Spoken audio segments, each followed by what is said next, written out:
What's going on, internet? Analytic here, aka Dreams, and I would like to welcome you to mine, which I call the Notorious Mass Effect podcast. Now, of course, you already know I'm your gaming and music news source, diving deep into both industries with data-driven analysis to give you a clearer understanding of both cultures. Drop a bomb for that one. Hold on now. Now, with that out of the way, obviously you see the title of the episode. So, of course, as far as showcasing the title, Analytic Dreamz video on Spotify to see the video along with the audio. But of course, for the audio only listeners, I have to tell you, the title of episode 154 is Xbox officially concedes, and I mean concedes, the console war to PlayStation. Sad day in history. Shepard, just look at the state of gaming. Like, what is going on? Because when it comes to Microsoft gaming, safe to say that the CEO came out and gave the most egregious statement known to man. And what was that, ladies and gentlemen? Safe to say, I did not have it pulled up before this intro. So, you know, when it comes to that, safe to say, I'm definitely looking it up as we speak. So anyways, basically what I was saying, as far as the title being Xbox officially concedes the console war to PlayStation, the reason why I say that is because the Microsoft CEO, yes, ladies and gentlemen, not some random guy across the street telling you that his sources is, believe me, you guys. But actually the Microsoft CEO came out and said that they are, as far as a company, they are not competing with PlayStation. They're competing with TikTok and other, well, it was TikTok and something else. Actually, let me see.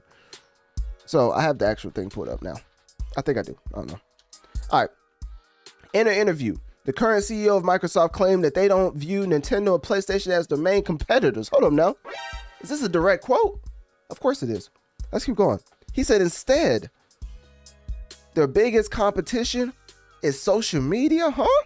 You guys. See, that's the problem. And short form media sites like TikTok. And we even have a quote, ladies and gentlemen. Quote, gaming's competition is not other gaming. Gaming's competition is short form video. Shepard, just look at the state of gaming. Like, what is going on? Now, with that out the way, of course, we're going to get into the topics of episode 154, but I would be, it would be ignoring the elephant in the room if I did not tell y'all that was a little under the weather. Sad to say. But then, you know what I'm saying? I was like, damn. So anyways, with that being said, as far as me being under the weather, hopefully it doesn't come across too much, but I already know I sound crazy to the point where I had to pull up this Hall of Fame SpongeBob clip to let y'all know how I feel and how I sound, or how I think I sound. I don't know as far as after the fact. Maybe it'll sound a little better, but this is how I feel like right now. This is exactly a depiction of how I feel.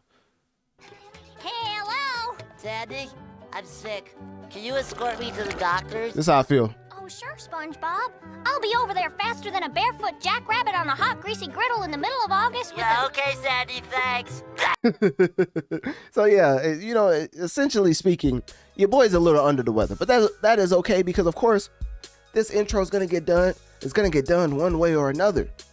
So anyways, with that being said, episode 154, we're getting into a plethora of topics. I mean, covering the entire music and gaming industry. So of course, you already know we had to start off with Taylor Swift, The Life of a Showgirl. And of course, I'm gonna put the episode cover on full screen while you get to watch it. Of course, we'll get into Drake, Iceman, and his lawsuit and things of that nature as far as him going against Side 7. I mean, Kendrick Lamar. And then of course, NBA YoungBoy, we get into his tour and the overall revenue that he's been generating. And then when it comes to my fault, the beat was a little loud. When it comes to Bad Bunny, we're gonna get into him and his Super Bowl halftime show announcement. When it comes to the industry, you already know that man Diddy will not leave the baby oil alone. You guys. See, that's the problem. So he just got sentenced to 4 years over the Mann Act violation. And of course, Xbox is over here raising prices left and right. because of course they're done competing with PlayStation. They said, what is consumer friendly when you're losing the war? So anyways, when it comes to Xbox, when it comes to PlayStation, safe to say that they are no longer competing, let Xbox tell it, because they're competing with short form video, whatever that means. So yeah, they're raising prices left and right as far as the Game Pass, and they conceded the console war, which is one of the main points to come out of this month as far as the evolution of gaming. And then EA sold for a whopping $55 billion, man. Drop a bomb for that one. Goodness gracious. $55 billion to Jared Kushner and Saudi investors. So when it comes to that, of course, then you know we got to get into the gaming landscape, as there's a reason why, trying to point towards it, there's a reason why a certain someone is on the cover of the gaming side, is because not only did I title this Xbox officially concedes the console war to PlayStation, but Ghost of Yōtei, I do believe, let me go full screen for this one, I do believe Ghost of Yōtei is a contender for Game of the Year. Yep, I said it. And guess what? Not only is Ghost of Yōtei such a phenomenal game, but guess the platforms is on. Exclusively on PlayStation. Shepard, just look at the state of gaming. Like, what is going on? So not only is PlayStation still giving BTA to Xbox when it comes to quality, well, to play devil's advocate, technically Xbox also has Expedition 33, but you get the point. As far as higher quality, Expedition 33, I believe, is also on PlayStation. So when it comes to that, PlayStation still has the higher quality of games as a whole when it comes to exclusively if you was gonna pick a console. So EA sold out. They're basically like, you know what? We don't even care about all that. Microsoft don't seem like they're going upwards anytime soon. They're still, I mean, the stocks are, but as far as gaming, we don't know what is up in the air. So they basically sold out for $55 billion. Only God knows what's about to happen to those EA properties. They're about to be microtransactions through to you know what. But guess what? That's what happened. So we're going to get into that. And then, of course, gaming. We come into Silent Hill F. And, of course, since it was in October, you know, it was spooky season. This is the episode that was in spooky season. Silent Hill F is definitely one of the games that transcended a lot of other horror games as far as in the specific month of October for 2025. So we got into that as far as the sales and review roundup. We talked about Ghost of Yōtei and how Ghost of Yōtei, interestingly enough, like I keep saying, is one of the dark horse candidates for Game of the Year. It's a really, really solid game, and solid to the point where a lot of people are preferring Atsu over the main character of Ghost of Tsushima, and that's a huge compliment, I would say. So I don't think it'll win Game of the Year, because last time Ghost of Tsushima was up for Game of the Year, but lost out to The Last of Us 2. That specific year, I don't even think it's coming close to this year. This year, you have Split Fiction, you have Expedition 33, you have Ghost of Yōtei, Hollow Knight Silksong, what else? Some people would say Death Stranding 2. I feel like it's very much an acquired taste, but it's a phenomenal game for people who enjoy just delivering packages, which I believe is not many. So, hey, do with that what you will. And then, of course, this is a bunch of games. Kazan, that game was pretty solid. I would probably say Donkey Kong Bonanza may get a nomination for Game of the Year. As far as shooters, don't even get me started with shooters. I believe, it may be a hot take, but I believe Ready or Not. I know it's been out for a minute, but as far as the console version, I think is one of the better first-person shooters I played in a minute. Now, I may be a little biased because I played it with my cousin. I also played Split Fiction with my cousin, which, you know, we only have 1 month left, but Split Fiction is probably going to end up being my Game of the Year. So, I may be a little biased because I played it with my cousin, but guess what? I don't care. So, yeah, I would say Ready or Not was definitely a standout as far as the overall package of games. Pause. You guys. So anyways, and then we're going to get into EA FC 26. We're going to get into Little Nightmares 3. We're going to get into Pokemon Z-A. Get into Last War, the mobile game. Yes, ladies and gentlemen, we're finally breaking down the biggest controversy in mobile gaming. Is Last War a real game or not? Shepard, just look at the state of gaming. Like, what is going on? Because everybody was looking at the ads of the different mobile games where you slide into the left, slide into the right to take out zombies and to also increase your army. And then they came to realize the actual game that a lot of fake ads was based off of doesn't have that overall mechanic throughout the whole entire storyline. It's really just like less than 1% of the gameplay. So I broke down why Last War Mobile has received so much support, but also scrutiny because of the overall marketing strategy from ads that didn't even have a game in the first place. But anyways, I dive into that specifically as far as Last War, the mobile game. Then we're going to get into Battlefield 6. As you already know, Bloods and Crips have nothing on Battlefield and Call of Duty. Drop a bomb for that one. When it comes to Battlefield versus Call of Duty, safe to say, Call of Duty puts BTA on the entire gaming and music industry time and time again, to the point where somebody's probably looking at them saying, I know that ain't who I think it is. Every time a game development studio looks at the top of the charts year after year after year and they see Call of Duty up there, they probably say to themselves, I know that ain't who I think it is. They probably hear the consumers of the gaming industry saying to themselves, you know what? We do not want to support Call of Duty because they keep putting out the same product. And guess what happens at the end of every single year when they look at the game that sold the most? I know that ain't who I think it is. So putting the hypocrisy to the side, it does seem like 2025 may be the first year where Battlefield will outsell Call of Duty. Now, to be fair, Call of Duty, let me see. So Call of Duty Black Ops 6, I don't think it comes out till not Black Ops 6, it's Black Ops 7, right? Let's see, release date. So yeah, okay, so technically Call of Duty Black Ops 7 doesn't come out to November 14th of this year.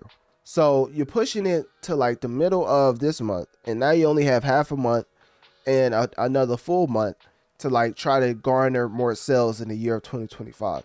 So some could look at the overall sales of just Call of Duty in general, and then you have to look at the latest installment that's out right now as far as Black Ops 6. And when you look at that, it's safe to say that Call of Duty is still putting BTA on the entire gaming industry, but Battlefield is ahead of them as of right now.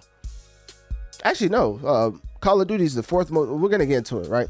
But I just, specifically for that point, Call of Duty is still ahead of Battlefield. So, yeah, safe to say game developers are still gonna look at their charts and say to themselves, I know that ain't who I think it is. But I mean, on Steam, Battlefield's like way higher than Call of Duty, which I don't think Call of Duty has the biggest fan base on Steam. It's more console. So, and Battlefield, no, Call of Duty in general is over Battlefield as far as console. But we're gonna get into that in a second. Obviously, that's what we do towards the end of this intro. So then we transition from gaming into a little bit of drama, because we have to end off the episode with a little drama. So of course we're going to get into Emeru versus Twitch, which is a very serious situation that I wanted to give the proper amount of coverage to, because of course Emeru versus Twitch and the handling of the assault that she had, the assault on her at TwitchCon and the way that Twitch handled it, safe to say that Emeru and Twitch are going to be at odds for the foreseeable future, because of people pointing out how careless Twitch was as far as the response. Apparently Emeru was saying that Twitch lied in a lot of their written responses. So when we get into it specifically and in depth, you're going to realize a certain information that you probably wasn't even aware of that Twitch just blatantly lied about. So when it comes to Emeru versus Twitch, we're going to get into that. And then of course we're going to get into Drake versus Size 7. I mean, White Tank Top. As you already know, they had their back and forth. And of course, the lawsuit saga has finally came to an end, as we dived into Drake's defamation lawsuit over Not Like Us being dismissed. And that happened back on October 14th of 2025. And then of course, you have Drake and Stake, as they're also being sued in a class action lawsuit for deceptive online gambling practices. Is it okay I got my dope on me? So as far as my favorite rapper, let's just say he has a lot of interesting battles in the courtroom.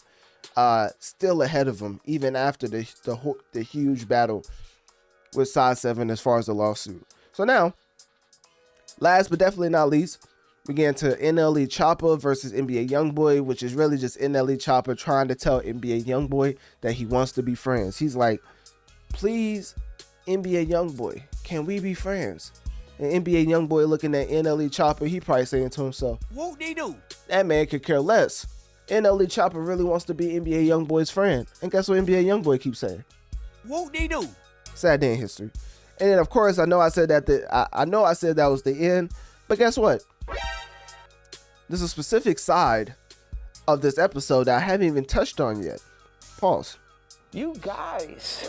And what am I talking about? Well, of course, I am talking about the other half of the episode, which you can see is your boy going to New York Comic Con. Drop a bomb for that one. And not only, hold on, let me go full screen for this one. Not only did we go to New York Comic Con, but we may or may not have been invited to the Invincible VIP event where we got early hands-on time with Cecil Stedman. Now, if you don't watch Invincible, you don't know who Cecil Stedman is, but as far as the Invincible VIP event, as far as them inviting me out, so I even had a reason to go to New York, which, you know, also Comic-Con was going, so I stopped by there. It was a hugely nerdy event, and I felt like I was at home. A lot of people just dressing up. You already know, for the podcast, you know what I'm saying, the people on the hip-hop side still think I'm a lesbian to this day. I'm like, hold up now, they don't know about Mass Effect? Shepard. Nah, bro, they be over here just disrespecting the game I call my favorite, you know what I'm saying, time and time again, you know what I'm saying? Shepard. All right, my fault. Let me move on. So anyways, when it comes to the gaming side of things, you know, they're very expressive as far as what they wear and the different IPs that they enjoy. Say, as you can see in the cover, somebody dressing as Miles Morales, which the material was on point to the point where I'm like, are these professional cosplayers? Like, literally New York Comic Con, and I think San Diego Comic Con is like the biggest Comic Con event. So when it comes to that, I do believe that a lot of people put on their best outing, their best outfit to cosplay in, because it's a very serious event as far as, well, not serious, but, you know, people take it serious as far as showing respects to the IPs that they love. And, you know, me with my N7 jacket, you know what I'm saying, I was showing love to Mass Effect. So with that being said, the overall New York Comic Con vlog will be put at the end of this episode, but it will be shortened. So as you can see right here, there's a specific reason why it's going to be shortened, because I do not want the people who subscribe to NME Plus to feel like the quality is given out when they have to subscribe for it. So the main thing is giving y'all a shortened snapshot of the vlog, just so y'all know exactly what's going on. So I'm trying to find it. Okay, I found it. All right, so as far as the vlog, this is what it looks like. So, and this is why I don't promote it a lot, because in general, this is for the core fans that really want more from Notorious Mass Effect, as far as the different vlogs and of course the Mass Effect Legendary Edition gameplay walkthrough, and what else? You know, the trash rapper that be popping up on my live streams. You know, shameless plug to my live streams, but the trash rapper that be popping up to my live streams time in and time out. Safe to say that he may or may not have certain music for the masses to enjoy as far as on the subscription tier. And then of course we have a whole fitness vlog going on that we're calling The Biggest Loser, Analytic Dreamz edition. So if you want to see somebody putting in work to try to show you a overall blueprint that will work for you, it was safe to say that your boy has a little experience in the fitness field. You know, I only play, you know, collegiate sports, not too crazy. You know what I'm saying? I ain't really trying to brag. Shepard. All right, my fault. I ain't really trying to brag though, you know? So yeah, fitness, a fitness vlog going on as far as a fitness journey and detailing what you should do as far as lifestyle habits and things of that nature. I detail a lot of things I use in my own life as far as working out and things of that nature. And I know I'm sick right now, but look at my track record. Your boy's not sick a lot. So if I do get sick, it had to be something serious that caught me, because I'll be taking all type of vitamins, you know what I mean, be making sure my immune system is as strong as ever. So usually I'm not sick often, which, you know, long time listeners already know that. So when it comes to that, because I don't get sick often, my mom got worried. She was like, you need to go to the doctor, you know, stuff like that, because if I get sick, like for real, I mean, something like I must have ran into like the COVID, I was about to say the COVIDus of COVID, but I don't even know if that's a term or a phrase, but it is now. So anyways, I probably will get checked out just to make sure I ain't running into nothing crazy. But what else? So yeah, so fitness journey, exclusive music, Mass Effect Legendary Edition gameplay walkthrough, and of course a plethora of vlogs, which as you can see right now, one came out this month as far as October, well, last month technically, and it was the New York vlog, it was the Invincible VIP event vlog, and of course it was the other part, which I say and more, but the other part was me walking around New York in general, vlogging my experience walking around New York. And let's just say we ran into a lot of different content creators, which was crazy, and they showed a lot of love. You know, you never know going to a new place what could happen, you know what I'm saying? Somebody could have been like, whoop-de-doo, and told the police like, hold up now. No, I mean, actually that don't make sense. Somebody could have robbed me, and then I would have had to be like, whoop-de-doo. So as far as walking around New York, it was a pleasant experience, had no problems, ran into so many content creators, and yeah, that full vlog is up now. But as far as the shortened version, it's going to be uploaded at the end of this episode. It's going to be shortened, and then of course I finally have a tag to put at the end of NME Plus videos that I want to put out on other platforms. It's a shortened version, so to let them know it's a shortened version, I think this is what I'm gonna put up at the end of it. So I was gonna give y'all a little sneak peek. Let me know if y'all messing with this right here. And of course, I recorded this indefinite type of tag at the end of my shortened NME Plus videos while I was sick. But this is what it sounds like right here. Hold up now. Were you enjoying that? All right. Y'all couldn't hear that at all. My fault. I'm trying to be a W Tech guy. Here we go. Here we go. Yeah, you know, you just gotta raise the volume a little bit. Hopefully that's not too loud. I guess we're gonna find out. Let me see. Hold up now. All right, that's not too bad. All right, cool. This is the tag I'm gonna use at the end of my NME Plus videos for the other platforms, just to let them know where they can find the full video. So let me know what y'all think in the comment section. And obviously, you know, here it is right here. Hold up now. Were you enjoying that? Well, safe to say that the full video offering is on NME Plus, and of course, all you have to do to join the Normandy for additional bonus audio and visual content is to go to my link tree in my bio and just click on the tab that says NME Plus to be directly sent towards the platform so you can subscribe. Hold up now. Were you enjoying? All right, so that was basically it. So that's what I'm gonna play like at the end of all my NME video, NME Plus videos that I shortened for other platforms. That's basically what I'm gonna play at the end of it. So, and let me put this back down. All right, cool. So, just wanted to give y'all a little sneak peek on what that's gonna sound like. But also, as far as the rest of the episode, just know we are gonna get into gaming. We are gonna get into music. So we're gonna do that right now. But of course, let me see. Was there something else? Oh, no, that was basically it. Oh, yeah. So, as you can tell, your boy's a little out of it. As far as medication, hey, we medicated through the roof, but we followed the rules. So we're not just over-medicated. We just, you know, medicating the illness, whatever. Y'all get the point. All right, so let's get into the music part of the Notorious Mass Effect and dive into the albums and singles that are notoriously affecting the masses.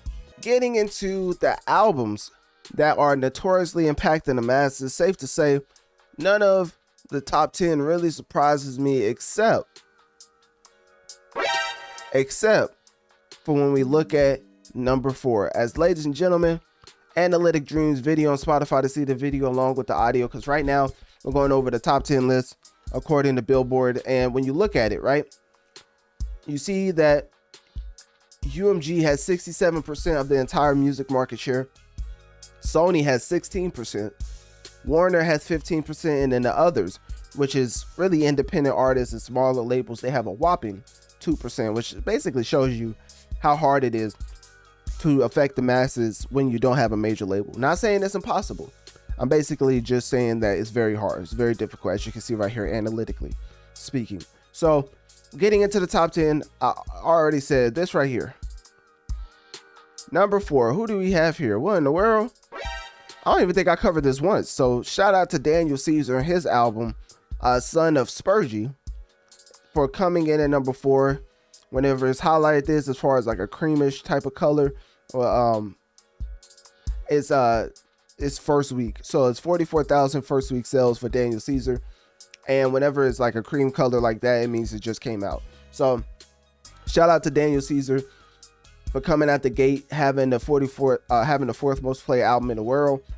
But that definitely surprised me the most, as when we get into the top 10, it's pretty much the same, aside from whoever this is right here. I don't know who this, I haven't covered this artist either. I don't know who this is. Brandy Carly. I don't know who that is. So anyways, starting off with number 10, obviously you see right here, we got the one and only SZA. And you know, as far as somebody who straight up just backpacks somebody on the charts, SZA needs a Backpacker of the Year award for what she did to Side 7. I mean, Kendrick. Like, come on now. But then, you know what I'm saying? I was like, damn, look at the state of hip hop. Like, what's going on?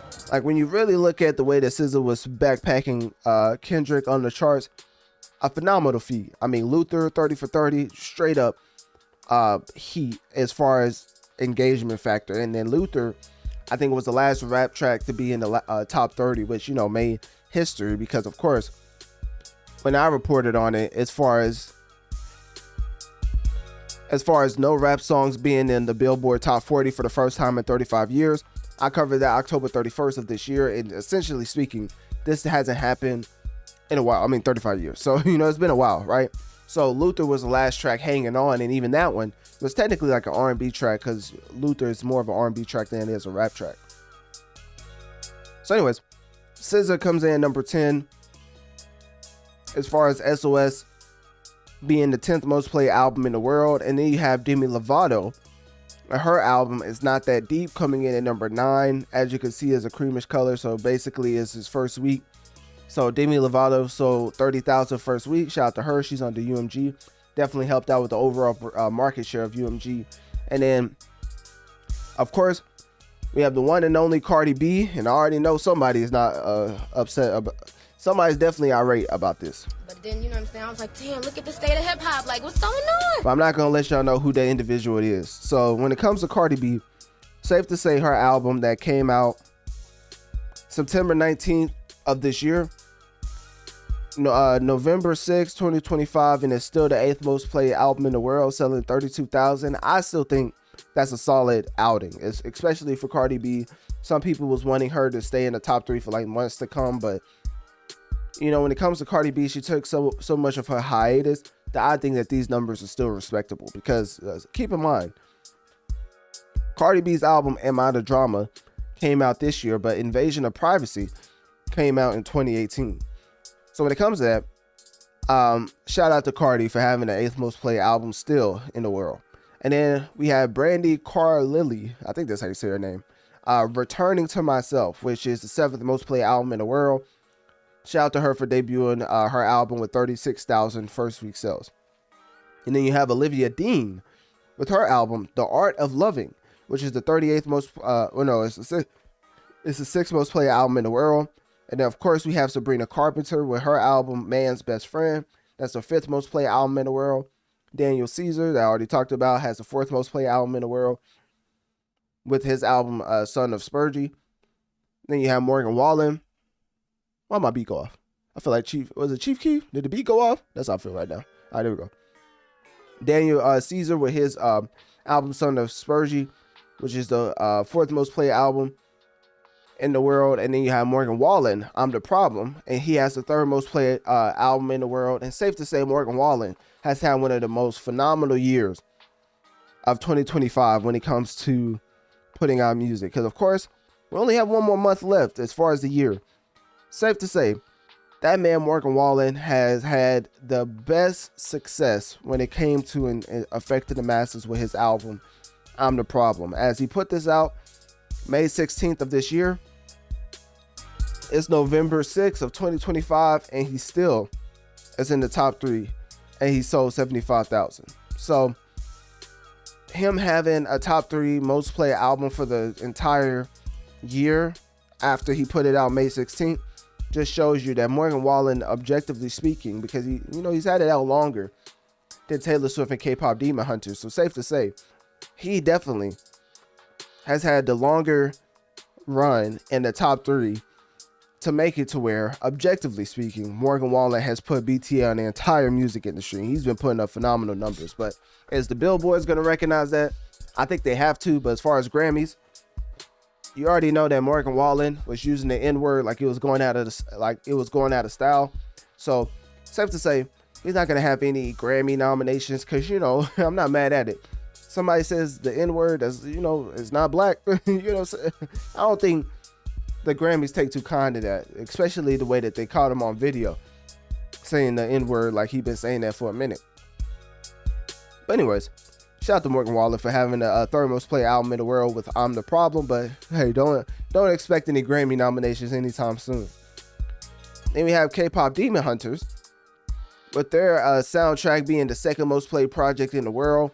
Safe to say, K-pop Demon Hunters, on the other hand, has had the most successful soundtrack ever. Now in the past 4 or 5, 10 years, the most successful soundtrack that we've ever seen has came from K-pop Demon Hunters. And if you watch the movie, which, shameless plug, I reviewed the movie. If you just type in K-pop Demon Hunters Analytic Dreamz with a Z, it should pop up. But I reviewed the movie.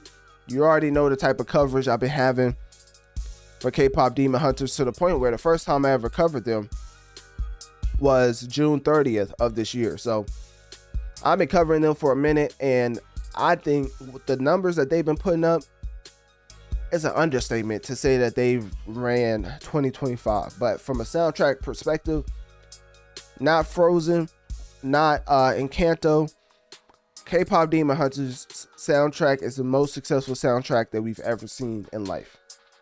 So that being said, Taylor Swift,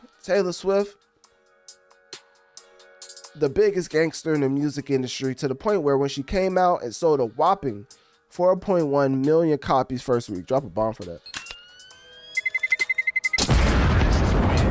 Taylor Swift's outing was so crazy that UMG's market share, as you can see right now, is 67%, right? When Taylor Swift came out the gate and sold 4 million plus first week, breaking all type of records, mind you, UMG's market share was around 90-something%. And I've never seen it in the 90s ever in my entire tenure of covering the gaming and music industry. So whenever Taylor Swift drops, the market share definitely reflects that. As UMG was glad that they could take credit for the Life of a Showgirl putting up such phenomenal numbers compared to the field. So as far as, let me see when Taylor put out this album, because it wasn't too long ago. So as far as the Life of a Showgirl coming out October 3rd is November 6th of this year, and it's still the most played project in the world, selling around 143,000 this week. So to round off the top 10 albums affecting the masses, at number 10, we have SZA SOS. Number 9, we have Demi Lovato It's Not That Deep. Cardi B with her album Am I the Drama coming in at number 8. Brandy Carlile Returning to Myself coming in at number 7. Olivia Dean The Art of Loving coming in at number 6. Sabrina Carpenter with her album Man's Best Friend coming in at number 5. Daniel Caesar with his album Son of Spurgie coming in at number 4. Morgan Wallen with his album I'm the Problem coming in at number 3. K-pop Demon Hunters with their soundtrack coming in at number 2. And of course, the biggest gangster in the industry once more comes in at number 1 of having the most played project in the world. So shout out to T Swift. And shout out to K-pop Demon Hunters. I'm not gonna lie to you. As a content creator, I will say K-pop Demon Hunter support. We like this. For the year of 2025, I will always remember how y'all held me down, because when it came to K-pop coverage, y'all was supporting in droves. Well, y'all still are, but I'm just saying, like, as far as the entire year. So anyways, now it's time to get into the singles. And starting with Leon Thomas, his track Mutt is still doing phenomenal on the charts, as you can see right here. Analytic Dreamz video on Spotify to see the video along with the audio. But as you can see right here, we have our boy Leon Thomas coming in at number 10 as far as having the most played track in the world. Been on the charts for about 30 weeks. So shout out to him for that. Let me see if it was 30 weeks. I know the screenshot kind of made the numbers kind of fuzzy.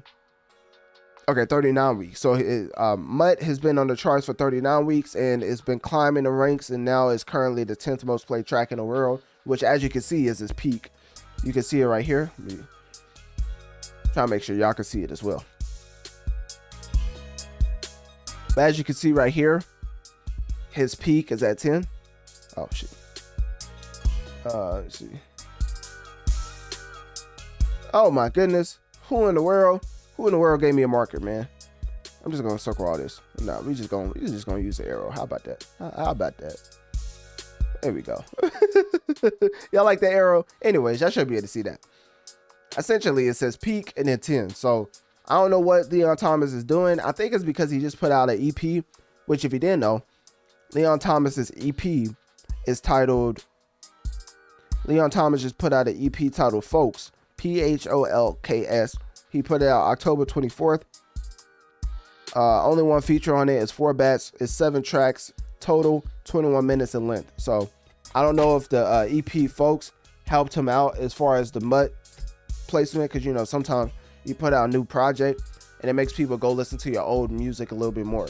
So shout out to Leon Thomas for having Mutt at the top 10 as far as number 10 specifically on one of the most popular tracks of all in the year of 2025. And then we have Morgan Wallen. His track I Got Better is the 9th most played track in the world. And then you have Taylor Swift, Elizabeth Taylor, which is the 8th most played track in the world. And I'm not gonna lie to you, when it comes to Taylor Swift, I told y'all that I listened to Taylor Swift's album, right? So now, when I'm looking at Taylor Swift and looking at the overall quality of her album, I really enjoyed the track Honey. I thought that was the one right there. I thought Honey was the hit. And then I did like it. No, actually I did like Elizabeth Taylor. Okay, yeah. So those are the two that was the standouts for me. And interestingly enough, you see Elizabeth Taylor in the top 10. Now, you know, I'm not going to say that I called it because I thought Honey would have been like a smash hit, but it's not in the top 10, which, you know, just in case. I say all the time, just because you sell a lot does not mean you make the highest quality, but just because you don't sell a lot does not mean you make just straight up abysmal music. The two do not correlate. So it is nice to see Elizabeth Taylor up here, but let's just say my two favorite tracks was Honey and Elizabeth Taylor off of the Taylor Swift album, because obviously Taylor Swift's team is probably thinking to themselves, this is the exact demographic that we're trying to target. You know what I'm saying? When you go to a Taylor Swift concert, obviously you assume to see people like me showing up to the concert, right? All right, anyways. Taylor Swift, Elizabeth Taylor was the 8th most played track in the world. Then you have Folded by Kalani, which is the 7th most played track in the world. And shout out to the OGs for coming out in droves to support Kalani. Because when it comes to Kalani, right, her track Folded received an homage pack that just came out October 24th. Has Tony Braxton, Brandy, JoJo, Mario, Neo, Tank. Safe to say that she had all the legends coming out, except for a couple R&B legends. But you know, hey, that's just me. You know what I'm saying? I know that ain't who I think it is. I know I saw a certain name on there, Mario, Neo, Tank, and I'm just thinking to myself, you ain't think to call anybody else? You guys. See, that's the problem. But, you know, like I poignantly pointed out when I was covering the track, Chris Brown and Kalani were technically competing as far as R&B tracks. Because if you don't know, Chris Brown currently has one of the more popular R&B tracks in the world. It's like Leon Thomas, Kalani, and then Chris Brown. So Chris Brown and his track, It Depends, is the 19th most played track in the world currently, and it's been on the charts for about 14 weeks. Folded, as you can see right here, has been on the charts for about 20 weeks.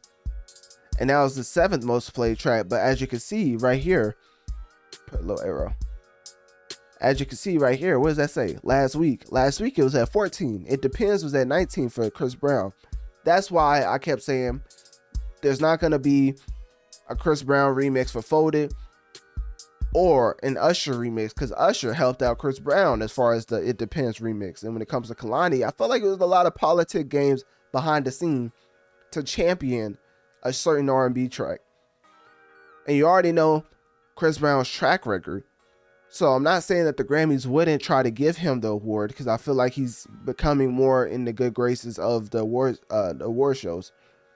All I'm saying is Kalani and Chris Brown not collaborating for a reason. It's because they're competing. I believe they're competing. Folded, It Depends should be up there for R&B Song of the Year.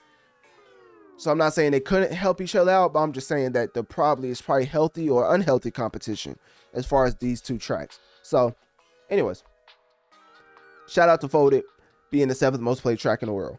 Then we have Justin Bieber and his track Daisies being the 6th most played track in the world. We have Olivia Dean, Man I Need, being the 5th most played track in the world. Taylor Swift once again with her track Opalite being the 4th most played track in the world.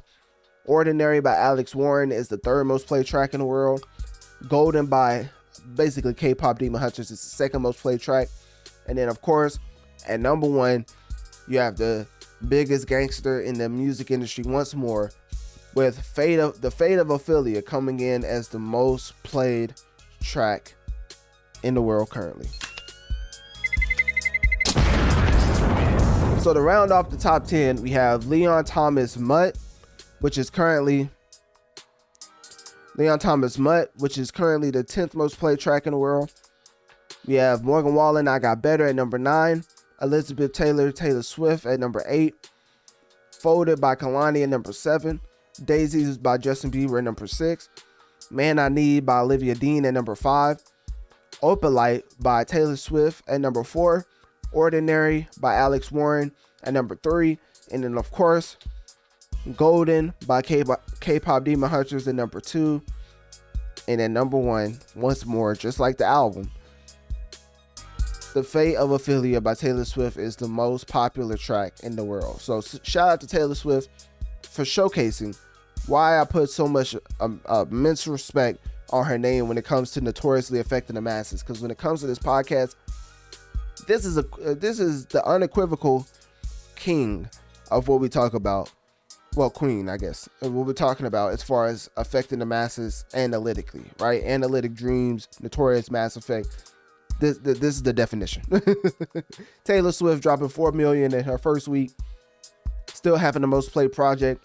Still having what? 1, 2, 3. Still having 3 tracks in the top 10. I mean, this is it just shows you that Taylor Swift is on a whole nother level. So shout out to her. But with that being said, let's switch gears and get into the top games on specific platforms that is affecting the masses. Starting off with Steam, you already know we have to look at the top 15. Hold on now. Am I a rapper? But then, you know what I'm saying? I was like, damn, look at the state of hip hop. Like, what's going on? I'm gonna have to make that into a track or something. You know what I'm saying? All right, my fault. So anyways, getting to the top 15 on Steam. Safe to say, Marvel Rivals, as you can see right here, is on the list. It's towards the bottom, but technically, I'm a huge Marvel fan. So guess what? I don't care. Shepard, just look at the state of gaming. Like, what is going on? So this is what we're gonna do. Because of Wallpaper Engine, and I think that's it, right? So Wallpaper Engine we're gonna cut out, right? We're not gonna count that as something a part of the list. So technically it's the top 14, I believe, now that we cut this out. So we're gonna put 14 right here. If it doesn't add up to 1, don't laugh at me. Just know we're starting from the bottom and we're going all the way up. Pause. You guys. If that's a pause. So anyways, Marvel Rivals, as you can see right here, comes in at number 14. And that's the worst 14 you ever seen, but you get the point. So as you can see, they have a 24-hour peak of 77,000, 44,000 people currently playing the game. Shout out to Marvel Rivals because, of course, the zombie mode, I believe, was a significant hit, especially for people coming back to the game. But as you can see, it didn't keep people on it. So then we have Path to Exile coming in at 13 right here. As you can see, the 24-hour peak is 118,000, and then the concurrent player count is 51,000. I think I covered Path of Exile before, but I'm not sure. Let me see. Yeah, I covered Path of Exile 2 back on December 23rd, 2024. So if you want to see my sales and review roundup of that, I do have a sales and review roundup of Path of Exile 2. So I believe this is different, but anyways, Path of Exile comes in number 13. And then number 12, goodness gracious, these numbers are atrocious. At number 12, I need like a pen or something. There we go. We have Naraka Blade Point, 24-hour peak of 115,000, concurrent player count of 62,000. And of course, moving on from Naraka Blade Point, we do have Limbus Company, as I believe when it comes to Limbus Company, did I ever cover that? Let's see, Limbus. Oh, I actually did. September 28th of this year, I covered Limbus Company. I also covered Naraka Blade Point back on June 30th of this year. So the reason why I'm calling these out is because we're just going over the top 14 on Steam. I'm not getting into my deep dive of these games specifically, but if you was wanting to hear my deep dive, safe to say it's already on my podcast, which is why I'm telling you if I covered it or not.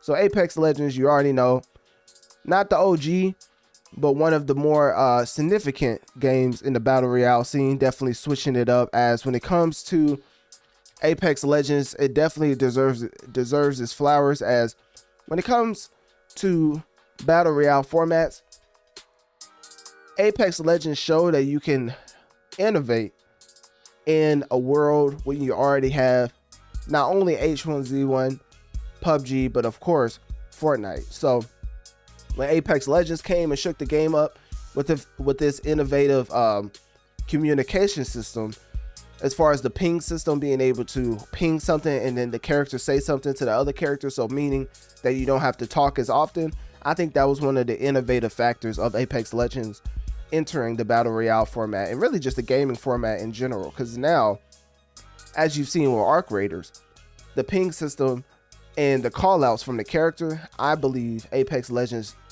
essentially showed the blueprint. So with that being said, getting into Escape from Duck-Off, what in the world? I don't know what type of game this is, but hey, anyways, it comes in at number 9. So number 9, we have Escape from Duck-Off. As you can see, a 24-hour peak of 188,000, and then a concurrent player count of 79,000. And then we have Delta Force, a game that I've already covered. So as you can see right here, if I can draw the letter, hold up, there we go, the number 8. There we go. Hey, you got it down. Got it done, but somehow I don't even know how I got that done, honestly. Delta Force, I remember covering that all the way back on February 5th of this year, covering Delta Force, the sales and review roundup, if you was wanting to hear my deep dive on that specific game. But Delta Force comes in number 8 on Steam as far as the most played game, 24-hour peak of 176,000, and then you have a concurrent player count of 83,000. And then we have the one and only Bongo Cat. What in the world? Shepard, just look at the state of gaming. Like, what is going on? And you already know I take my job seriously, as yes, ladies and gentlemen, even for Bongo Cat, we have a review back on May 26th of this year. And I basically talk about how the internet loves cats and got into the overall gameplay mechanic of Bongo Cat and why there's so many people really enjoying the game. So you'll be interested to hear that deep dive. Let's just put it like that. And then the one game that I basically said, in no world am I ever giving a deep dive on, is Banana. And that comes in at number 6. So shout out to Banana. I'm never doing a deep dive, but hey, you continue to notoriously affect the masses. 117,000 as far as 24-hour peak, 97,000 as far as concurrent players. And then who do we have right here? Call of Duty, Battlefield comes in at number 5. As far as on Steam, it has a 24-hour peak of, goodness gracious, 355,000. And then a concurrent player count of 156,000. So shout out to Battlefield 6, definitely making a notorious Mass Effect out the gate, especially since it just released not too long ago. A lot of people are seemingly really enjoying the game. And another shooter that came out not too long ago is Arc Raiders, has a 24-hour peak of 307,000, and of course, a concurrent player count of 163,000. So when it comes to Arc Raider, I don't have a sales and review roundup just yet, but of course, that's because it just came out not too long ago. And Shameless plug, I do have gameplay of Arc Raiders. I forget what it was called, the early access or whatever, I forget what they called it, the server slam. You know, they be coming up with all type of ways of basically saying you're testing out the game. So the server slam, I did have gameplay of that. So if you want to see that, it's on Analytic Dreamz video on Spotify. But me and my cousin play Arc Raiders, and let's just say we had a wonderful time. Arc Raiders definitely is shaping up to be one of the better shooters of the year. And of course, I like the way that they optimize the communication system, kind of what I was talking about with Apex Legends, the way you're able to talk to people even if you don't have a mic. And then we have the one and only OG of Battle Royale, PUBG Battlegrounds. Comes in at number 3 on Steam. 24-hour peak of 688,000. Concurrent player count of 259,000. And of course, PUBG is one of those OG Battle Royale games that people still come back to, because guess what? They basically they laid the foundation for Fortnite. Because you look at H1Z1 crawling, so PUBG could walk, and then you look at PUBG, they basically walked, so Fortnite could run, fly, and transverse universes. Because the way that Fortnite went crazy right after PUBG Battlegrounds just shows you that if you innovate enough on the same format, people will flock towards it. And Fortnite had the building mechanics to the point where it was so unique that a lot of people started to gravitate to Fortnite over all the battle royales. But especially on Steam, seems like people still enjoy PUBG Battlegrounds, and of course, as you can see right here at number 10, Apex Legends. And then rounding off the top 2, it never changes every time I cover this list, but number 2, we have Dota 2 with a 24-hour peak of 702,000, concurrent player count of 390,000, and of course, number 1 is never changing as Counter-Strike 2, currently and always is the most played game on Steam. So shout out to them. A 24-hour peak of 1.4 million, goodness gracious, and a concurrent player count of 712,000. Drop a CS bomb for that one. If you haven't picked up by now, that sound effect is literally from that game. So the real game is probably knew that, but I just had to fill y'all in case you was a newbie, right? Oh, my fault. Let's go back over the top 14 just in sequence. Let me see. So, rounding off the top 14 games notoriously affecting the Steam platform, we have Marvel Rivals at number 14, Path of Exile at number 13, Naraka Blade Point at number 12, Limbus Company at number 11, Apex Legends at number 10, Escape from Duck-Off at number 9, Delta Force at number 8, Bongo Cat at number 7, Banana at number 6, Battlefield 6 at number 5, Arc Raiders at number 4, PUBG Battlegrounds at number 3, Dota 2 at number 2, and of course the game that consistently stays at the top of Steam, Counter-Strike 2. Now, that being said, let's switch gears and go from Steam to Xbox. As you already know, when it comes to Xbox, for some reason, Minecraft consistently makes its way to the top 10. So, when it comes to Minecraft, currently, it's holding the 1st and 4th spot. But of course, who do we see right here? Arc Raiders is making a phenomenal effect currently on Xbox, as it's number 2 and number 3. So Minecraft is number 1 and number 4. As far as the Minecraft Java and Bedrock Edition for PC coming in at number 1. Minecraft Java and Bedrock Edition Deluxe Collection coming in at number 4. But then you have Arc Raiders coming in at number 2. And then Arc Raiders Deluxe Edition coming in at number 3. So make sure you get that 3 correct. There we go. There we go. Oh, that's the best. That's as good as we're going to get. And then we have Jurassic World Evolution coming in at number 5. Safe to say, when it comes to Jurassic World Evolution, I wonder what you do in the game. Do you just survive? Like, I remember the arcade games where you're shooting dinosaurs and then you get to a part where you die and then, you got to refill the coins so you can keep going. But as far as like an actual console game, I wonder if it's that type of mechanics which is fleshed out. So I'll be interested to deep dive into that. Obviously I haven't yet, but it comes in number 5, so somebody's playing it. Anyways, Alan Wake comes in number 6 as far as the Xbox platform, and of course 7 through 10 we have Jurassic World again. Wasn't the actual who out here playing Jurassic World like that? So as far as 7, the deluxe edition comes in at number 7 for Jurassic World, and then No Man's Sky comes in number 8. Who's Your Daddy? Goodness, pause. You guys. See, that's the problem. Who's Your Daddy comes in at number 9, and then Power Wash Simulator 2 comes in at number 10. Now, I'm not gonna lie to you. I've heard a lot of great things about simulator games in general, as far as the therapeutic nature, as far as hopping on a simulator with your best gal or your best friend and just having fun in the world of simulation. Like really deep dive into people's enjoyment of simulation games, and you'll realize that may be where world peace could come from, because it seems like everybody who likes simulation games says that it brings them a level of therapy, and it's such a therapeutic gameplay loop that keeps them coming back. So shout out to Power Wash 2 for being the 10th most played game on Xbox. But of course we have Power Wash 2 at number 10, Who's Your Daddy at number 9, No Man's Sky at number 8, Jurassic World Evolution 3 Deluxe Edition at number 7. And then getting into 6 through 1, we have Alan Wake. Let's see. There we go. We have Alan Wake at number 6. What was it, 6? And then Jurassic World Evolution 3 at number 5. Minecraft at number 4. Arc Raiders Deluxe Edition at number 3. Arc Raiders at number 2.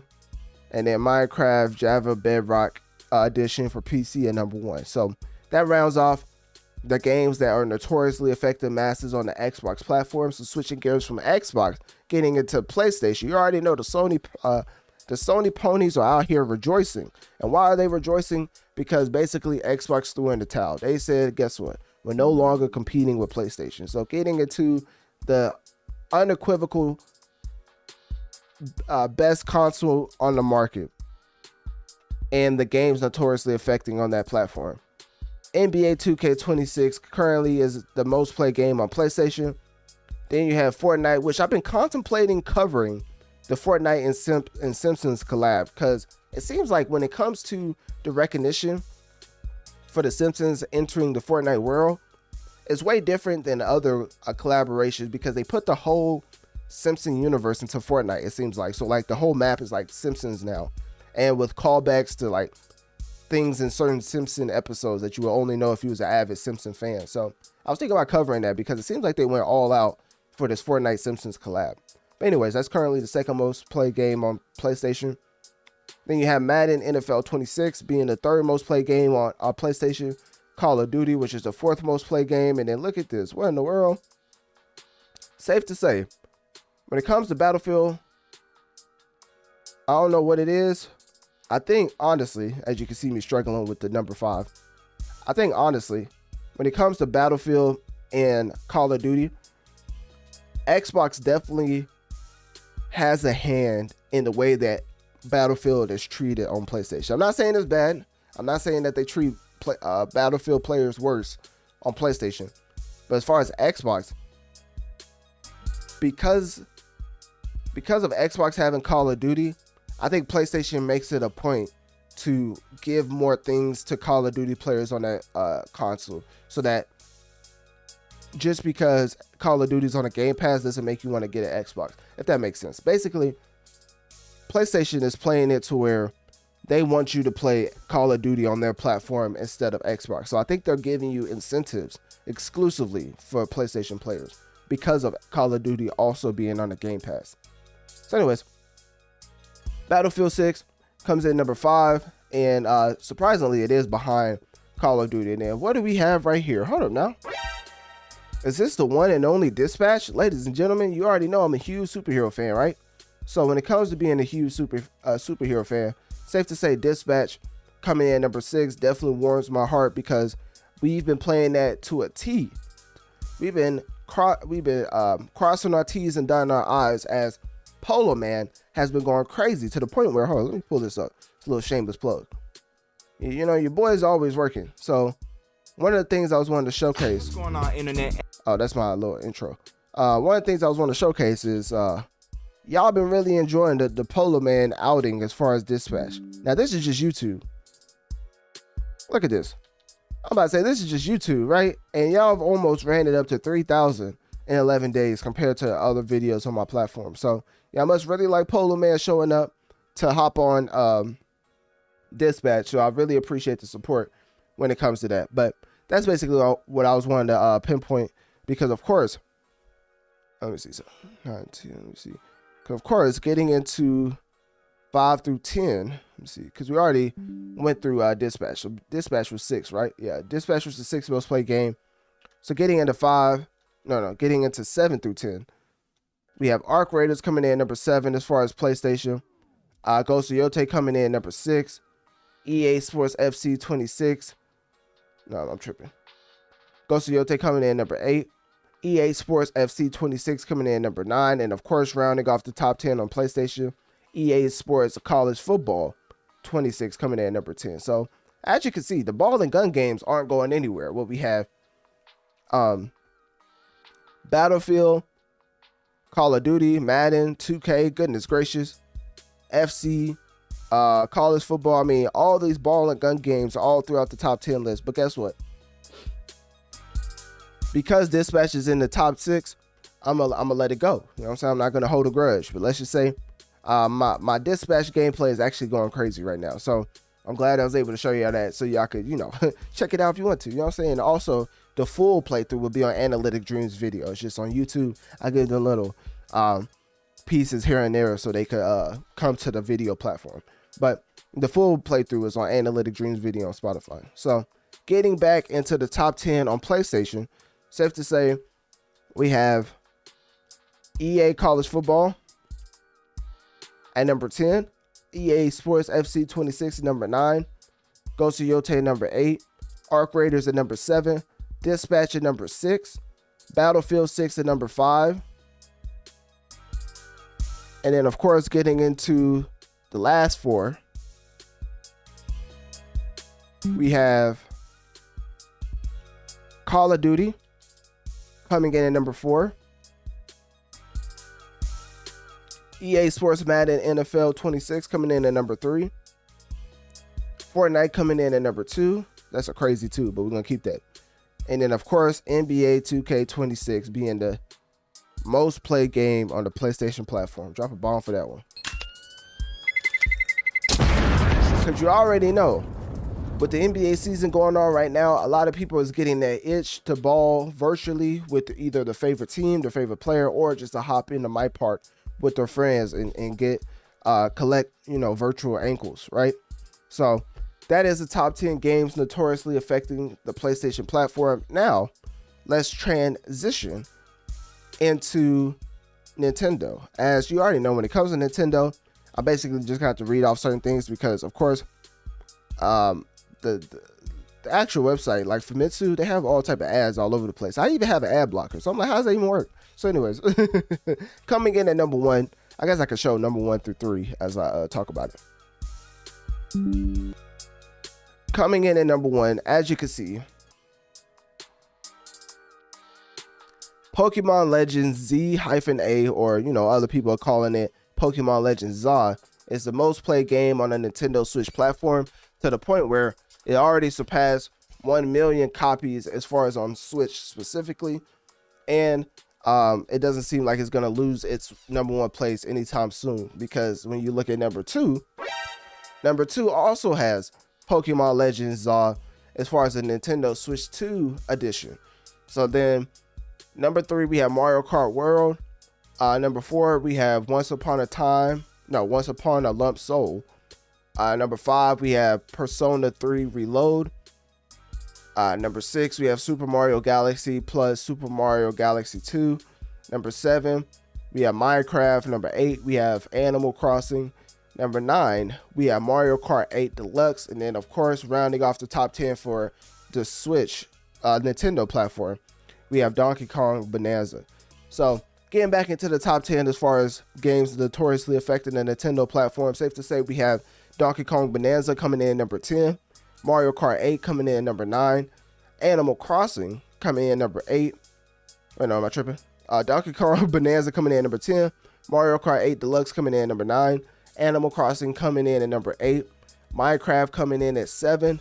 Super Mario Galaxy plus Super Mario Galaxy 2 coming in number 6. Persona 3 Reload coming in at 5. Once Upon a Lump Soul coming in at 4. Mario Kart World coming in at 3. Pokémon Legends ZA taking up the top 2 spots. Drop a bomb for that one. Nintendo was like, oh, y'all want me to innovate on the monster catching mechanics? Well, guess what?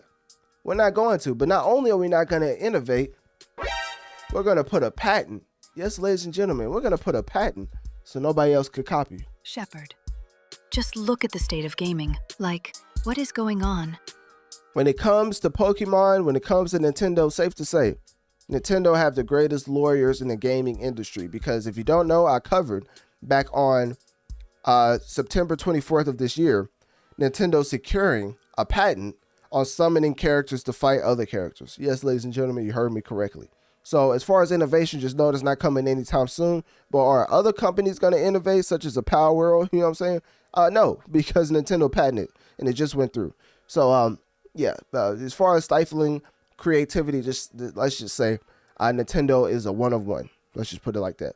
So anyways, as far as mobile gaming, because I was wanting to get into the top 10 mobile games, but of course, I came to realize the list that I was looking at, it doesn't take into account all the sources. So of course, for this specific list, we're going to look at all the sources and then combine it into one. So that's essentially what I did. Because if you don't know, for mobile gaming, it's basically a lot of different sites that talk about the mobile game revenue, and certain lists are different based off the on the requirements and the how you're eligible for the list. So some lists are different based on revenue, some based on engagement, things of that nature. So I went and took into account all of the metrics and basically made a collective top 10 list. So for mobile gaming, from here on out, we're just going to have our own list, taking into account all the different sites and what mobile games are notoriously affecting the masses. So with that being said, putting immense respect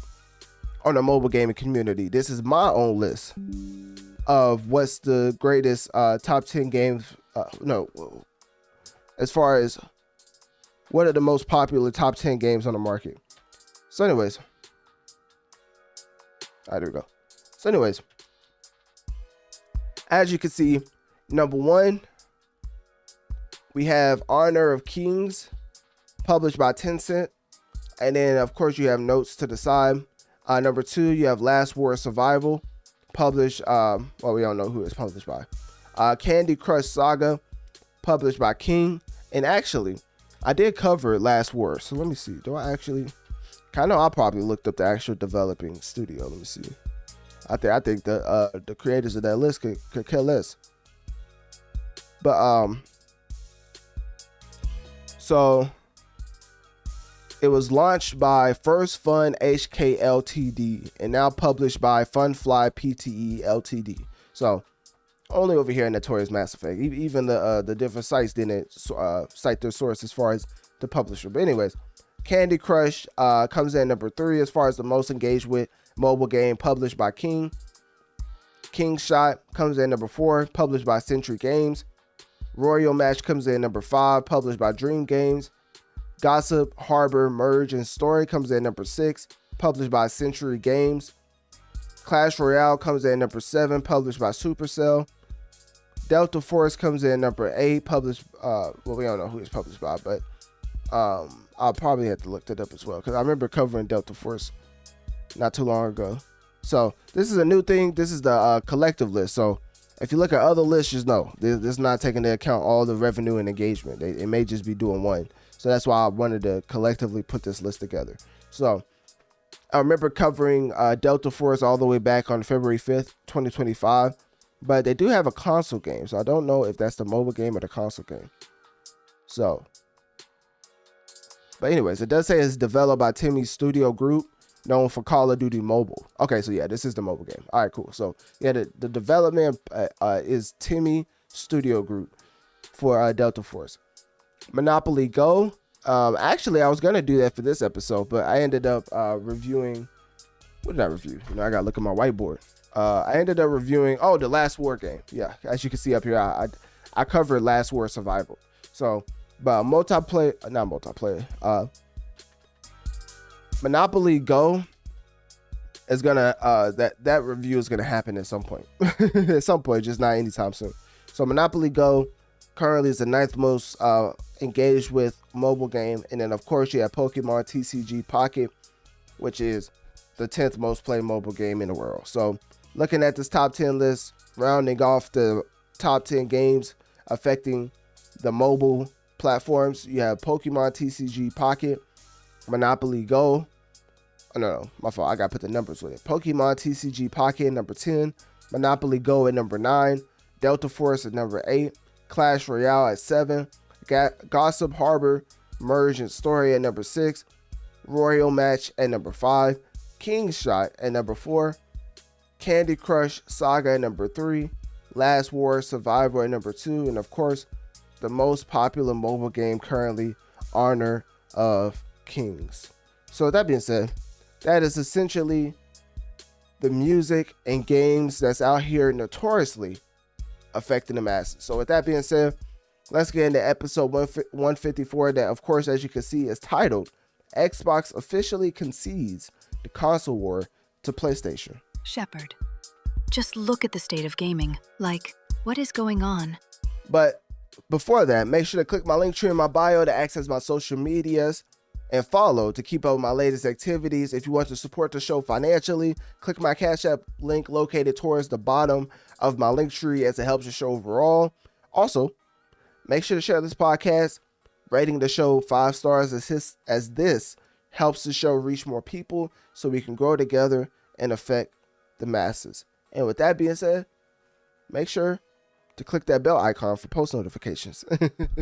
And now, with that being said, with that out the way, let's get into our first topic, which is, of course, talking about the biggest gangster in the music industry, which is Taylor Swift and her Life of a Showgirl album. Now, getting into Taylor Swift, once again, we have to start off with the fact that she is unequivocally the biggest artist in the music industry. And before you say I'm glazing, have to point out the fact that Taylor Swift album that just came out 3 days ago, mind you, is tracking 3.4 million units.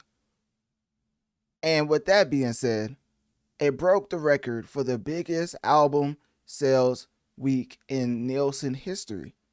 And guess what? There's 4 days of tracking still remaining.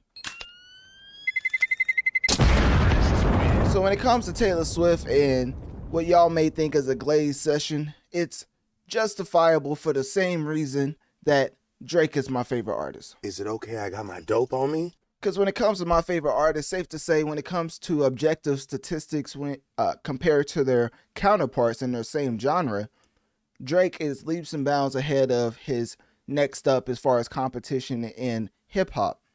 But when it comes to Taylor Swift, she is leaps and bounds ahead of her competition when it comes to the entire music industry. So now with that being said, the main thing I wanted to let you know is that Taylor Swift is just breaking records left and right. So the purpose of this segment and the next is breaking down the current statistical accomplishments and, of course, her box office. Yes, I'm going to have to transform into the Black Grace Randolph herself as I'm going to break down the box office for Taylor Swift. Now, that being said, before we get into the box office and how she's just killing it in every single lane you can imagine, let's stick to music. As when it comes to the 2.7 million copies sold day one, we're not talking about the 3.4 million. We're talking about the 2.7 million copies sold in day one as far as physical plus digital, surpassing her own first week record as far as the Tortured Poets Department, and that sold respectively 2.6 million units. Now, another thing I was wanting to point out, because even this was a little confusing for me. So looking at this specifically, as far as on her DSP profile, at the very bottom, what does that say? Hold on now. I know that does not say at Taylor Swift, at Taylor Swift.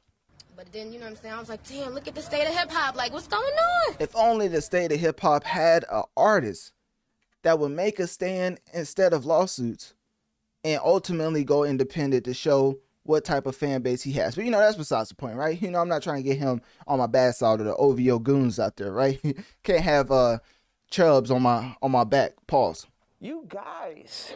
Anyways, the reason why I point this out is because this, as you can see right here that I'm circling, says at 2025 Taylor Swift. Now, what that means is that she's essentially independent and she owns the masters and full recording copyrights, selling 3.4 in just 3 tracking days, which, mind you, actually overtook Adele's 25 as far as the biggest first week sales in any album's US history. So Taylor Swift is breaking records and she's still an independent.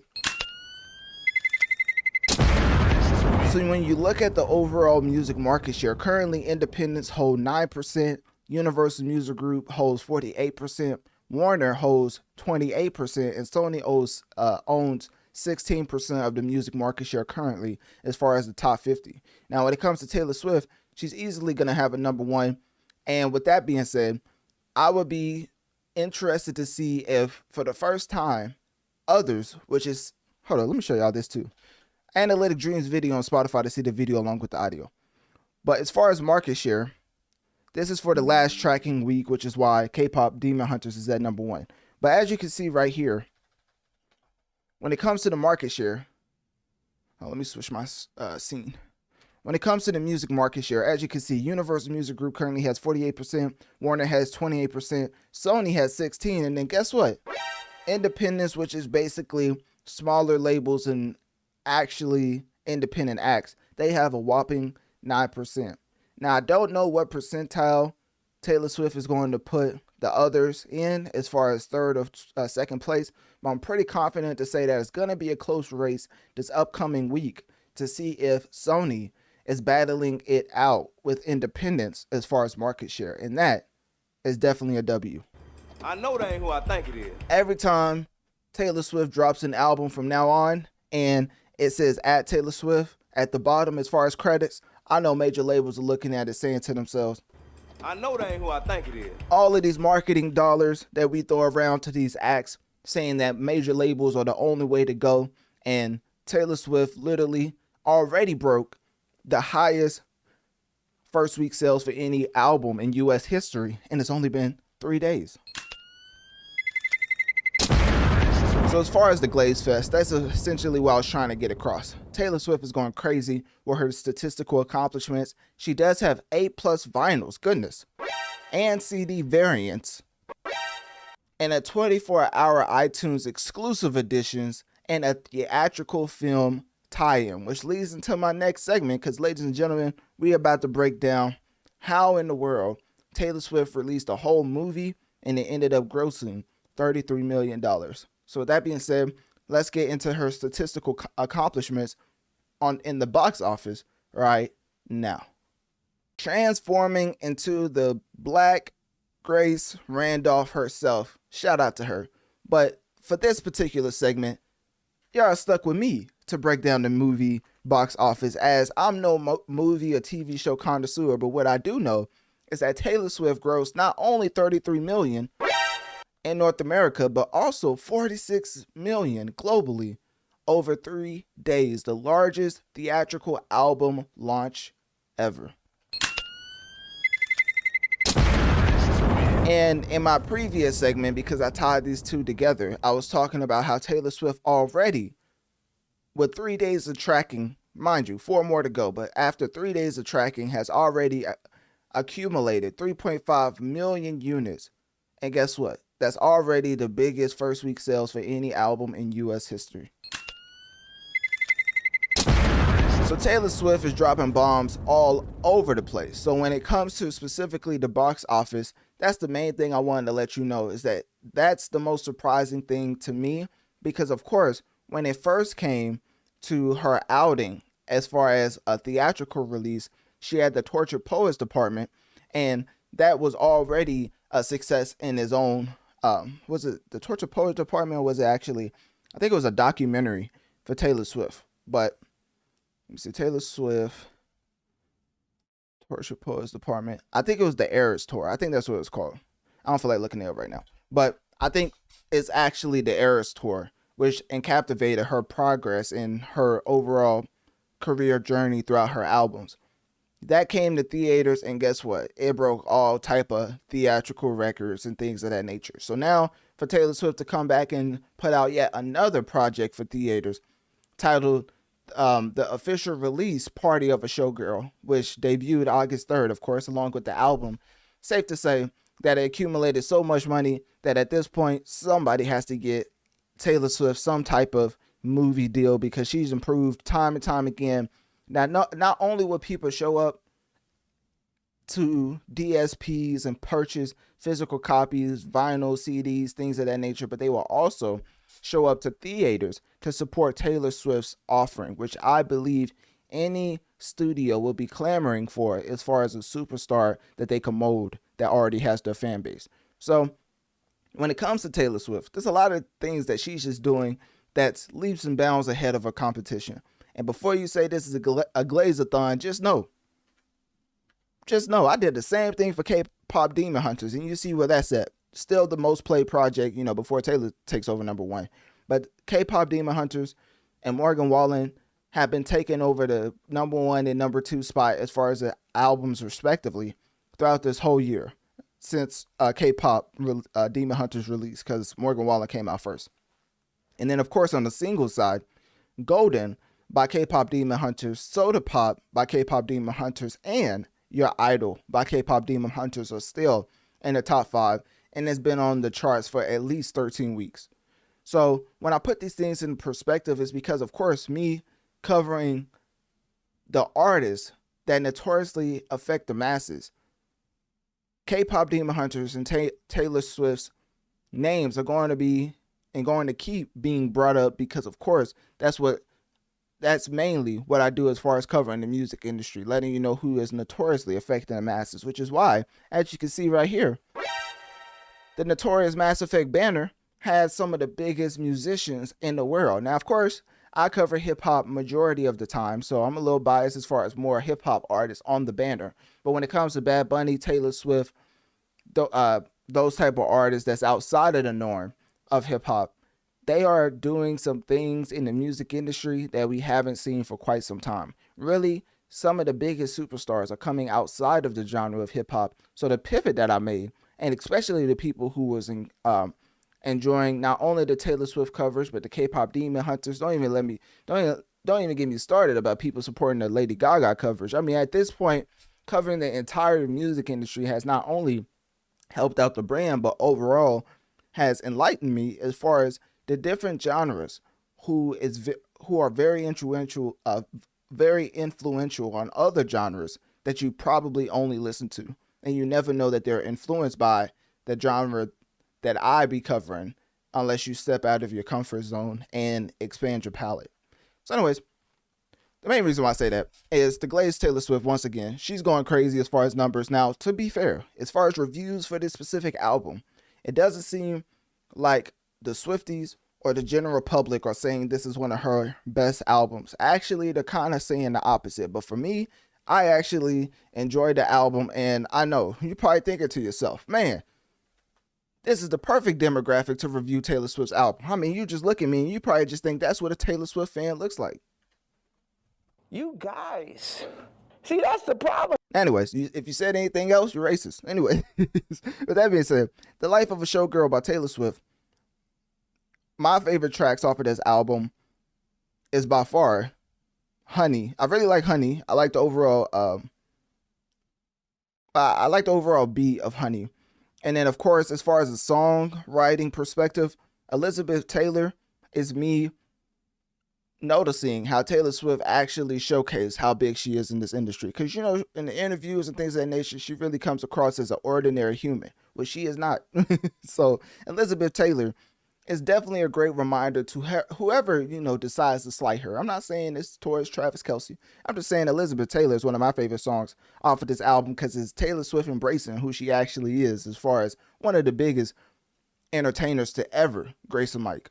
And she's basically letting you know that in a very sly way in Elizabeth Taylor. And also I like the beat on that album, on that track as well. But I like a lot of other tracks. Like as far as what stands out to me, I think Wood stands out to me. Pause.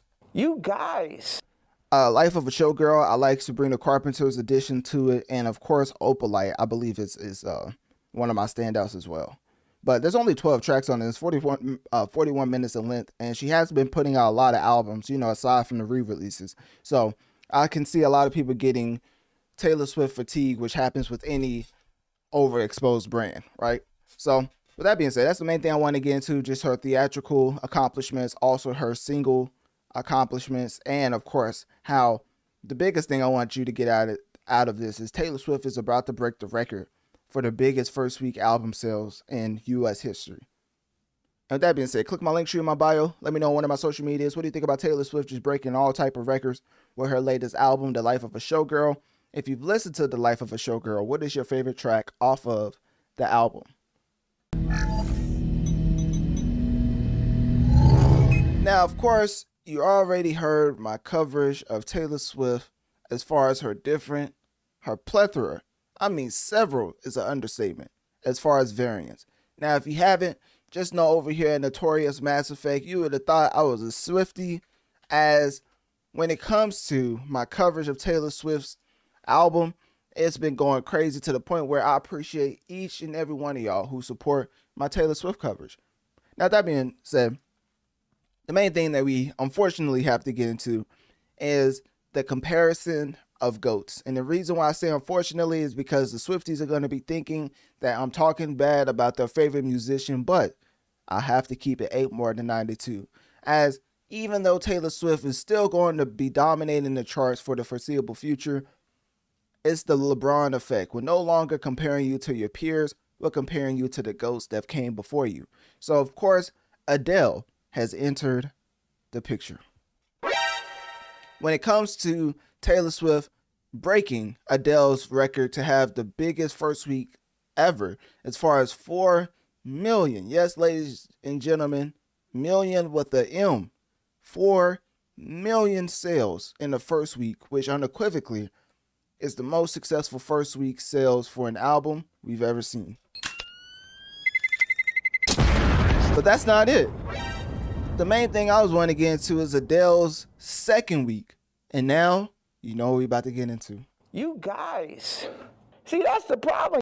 Analytic Dreamz video on Spotify to see the video along with the audio. Because right now, I'm essentially showcasing the sales for Taylor Swift. I'm showcasing all the different sales as far as throughout her entire career, as far as first week. As you can see, The Life of a Showgirl is by far her most impactful first week for an album in her career. And Taylor Swift is Taylor Swift, so that's saying something. But the main thing I was wanting to point out is how Adele, in her week 2, as far as her album 25, that released November 20th, 2015, she had 3.3 million in her first week, which was the largest debut since 1991. But then, of course, week 2, she held on to have over 1 million in her second week, more specifically 1.02 million in her second week sales for her album 25. The reason why I'm saying that is because it's reported to be 345,000 as far as Taylor Swift's second week sales, which is an unfortunate 91% drop. I know that ain't who I think it is. Adele looking at all these people comparing Taylor Swift's album to hers, and she's saying to herself, I know that ain't who I think it is. Adele selling over 1 million plus in her second week, and looking at Taylor Swift's second week numbers, saying to herself, But then, you know what I'm saying? I was like, damn, look.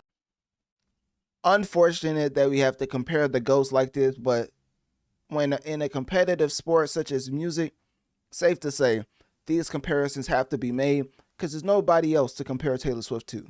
Ladies and gentlemen, the second closest as far as first week sales in the year of 2025 was Morgan Wallen.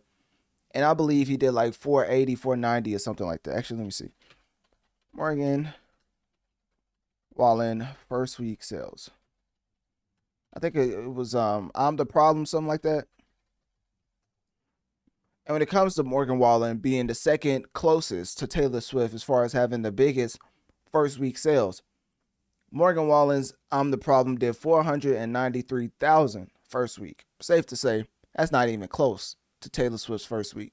So when you look at the second week, because actually I do want to know the second week from Morgan. Let me see what the second week for Morgan. Because I wonder if Taylor Swift's second week was higher than Morgan Wallen's. Okay, it was. So Morgan Wallen had 286,000 as far as his second week. Taylor Swift still ahead of the pack with 345,000 in her second week. So when you look at it, Taylor Swift is doing phenomenal on the charts. You don't need me to tell you that, because I've told you a bunch of times to the point where y'all said it's a Taylor Swift glaze-a-thon.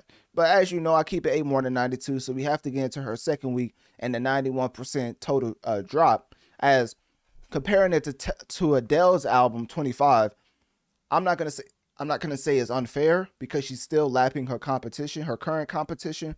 When it comes to Adele's album 25, not only did it sell over 1 million in the second week, it sold 695,000 her third week, and then it sold 790,000 her fourth week, and then it rose back up to 1.16 million in her fifth week. So I don't think the comparisons of Taylor Swift's album, The Life of a Showgirl, and Adele's 25 album is fair, as outside of the first week, Adele is still in a league of her own, especially with the week 2, week 3, and week 4, week 5 hold, which, seeing as 345,000 is the second week sale for The Life of a Showgirl, is just not comparable to Adele's album 25 as far as one of the largest albums of all time as far as longevity. Now, of course, first week is definitely up there to the point where it's definitely the most successful first week sales. And of course,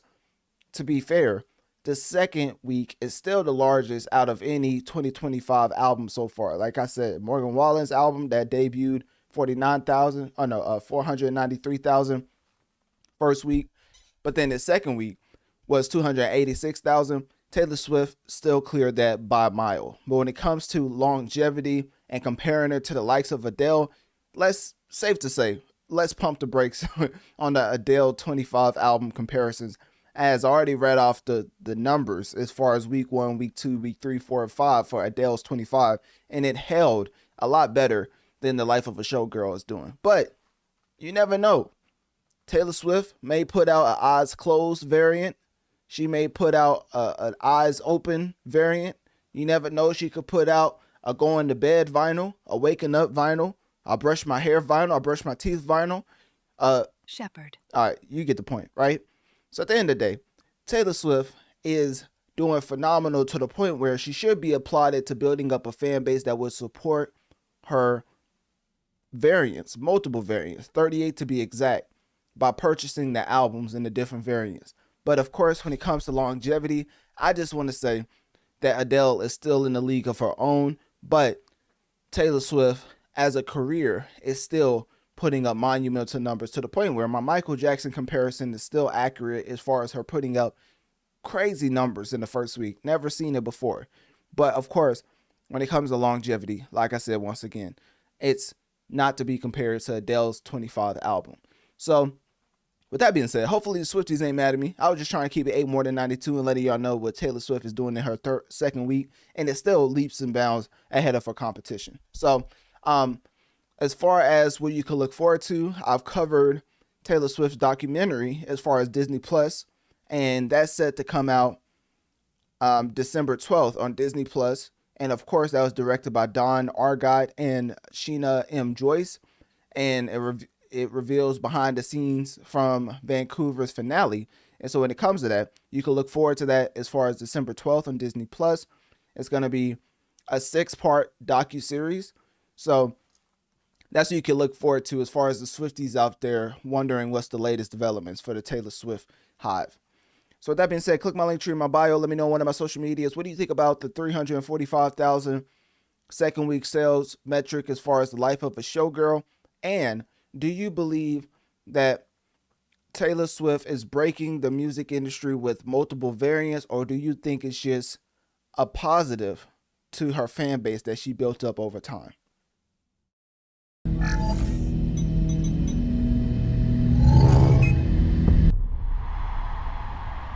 Analytic Dreamz video on Spotify to see the video along with the audio. Almost as if it was pieces falling into place. Oh, now Taylor be working out. Pieces falling into place. Okay, she trying to get that Nike deal, you know what I'm saying? You guys. All right, my fault. Let's get focused. Hey, y'all get focused now. As if it just happened.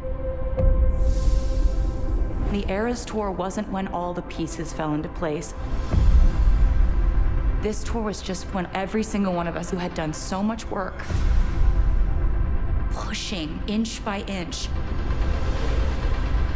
to where we all clicked together. I can read. Who y'all think give a better speech? Optimus Prime, Captain America, or Taylor Swift? I know that ain't who I think it is. Y'all let me know. We have broken every single record you can break with this tour. She's having the time of her life. The only thing left is to close the book.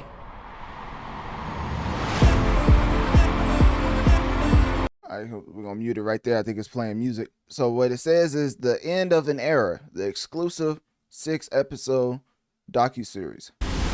It's still playing music. Okay, so basically you're seeing overall highlights of her show, but the main thing that we're getting into for this specific segment is Taylor Swift announcing on Good Morning America, October 13th, that she will be coming to Disney Plus with a 6-part docuseries. First two episodes will drop December 12th, and then it will release 2 episodes weekly after. So when it comes to that, I think me covering Taylor Swift is obviously because of the podcast Notorious Mass Effect. I mean, hopefully I don't have to bring this up every single time, because y'all probably thinking to yourself, as a person who focuses on the music and gaming industry, why are you covering Taylor Swift so much? Well, ladies and gentlemen, that's exactly why. You guys. See, that's the problem. If we're talking about musicians or gaming IPs that notoriously affect the masses, Taylor Swift is the epitome of what it looks like to notoriously affect the masses on the most grandiose stage possible. Because let me remind you, Taylor Swift dropped a whopping 4 million first week as far as her album that just dropped, Life of a Showgirl. And before you think this is going to be a Taylor Swift glaze-a-thon, I do have some jokes to get off, because of course it was brought to my attention that Taylor Swift did take a very interesting marketing strategy that makes you say, don't hate the player, hate the game. But at the end of the day, we have to keep it 8 more than 92, and I have to be fair. And as I read off these specific marketing strategy, I'm gonna put up this specific meme right here. Analytic Dreamz video on Spotify to see the videos along with the audio. So you already know I'm keeping it 8 more than 92. But ladies and gentlemen, let's get into Taylor Swift's interesting marketing strategy. Now, along with a lot of different press releases and releasing a whole movie that did phenomenal, of course, as far as October 3rd to the 5th. So it wasn't like a week-long theatrical release. It was like, October 3rd, October 4th, and October 5th. 89-minute theatrical event. It wasn't a concert film nor a doc, but it was a promo extravaganza premiered the Fate of Ophelia video, which was Taylor Swift directed, and the lyric videos for all 12 tracks, BTS footage, and Taylor Swift's songs Reflections. And when it comes to how much it made, goodness gracious, 34.1 million as far as domestic and 50 million globally. Oh, wrong drop. That's not it. As I already went over how The Life of a Showgirl, when it released that same day, as far as October 3rd, it ended up garnering 4 million plus as far as first week sales. And safe to say the closest to that was Morgan Wallen with his album, I'm the Problem, that came out this year. I'm trying to see specifically when it came out this year. But essentially, the reason why I'm bringing up Morgan Wallen, because that is her next up competition as far as first week sales. And Taylor Swift, keep in mind, Taylor Swift did 4 million plus, right? Morgan Wallen, who's her second competition as far as first week sales, did a whopping, actually, let me get the actual number so Morgan Wallen fans don't get upset at me. Let me see. Morgan Wallen, because I know it was around the 400. Morgan Wallen, first week. So Morgan Wallen, I'm the problem. Let me see if I can find this. I'm the problem. He's definitely the problem. I'm not going to lie to you. He's the reason why he's blackballed from the Grammys. But hey. You guys. See, that's the problem. Hey, that's the problem for real. So anyways, Morgan Wallen ended up debuting #1. And I'm trying to see if they have the actual official number. Because if they don't have the official number, then there's no point. Let me see. Morgan Wallen, I'm the problem. First week sales. I need to play that typing game. You know what I'm saying? Hey, your boy be typing pretty fast. All right, my fault. My fault. Come on now. Shepherd. My fault. I'm gonna type in. I'm gonna lock in. So Morgan Wallen, I'm the problem. Sold a whopping 493,000 units first week, and that was very phenomenal. Until you realize he was putting beats here on the whole music industry with 493,000 first week. Taylor Swift, to remind you, hold on, let me put this up. So y'all don't think, we don't do fake news over here. We got to show the receipts. Taylor Swift, ladies and gentlemen, as you can see right here, not only does UMG have a 90% market share currently because of Taylor Swift putting BT on the music industry, but as you can see right here, let me pull this over. As you can see right here, 4 million first week compared to her second up, which is 493,000 first week. As far as Morgan Wallen's I'm the problem. We've never seen a notorious Mass Effect like this in quite some time. I think what Taylor Swift is doing is Michael Jackson-esque as far as from a numerical perspective, as nobody is coming close to her massive effect. And when it comes to that, not only is she completely lapping her competition, but now she's taking it to movies. She already took it there with her album. And then, ladies and gentlemen, now she's putting out a whole docuseries on Disney. I know that ain't who I think it is. But guess what? That's not the reason I have up this meme right here. Ladies and gentlemen, the Swifties are going to be very irate at me. But the reason why I have this meme up is because Taylor Swift has a whopping, and I kid you not, a whopping 34 variants. I thought to myself, hold up now. But then, you know what I'm saying? I was like, damn, look at the state of hip hop. Like, what's going on? I look at the down spiral of hip hop as far as its effect in 2025 compared to other genres like country, like K-pop, like corridos, tumbados. I look at that in general, and I think to myself, if only they would have put out 30 plus variants like Taylor Swift did. But then I thought to myself, French Montana tried that same thing, and guess what? Y'all clowned him. You guys. See, that's the problem. But Taylor Swift has put out a standard CD, a standard vinyl LP, a standard cassette, a Target exclusive CD, 3 editions, mind you. Target exclusive vinyl LP. I'm going to stop with the drop. I'm going to keep going with the list. Acoustic bonus CD, 4 web store editions, signed CD, 2 editions, deluxe CD with charm. I don't even know what that means.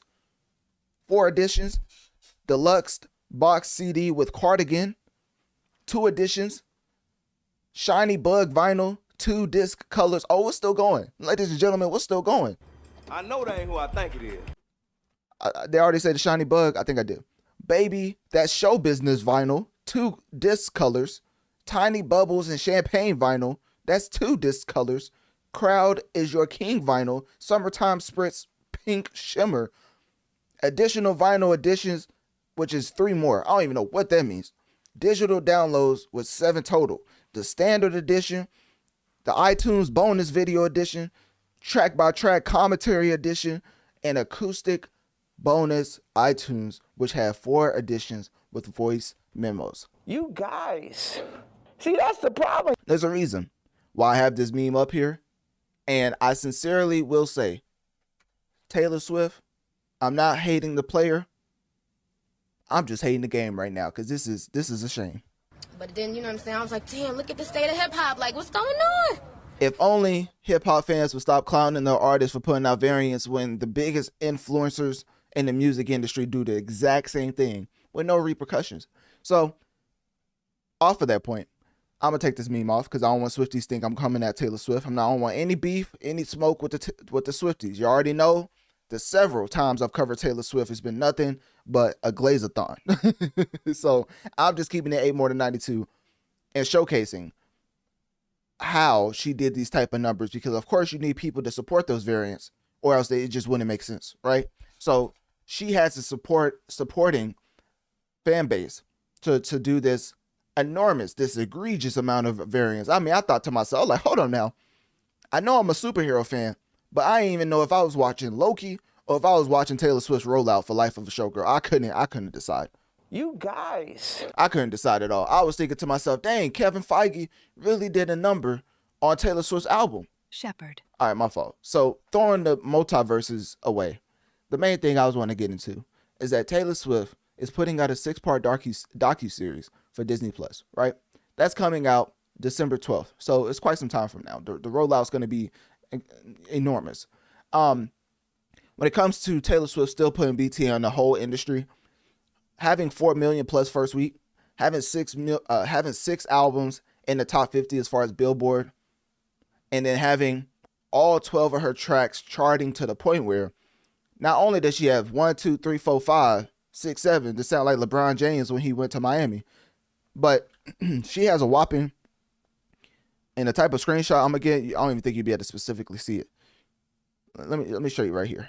So you know how Golden is consistently the most played track in the world? Ladies and gentlemen, because of her enormous debut, Taylor Swift has 12 tracks in the top 10 of Billboard Hot 100. But then, you know what I'm saying? I was like, damn, look. That's actually insane. So all of these metrics that I'm giving you is to showcase why we cover Taylor Swift so many times, to the point where Drake then lost his whole lawsuit, and I still haven't got to that yet. But then, you know what I'm saying? I was like, so when it comes to Taylor Swift and her putting out an album, I think, especially what I do, it would be a disgrace to the platform to not put immense respect on Taylor Swift's name, because this is the most notorious Mass Effect you will ever see from a musician in quite some time. It's like when sports players and expert analysts talk about LeBron James and his impact on the NBA. Whenever he leaves, we're going to see a distinct change in the league as far as how they maneuver to get eyes on their product. Taylor Swift and what she's doing to the music industry is something that we'll never see again in our lifetime, because the amount of time it took for Taylor Swift to build up this type of audience. I mean, she was going through everything. Remember when Kanye hopped on stage and basically said that her award should have went to Beyonce? You guys. See, that's the problem. Remember when Kim Kardashian was recording all type of phone conversations basically to make Taylor Swift look like the most evil person in the world? You guys. See, that's the problem. Remember when Taylor Swift was dating the Jonas Brothers? All right, my fault. I just wanted to throw that in there. Shepherd. My fault. I'm being messy. So when it comes to Taylor Swift specifically, I wanted to see when she put out her first album, because we're not going to see this in our lifetime. I want to tell you how long the buildup was. So from 2006 to 2025, almost 2 decades, and you come to realize she's now reaching the peak of her career.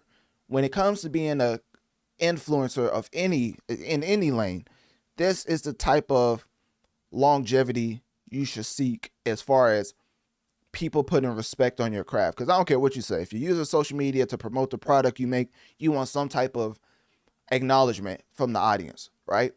Taylor Swift has garnered that and then more. And it took her almost 2 decades to reach her peak.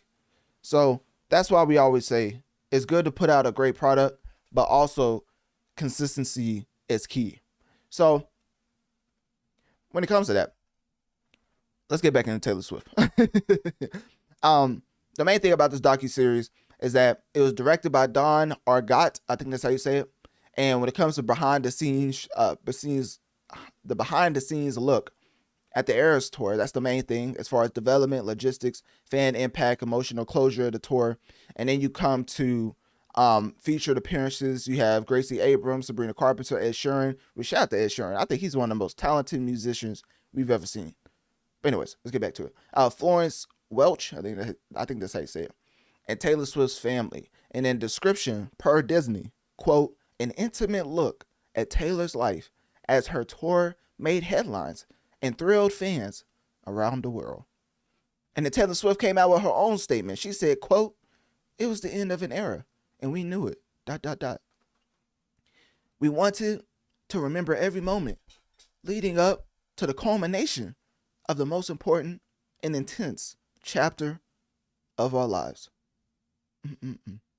And then, of course, when it comes to the format, I already talked about how the first 2 episodes is dropping December 12th, and there's going to be 2 episodes released weekly after that. So this makes all the sense in the world, because if you can generate $50+ million in the box office, then safe to say you can generate a lot of eyes and engagement on a streaming platform where people don't have to travel anywhere to watch it. They just have to subscribe to Disney Plus, which, as we've seen, Taylor Swift can get the Swifties to subscribe to a lot of things. Shepherd. All right, my fault. So when it comes to Taylor Swift and Disney, they've already had a working relationship, as 2020 Folklore came out with the Long Pond Studio Sessions, a 106-minute doc filmed at Aaron Dessner's Long Pond Studio. And then in 2023, Can't Forget the Eras Tour, how the film version went straight from making $250 million worldwide as far as in theaters and transitioned into Disney Plus. So that happened in 2023. Disney Plus saw all of those dollars, and they was thinking to themselves, I know this ain't one person bringing in all this revenue. They basically said, we got to run it back. So here we are again in the big year of 2025, the end of an era, and the final show is happening on Disney Plus. And when it comes to that, December 12th, the first 2 episodes, and there's going to be 2 episodes released weekly after that. So this is the 3rd major Taylor Swift Disney collaboration. What I've been playing this whole time, as far as Analytic Dreamz video on Spotify, is the trailer.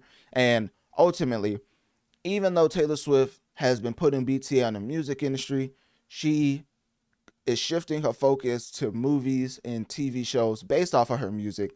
And safe to say, the Swifties are going to support to the moon and back. Because another thing I haven't even mentioned is that the Eras Tour was one of the highest grossing concert tours of all time. It was so close to $1 billion revenue globally, and basically showcased how she was breaking records time and time again with her tours, to the point where now that the Eras Tour is one of the highest grossing concert tours of all time, safe to say that we can ask the question, what is next for Taylor Swift? Because it seems like she's did it. She's broken the game, and she's accumulated numbers that we never thought we would see in our lifetime. So as far as what's next, click my link tree in my bio. Let me know on one of my social medias. What do you think about the Taylor Swift Eras Tour docuseries on Disney Plus dropping December 12th? And what stands out to you the most as far as Taylor Swift's notorious Mass Effect with her music?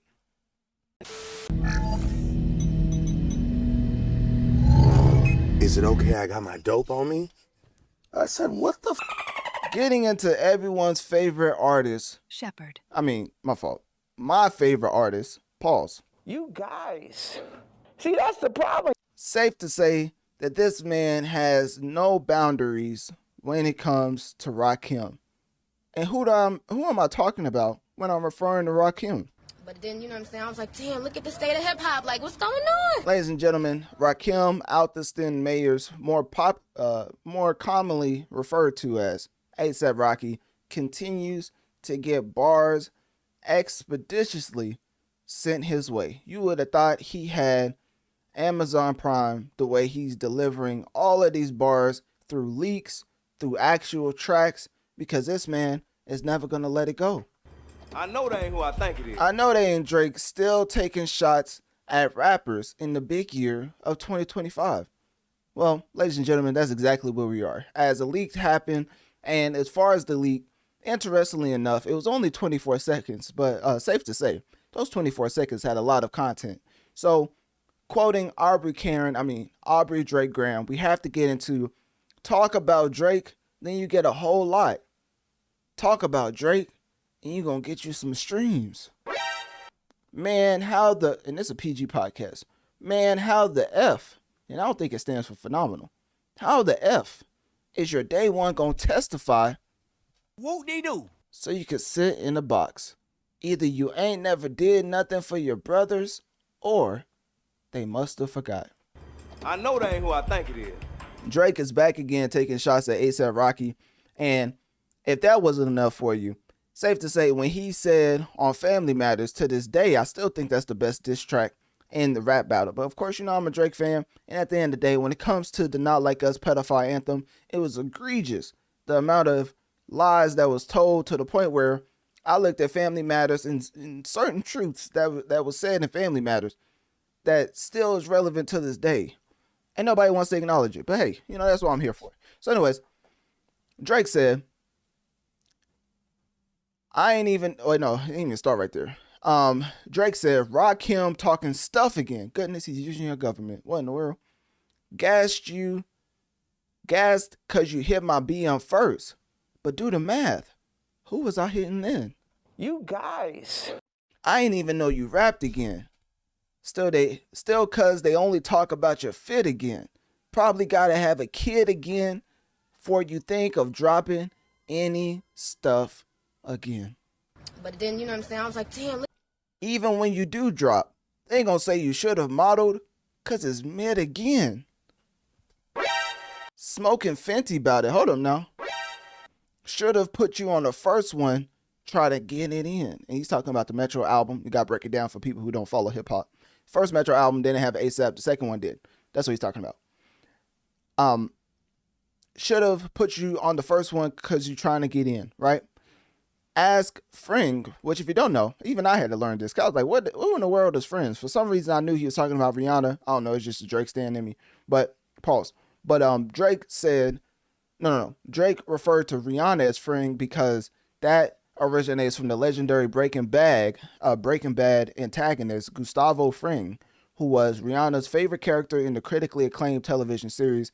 And of course, Aaron Paul, who plays Jesse Pinkman in Breaking Bad, stated that Rihanna and Drake were both ecstatic when meeting him, emphasized how much they loved the show. Aaron Paul said that Rihanna put Drake onto Breaking Bad. So, of course, that's the nickname that Drake gave Rihanna. So, of course, while he was watching the Breaking Bad show with Rihanna, he was basically letting A$AP know that if you do the math, all right, y'all get the point, right? But then, you know what I'm saying? I was like, damn, look at the state of hip hop. Like, what's going on? So, anyways, Drake is going to keep taking shots at everybody but size 7, white tank top, because for some reason, he still has indefinite quarrel with a lot of people who took or supposedly chose sides as far as in the rap battle. So he's taking shots at A$AP Rocky. That's what the leak is about. It's only 24 seconds. And if you try to look it up, best believe UMG has did everything possible to take it down, right? So of course, that's why I'm not playing the audio. I am playing the video as far as where the leak is from, but it's just a car and him playing the leaked Drake track. So you can't really tell anything by it. The main thing why I'm showing is just showcasing what it looks like as far as the Drake leak. If you come across it, this is what it looks like.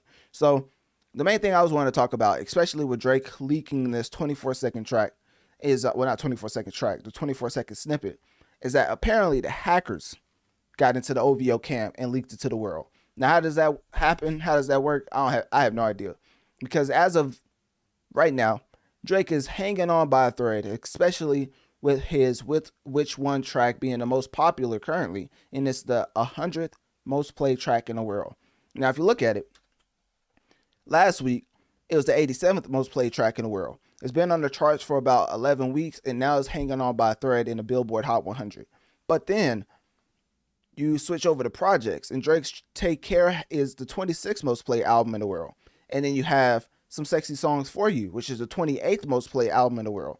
So you come to see that Drake is still very relevant from an album's perspective, to the point where pointing out his Which One track hanging on by a thread isn't really doing it justice, because hip hop has been in a down spiral in 2025. Safe to say, other genres, I'm not going to say they've effectively caught up, but it's definitely a way more competitive field. And the connection I would give you, if you're a basketball fan out there, is the way that the world is catching up to USA in basketball. I mean, the past 5 MVPs have been from other countries outside the United States. I mean, you had Shai Gilgeous Alexander, You have Jokic, you have Joel Embiid. At some point, hopefully Luka gets someone, but when it comes to that, that's the same way I'll compare it to the music field. People from Corridos Tumbados, which is the Latin community, people from K-pop, which K-pop Demon Hunters is still one of the most popular projects in the world. K-pop Demon Hunters' soundtrack is the second most played project, only under Taylor Swift, and it would have been number one, but of course, Taylor Swift dropped 4 million in the first week. Never seen anything like it. And then, of course, when it comes to singles, K-pop Demon Hunters is still running rampant with their track Golden. And then, of course, you have Alex Warren, which is a country artist, putting out Ordinary. And then you have Justin Bieber, Morgan Wallen, Teddy Swims. There's no hip-hop artist. Shout out to Leon Thomas. His track Mutt is currently the 18th most played track in the world. But then you have the K-pop Demon Hunters again right under him with Soda Pop. That's the 19th most played track in the world.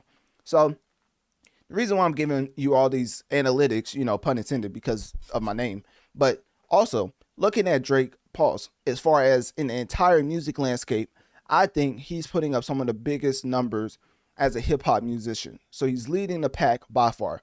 Big X the Plug seems to be the best numbers from an up and comer standpoint. Even though YoungBoy is coming up, his numbers compared to Big X the Plug, it's just not comparable. Especially you look at Big X the Plug, and he currently has the 47th most played track in the world, and it's been on the charts for about 27 weeks. And then he has another track, which is Hell at Night, which is the 58th most played track in the world, but it's been on the charts for about 9 weeks. You look at YoungBoy, he's been on the charts with Shot Callin', it's the 65th most played track in the world, and it's been on the charts about 4 weeks because of his tour. So it's not the same. Maybe YoungBoy can match Big X the Plug with only 2 months left in the year, but I highly doubt it. So as far as biggest players, pun intended, in the hip-hop game, seems to be Drake, Kendrick, and then Big X the Plug. So now, when you look at the landscape, of course you do have to mention Cardi B. But as far as longevity, it's been Drake, Kendrick, Big X the Plug. So that out the way. Drake leaking this with his track, Which One, Hanging On by a Thread, which is his most popular on Billboard. Safe to assume, and my sources are I made it up, but safe to assume Drake is coming with Iceman expeditiously. As if you don't know, I just covered Taylor Swift because, one of the most versatile music coverers out here. I'm not going to lie. Going from NBA YoungBoy to Taylor Swift, I need some type of medal. But, that's just me. You know what I'm saying? Shepherd. All right, my fault. So anyways, Taylor Swift just had a 91% drop because she put up the biggest first week sales of all time with 4 million with her album Life of a Showgirl. Her second week is seemingly around 340,000.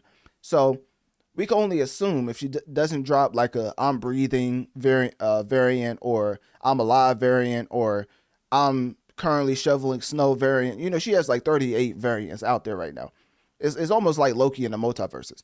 But when it comes to that, whenever Taylor Swift keeps going on the not downward spiral in a bad way, because she's still putting up the biggest numbers. But as far as her third week, if it keeps going down, safe to say Drake could easily have a number one, which would definitely continue his streak. Because I think Taylor Swift is around 14 or 16 as far as leading the pack of number one albums. Jay-Z and Drake is behind her with, I forget what it is. It's only about 2. Taylor Swift is leading Jay-Z and Drake as far as the most number one debuts with 14, I believe. Drake and Jay-Z has like 12.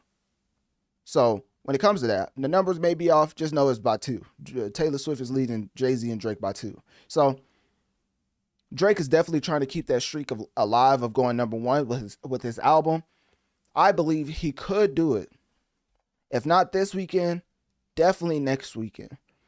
If he wants to drop in October. That was the initial date.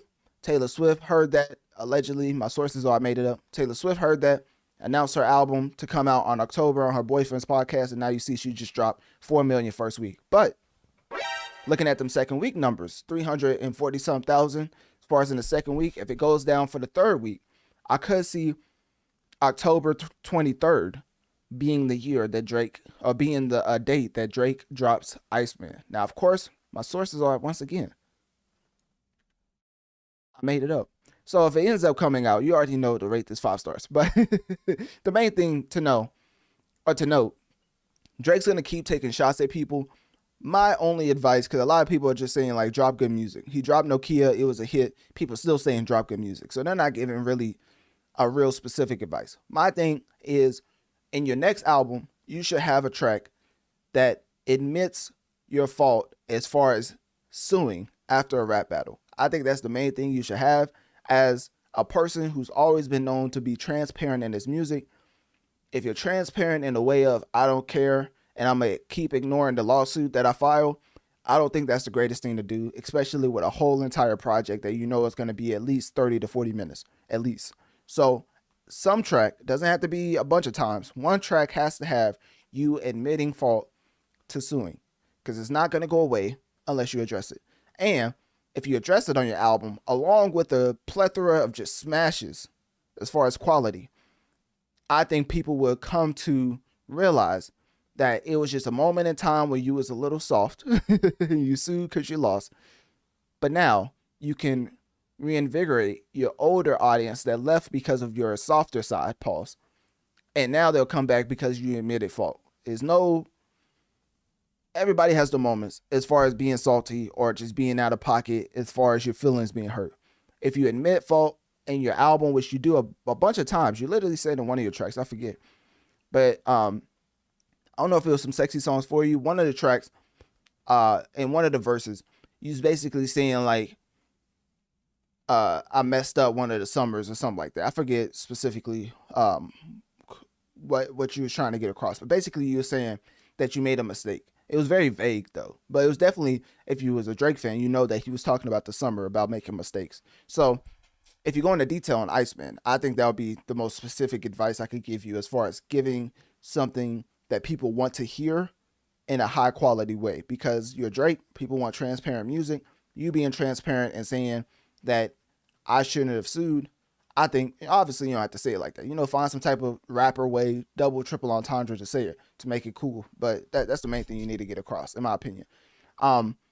So this leak by Drake is not big news. The main thing is that A$AP Rocky is going to completely get obliterated every single time Drake feels like taking a shot at him. Because these bars, I mean, talking about his homie, saying that, man, how you gonna let your day one testify so you can sit in a box? Either you ain't never did nothing for him or he must have forgot, to the whole do the math, I've been hitting your baby mom, stuff like that. Like, there's some very poignant shots that he's throwing at A$AP Rocky's way. So when it comes to that, hopefully he dives into other things about his faults instead of like throwing jabs at A$AP or LeBron or DeMar DeRozan. I would like Drake to focus on himself and the mistakes that he made on Iceman. So that's the biggest advice, the most specific advice I could give. But with that being said, that's the main thing for Drake. If he does come out with Iceman, I would assume it'll be October 23rd. But of course, that may not be the actual release date if Taylor Swift puts out another I'm Alive type vinyl, right? If she puts out another brushing my teeth variant or brushing my hair variant or I just woke up or I just went to sleep variant, you know, Taylor Swift out here putting out 50 million variants. But if Taylor Swift doesn't put out another variant, I would assume Drake is putting out Iceman October 23rd. And just know where you heard it first. So with that being said, click my link tree in my bio. Let me know one of my social medias. What do you think about Drake's leaked track taking shots at A$AP Rocky? And at the end of the day, when do you think that Drake's Iceman is going to release?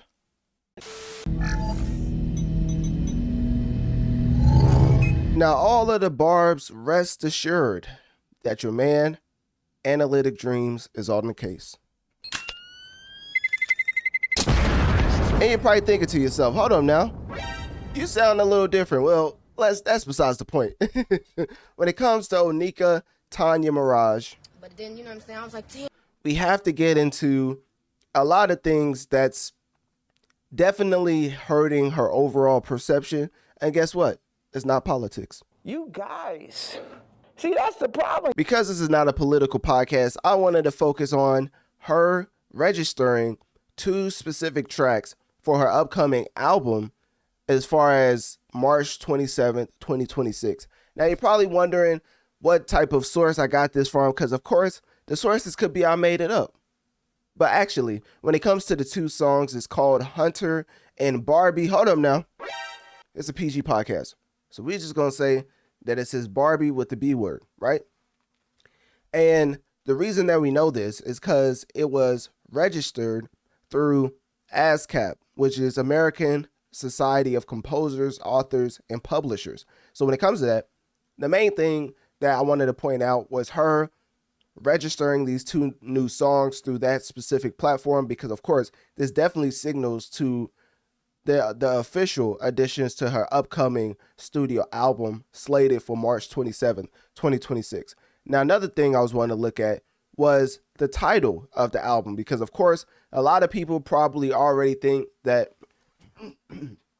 this specific album is going to be Pink Friday 3, but guess what? The one and only Onika Tanya Mirage came out herself and said that that's not the case. So she literally came out on Twitter responding to somebody, to a fan, I think, who thought her album would be called Pink Friday 3. And of course, she cleared it up saying right here, it is not.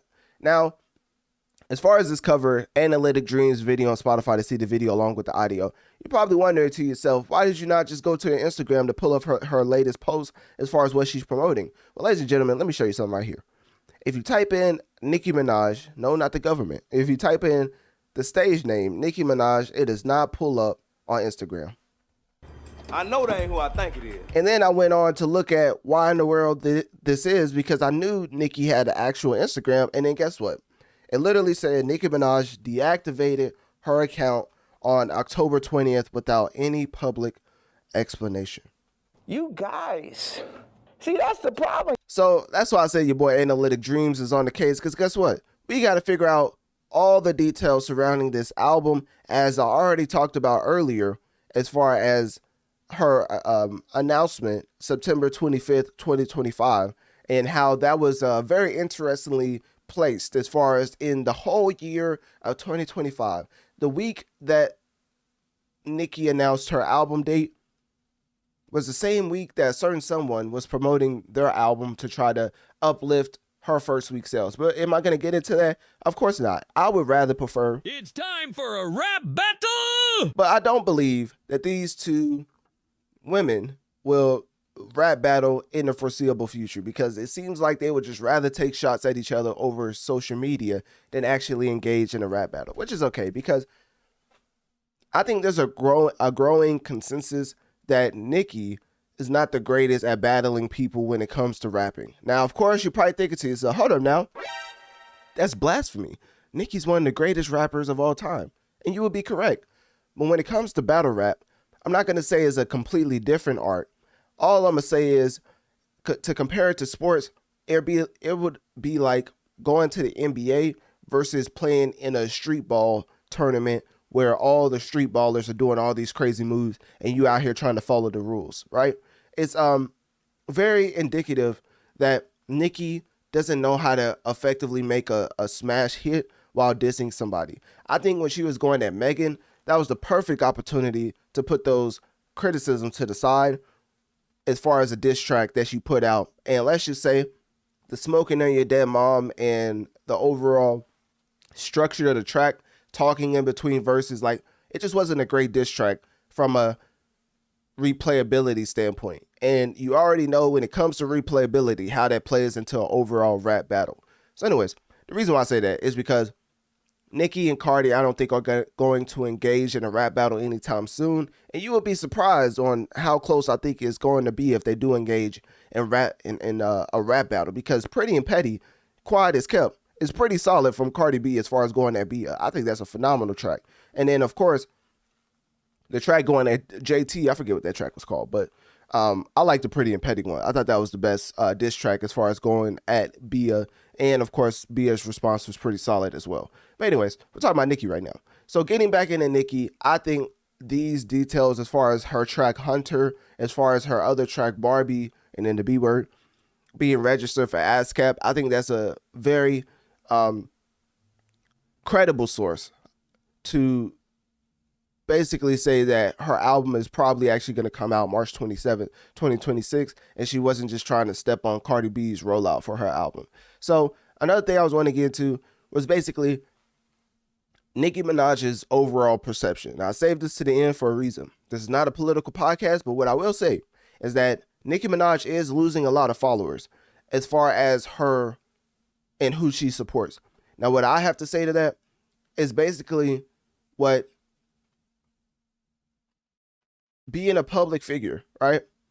And if you're going to come out like this and support certain people, and then if you're going to lose the followers because of who you support, if that's authentically you, you got to just double down on it. Because at the end of the day, it's always, don't people always tell you to be yourself?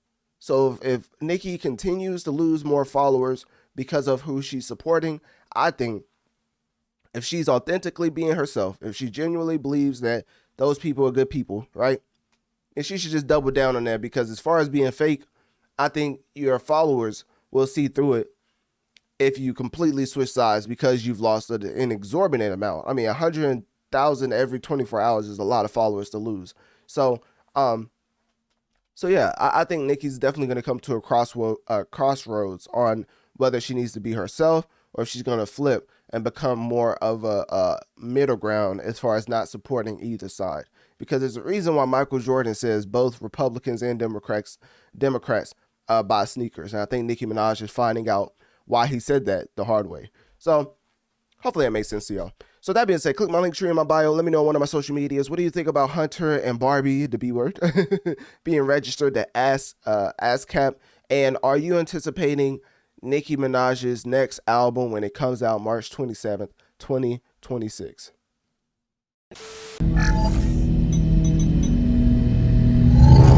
Safe to say that NBA YoungBoy is one of the most interesting experiments that we've seen in quite some time.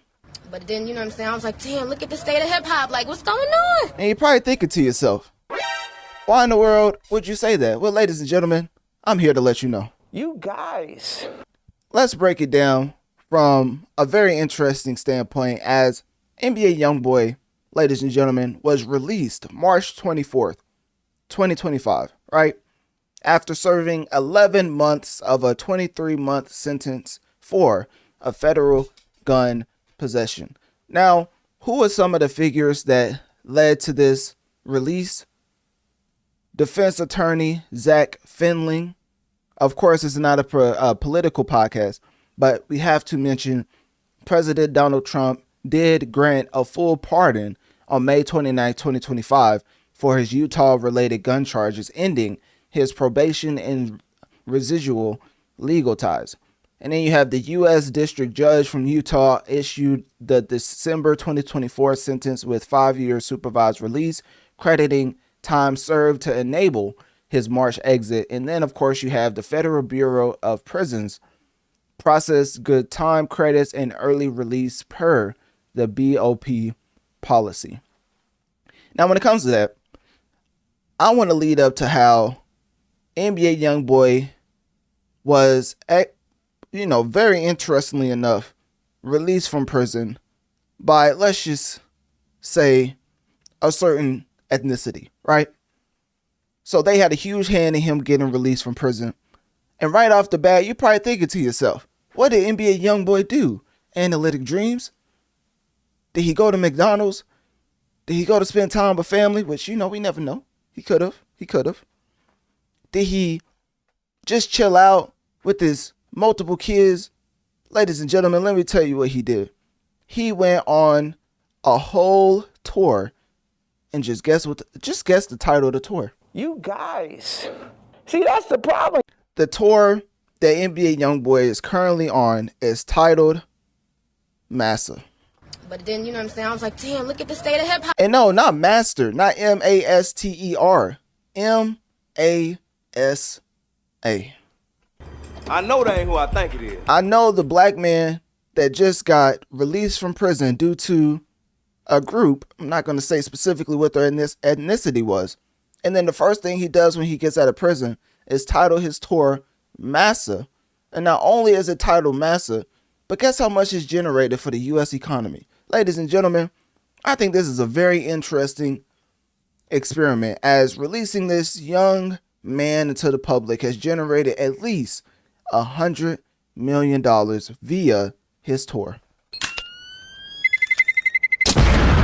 Because you got to keep in mind jobs, the tourism from people going to his shows, of course, the overall tour that's currently going on right now, his music that's streaming phenomenally, I might add, because of the tour, Shot Calling is the 65th most played track in the world. What You Is the 92nd most played track in the world. And when it comes to that, he's followed all of this up by putting out an announcement for something that will drop 2 weeks after his tour. I wonder what that project will lead up to. But anyways, this specific segment is focusing on his announcement for his 9th studio album titled Slime Cry.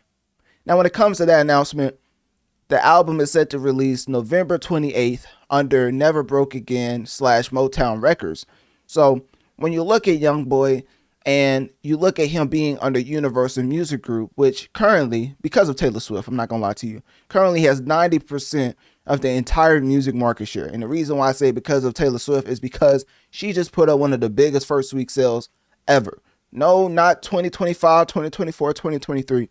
The biggest first week sale ever. Shout out to the Swifties that have been supporting the podcast. Because, you know, man, going from Taylor Swift coverage to NBA YoungBoy coverage, I mean, the range, right? Shepherd. All right, my fault. So anyways, Taylor Swift had 4 million plus sales in the first week, right? Usually UMG has around 60 to 70% as far as entire music market share. So it's usually pretty high. It's never 90. And it's never going to be 90 after Taylor Swift's second week numbers come in, which we're going to get to that in a second.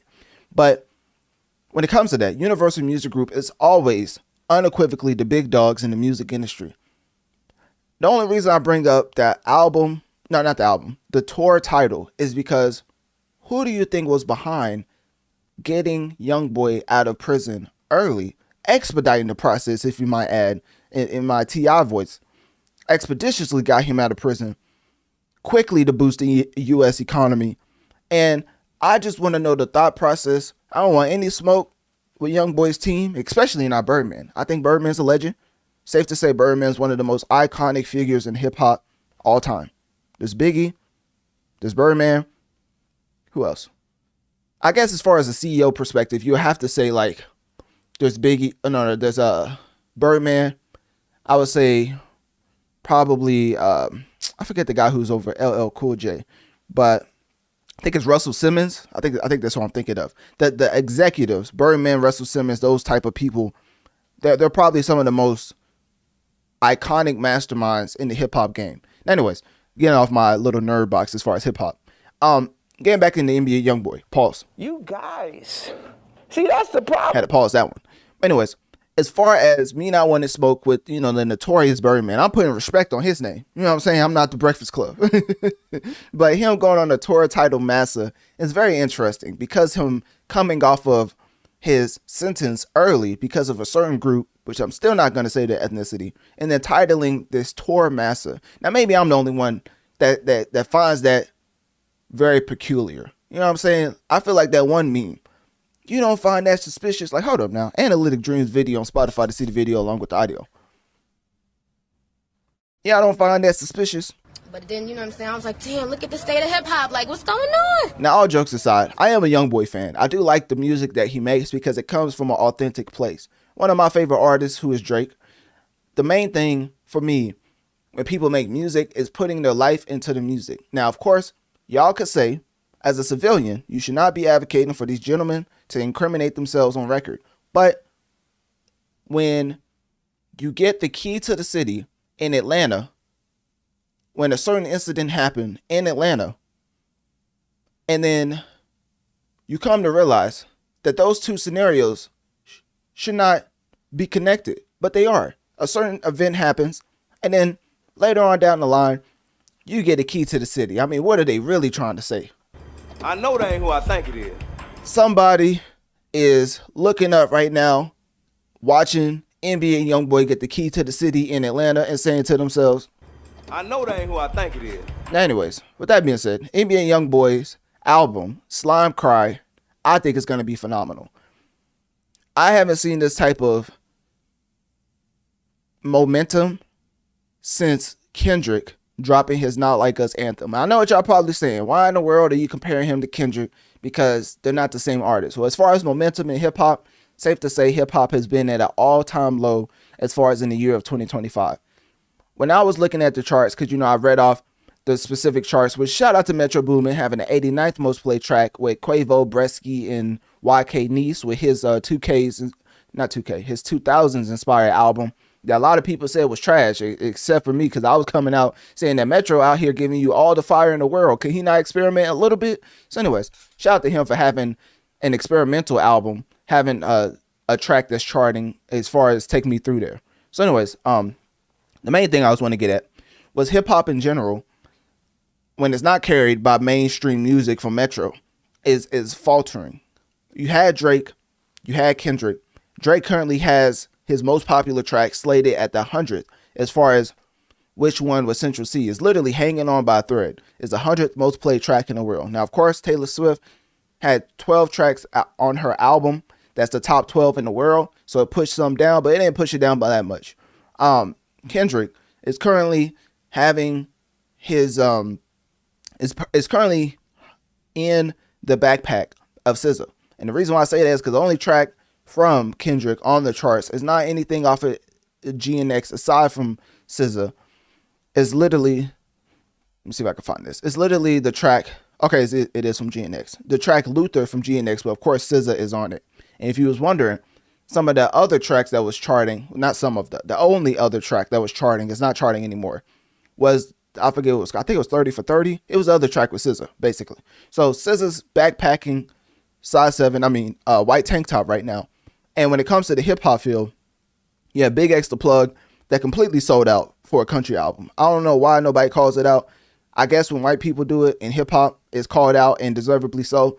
But when it's the flip side, when you have a black artist making a whole country album, nobody calls it out. But hey, I'm not trying to be the bad guy. Actually, I do not care. Shepherd.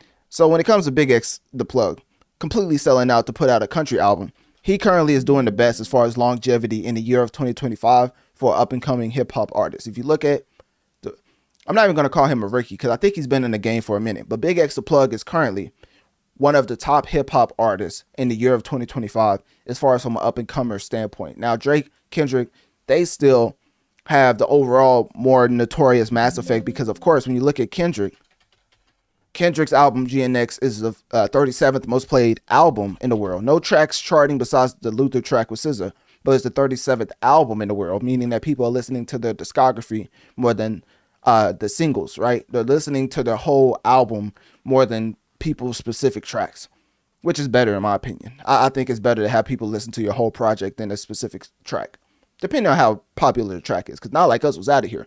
So anyways, Drake's album Take Care is currently the 26th most played album in the world. And then you have Some Sexy Songs For You, which is currently the 28th most played album in the world. And then, of course, you have Big X the Plug that completely sold out for his country album.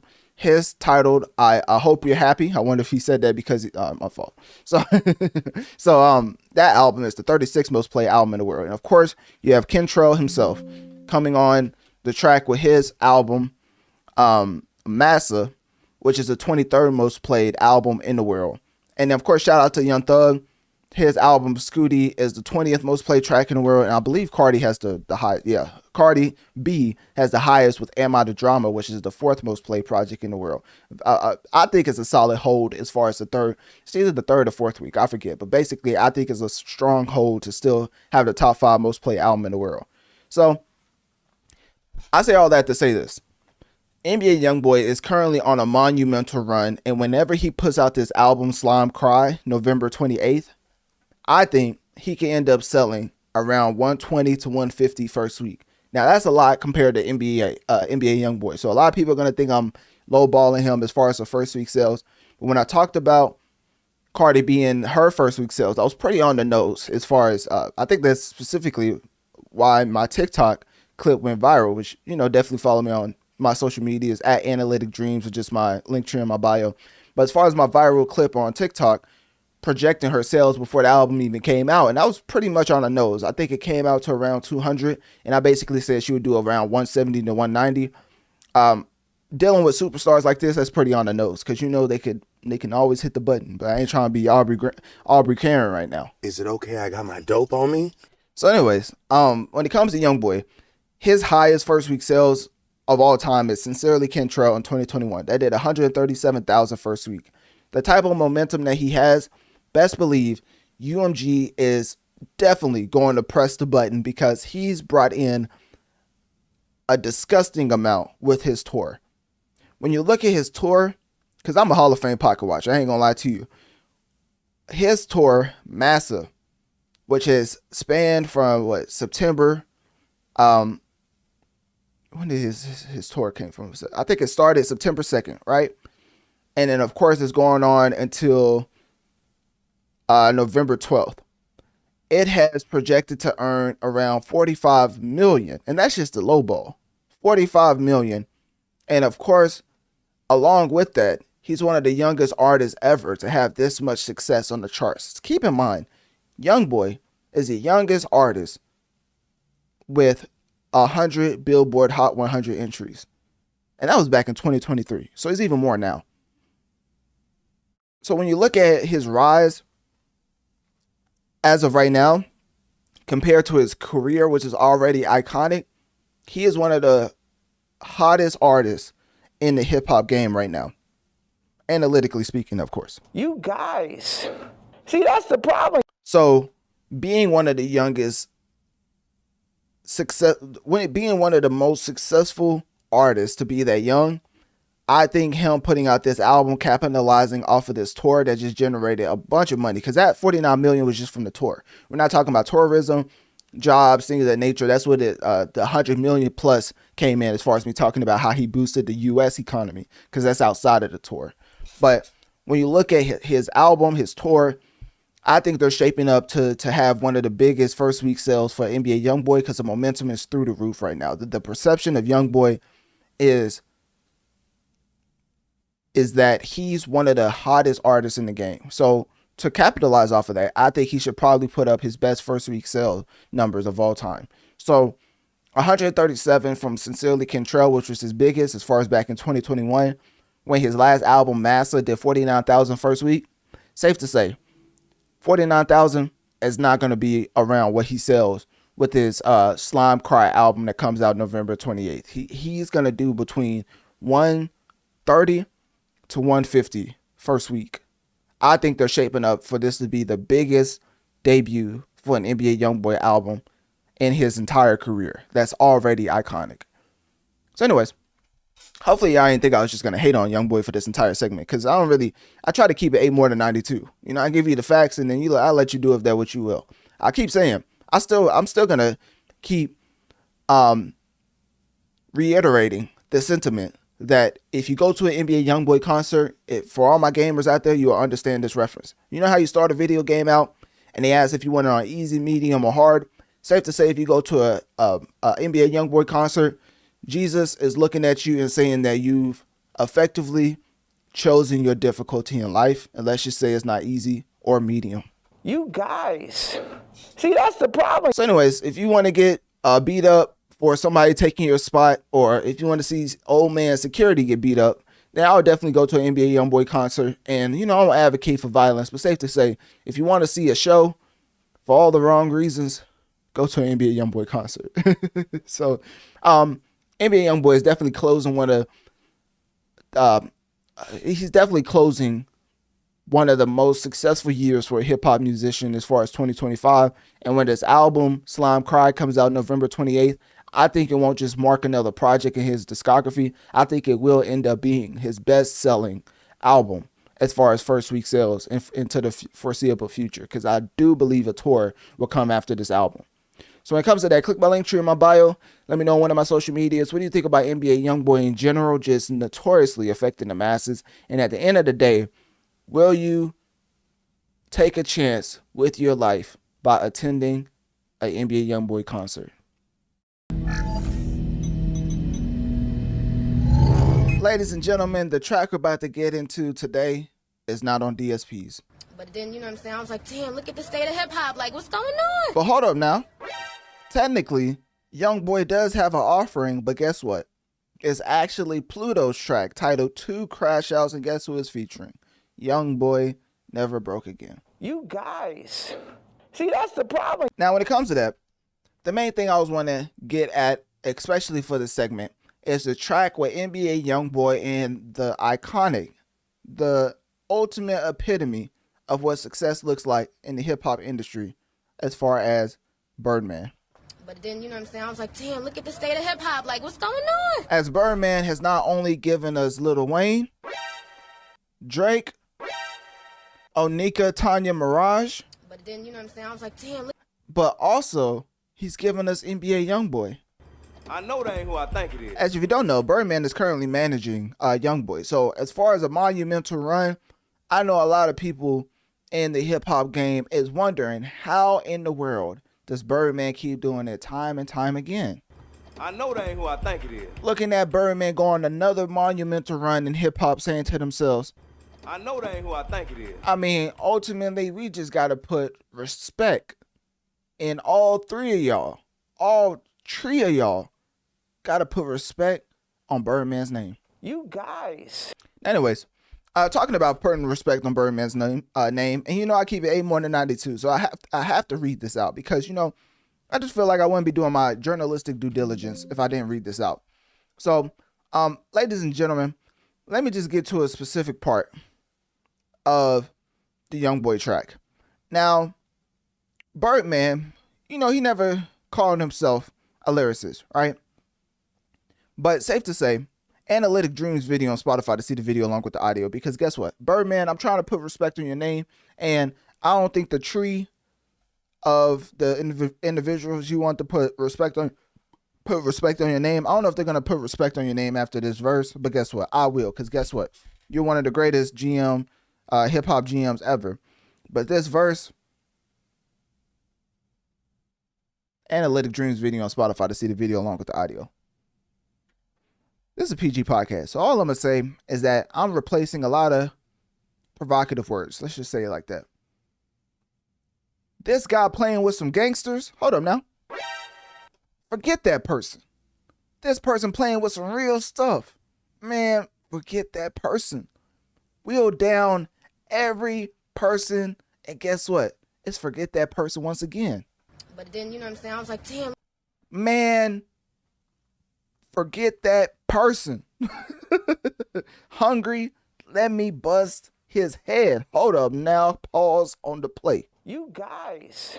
See, that's the problem. All right, let's continue. I've been scoping on the gram. I seen what he said. Hold up now. Whoop-dee-doo. What he about to do? I know he ain't about to. Whoop-dee-doo. What you mean you seen what he said? Anyways, I've been scoping on the gram. I seen what he said.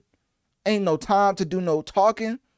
Lights in infrared. Hold on now. That's a bar. I ain't gonna lie to you. That's a bar right there.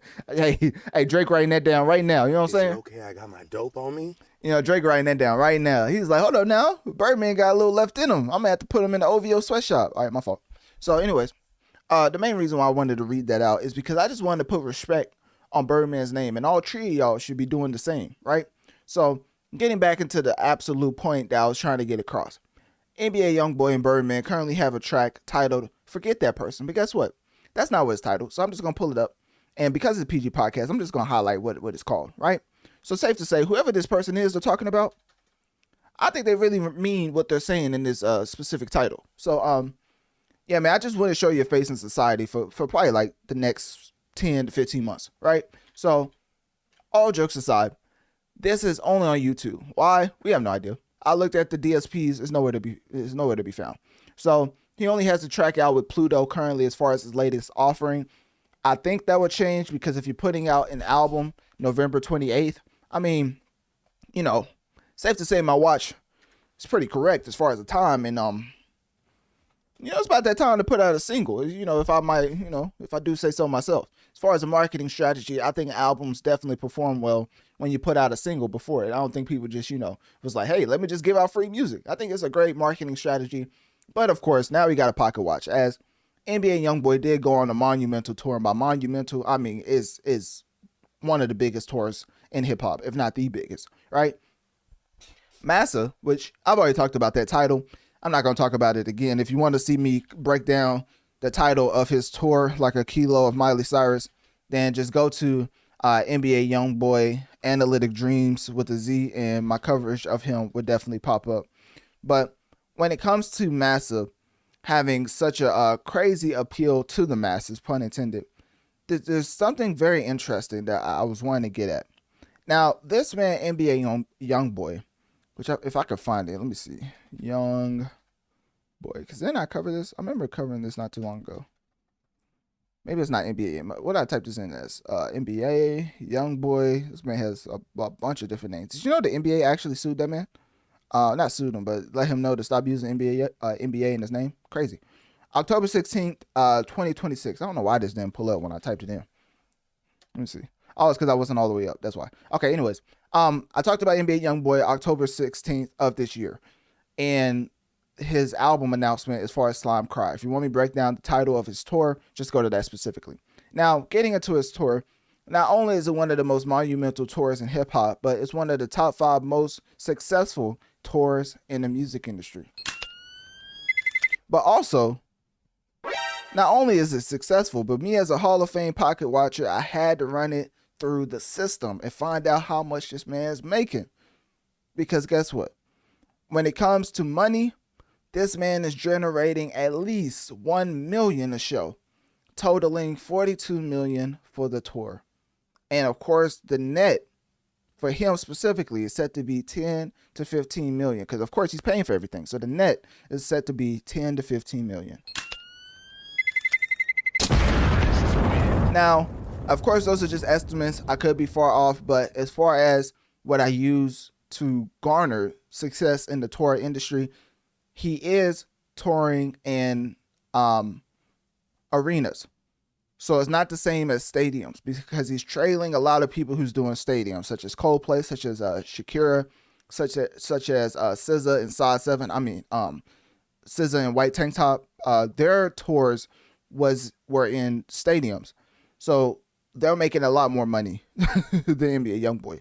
I would say, after seeing the amount of people YoungBoy's been bringing out in arenas, actually, I would say he could do stadiums, because he definitely can. I don't know if the police. Whoop-de-doo. I don't know if the police Whoop-de-doo. will let him do stadiums. So he could definitely earn more in his next tour if he does stadiums. But guess what? The police is looking at his current situation as far as what's getting canceled and what's not. And they probably saying to themselves, Whoop-de-doo. And we beat these folk. Whoop-de-doo. We beat them. We go forward. And safe to say, NBA YoungBoy may not go forward with his tour, because the police is on him like white on rice. So that's all I wanted to get into. NBA YoungBoy is doing phenomenal. One of the biggest hip hop acts that we have right now, and is definitely putting up monumentals as far as the touring landscape. And of course, his track with Birdman, which is saying forget that person in a very PG way, right? That's currently doing well, as it has 2.3 million views in 8 days. So that being said, click my link tree in my bio. Let me know on one of my social medias. What do you think about NBA YoungBoy and his impact on hip hop specifically?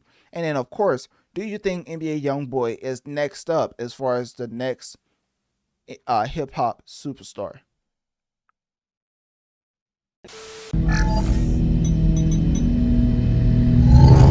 Looking in the mirror, like, I don't want to capitalize off this shit, but this what the people, this how our relationship started. This how it's gonna stay. Right. Pardon my ignorance. Do you have happy songs? That's what I was about to ask. Cause shit like that'll make you be like, I don't want to be the sad nigga. Every time I walk in the room and bitches like, I was gonna say so. But that's your question, not. But that's why I asked. Bro, I even told my girl one time, like damn, like this shit, the music hard, but I don't want to keep being the same. So like you're a prisoner to that. You're a prisoner. So that is the one and only Rod Wave letting y'all know that he doesn't want to be known as a sad artist anymore. You guys. See, that's the problem. And I'm not gonna lie to you. At first I believed him. And then, ladies and gentlemen, I looked at one of his tweets and he said, this hurts so much as far as the creation of the album, but I'm gonna have to give it to y'all anyway. Now, when it comes to that, I was trying to look up the specific. Yeah, here it is. Okay, so Analytic Dreamz video on Spotify to see the video along with the audio. Ladies and gentlemen, right after that, right? Because safe to say this happened around the same time. This man said, and this is a PG podcast, this project hurts so bad, bruh. 3 heartbroken emojis. But I'm gonna give it to y'all. Album tracks, album track list, tour dates, and merchandise is loading. But then, you know what I'm saying? I was like, damn, look at the state of hip hop. Like, what's going on? Now, Rod Wave's not fooling anybody. I ain't gonna lie. At this point in time, this man is the unprecedented king of giving sad boy music. Because when it comes to Rod Wave giving us anthems via his heartbreak, using soul samples, whatever he has to do to deliver the classics that he's given us, safe to say, he's delivered every single time. I know that ain't who I think it is. So whenever I look at Rod Wave saying he don't want to be a sad boy no more, guess what? I'm thinking to myself, whoop-de-doo. And we beat these folk, whoop-de-doo. We beat them. We go forward. Every time Rod Wave say he don't want to be sad no more, whoop-de-doo. Every time Rod Wave complains that people just look at him as a sad artist. Whoop-de-doo. So anyways, with that being said, the main thing I was wanting to get into is, of course, Rod Wave is going on a Redemption Experience tour that's scheduled to happen December 7th of this year to January 2nd of 2026. Opening show is in Los Angeles. And then, of course, what I'm showing you right now is Rod Wave's Instagram post of him saying, just turned my album in. And that was 2 days ago. As of me recording this, it's October 19th. So safe to say, we could be getting that album in a foreseeable future as far as November, or I would definitely say it's November, because going on tour December 7th, the album, I would put money on it that it comes out before then. So November or December. Actually, November. The album's going to come out in November. I ain't going to lie to you. Every single time Rod Wave be talking that sad stuff, you already know he knows when to put it out, because when the weather gets cold, Rod Wave pops out with another album. So anyways, tickets are available via Ticketmaster. This is not an ad, but of course I got to let y'all know. We inform people over here. So it's his first major tour since 2024's Last Lap, which we have to get into how it was canceled due to quote unquote management issues. And Rod Wave went into even more detail on the lawsuit. Yes, ladies and gentlemen, there was a whole lawsuit for the cancellation of this tour. So my fault. That wasn't even on purpose. I ain't even trying to be funny. Rod Wave the lawsuit is claiming that Rod Wave owes $27 million, goodness gracious, in advances from the canceled Last Lap tour. Now, I remember covering the Last Lap, and all I wanted to know, let me go full screen for this. All I wanted to know is how many laps can Rod Wave complete? You guys. See, that's the problem. My fault for wanting to know his fitness status. But anyways, with that being said, the other thing I was wanting to get into is, of course, when it comes to the $27 million, Rod Wave basically responded saying that it was indentured servitude. I don't know what that means, but basically his lawyer came out and said, quote, Grizzly's baseless lawsuit. Oh, okay, so it's Grizzly's production. That's all I'm saying now. Okay. Grizzly's baseless lawsuit is an attempt to trap Rod Wave into an exclusive arrangement. Grizzly has no one to blame but itself. Grizzly is the production of the tour, just in case you didn't know. So they basically said it was logistically impossible to finish the tour, and now they want $27 million from Rod Wave. Now, how in the world does that happen? You guys. See, that's the problem. Imagine you're on tour, your management team says, hey, we can't do the tour because of logistical issues. You're like, okay, we'll cancel it then. They cancel it, and guess what? Now they want $27 million from you for canceling the tour. Like, hold up now. But then, you know what I'm saying? I was like, damn, look. So Rod Wave is going through some very interesting lawsuits. I think he's going to come out on the better end of this lawsuit. Hopefully Grizzly isn't trying to be the reincarnation of Aubrey Drake Graham, because that would be a very unfortunate event. Because if you've seen anything as far as lawsuits going towards the hip hop legends, and Rod Wave is a hip hop legend, by the way, we still claim him in hip hop. It doesn't end up well. So when it comes to I said it again. When it comes to Rod Wave, the countersuit was filed October 12th, and they alleged that Grizzly's production failed. Grizzly's production had failures, routing errors, and scheduling chaos, which led up to the logistically impossible reason for finishing the tour. Only 12 out of the 35 shows happened as originally scheduled. Goodness gracious, I ain't gonna lie to you. When I say how many laps can Rod Wave complete, this may be one of them. You guys. See, that's the problem. Now, all jokes aside, before Rod Wave fans get mad at me, I do love the musical side of Rod Wave's creation, because I think putting your pain into the music is the quickest way to get people to authentically mess with your music. Because you put your pain into the music, and if it's actually your real life, you could touch on things in a very complex fashion that people who haven't lived it cannot. So that's why I always say, always be yourself in the music, because people can tell if you're fibbing. And guess what? Guess who's gonna call you out if you're out here telling a lie in your raps? But then, you know what I'm saying? I was like, damn. So anyways, with this announcement for the tour, with this announcement for the album, safe to say Rod Wave is gonna do fantastic numbers, as Last Lap did 127,000 first week, Nostalgia did 137 first week, and Soulfly in 2021 did 130,000 first week. Now, Beautiful Mind that came out in 2022 was a little bit of a down year for Rod Wave, as that only did 115,000 first week, which I say only. I think this break helped out because, of course, people are going to miss you. And now that you're putting out an album, after not putting out an album for quite some time, actually, I guess he has put out an album every single year, 2021, 2022. Oh, yeah, ever since from 2019, yeah, he's been working. Never mind. He's been putting out an album every single year. So 2025 is just going to continue him putting out an album every single year. And with that being said, I still think that there was enough time passed, because October 11th, 2024 to, I think the album probably come out in November of this year. I think that's a good enough time for people to miss you and listen to your album in full, because people already sing Rod Wave songs. Well, else I do. I definitely do. Like they're in the middle of a church song. I ain't gonna lie to you, every single song that come in as far as Rod Wave Soulfly, which is my favorite Rod Wave. That's my favorite Rod Wave album. Every single song off of that album just feels like a church anthem. I ain't gonna lie to you, as far as the way you can sing along. And Rod Wave can actually sing. So he's not crooning. He's not doing what a lot of people who can't sing do as far as auto-tune effects. It's just straight soul from his authentic and organic voice. So that being said, that's the main thing I was wanting to get into. He does have a track out right now titled Leaving. And if you don't know, this album is coming out under Alamo Records. The music video for Leaving was directed by Jerry Production. And ultimately, just know when he goes on tour, you never know how many laps he's going to complete on this tour. So you might as well get it while it lasts. So that being said, click my link tree in my bio. Let me know on one of my social medias. What do you think about Rod Wave's announcement, not only for an album coming soon, but his Redemption Experience tour? And what was your favorite thing if you went to the Last Lap tour?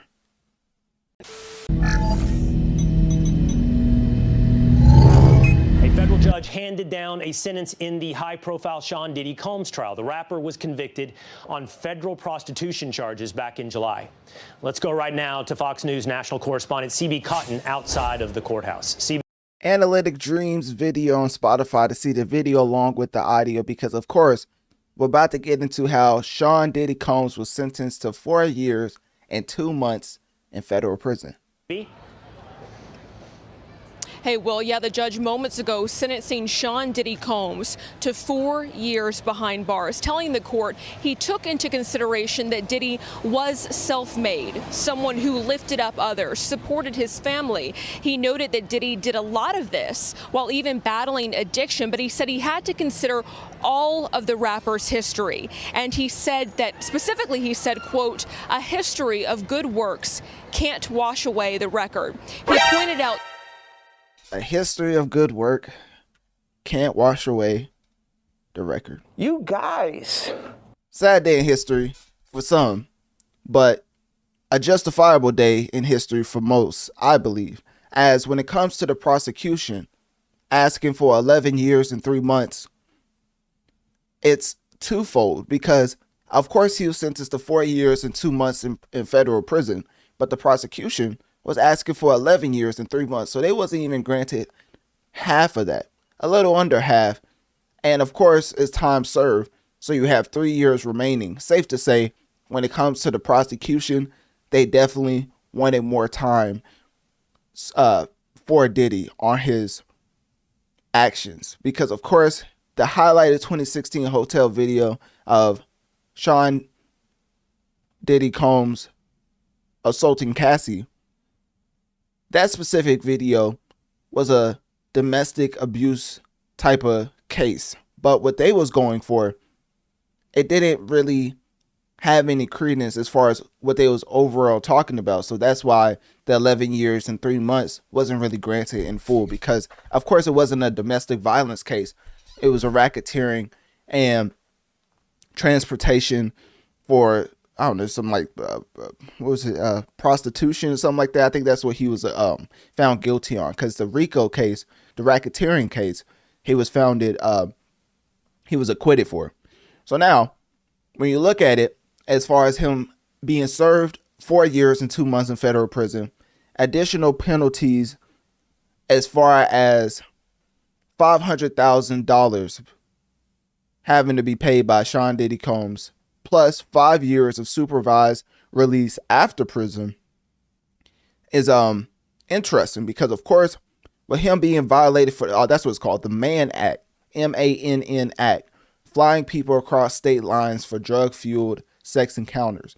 And then, like I said earlier, he was acquitted of racketeering, conspiracy, and sex trafficking. Okay, I guess he was. So I don't that's why I don't understand the whole sex trafficking and then still being convicted for the Mann Act. I don't know the difference. I really don't know the difference. Hopefully I don't sound ignorant, but I remember, and this is crazy because, you know, I cover hip hop. So when it comes to Pusha T and Malice, I hate to throw their names in here, but you know, they said it. So, hey, do with that what you will. They literally said, are we trafficking or tricking? Somebody got to tell us the difference. But then, you know what I'm saying? I was like, damn, look at the state of hip hop. Like, what's going on? And this is the clips we're talking about. The same artist that may win a Grammy for Hip Hop Album of the Year. My sources all made it up. But anyways, so they said that on that album. They was like, are we trafficking or tricking? Somebody got to tell us the difference. So personally, me looking at all the massive amount of evidence that I've seen as far as in the Diddy case, I believe that Diddy definitely deserved jail time because he was doing a lot of criminal acts. But when it comes to what they were specifically trying to get him found guilty for, as far as the racketeering conspiracy, they was making it seem like more of a group organized attack when really Diddy was the issue with show. So for me, I do believe he should serve jail time. I just don't believe the prosecution came at Diddy with the right case. They should have had domestic violence included in the case, but of course the statute of limitations probably had them at an interesting crossroads, because you can't really use the highlighted 2016 hotel video of Combs assaulting Cassie in your racketeering case. It doesn't work as far as the statute of limitations, which is why they showed that for like more public fodder than anything. So anyways, but I do not think Diddy was just innocent and should have been free today. That's not what I'm getting across at all. I do believe he deserved jail time. I just believe the prosecution should have came at him more correctly as far as the whole domestic violence point. So anyways, when it comes to that, I've broken down this whole Diddy debacle. And of course, when it comes to Diddy, when I first started talking about this as far as August 30th, 2023. Yes, ladies and gentlemen, I've been breaking it down for that long. When it comes to Sean Diddy Combs versus the drink giant Diageo, also the owner of Ciroc. Call me a conspiracy theorist, but evidence of a hotel footage with Combs assaulting Cassie happening in 2016. And then interestingly enough, in the year of 2023, after he goes to bat and goes at the biggest alcohol company in the world, as far as owning all the major alcohols in the world. Right after that, so August 30th, 2023, he goes at Diageo, and we all know how that ended up, right? Then, in that same year, November 16, 2023, he was accused of sexual abuse in a lawsuit filed by singer Cassie, and then they used the footage in 2016, but the whole time, fast forward to now, it wasn't even a domestic violence case. So I'm wondering why in the world would such a long ago video be used in today to take away Diddy as far as from the free world when it wasn't even a domestic violence case. So that's the main thing I was wanting to get across as far as my conspiracy theorist brain, as far as how even something as of 10, 15 years ago, they could still bring it up in today's age and get you for it. And of course, still not giving Diddy an out. I'm basically letting you know that when it comes to people in the higher ups, there's certain things behind the scenes that they can hold on to for the longest and hold over your head. But of course, if you're not a monster, if you're not a criminal, they probably wouldn't have that in the first place. So still, I believe Diddy deserved jail time. I was just giving you what my brain was going to as far as my conspiracy theories. Because people who've been following the podcast, y'all already know how I feel about the Diddy case. But for new listeners, as far as if you're listening for the first time, me announcing the sentence, you're probably wondering whose side am I on. So hopefully I made it clear. When it comes to Diddy's defense team, Brian Steele was one of them, as far as him being one of the people on Diddy's team. And it's very interesting how if you go to that video, he wanted no parts of this interview. I'm not even going to play the audio because they didn't get anything substantial out of this interview. It was just a bunch of jabbering back and forth. Like, where is Adam Silver when you need him? I mean, even in the NBA, one at a time, folks. Like, come on now. If we're gonna try to get answers for questions, everybody can't be asking 20 questions at the same time. Anyways, the main reason why I say that is because I was really trying to figure out where the mental state was as far as after Diddy being sentenced for 4 years and 2 months, because it seemed like a monumental win when Diddy was found not guilty of sex trafficking and racketeering, but of course he was found guilty on violating the Mann Act. What's the difference? I still don't know. As far as the sex trafficking and Mann Act, I know what racketeering is, but that seemed like a monumental W, and they was gonna let Diddy into the free world. Fast forward to now, he had 4 years and 2 months put on his sentence. Of course, 1 year served already, so 3 years remaining. But of course, people thought he was going to be a free man come October, and he was going to be popping his you know what throughout the holiday season. That's not going to be the case. Now, when you look at it, I believe Brian still saw this as a L, because of course you already know what he did for Young Thug. I don't know if I actually covered that. Let me see. Young Thug. When it comes to Young Thug, I think the first track I talked about was Money on Money with Future. And that was like me talking about his case. Because I really try not to talk about things unless there's music involved. But Diddy is one of the most influential people in hip hop. I mean, I don't know if I have to point it out anymore. But y'all see who's on the cover of my podcast. Y'all know what the podcast is titled. There was somebody who was very substantial in that man's career. Very influential, very important in the growth of his career. And that was Sean Diddy Combs. And that will always be a fact. Whether he's a monster or not, he helped Notorious B.I.G. in ways that we didn't even think was possible back then. So, as far as me covering this without any musical offerings from Diddy, that's why I'm covering it. Because I believe Jay-Z, Dr. Dre, he's up there as some of the most powerful figures we've ever had in music.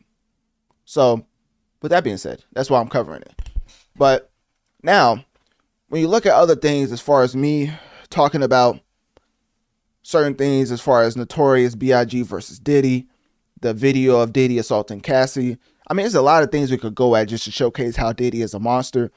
But what's objective is how he was sentenced to 4 years, 2 months, minus 1 year because served, and he has 3 years left. He has to pay a fine of $500,000, supervised release for 5 years after that. And then the main thing that he did was definitely avoiding the life in prison, because if he was convicted of trafficking / racketeering, that's what that would have held. So some would call it a W. Diddy probably wanted to get out of jail faster, but of course, when it comes to the court of law, that's what they came to a verdict on.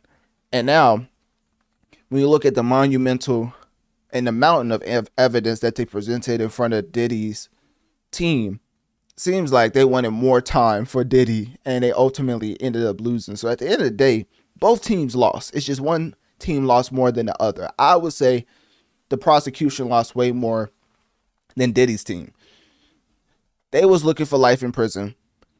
even after Diddy was founded not guilty of the sex trafficking and racketeering, they still was asking for 11 years and 3 months, even after he was found not guilty. But of course, he was given 4 years and 2 months. So that's the main thing I was wanting to get across. It's not a lot of things I want to say about this Diddy case. I mean, Diddy's one of the most powerful people in music. When he gets out, you're going to see that. You're going to see that. So as far as the things that he's being accused of, a lot of people who saying certain things about him probably won't be saying that when he gets out into the free world. I know they're going to have a 5-year supervised release, but they're probably not going to be saying that when he gets out into the free world. Once again, Diddy's one of the most influential and powerful people in music history. So with that being said, I just want to leave you off on that. I just wanted to give you the facts and let you do of that, do of that as you will. So with that being said, click my link tree in my bio. Let me know on one of my social medias. What do you think about Sean Diddy Combs being sentenced to 4 years and 2 months in federal prison? And do you believe he should have been served more or less time?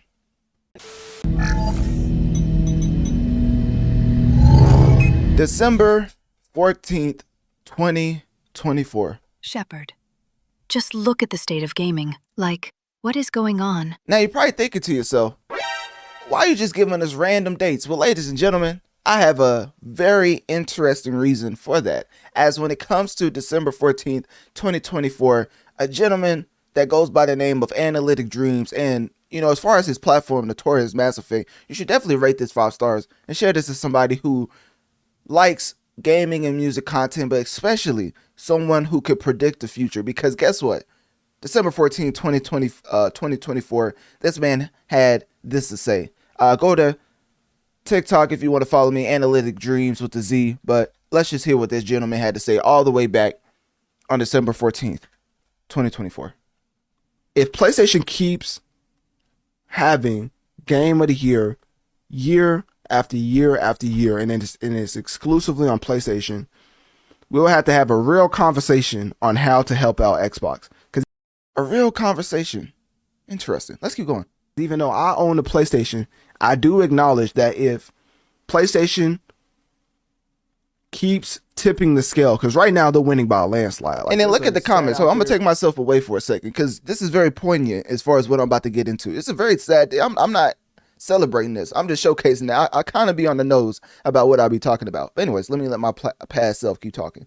That for every one Xbox sold, there's 4 PS5s sold, right? So if the scales keep tipping in PlayStation's favor, what's stopping them from having competitive prices like an Xbox? Why not mark their prices up? Xbox is getting whooped so bad right now as far as just popular games that also is high quality, that at some point, find a game that can be your next Halo and run with it. Xbox cannot afford to lose out on another console war. If PlayStation spoken like a true prophet, because ladies and gentlemen, Shepard, just look at the state of gaming. Like, what is going on? Well, if you was wondering, let me bring myself back. If you was wondering what's going on, I'm glad that you asked, because the reason why I played that prophet who basically told y'all that Xbox is losing so bad in a console race that things could get spooky, well, now we have what I was officially talking about. How as when it comes to supermarkets, not only has Costco officially confirmed the ending to the Xbox sales, citing expired contracts and low turnover, which is fewer SKUs for faster stock movement, it was also providing evidence for Walmart, for Target to do the exact same thing. Now, of course, a lot of people are reporting this specific story saying, oh, take it with a grain of salt, take it with a grain of salt. But ladies and gentlemen, as far as this ginormous advancement in the gaming news, in the gaming news, right? As far as news and it being headlining, this is one of the best we've ever seen, because everybody is talking about it. So you would think the Xbox and Target would come to clean it up, right? Or not Xbox. You would think Walmart and Target would come to clean it up, right? Of course not. The one who came to clean it up was, of course, Microsoft themselves. You guys. See, that's the problem. That's almost like being in a relationship, somebody else broke it off, and when they ask you about the relationship, you tell them, nah, we still together. I know that ain't who I think it is. That's essentially what Microsoft is doing, because I even looked it up, because, you know, at the end of the day, I don't try to spread fake news, and I'm not celebrating Xbox's downfall.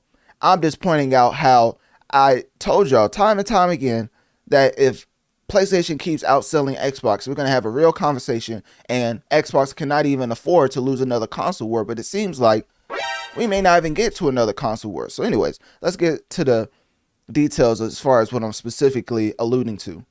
Walmart nor Target has issued an official statement on pulling Xboxes from their supermarkets. But Microsoft came out. Remember the relationship analogy I gave? Microsoft came out and said that both Walmart and Xbox are committed partners, but seemingly had no direct quotes from the retailers. Shepard, just look at the state of gaming. Like, what is going on? Now, once again, this does not bring me any joy. I'm just letting y'all know that when it comes to the console war, one, the console war is a terrible thing. Like, the main thing you need to be saying is, are they keeping each other accountable? Because if Microsoft does something, Sony is going to do something to be more consumer friendly so that they can have more sales coming in. If Sony only has PlayStation on the market and Microsoft stops making hardware as far as Xboxes, safe to say nothing is stopping Sony from making the next console an exorbitant amount of price, because guess what? Where else are you going to turn to?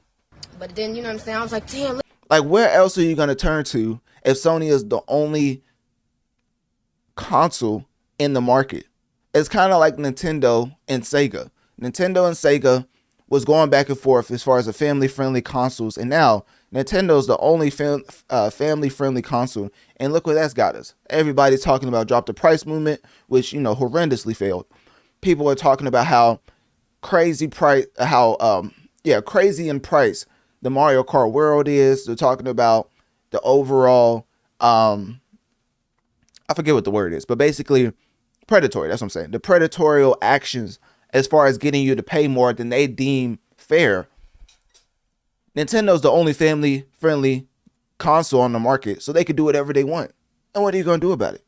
So anyways, when it comes to Sony and Microsoft, this does not bring me any joy, but as of October 13th, Microsoft responded to those reports of Target and Walmart halting Xbox console sales, and they denied the rumors. Walmart and Target did not come out and send anybody to say, hey, what they're saying is correct. Actually, they did the opposite. They're staying quiet, and they're basically letting you know that the writing is on the wall. Where there's smoke, there's fire, and ultimately, this is going to directly affect the consumers, because now Sony has free reign to do whatever they want with prices going in the future. Obviously, we could boycott and not pay for the PS6 or whatever they try to mark up as far as price, but it's a spooky scenario if Sony ends up being the only one putting out hardware in the gaming community. So a lot of people are saying that these are false reports. A lot of people are saying that, oh, it's AI. Microsoft already denied the rumors, but guess what? Microsoft's not the ones pulling Walmart or Target products out of their store. It's vice versa.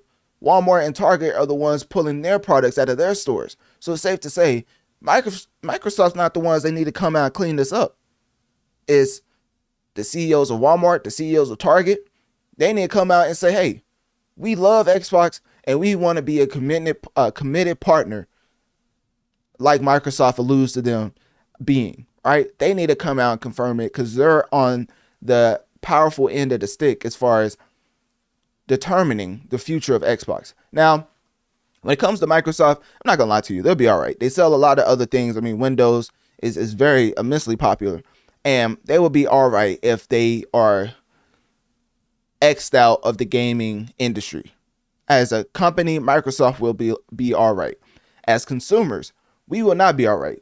If we just let Sony run rampant with the only console in the market, safe to say, there's going to be some scary developments that I do not think y'all want to see as far as having actual value and them actually giving fair prices for games and consoles in the future. Safe to say, Xbox still doesn't help themselves, as I've reported a plethora of times on Microsoft basically waving the white flag. Microsoft came out and said that they're raising prices on Xbox consoles, controllers, and then games worldwide, which, to be fair, you could blame them on the tariffs, because I believe Sony's done the same thing. I'm not sure. I'm not trying to just cape for Sony. Let's see. Sony, it doesn't seem like Sony plays. Oh yeah, okay. So August 21st, 2025, I covered Sony and them raising PlayStation to get a $50 US price hike. So when it comes to that, it's not just a one-sided fight. I'm giving you the information and letting you do of that as you will.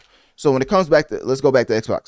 And then we go to Microsoft, specifically raising the Ultimate Game Pass to $30 a month. Shepard, just look at the state of gaming. Like, what is going on? So now you look at the console race, which Microsoft is losing horrendously. But then, like I've said throughout the years, until that news, as far as the Xbox Game Pass Ultimate price rising to $30 a month, until that news came out, before that news came out, I was essentially saying time and time again that the Xbox Game Pass was the most cost-effective way to be a hardcore gamer. But guess what? They took that away. You guys. See, that's the problem. The only thing they had as a W, they took away. And essentially, they was like, we don't care if people leave us, because the only thing that we had was the cost-effective Game Pass that was losing us money. Now, you're probably thinking to yourself, how could the Game Pass be losing them money if a lot of people are using it? Well, that's exactly my point. If something is priced lower to cut off the competition, you're going to take a loss, but you're going to have more consumers because you're giving them more value for the price point. But then you come to what it ultimately ended up costing. Let me see if I can type this in right. What it ultimately ended up costing Microsoft, as reportedly, Bloomberg reported this, so you already know this is facts. Bloomberg came out and said that the Xbox recent increase in Game Pass subscription fee was because of a significant loss of over $300 million in Call of Duty sales across both console and PC platforms last year. And then not even that.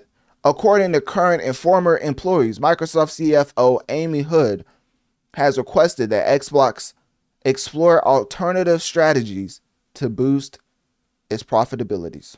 Shepard, just look at the state of gaming. Like, what is going on? So there was a reason why I kept saying Xbox Game Pass was the most cost-effective way to be a hardcore gamer. It's because it was losing Microsoft money. The prices that they gave for the Xbox Game Pass was not reasonable for any stockholder, but they did it to basically compete with PlayStation selling 4 PlayStation 5s for every Xbox Series X and S sold. They had to compete somehow, so to get the consumers, as far as the player base, over the Xbox, they made the Game Pass cheap as dirt. Now, I don't want to be anti-consumer because I do not agree with the price hike, but you do have to report all the facts as to why they would go this route. If Amy Hood comes out and says, hey, Microsoft, if you could specifically tell the head of the Xbox division to make a strategy that makes sense, that would be great, right? And you know, all of this consumer-friendly practices that's losing us money, that's all good and everything, but we're over here as stockholders trying to increase the stock, and they keep losing us $300 million plus because they want to make the Game Pass affordable. So fast forward to October of 2025, Xbox Game Pass Ultimate price is it's a 50% price hike that really I think they announced that in November. We still don't know when it's going to actually go into effect, because I looked at my subscription. I'm not going to lie to you. I kind of thought to myself, like, hold up now, maybe I should buy the full year to get around that. I may still do that because the ultimate price is still the same. But I don't know if it's delayed. I don't know what's going on. But at some point, they're going to raise it by 50%. So I don't know if they're trying to get people to subscribe to the full year. I'm not going to advise you to do that. Just for me, as a content creator, it makes all the sense in the world. For the average gamer out there, you're really only going to play, and this is if you're a responsible adult, you're really only going to play 2 to 4 games. I'm talking about in full as far as beating it. Of course, you could dabble with a plethora of games, but as far as beating it, I would say you could probably beat 3 to 4 games as far as fully in a whole year. I'm not talking about multiplayer. I'm not talking about the live services that you can play for 15 minutes and get like 20 matches in. I'm not talking about those type of games. I'm talking about a real Ghost of Tsushima, a real Assassin's Creed Shadows, Expedition 33. Like those type of games, you can only probably play 4 to 6 of those a year. I don't think in any world is the 50% price hike for Xbox Game Pass justifiable for any average gamer.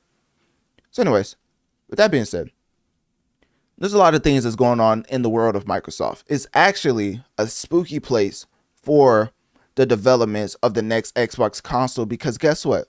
There's so much that goes into a hardware as far as console from, I never made a console, so I can't like break down the details. But as far as respecting the art of creating a hardware like a Xbox or a PlayStation, I assume it takes years of development. Then you have to mass produce it. Then not only that, you have to make sure the metrics is correct as far as giving it to certain stores on what's gonna sell the most where. And Costco, Target, and Walmart pulling Xbox stock seemingly is the same as Costco. Remember, Costco officially came out, not like take it with a grain of salt. Costco officially came out and said they ended Xbox sales, and the reason they gave was expired contract and low turnover sales. Let me put that in translation for somebody who's been in sports majority of their life. Essentially, it was like when the 76ers looked at Ben Simmons and they said to him, hey, I think your time is done. You guys, see, that's the problem. You look at somebody, you see all the potential in the world, and then you look at the actual analytics and you start thinking to yourself, there's no way that this person is going to get back to their prime form, so let's just let you go. And that is a sad day in history, especially for a lot of hardcore and avid Xbox gamers out there. I mean, I have an Xbox console too.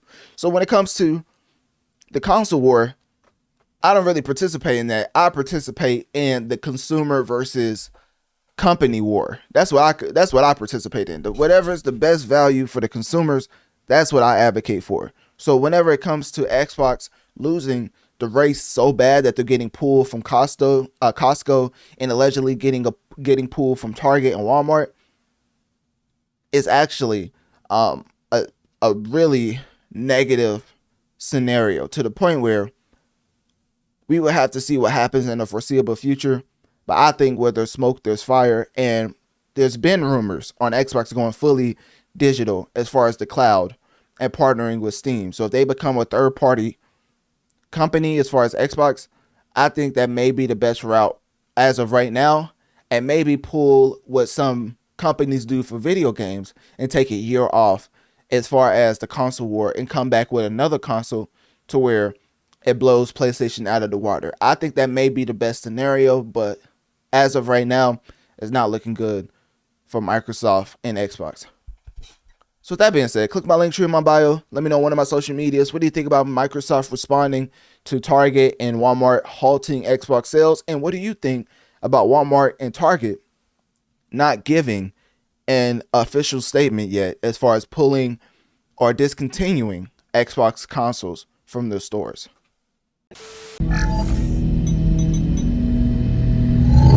Ladies and gentlemen, when I tell you this is one of the most gigantic, enormous, one of the biggest deals we've seen in gaming history.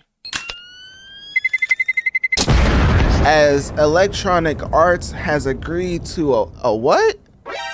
A whopping $55 billion all cash leverage buyout led by Saudi Arabia's public investment fund.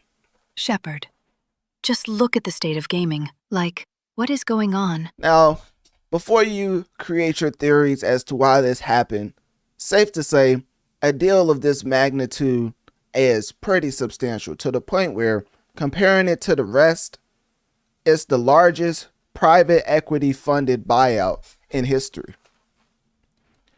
And when it comes to the details of how they was even to get this type of wire through, because this is insane amount of money. I mean, 55 billion, goodness gracious. I can't even imagine what that looks like in person. So obviously they had to go through certain institutions to get this finalized. So 20 billion was financed by JP Morgan Chase Bank.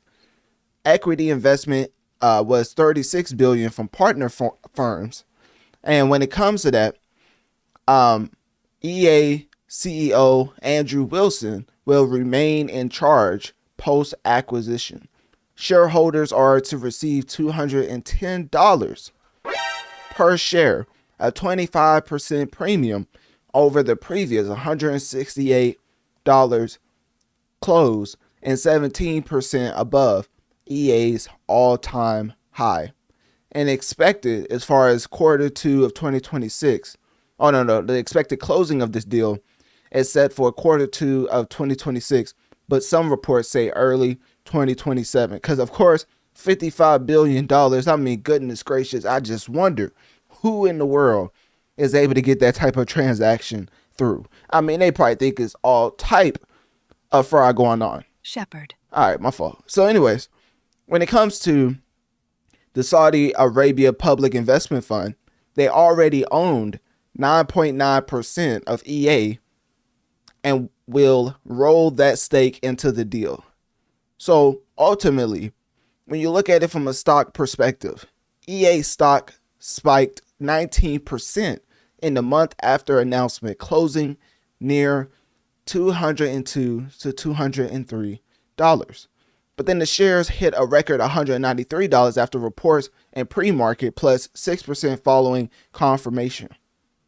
So now, when you look at the interest of EA stock rising 13% post-announcement, reflecting a lot of different skepticism as far as, the things surrounding the Saudi Arabia culture, essentially speaking, they put up the money and EA agreed. You know how the notorious saying goes, the notorious question goes, what would you do for a certain amount of money? Right? They always say that, right? They throw around the most egregious action in the world, and they would say, how much money could someone pay you to do that specific thing?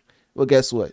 EA did it. You guys, see, that's the problem. And their number was $55 billion. Safe to say, that number is, exponentially higher than a lot of others as far as what they would do for that amount, what they would give up for that amount of money. So with that being said, another thing I was wanting to get into was the investors' reaction to this, as investors see limited upside now as the acquisition price caps potential gains, but then alternative stocks, as far as analysts recommending Take-Two Interactive and Roblox for exposure to gaming growth, as far as, and this is not financial advice, I forgot to say that. This is not financial advice, so if you do this, just know I'm giving you reports, I'm giving you information, and you do of it what you will. You know what I'm saying? So anyways, Take-Two net bookings is 1.4 billion, and GTA 6 is expected soon. Do of that what you will. It's not a financial advice. Roblox, revenue growth of plus 21% year over year. And of course, this is once again not financial advice. But when we look at the financial snapshot, safe to assume that the 2025 revenue reports is saying that 7.5 billion with the fiscal year ending March 31st, 2025, which is insane. Operational profits every year since 2015. You got to keep in mind, when people are talking about ball and gun games, they're essentially talking about EA. I mean, EA has EA Sports FC. They have Madden NFL. They have Mass Effect. Shepard. And then, of course, they have Need for Speed, Plants vs. Zombies, et cetera, et cetera. But then you come to realize they also have Star Wars. I mean, what doesn't EA have? And guess what? I didn't even name Battlefield and Apex Legends. And not even to mention The Sims. Safe to say it makes sense why $55 billion would be needed for EA to make this type of move. Now, EA does own assets and future cash flows and will help repay the $20 billion debt. As far as the leverage buyout, historically, it leads to layoffs and studio closures to cut costs. And it focuses on short-term profitability via microtransactions and live services. We're just talking about the historical nature of these buyouts. And of course, a lot of people are concerned. I mean, even though it's EA, and you know how people feel about EA in general as real gaming connoisseurs, they're even more concerned now about reduced innovation and risk adverse to game development.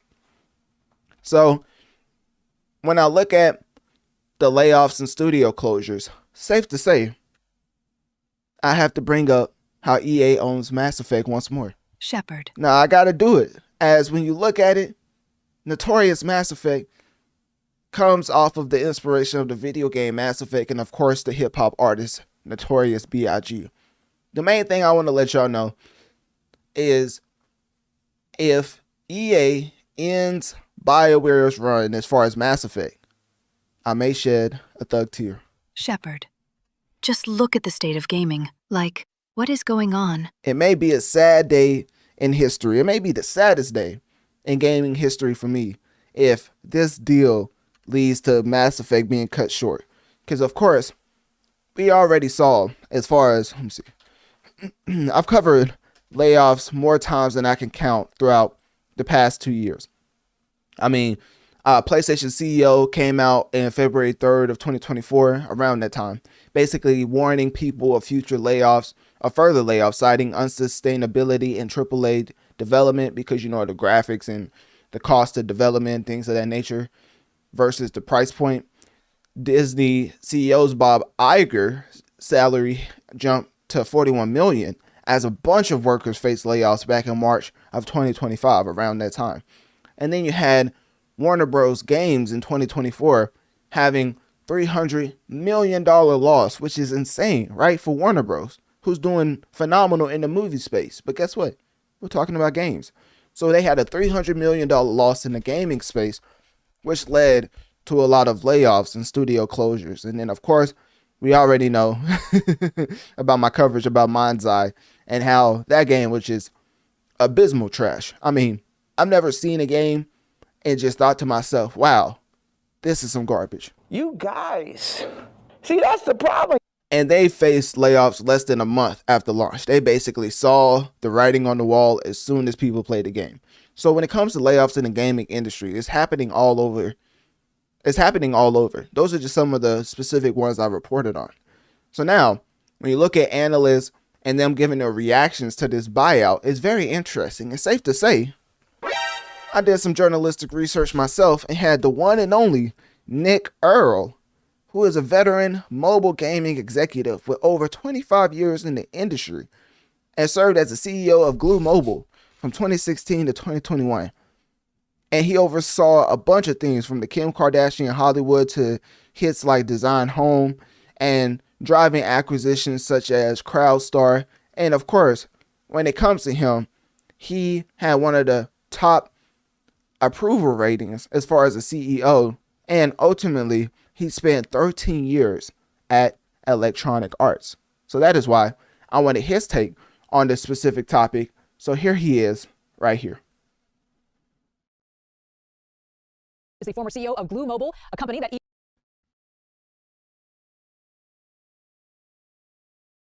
EA purchased back in 2021. All right, thank you so much for being with us. Talk to us about this EA buyout. How does transitioning to be a private company help the company's future? In a lot of ways. It's having run a public company before in the gaming space, I can tell you there's just tremendous pressure from a quarterly perspective, being freed up to be more creative, to think long term, to think of 10 years down the road as opposed to quarterly or that fiscal year. Just allows the company to make better creative decisions, gets to manage their portfolio in a more thoughtful way.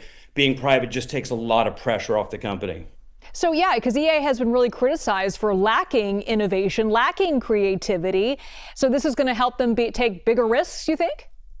I think so. I think they'll be able to take bigger risks in their traditional forms of distributing their games, as well as in the new open areas that are coming to hold, like connected TV, connected devices in general, the mobile space, the freemium business model, all of which are really fueling the growth of the industry right now. And this is just a great jumping off point for Electronic Arts, one of the behemoths in the industry, going private. Not to cut Nick Earl off, but of course we have to keep in mind that EA repeatedly is described as the worst company in America, repeatedly, and it's top 5. 1, 2, 3, 4, 5. It's top 5 and not 4, 3, 2, 1. Guess what? Being the 5th most hated U.S. company in the world is one of the most insane things ever.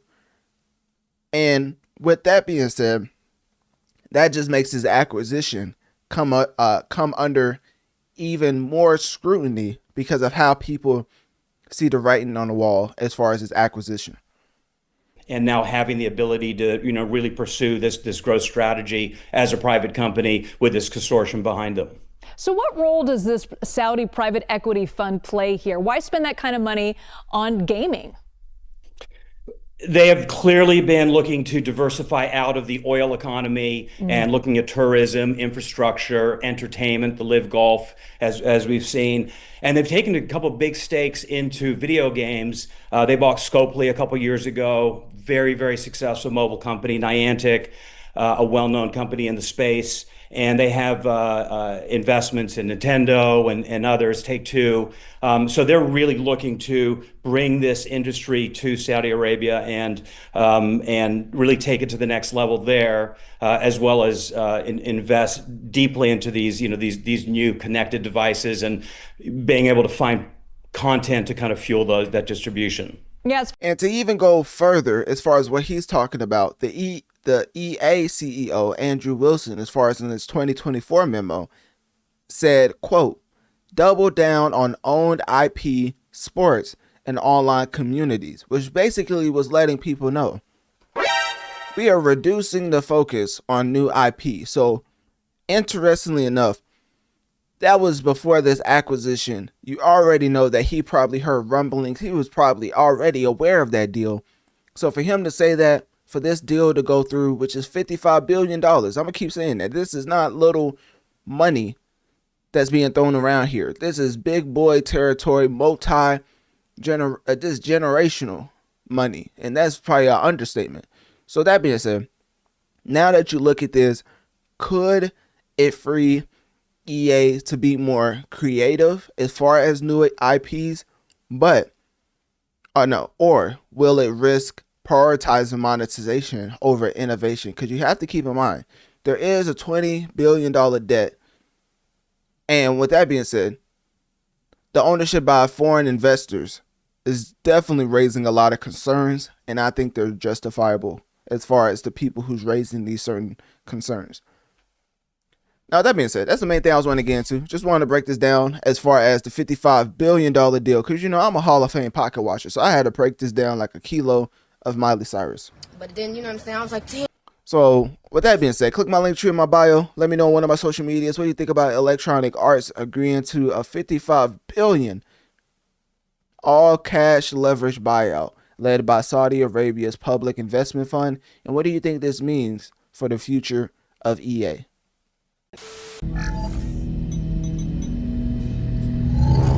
Now you already know what time of the year it is. It is essentially speaking spooky season.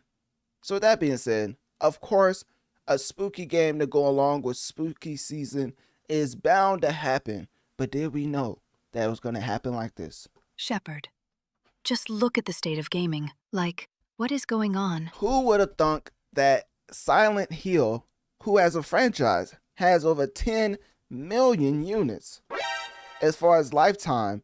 And of course, its most successful hit is the Silent Hill 2 that came out in 2001, that in its first month garnered 1 million sales. And not only that, because you're probably thinking 1 million, that's it?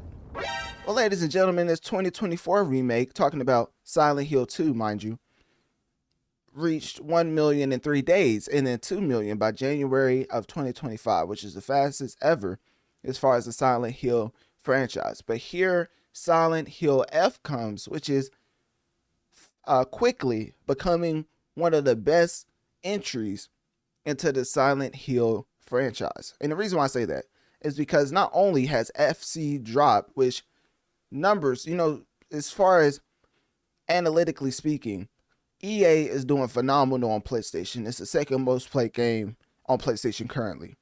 Actually, it's not. My fault. I was looking at new games. It is the fifth most played game on PlayStation currently. Ghost of Yōtei is the first most played game. The biggest thing that stood out to me is, of course, Silent Hill being the fourth most played game on Xbox. And then, of course, you come to Steam, and it had an all-time peak of 22,000 11 days ago. And its 24-hour peak is 6,000, almost 7,000, with 6,888. So the main thing I was wanting to get at is putting out a psychological action horror is obviously not up a lot of people's alley, because for one, if they're anything like me, they don't like being scared. I'm not paying money for you to increase my heart rate. If I wanted to do that, I would go to Burger King or McDonald's. So that being said, Silent Hill, I believe, is the main thing. Its main thing is basically messing with your mind, but also giving a very poignant story along the way.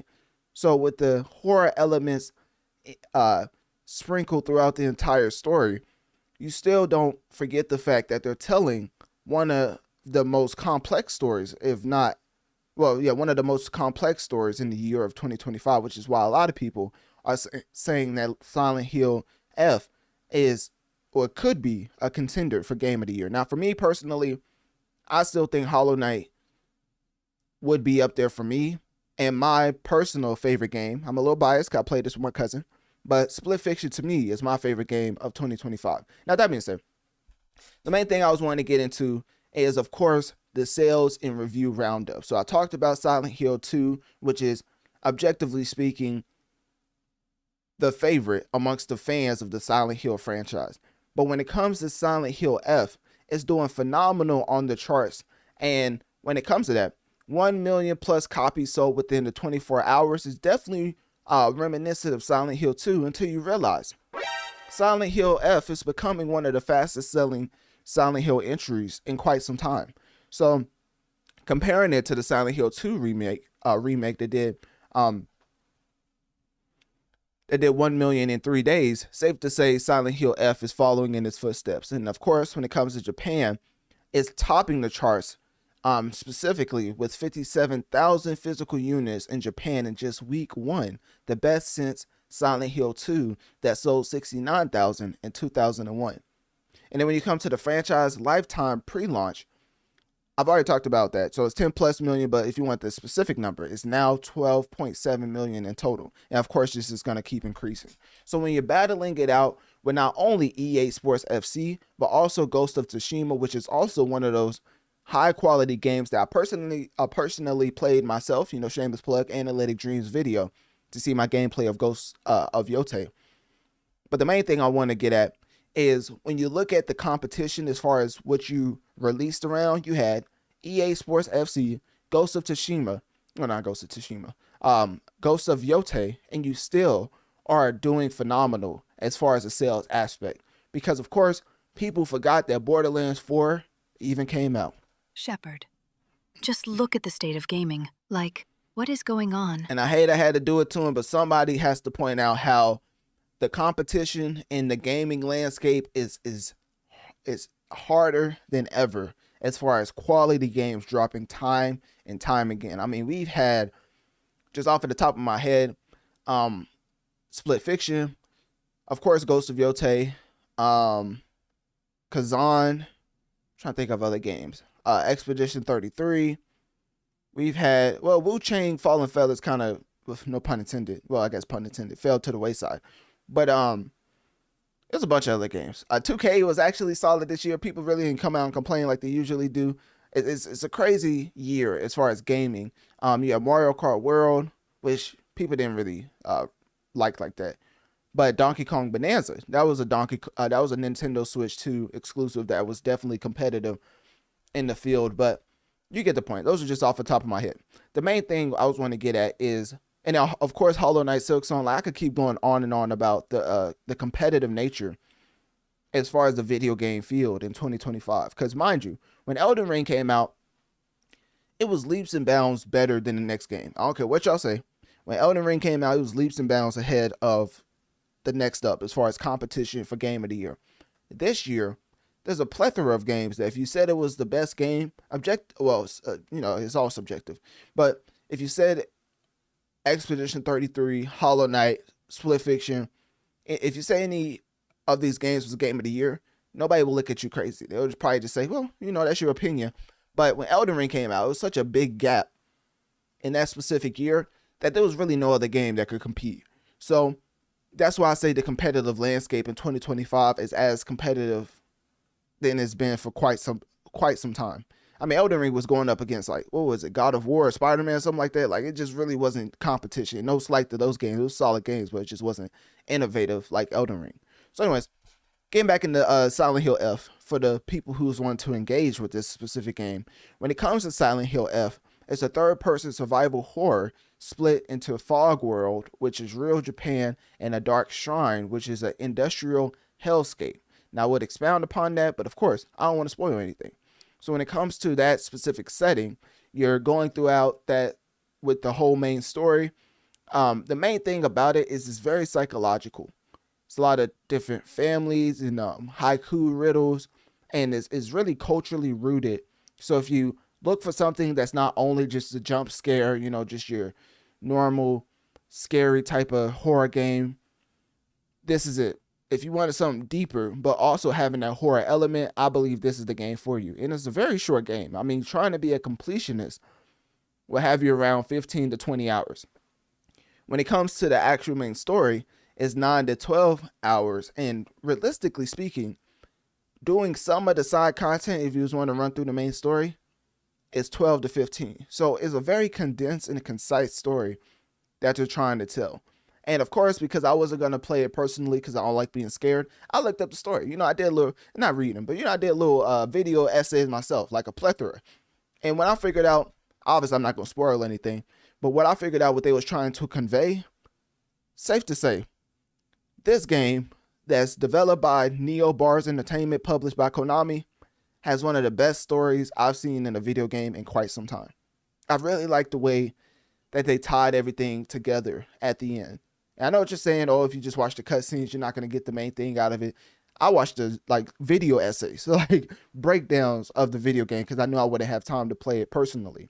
So watching the story, thinking about the intricacy that goes into telling that type of story while also making it a phenomenal game, because at the end of the day, it is a video game. The mechanics have to be smooth, which is one of the slight critiques. It's not as smooth as you would want as far as the combat, but of course, this is not Street Fighter, it's not Tekken, this is a horror game. So when it comes to the story, that's the biggest highlight to me as far as Silent Hill F. Now, of course, the protagonist is Hinako Shimizu. Hopefully I'm saying that right. And then you have the childhood friend, which is Shu Awayu. And then the I don't want to spoil it. So those are the protagonists and childhood friend.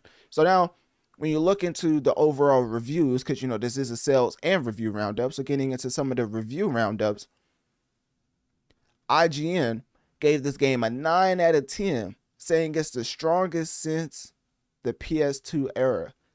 It's a success in almost every way. Polygon gave this an 8 out of 10, saying haunting visuals in an enigmatic story resonate universally. GameSpot gave this a 9 out of 10, saying bold, brutal new take, must play for horror fans. PC Gamer gave this an 8 out of 10, saying the next step up for the franchise's rebirth Inverse gave it a 9.5 out of 10. Goodness. Saying one of the best survival horror games ever made. Shepard, just look at the state of gaming. Like, what is going on? So that's the main thing I was wanting to get into, just talking about the review and sales roundups. When it comes to Silent Hill, it's topping the charts in Japan, of course. It's the 4th most played game on Xbox. It's, interestingly enough, not on the top 10 as far as PlayStation. Even more interesting is that Digimon is on there. What in the world? Digimon keeps popping up as far as the top sellers, because even on Steam, Digimon is showing his head. I'm like, hold up now. Let me find out y'all was a fan of the theme song like myself. So, because when I was a little kid, like just walking around playing with Beyblades, Yu-Gi-Oh, what else? Pokemon on my Nintendo DS. You know, I was just thinking to myself that is one of the best theme songs I've ever sung to myself as a kid. You know, that Digimon, Digital Monsters. I mean, that's a hit. I don't know why no rapper hasn't, you know, let me stop before a rapper make a drill song to it. So anyways, with that being said, that's the main thing I was wanting to talk about as far as the first fully Japan set Silent Hill.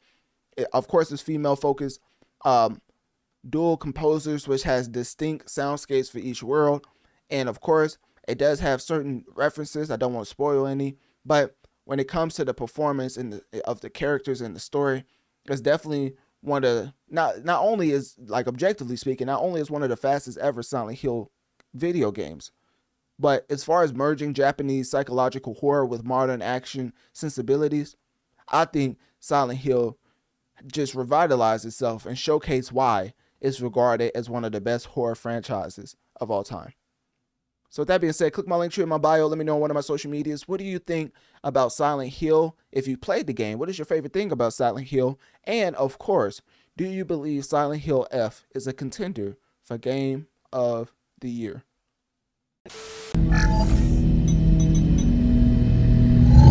Getting into a game that I personally had some hands-on time with, but of course, over here in Notorious Mass Effect, we will be getting into the overall review and sales roundups, as when it comes to Ghost of Yōtei, safe to say it launched out the gate a success, as objectively speaking, it sold 2 million plus copies within 3 days. And when it comes to Ghost of Tsushima, when it comes to Ghost of Yōtei, safe to say Ghost of Tsushima, which came out July 17, 2020, goodness, that seems like a long time ago, doesn't it? But Ghost of Tsushima had 2.4 million units in the first 3 days, which was the fastest selling new IP for the PS4. So when it comes to this specific game, when it comes to the overall developers, as far as trying to make something that's notoriously affecting the masses, safe to say this was a success, especially when you look at Sucker Punch and their continuance of dealings with Sony. They obviously see that they're making such a great IP with the Ghost franchise. So Ghost of Tsushima, Ghost of Yōtei, they are what I would call the up-and-comers of the next legendary and iconic IPs as far as in the gaming industry. I don't want to put too much sauce on it because, you know, y'all gonna say I'm glazing. You guys. But at the end of the day, when it comes to your Marios, your Zeldas, your Master Chiefs of the world, you're always looking for that next mascot to take your platform to the next level. Safe to say Sucker Punch has, objectively speaking, found that with the Ghost franchise, with Ghost of Tsushima being a success out the gate, Ghost of Yōtei being a success out the gate, and of course, with both of the budgets reportedly costing $60 million, and Ghost of Yōtei recouping that budget twice over already, because 2+ million copies in 3 days, which is estimated $140 million in revenue, assuming the $70 base price because it's not on Game Pass. Safe to say, Sucker Punch is going to be in great standings with Sony for the foreseeable future. Now, that being said, the main thing I was wanting to get into was obviously the review and sales roundup, but just letting you know a little bit of what Ghost of Yōtei is, because I had some personal hands-on time with it. You know, shameless plug, Analytic Dreamz video on Spotify to see my Ghost of Yōtei gameplay. But the main thing you need to know is that this is an open world samurai action swordplay stealth and horseback traversal type game. And of course, it's structured in a 6-act structure because you're hunting down the Yōtei 6. And what's interesting about it is you can hunt them down in any order. So that means I don't want to spoil anything, but there's a lot of flashback systems that dynamically alters the world state. And of course you go back and forth as far as a protagonist from her younger self to her current self. And when you look at a lot of things as far as the core mechanics, the combat, I mean, there's weapons for days. I mean, goodness gracious, I was playing this game and I looked into her eyes and I said to myself, that's a murderer. Shepard, just look at the state of gaming. Like, what is going on? Like, I also played Assassin's Creed Shadows, and of course, you know, I had to bring that game up. But when it comes to Now Away and Shadows, you look into her eyes, and then you look into, I forget the character's name. I'm tripping. I forgot her name. Anyways, you look into the main character for Ghost of Yōtei's eyes, and you can just tell a distinct difference. You know, as far as, let me see, Ghost of Yōtei, main character. So, Atsu. That's probably what I forgot. I don't even know if I'm pronouncing that right. I think it's Atsu. But y'all look at this right here, Analytic Dreamz video on Spotify to see the video along with the audio. Y'all look at this and tell me that that's not a murderer right here. Like, come on now. You guys. See, that's the problem. You look into this main character's eyes, you could tell she been through some things. You look into Now Away eyes, it look like she may be on the next episode of Disney Channel. Now, that being said, the main thing I was wanting to say is that I'm definitely convinced that she would do the things that she's doing in this game by taking out any and everybody by any means necessary. And that brings me back to my original point, my previous point, as far as the weapons that she's been using throughout this game, which is katanas, naginata, which is my favorite sword, dual blades, and then of course when you come to the setting, it's dynamic weather based. So it's very interesting that the day and night shift is pretty abrupt. That's one of the things I saw with my personal hands-on time. I was like, it could be a little smoother as far as the day to night, but it was a nitpick, really. Another nitpick is, I know this is a PlayStation exclusive, but I promise you, the DualSense is not going to catch on. I don't know who needs to hear this in the higher ups as far as PlayStation. Us swiping, hold up, let me get my controller. Us doing this on the controller, us doing this, blowing it, pause. You guys. You know what I mean? All this right here, the drawing, swiping, it's not going to catch on, my brother. It's y'all got to give it up. Like, I know what you're doing. You're a PlayStation exclusive. Sucker Punch probably thinking, you know, let's show off some DualSense features. I promise you we don't care. I promise you we don't. So they do give us, you know, to be fair, they do give us options to skip those sections whenever you finish it the first time. So it's not a big critique. That's why I say it's a slight critique. But another thing, as far as the main story, is 20 to 25 hours, and then with side content is 40 to 50 hours. But of course, for completionists out there, this game will take you around 60 to 70 hours. And then of course, New Game Plus adds a remix of difficulty and cosmetics, which off the bat, you can remix the difficulty. That's one of the things I noticed. Like, as far as Dark Souls games, they don't give you a difficulty slider because they want you to suffer. As far as ghost type games, I don't know if this happened in Ghost of Tsushima because I didn't play that one. But in Ghost of Yōtei, off the bat, they let you customize the difficulty. So you can have very easy as far as certain mechanics. But then on others, you can put on expert. So it really customizes the experience on what you want to be easy and what you want to be hard. So I thought that was pretty interesting. That's the first time I really saw that. I was like, that's a pretty good idea as far as for a game based on combat. So just food for thought for Souls-like developers out there. I know they not hearing me. You know what I mean? They like, hey, y'all gonna suffer and you gonna like it. So anyways, getting back into Ghost of Yōtei, they did have some very interesting trouble as far as the marketing strategies for this game. I will say, the trailers, the marketing strategies for this game did not do it justice. I know they showed off a lot of different weapon gameplay and how gory it was as far as the blood everywhere. And I just think the marketing strategy for this specific game should have focused on a lot of the world building. I know you don't want to spoil the game, but just showing us gameplay and not even showing us how much depth you put into the story. Maybe it's because of Ghost of Tsushima. Maybe Sucker Punch was like, you know, we don't need to advertise that. People already know how we coming. But I do believe the marketing strategy could have been better. I think it was a little lackluster as far as showcasing how good this game actually is. I mean, I wouldn't be mad if somebody said this was their game of the year, or if they thought this should be a contender for game of the year. It's really that good as far as the overall story. The seamlessness as far as fast travel is insane. Next gen consoles, which is technically current gen as far as PS5, Xbox Series X and S.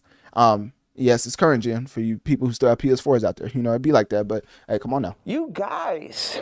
See, that's the problem. But when they first was talking about fast travel with these current gen consoles, I think Ghost of Yōtei is exactly that. That's exactly what they was talking about. Fast travel doesn't even feel like you went into any type of transition screen. It's just like, it's like that, and you're in the next location. So like open world is like very easy to transverse as far as going from one point to the next. That's one of the biggest things I would give them a huge kudos on, because I don't understand for the life of me. If you're gonna make a game for current gen using the updated technology we have, and you already promised that loading screens would be down to a minimum, why wouldn't every game have fast travel like Ghost of Yōtei? Like, we should just be instantly in the next location. So anyways, this game does not have any loading screens. That's the main thing. I wanted to say that. But the transversal is beautiful. As you can see right here, Analytic Dreamz video on Spotify to see the video along with the audio. And this doesn't even do it justice. Like, I was playing on my PS5 Pro, just slight flex, nothing too crazy. And you put on Ray Tracing Pro as far as for performance. When I tell you, it looked straight up. It looked like it was straight out of a movie as far as the graphics. It was phenomenal. So the main thing I was also wanting to get into, aside from us already getting to the sales, I wanted to talk about the reviews. So as far as the reviews for this game, IGN came out and gave Ghost of Yōtei a 9 out of 10, saying unbelievably striking visuals and fluid, captivating open world action. Atsu's revenge tale feels more personal and less romanticized than Jin's story. Now, I never played Ghost of Tsushima, so Ghost of Tsushima fans, don't get mad at me. I'm just giving you the review roundup of this specific game. GameSpot gave Ghost of Yōtei a 9 out of 10, saying gripping revenge narrative shaped by Atsu's underdog journey contrasts with feudal Japan's beauty and violence masterfully, with 53 plus hours of compelling content. Games Radar gave it a 4.5 out of 5, saying best exploration in any open world game. That's a claim right there. And then they say hyper violent Samurai Quest feel boundary pushing with stunning PS5 visuals and satisfying source play. You know, as a fighting game connoisseur, I'm not gonna lie to you, I thought it was a little Tekken whenever I was getting into combat with Ghost of Yōtei.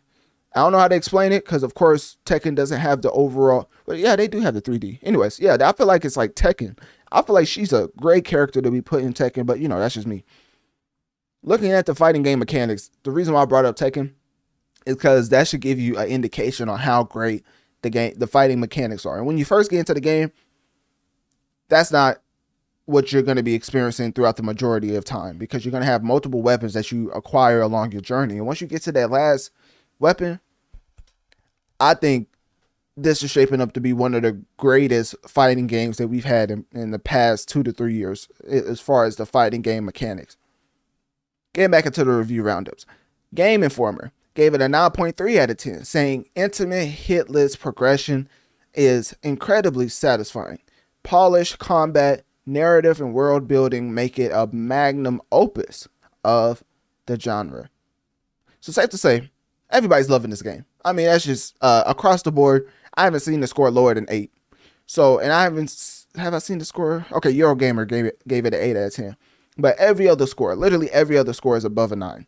So when you look at that, I think this game deservedly is earning the respect of the gaming community, because coming after Ghost of Tsushima, having a woman protagonist, you already know how the crazy people are going to come out of the woodworks to say it's a trash game because they have a woman as a protagonist, which is the most asinine argument ever. But people make it. I swear to you, people make it for some reason. I mean, sometimes I just think to myself, Shepard, just look at the state of gaming. Like, what is going on? What is the state of gaming when people just can come out and give these egregious takes based on the gender of a protagonist? Anyways, that being said, Ghost of Yōtei is phenomenal.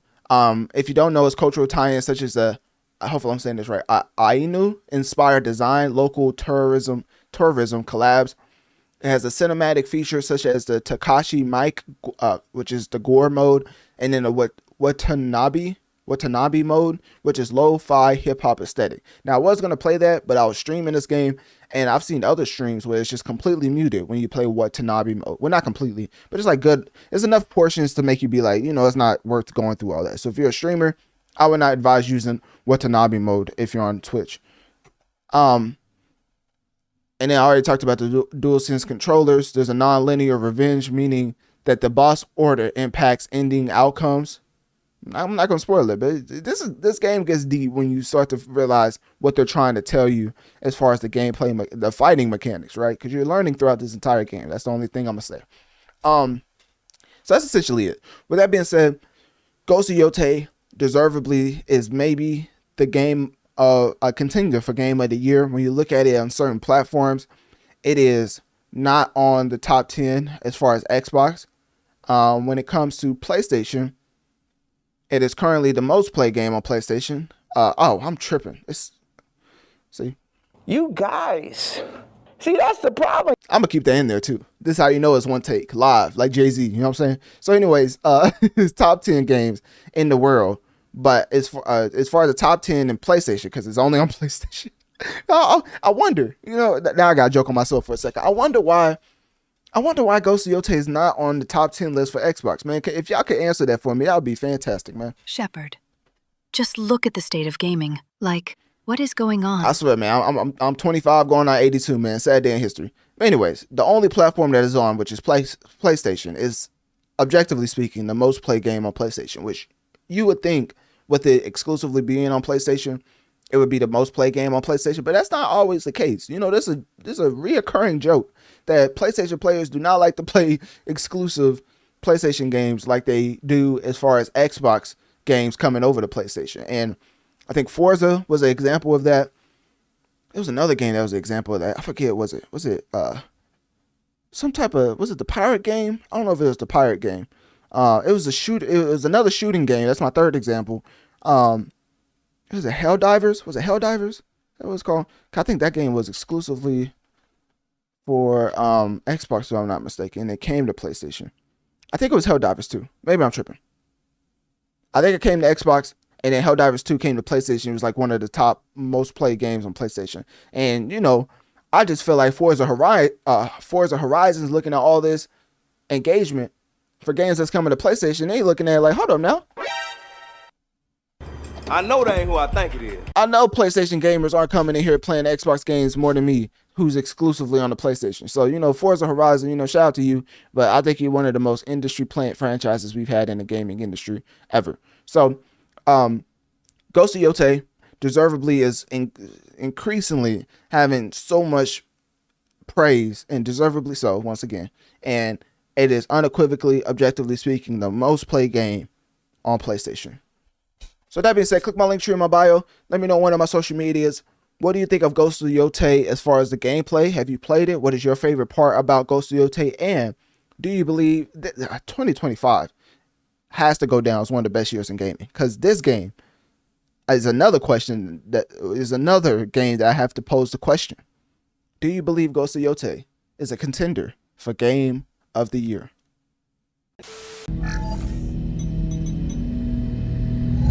Ladies and gentlemen, the major sports leagues have officially kicked off. And by kicked off, of course, for my MLB fans out there, you're already saying to yourself, hold up now.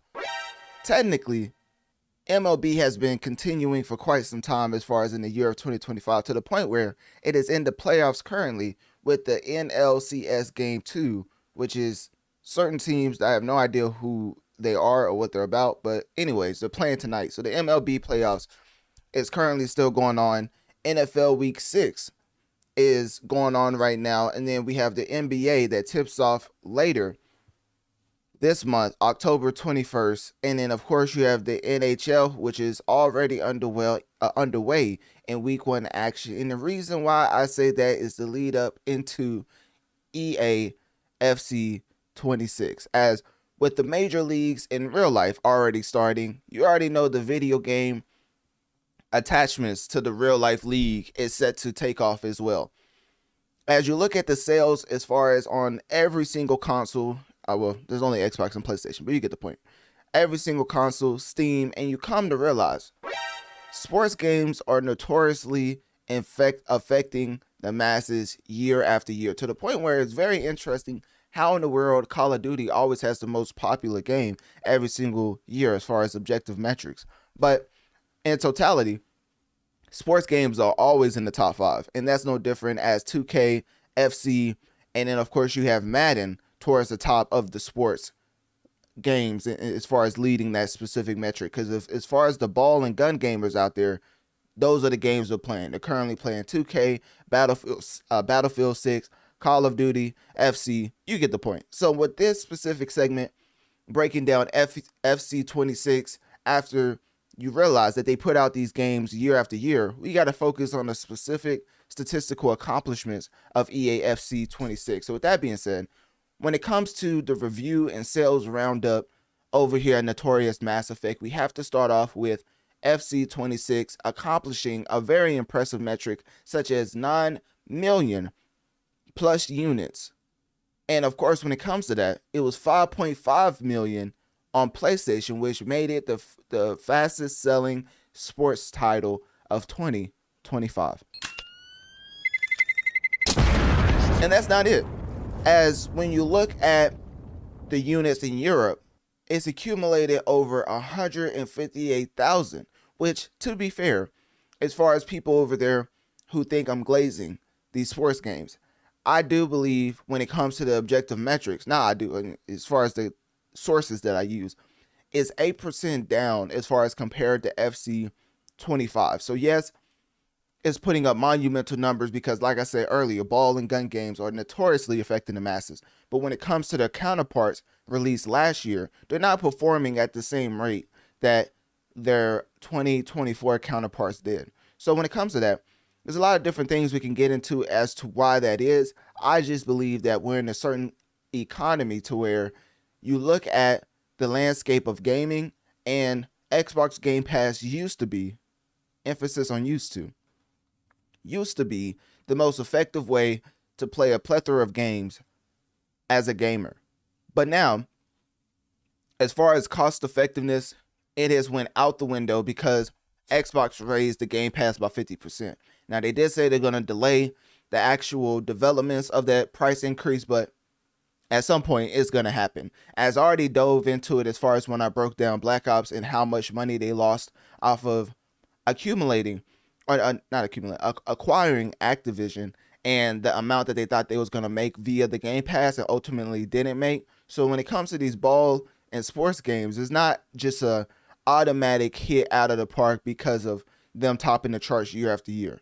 So when it comes to EAFC 26, yes, it's doing phenomenal on the charts. Yes, it accumulated 9 million plus units as far as global sales. But when it comes to comparing it to last year, it's down by 8% as far as this specific tracking of EAFC 25 and EAFC 26. Now, it could pick up, but usually when it comes out the gate and a week or two later, which, you know, technically this would be a week or two later, because I believe EAFC, let me see it, FC 26 release date.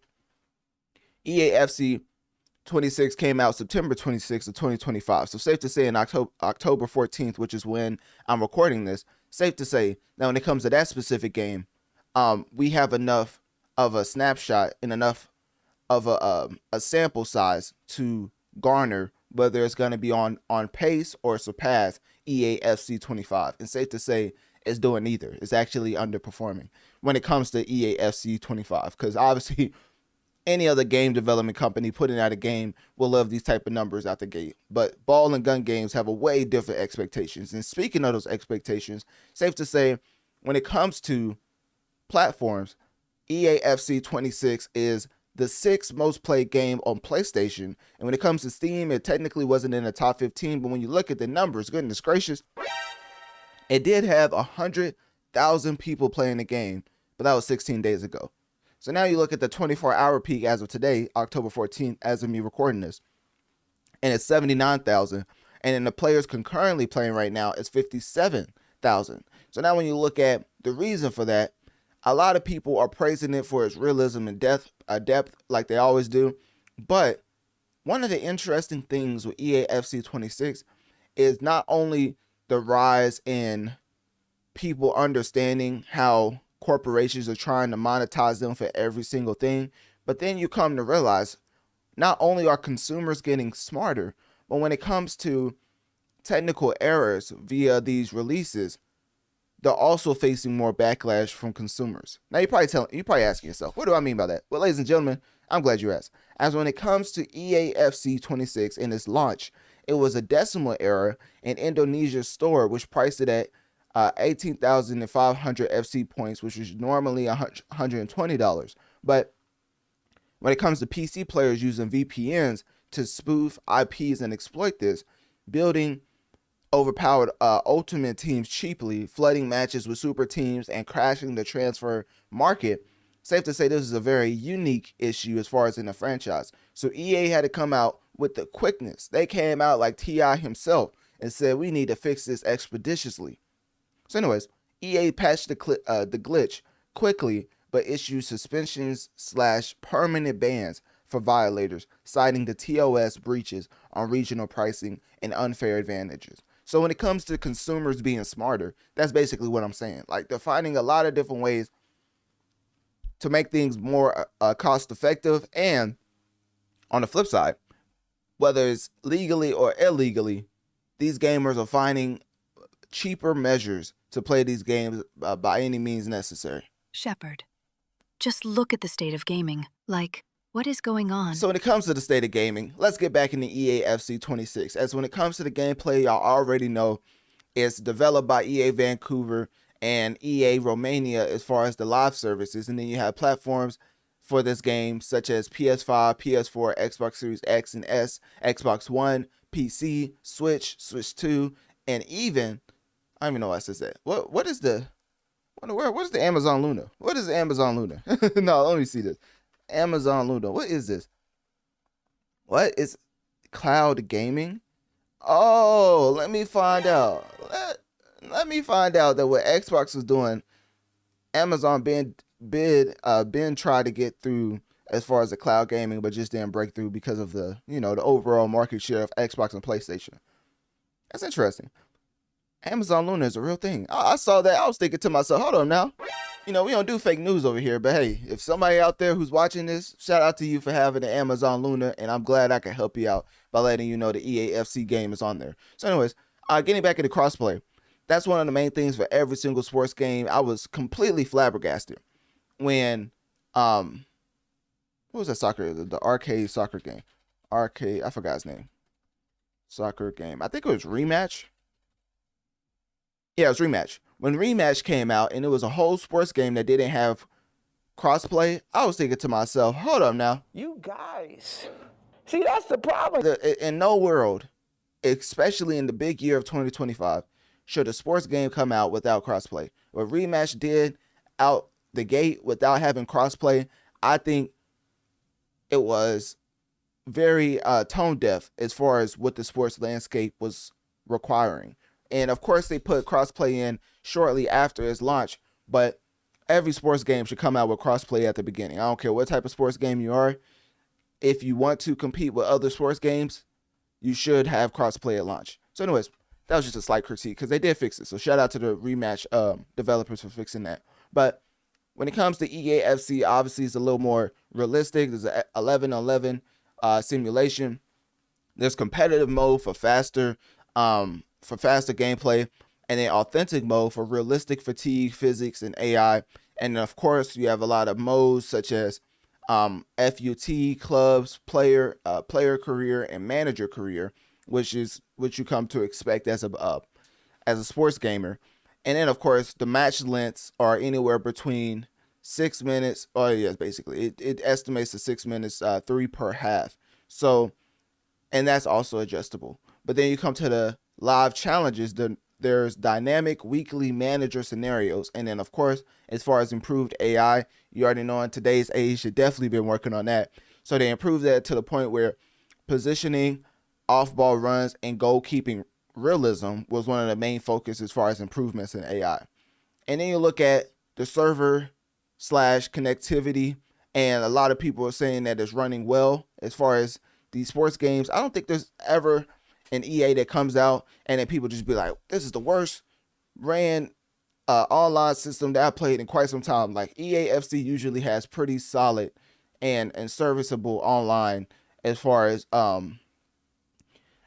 people's connection and overall frame rates. So now when you look at the lack of lag in online modes, you come to realize that this game definitely has a certain pattern. And of course, year after year, when I get into this specific game, I try to figure out what specifically to focus on to differentiate these EAFC games from one another. So now, speaking of that, let's get into some of the review roundups. As I already talked about the sales, when it comes to Xbox, I didn't see EAFC on any of the top 5, top 10 lists. So when it comes to PlayStation, it's the most popular. It seems like EAFC 26 is the most popular on PlayStation, and it's the 6th most played game on PlayStation currently.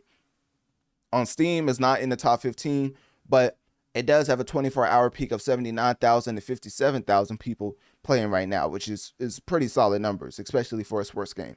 And then you come to the Switch, and you come to realize the EAFC is the 21st most played game on Switch, which may be surprising to some.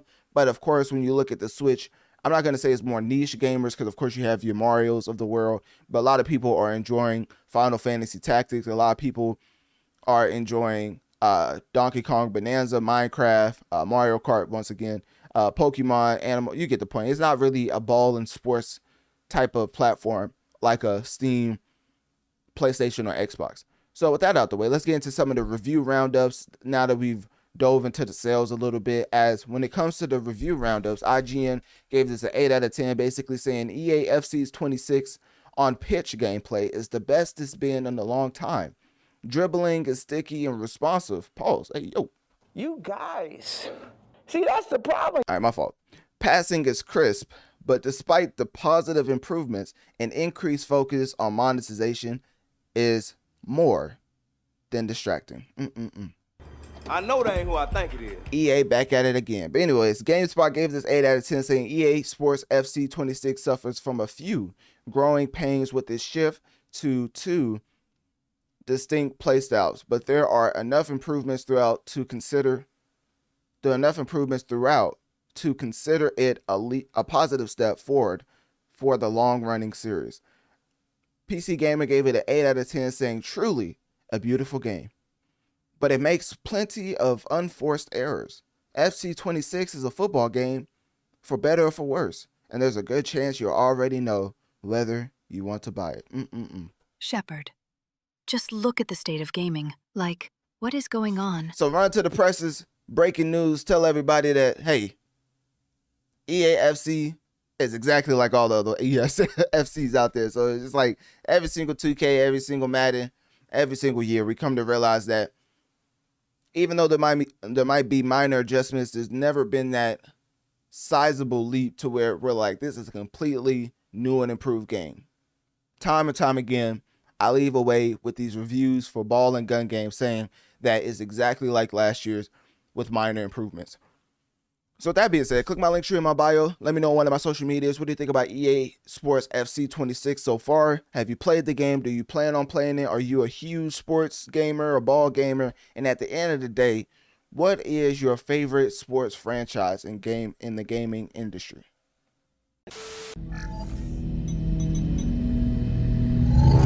Now, I believe this is my first time ever getting into Little Nightmares, but as far as that specific fact, I was wondering to myself, how in the world is people justifying 4 to 5 hours of playtime for $40?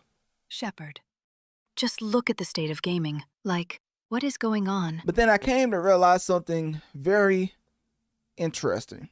So when it comes to Little Nightmares 1, and then when it comes to Little Nightmares 2, respectively, those two games were around the same metric. So Little Nightmares 3 is 5 to 6 hours, right? Little Nightmares 1 is approximately 3.5 hours, and Little Nightmares 2 is 5 and almost is like 5 to 6 hours. So the main thing I was wanting to get at was, why are people complaining about Little Nightmares 3 when, of course, it's around the same hours as far as playtime? And then I realized this is a whopping $40 when compared to Little Nightmares 1, it was $20, but the complete edition was $30. When it initially came out 2017, and of course Little Nightmares 2 was $30. So now I've cracked the code on why in the world everybody is so irate at the hours because of the price point being increased compared to Little Nightmares 1 and 2. Now, with that out the way, safe to say that this is a interesting franchise, to say the least, and a lot of people was gravitating towards Little Nightmares 3 because not only is it the next installment, but of course this is the first mainline entry not developed by Tarsier Studios. Hopefully I'm saying it right.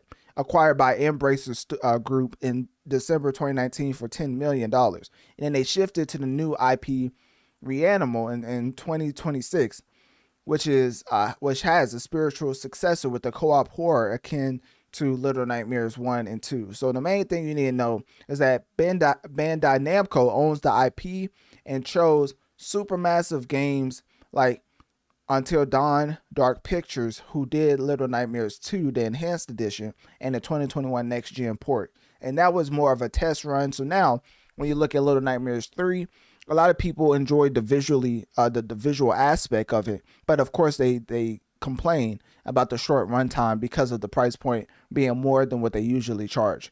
So for people who are completely oblivious to Little Nightmares 3, just know it was developed by Supermassive Games and published by Bandai Namco Entertainment, released October 10th of this year on the PlayStation 4, PlayStation 5, Xbox One, Xbox Series X and S, Nintendo Switch 2, and of course PC. And getting into the review and sales roundup of Little Nightmares 3, safe to say that the best performance, in my opinion, looking at the charts, is Nintendo, as it's currently one of the best performing games on Nintendo, and more specifically is number 8 as far as the number 8th overall, but it's really the 7th most played game on the Switch. So I think Nintendo is the perfect platform for Little Nightmares 3. But if you just want to play a co-op game, safe to say a lot of people would probably have more of a console preference than the actual Switch platform.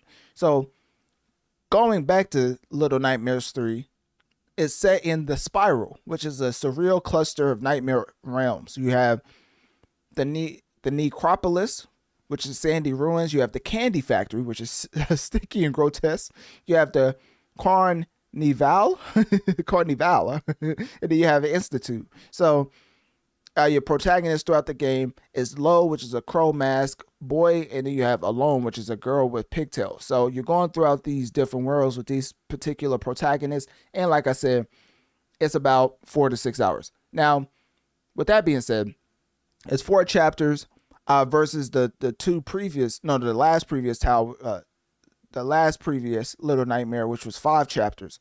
And then the main thing you're going to be doing throughout Little Nightmares 3 is a lot of puzzle solving, stealth, and chase sequences. And once I saw platforming, I thought to myself, well, maybe I should play this game. And then I saw the price tag compared to the hours, and I just said to myself, Shepard, just look at the state of gaming. Like, what is going on? I don't know any game where I would pay $40 for only 4 to 6 hours of playtime. I think that's egregious.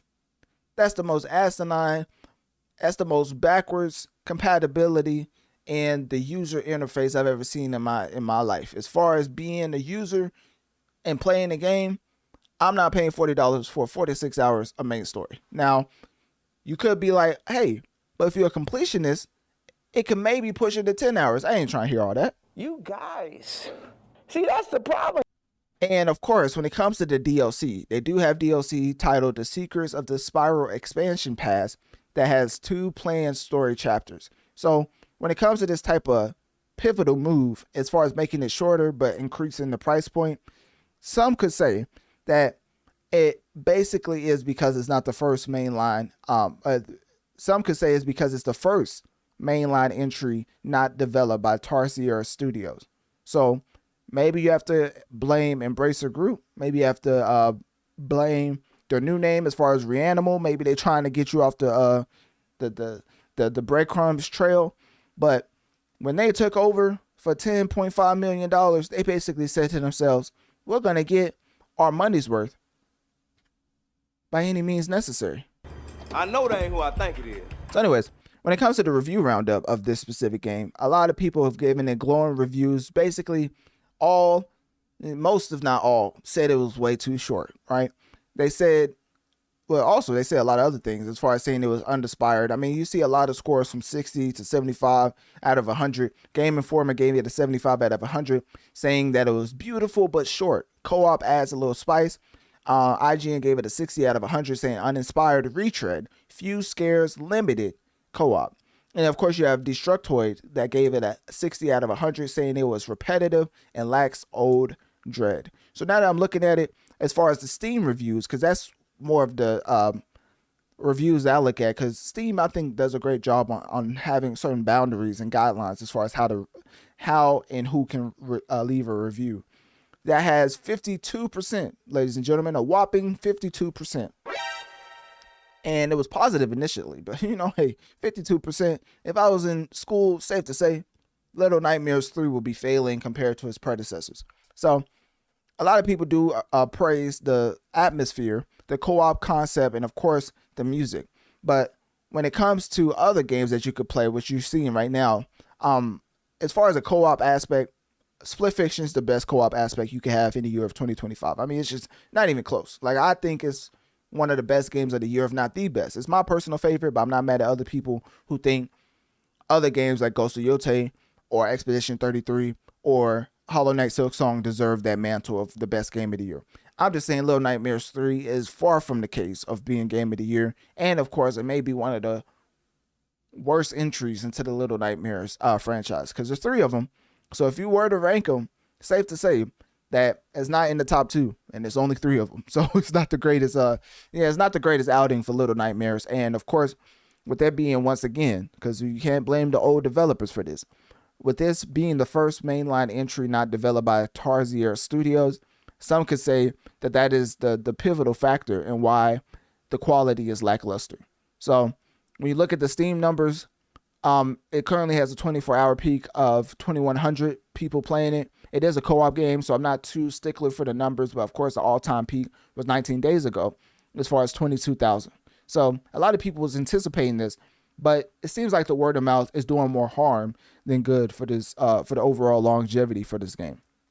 So I don't think that the sales, as far as this game bringing in 20 million plus lifetime as of mid 2025, I don't think the sales is indicative of where this franchise is going. Because of course, the first one grossed around 48 million as far as Little Nightmares 1 specifically. Little Nightmares 2 grossed around 25 million.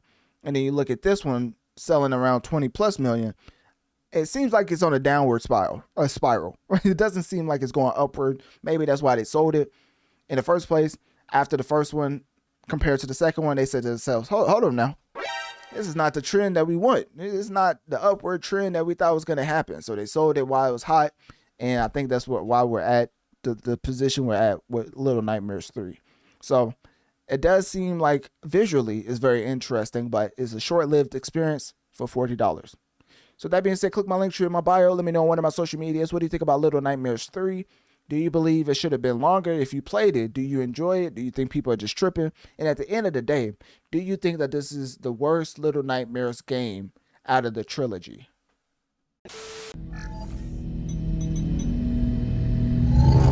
It's time to get into the most popular game on the Nintendo Switch and Switch 2 currently.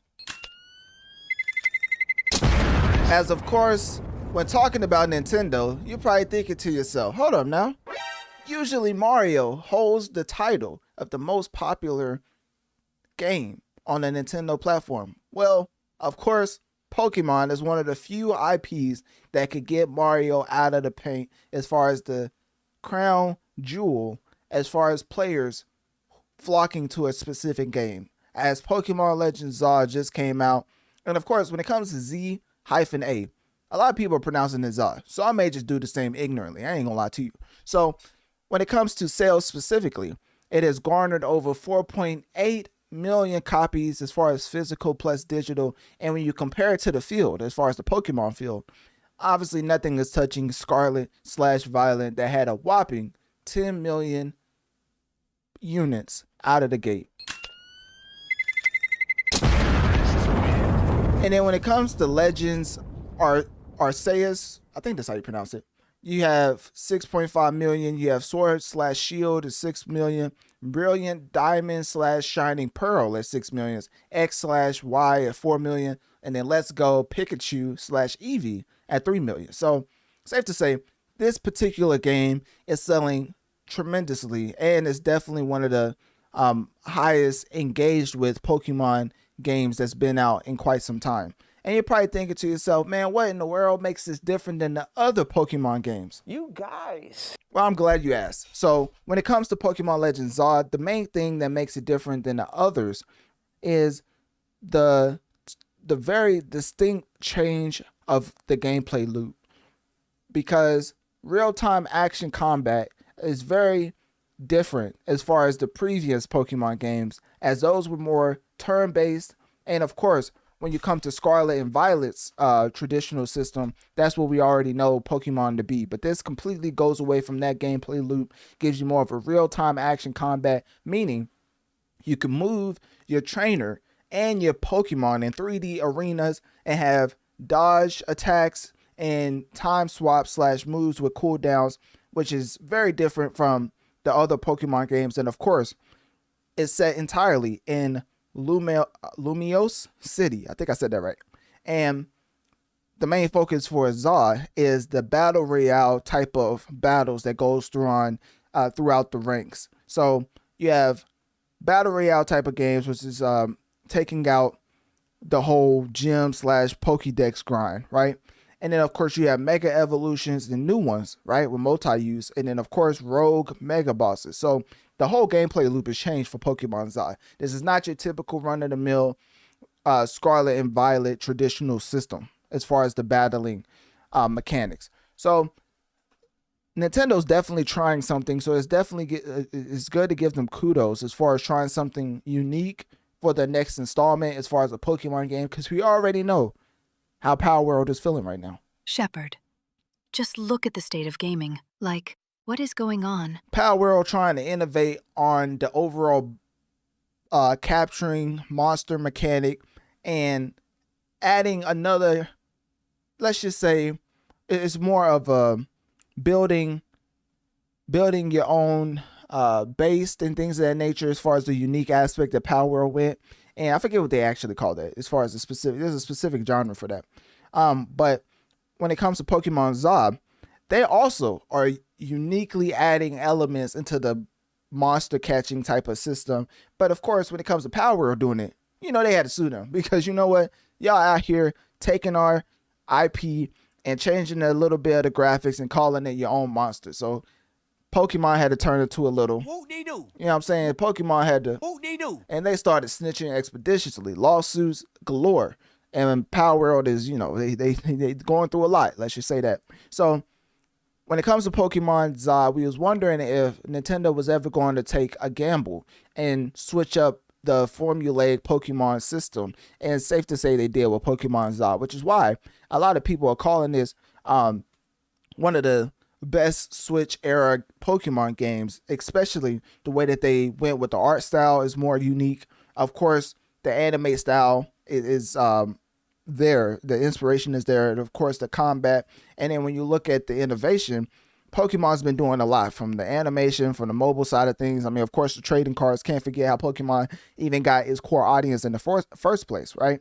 I mean, we could be here for days talking about the different things that Pokemon has been doing. As you already know, with the animation, you have the Pokemon Conceded Season 2 with new episodes coming on Netflix September 4th, right? Featuring Pokemon like Corphish, Shinx, and Arcanine. I think that's how you say it. And then you have Pokemon Tales, which is Aardman's stop motion series that's coming out in 2027. And then Pokemon always has merch, so we don't have to get into that. But then, of course, when it comes to the mobile game, we've talked about Pokemon Go specifically. I forgot when we talked about that. Pokemon Go. me see. We talked about the trading card game, Pocket, but have we never talked about, did we never talk about Pokemon Go? Let me see. I don't think we've ever talked about Pokemon Go. What in the world? Nah, that was actually crazy. I thought we talked about that before. Well, anyways, I was trying to make sure, because we talked about Pokopia, we talked about the trading card game. I guess we never talked about Pokemon Go. Well, I guess I need to get to that at some point. So, because Pokemon Go is still one of the more popular games in the world, I believe, as far as mobile aspect. Because every time I see it, I'd be like, man, I should probably get into Pokemon Go, but I've never gotten into, I guess I've never gotten into it. I thought I did. But anyways, Pokemon Go is the third most popular mobile game currently. And when it comes to that, safe to say that they still have a lot of spin-offs of Pokemon Go coming out soon. And they're still adding extra content to Pokemon Go, as you have the Pokemon Go Fest that happens this year. The Max Finale, which happens, I think that may have already happened. You have the World's Tide event, Halloween 2025 Part 2, which is happening October 27th to November 2nd. Yeah, Pokemon Sleep. I don't know what that is. Legendary Dogs of Anti-Raku and Suicune. I don't know what that is. I ain't gonna cap to you.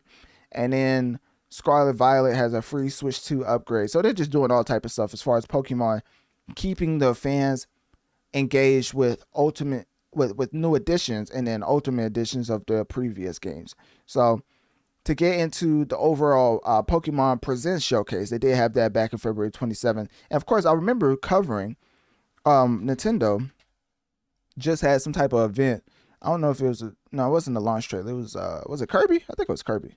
Yeah, it was Kirby Air Riders Direct. I remember covering that not too long ago, October 27th of this year. And they basically dived into the next racing game that's going to give Mario some run for its money. I mean, Mario just can't catch a break out here. I know that ain't who I think it is. Mario looking at all these games, hopping into the kart racing format, thinking to himself, I know that ain't who I think it is. Mario looking at Kirby. I know that ain't who I think it is. Mario looking at Sonic. I know that ain't who I think it is. Mario even looking at Steve from Minecraft, saying to himself, Shepard, just look at the state of gaming. Like, what is going on? Not gonna lie, Mario been going through it. It's almost like Mario's gonna have his own solo game that comes out next year. Now, just mark that I said that, because Nintendo's following a very interesting formula. They put out Mario Kart World, which is a safe game to launch with the Switch 2. Then they came out with Donkey Kong Bonanza. That was not a safe game because it's Donkey Kong and he's been thrown to the wayside. I mean, we even got a Peach game before we got Donkey Kong. So then we got Donkey Kong for Switch 2. That did phenomenal from a quality aspect. Then we got Kirby Air Riders, and then we had I don't think Sonic Crossworlds is specifically a Nintendo game, but when it comes to Kirby, when it comes to Donkey Kong, Mario Kart World, I mean, at some point after this Pokemon Czar, they're going to get back to the bread and butter, which is Mario. So I do believe we're due for a solo Mario game soon. Because I know currently the promoting and marketing the Super Mario Galaxy movie. And I do believe at some point in time, Nintendo is going to figure out that they're on pace to have the same type of effect that the MCU had with the Infinity War saga. And what I mean by that is, you already got Sonic popping as far as movies, right? You know how hard that is, because we didn't even think in the video game space that he was gonna. Shepard. All right, my fault. I was just saying that he may not last, but you know, the video game is still up to. Hey, that's still up in the air as far as the quality. What's not up in the air is the quality for the movie aspect. So Sonic's been solidified as far as in the movie aspect. No matter what you say about Mario in the movie aspect, a lot of people enjoyed it. And then you have the Zelda movie coming out, I believe. I forget what other movie was coming out. Minecraft already happened. Is Minecraft? Yeah, Steve is in Super Smash Bros. So basically, that was my point. They're all leading up. I think they should lead up into Super Smash Bros. I think that could be an Infinity War in-game type of run if they do it correctly. The next Infinity War saga, I believe, that's going to come is not going to be from superheroes. It's going to be from the Nintendo universe that they're currently establishing. That Super Mario movie is going to hit just like Infinity War and Endgame did. Remember, I told you that. So anyways, getting back into Pokemon Czar, because, you know, you definitely want to focus on the game at hand, right? This game, if you don't know, you should probably already know this, but it's published by the Pokemon Company / Nintendo, and it came out October 16, 2025, currently the most popular game on Nintendo. Now, is exclusively on Nintendo. So that makes sense, right? Until you realize there's a lot of Nintendo exclusives that come out just like horrendously flop. So it's not a given just because you're on Nintendo and you're one of the flagships that you're going to sell. Pokemon always comes out the gate and sells a lot. So currently it's the most played game.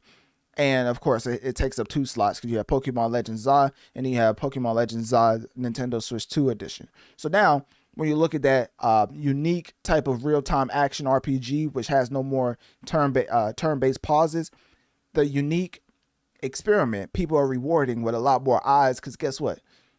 People enjoy how Nintendo is actually taking a chance with the patented Pokemon format. So when you come to Mega Evolution, it's still the core systems of the Mega Evolutions is still in place. And of course, when it comes to the day and night cycle of the unique mechanics, you have the day to explore and catch in districts and / wild zones, and then you have the night, which you have ranked ZA Royal Trainer battles. I should probably say Z-A, but I'm not saying that. Ignorantly, I'm not saying that. As far as the customization, you customize your hairstyles, your outfits, and the Pokemon grooming areas. And then when it comes to Kalos Pokédex, you have Chespin to Volcanion. I don't know how to pronounce it, which includes alphas, regional forms, and lore ties. So now, when you tie that into, well, pun intended, when you tie that into the review roundups, a lot of people have given this glowing reviews to the point where they say it's one of the best Pokemon games in the Switch era. IGN gave it an 8 out of 10, saying Game Freak hitting its stride. Battle system overhaul works surprisingly well. And then, of course, a lot of people are saying that it could end up being repetitive as far as the overall gameplay loop. But, of course, I feel like every game to some point has a repetitive gameplay loop. And it's just up to you as a gamer to decide if it's if it's high enough quality to be captivated in that gameplay loop. Everybody has repetitive type of loops in their games, but if it's different enough and it differentiates throughout the timeline of the main campaign, I think that's what makes a great game or not. So when it comes to Pokemon ZA, it seems like the innovation taken with this particular game is being rewarded, and I don't think the repetitive side quest is a real thing. They do say the single city scope is kind of upsetting, but you never know what's going to come down the line, right? It does have a $70 price tag with $30 DLC pre-announced, so a lot of people are saying to themselves, hold up now. You guys, see, that's the problem. But you already know what happened when we went down that lane as far as drop the price movement. When Nintendo comes out with a price tag, guess what? Ladies and gentlemen, that's the price tag they sticking with. And the drop the price movement, I think, had the biggest chance of making Nintendo look at their price tag and say to themselves, hold up now, maybe we should look at this and lower the prices a little bit. But guess what? The drop the price movement was one of the most horrendous movements I've ever seen in gaming history, because I remember reporting on this as far as, let me see if I can find this. I remember reporting on this as, yeah, here we go. July 2nd, 2025, Mario Kart World, is because it was specifically Mario Kart World. It wasn't the Switch. The Switch 2 was priced at a fair amount. That's what a lot of people are saying. It was just Mario Kart World that was priced exorbitantly, as far as, I think it was $80, $90, something like that. And then the drop the price movement happened, and guess what? A week later, Mario Kart World ended up being the top selling game for Nintendo Switch, surpassing major milestones. And that happened July 2nd of this year, which I covered. So shout out to y'all who supported that coverage, because, you know, in general, y'all really enjoyed the Nintendo coverage. So I try to bring you more, which would, you know, what we're doing right now. So the reason why I say all that is because they're setting a price tag. They're letting you know they're not going to change it. You already had to drop the price movement. Y'all basically, pun intended, drop that movement, right? Just to be submissive and bend the knee to Nintendo's prices. Because the Switch came out and was selling left and right. I mean, it was selling like hotcakes. I mean, goodness gracious, the Nintendo Switch 2 couldn't have sold better. I mean, it got to a point where the Switch was breaking all type of records to the point where I came out June 22nd of this year and said Nintendo Switch 2 sets the sales record.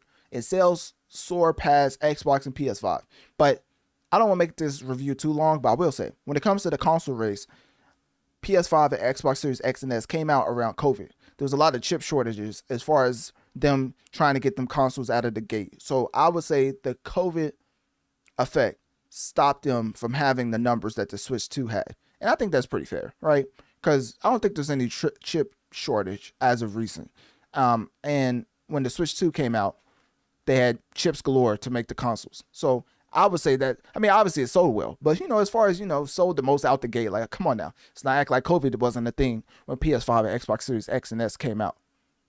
So anyways, the main thing I was want to talk about was the review and sales roundup. We already covered that.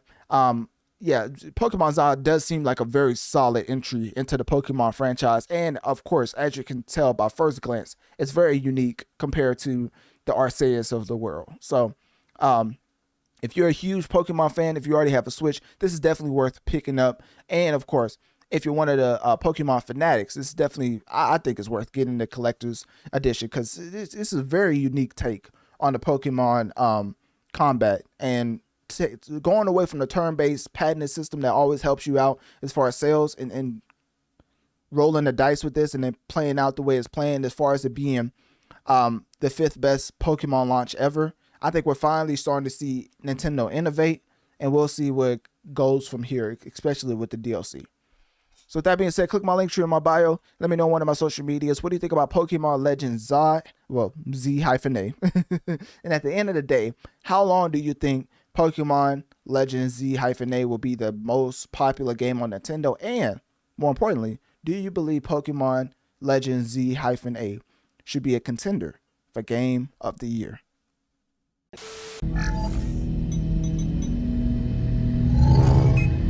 You know what Anthony Starr does with his free time? He plays Last War, the top-selling mobile game of 2024. I don't play. I win. Download Last War, the new viral mobile game. Now, ladies and gentlemen, what in the world am I seeing on my screen right now? Shepard, just look at the state of gaming. Like, what is going on? As you already know, the viral sensation as far as the ads being considered. But then you come to realize, this is an actual real game. But guess what? All the controversy as far as surrounding this particular game came from a lot of misleading ads. Yes, ladies and gentlemen, the main thing about Last War, and we're going to get into the sales and review roundup in a second, but the main thing to know is that it's a pay-to-win based building strategy, and the whole time the gameplay that's shown is something like this. America is being overrun by fake games, and I need your help. Download Last War, the new viral mobile game, and help bring truth back to the American. Now, speaking of truth, I ain't gonna lie to you. Hold up now. You guys. I know y'all see the gameplay, right? And he's saying this is the real game as far as these particular ads. 'Cause I know you've seen these ads, a plethora of these type of ads throughout your social media endeavors, right? You over here doom scrolling, and a game like this pops up as far as this type of structure. Okay, here we go. Last War. Well, specifically, Last War is the game that was made due to the fake ads, because when it comes to it, the devs literally said, we made the real game from fake ads. Shepard, just look at the state of gaming. Like, what is going on? And somehow, just somehow, they had Anthony Starr come out and be the mascot for this particular ad marketing campaign. So when I look at this, right? I mean, look at this right here. Danger. Why? Is this your high score? Oh, yeah. But why am I in danger? Because you're beating me in Last War Survival. As you can see, they're playing off of the Homelander Anthony Starr connection, but all I want to talk about is the actual gameplay for this specific game. As you can see right here, this is literally what you're going to be doing, but the ads will have you thinking like, hold up now, that's not what I signed up for. But guess what? It's too darn bad. Shepard, just look at the state of gaming. Like, what is going on? And of course, people who dive into this game will definitely feel like they've been misled due to the ads that they was thinking they was going to get into as far as the gameplay loop, until you realize it's overall a free-to-play base builder game. And the ads that you see as far as the beginning of the segment is a bunch of copycats. It's not even a real game out here. So it's very confusing, right? But that's why here today, we're here to talk about The Last War review and sales roundup, because guess what? This is an actual real game developed and published by Funfly PTE from Singapore, a subsidiary of First Fund Group Holdings, and they took over in the year of 2024. Interestingly enough, when the ads, the misleading ads, I might say, added to the conversation to the point when they took over, let's just say the monetary incentives skyrocketed. I mean, it skyrocketed to the point where September 2024, an estimate of $900 million was acquired as far as lifetime sales for this particular game. And when you look at the start of this particular game, as far as the global launch, August 2023 on iOS and Android, a lot of people didn't really start playing it till after all the misleading ads, right? So the gameplay mechanics of this particular game, as you can see right here, is nothing like the ads. It's basically you unlocking level 1 to 30 buildings and troops and tech, and building that and having resource management.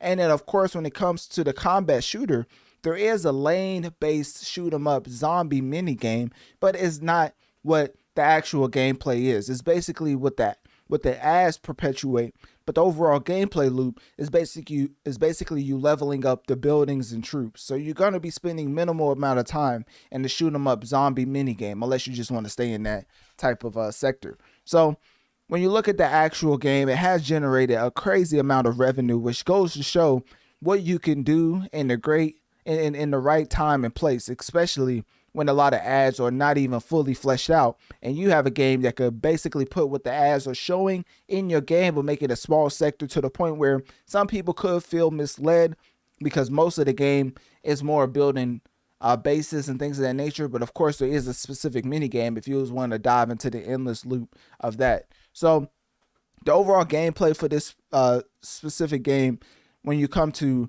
runtime, I believe it's not a long game. I forgot the last. Yeah, okay. So as far as campaign mode, the tutorial chapters plus the boss fights will take you anywhere from 10 to 20 hours. So it's not the longest game, but for mobile, I mean, that's pretty long, right? As far as endings, there's no fixed ending. It's continuous. And with the updates, the server merges, the event cycles, they try to keep you hooked on the game. And the long-term goal is to reach level 30 plus a full hero roster, which could take you anywhere from months to years. Because mobile games, I don't know anybody out there putting 4 to 5 hours of time on a mobile game. Usually you play for maybe 30 minutes to an hour and then get off. Mobile games is really for the accessibility aspect more than, oh, I want to sit down and play this for hours, right? If you wanted to do that, you would just play the console version, which I do not believe there's a console version. I believe this is only on mobile platforms, whether it's Android, whether it's iOS. So now when you look at the story and progression, there's a story. So the narrative is Dr. Noah unleashes RA/CL-7 virus, which, that definitely is not hinting to anything in real world, society. Shepard. All right, my fault. So anyways, when it comes to that, that's basically what you're doing. And that's why there's a Doom. No, that's basically what you're fighting, because he created a Doom Legion zombies. Like, it's a whole legion of zombies. So that's how it happened. So now you're one of the survivors. You got to build your base. And of course, there's a lot of different heroes you can use, such as the Kimberly, the DVA, the Tesla, Murphy, Violent, Scarlet, Williams. There's a lot of different heroes you can use. That's basically what I'm saying. And as far as roles, you may think we're taking it back to Marvel Rivals, because you have tank, you have support, and then you have mixed. So this game has a lot of intricacies as far as how you're building your base, how you're building your troops to defend the base. But at the end of the day, the main thing I want to get across is when you're looking at the overall ads, as far as this particular zombie gameplay loop, as far as the lane combat, it's not a lot. It's not present a lot throughout this game. So now when you look at the sales performance and you see how it generated around $900 million as far as in lifetime revenue, and then you look at it as far as in 2025, a little under $2 billion in lifetime revenue. A lot of people are flocking to this game, and let's just say the ads are beyond working. So you have Anthony Starr, you have the fake games that are advertising this similar gameplay loop, but it's not this game specifically. So now when people go to look for it, the only thing they can find is this game. So now it leads to more revenue for Funfly.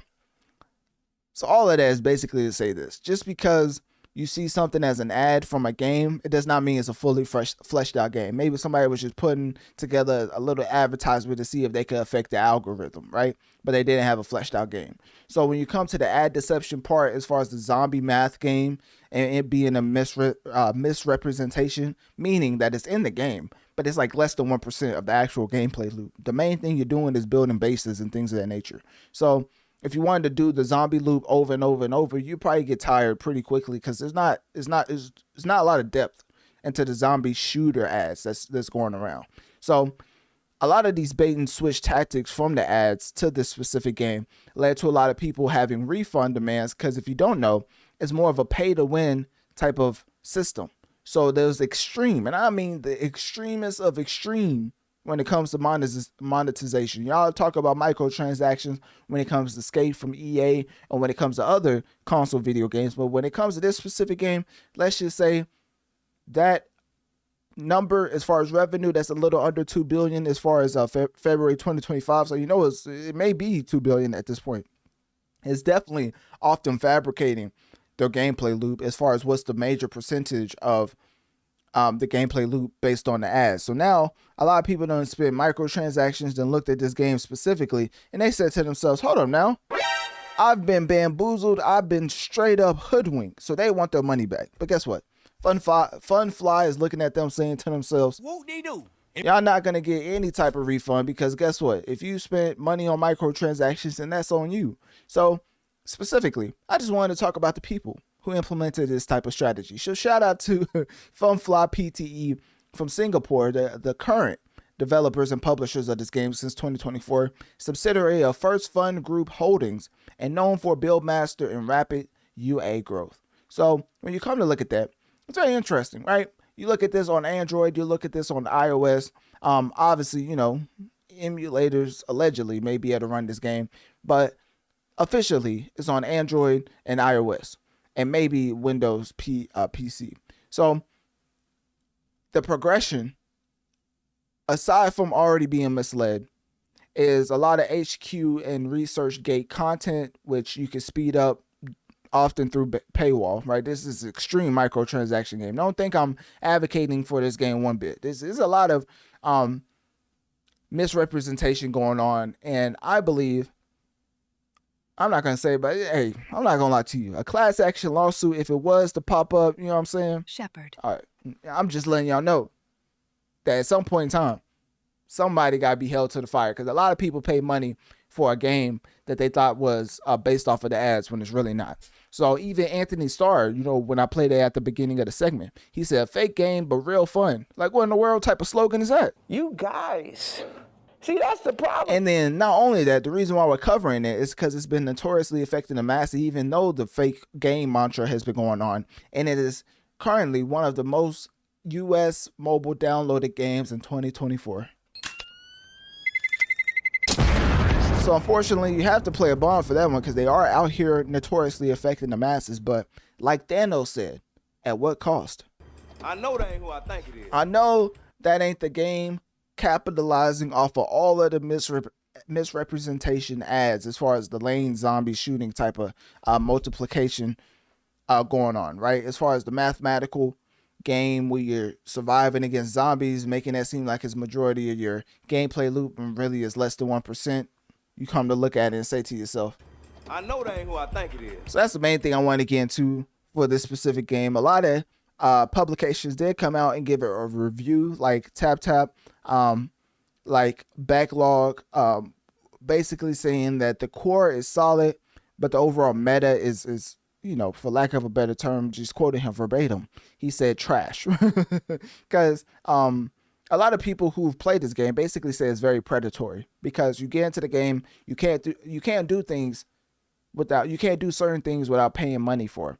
And those are the exciting things to do. So essentially it's one of the more extreme microtransaction heavy games that you could play in the year of mobile gaming. So that's what I wanted to leave you with. If you was ever confused about why in the world you keep seeing zombie survival type ads and then you get into the actual game and it looks like this, Well, it looks like this. Well, now you know. So hopefully over at Notorious Mass Effect, you was able to finally learn how to crack the code on how not to fall victim to these misleading ad campaigns.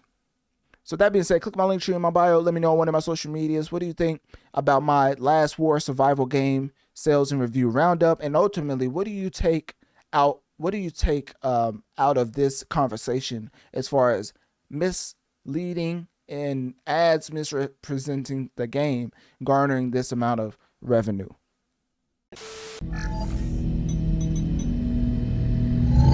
First off, you just have to drop a bomb for EA.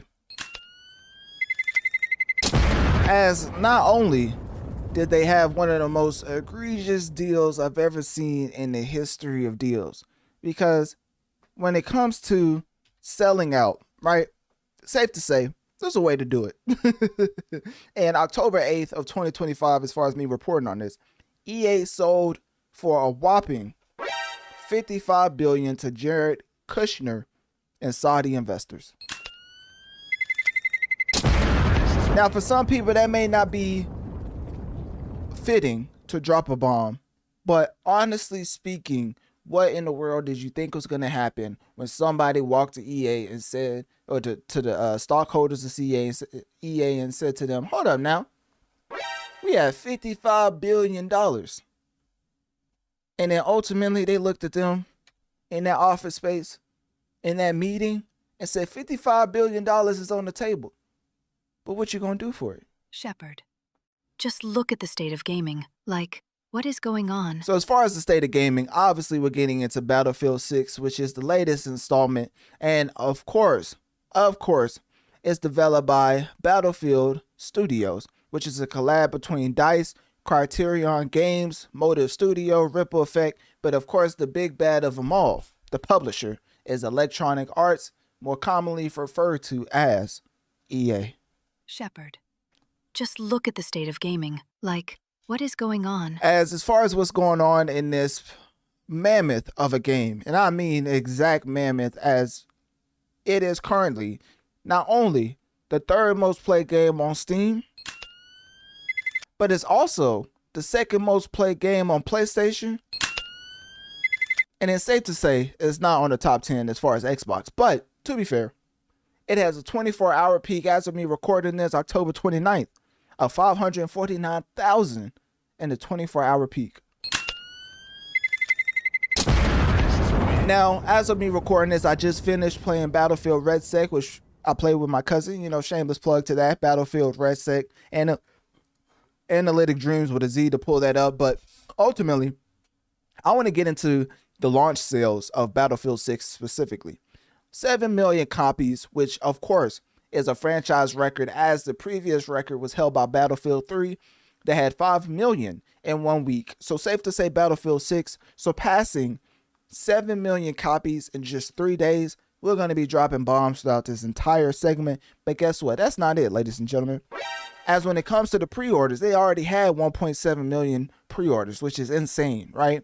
56 to 67% of the sales came from Steam, which is interesting because I felt like it was more of a console game, but maybe not. Maybe I'm mistaken. Maybe people prefer Battlefield type games on PC. I thought Battlefield games blew up your PC because I remember when one Battlefield came out. I don't know if it was Battlefield 2042, but apparently everybody and their mama was saying that game was phenomenal, but of course it may blow up your PC. I was like, hold up now.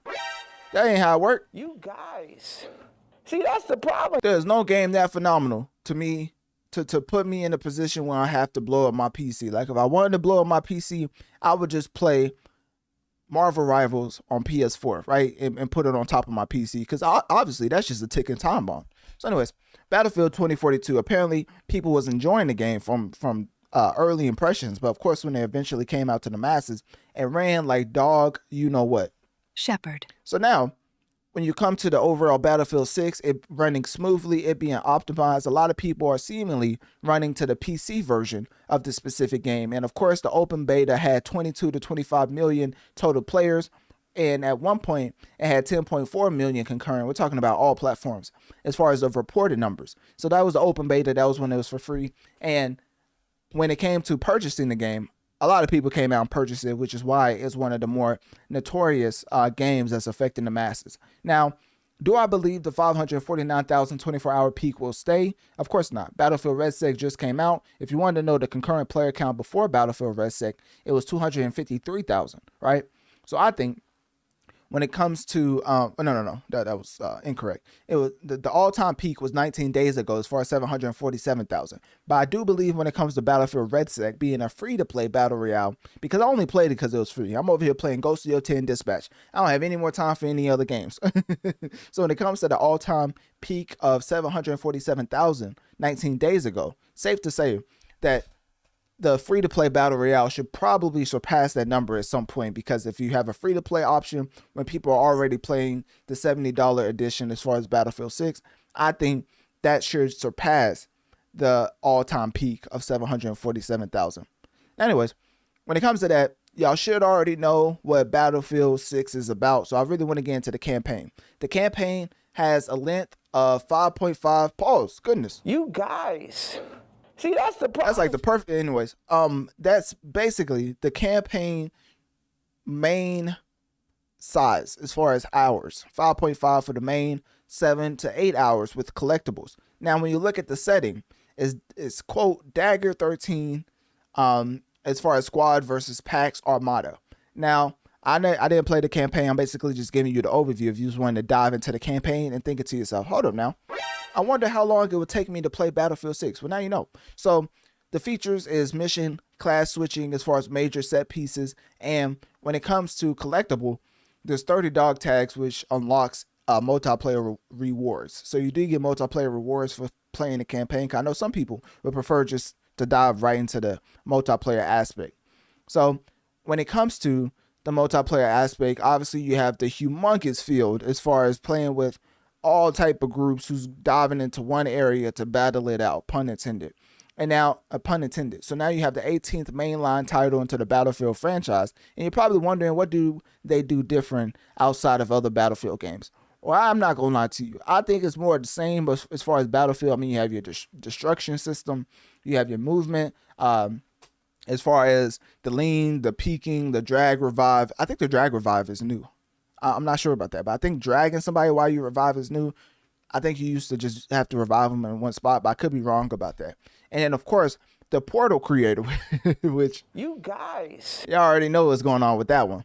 People took the time to create whole Call of Duty maps in Battlefield, and they didn't think for 1 second that Activision was going to pop up. Like, y'all can't do that. You know, it's breaking some type of law. Activision sent some type of lawsuit, I believe, and they took that Call of Duty maps out of the user portal creator expeditiously. As I forget specifically what they said about that, but they definitely came out. They wasn't too happy about their maps being in Battlefield, the direct competition, right? So I was trying to see exactly what they said about that, but okay. So EA shuts down Call of Duty inspired Battlefield 6 portal maps, because guess what? Activision not going for none of that, and they said it was inappropriate to put Call of Duty maps into the game. I'm not gonna lie to you. They was probably looking at y'all saying like, hey, good stuff, but hey, it's kind of illegal. So, you know, we got to take it out the game. But, you know, good stuff trying to get, you know, some positive publicity saying that you can get Call of Duty and Battlefield maps in the game. But guess what? It's not legal. So they took it out. Within hours of launch, there was thousands of new worlds and over 740,000 players logged in at once. Maybe that's where the peak came from as far as having older Call of Duty maps. Because, they took it down expeditiously. And literally, they had a warning sent saying, while reviewing your account, we saw inappropriate reference third-party products in Battlefield 6. And in violation was a lot of the names. Hold on, let me show you. Analytic Dreamz video on Spotify to see the video along with the audio. Because as you can see right here, ladies and gentlemen, they took this down expeditiously. I mean, they basically let y'all know, hey, if y'all want to put Call of Duty maps in Battlefield, I mean, you could do it from prison if you really want to. I mean, you may have to turn into to get up out of there, but you know, we could put you in prison. You could do these maps all you want to, but guess what? At some point, you have to take this down. So, yeah, definitely EA took that down expeditiously because they ain't want any problem with Call of Duty, which, you know, makes sense. I mean, imagine if somebody took a portal creator in Call of Duty and put all classic maps from Battlefield in the Call of Duty. It wouldn't work, right?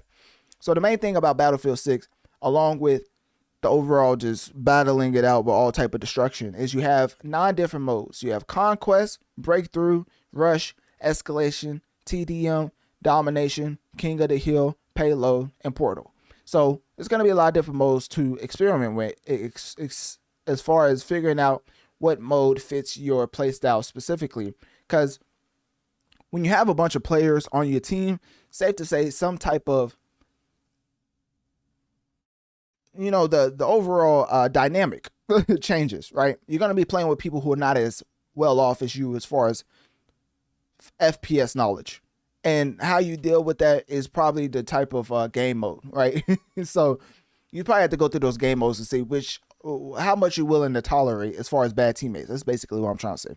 So now when you look at the multiplayer aspects, of course you have your classes, your 4 classes, which is Assault, which is AR, Medkits, Engineer, which is Anti-Vehicle, SMGs. You have your Support, which is LMGs and Ammo. You have Recon, which is Snipers and Intel. And then of course you have unique class perks, for example, Recon, Breath Hold. So those are your 4 classes.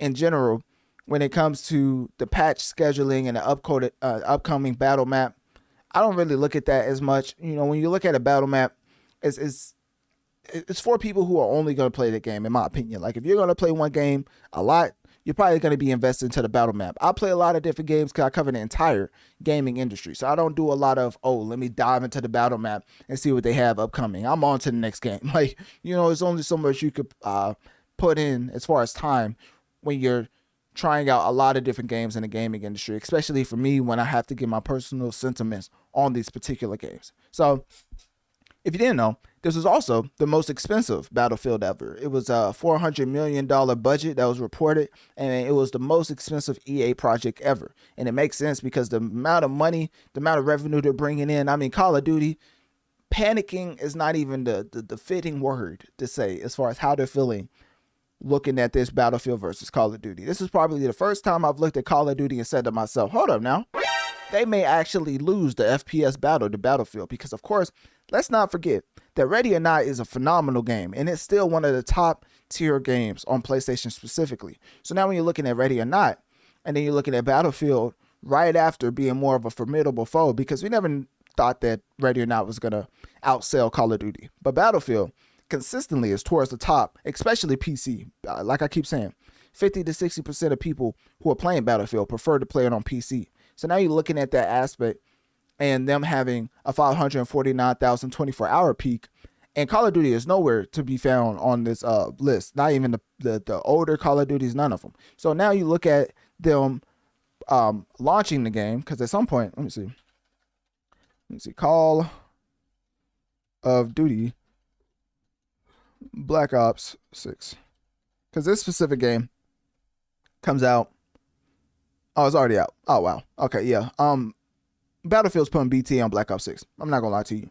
So this may be the first time Black Ops loses out as far as, well, not the first time, because I remember Hogwarts Legacy. I forget what year that was.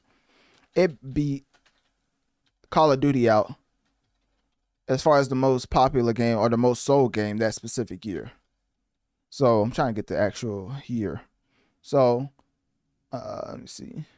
February 10th, 2023. So that's when Hogwarts Legacy came out. And objectively speaking, it was the most sold game of that specific year. And it beat out Call of Duty. So I think when it comes to Battlefield, when it comes to Call of Duty, they do have some ground to make up because they dropped in October as far as the year of 2025. So now we have to look at Battlefield in a minuscule type of sample size, because October, November, December, that's going to be the months to showcase if it's going to outpace Call of Duty. I do believe that Battlefield finally built a brand that is bigger than Call of Duty as far as Black Ops 6. And the back-to-back Black Ops kind of told me that. It was kind of an indication of Call of Duty not being desperate, but knowing what the fans wanted and giving it to them quicker than they usually would if they was already on top with no type of competition. So I think competition is a great thing as far as making Call of Duty get their stuff together as far as being in that competitive field. So, and of course, there's praises and critiques with every single FPS that comes out after the fact. So if you don't know, for Battlefield specifically, getting into some of the reviews, PC Gamer gave it an 88 out of 10, saying refinements and is the best shooter of the year. I already said PC Gamer. There was another one I was wanting to look at. Here we go. IGN basically said, oh, ain't no way. Oh, they're talking about the campaign. I was like 50 out of 100. Goodness gracious. Shepard, just look at the state of gaming. Like, what is going on? Safe to say IGN was definitely not messing with Battlefield's campaign, as they gave it a 50 out of 100, saying short and uneven. Well, dang, that's tough. So, getting back into the actual multiplayer, because I think that's what a lot of people are giving the high praise towards. So, Pure Xbox, which, they're not biased at all, right? They gave it an 80 out of 100, saying strong showing, update pending multiplayer. Gaming Trend gave it the highest score I've seen, giving it a 95 out of 100, saying iconic, the complete package. And then GameRank gave it a 9 out of 10, saying best in the decade, fully featured. So the main thing I was wanting to do is just shorten some of these reviews to give you a review roundup of the game and showcase how everybody is really enjoying Battlefield 6, and it may be a return to form for the ultimate Battlefield gameplay loop, because a lot of people are saying this is the most refined it's ever been. And as far as sales, it's probably one of the few times in history you'll ever see Call of Duty actually sweating as far as trying to outpace another FPS's sales. So, with that being said, that's the main thing I want to talk about. Battlefield 6 is doing phenomenal objectively and from a subjective standpoint, which, obviously when it comes to the subjective, you can always think it's trash. But from a masses perspective, a lot of people are saying it's one of the best Battlefields in the decade. So that being said, click my link tree in my bio. Let me know on one of my social medias. What do you think about Battlefield 6 completely putting BTA on Black Ops 6 currently? And do you think it will last? And do you think that Battlefield 6 will ultimately end up being our official Call of Duty killer?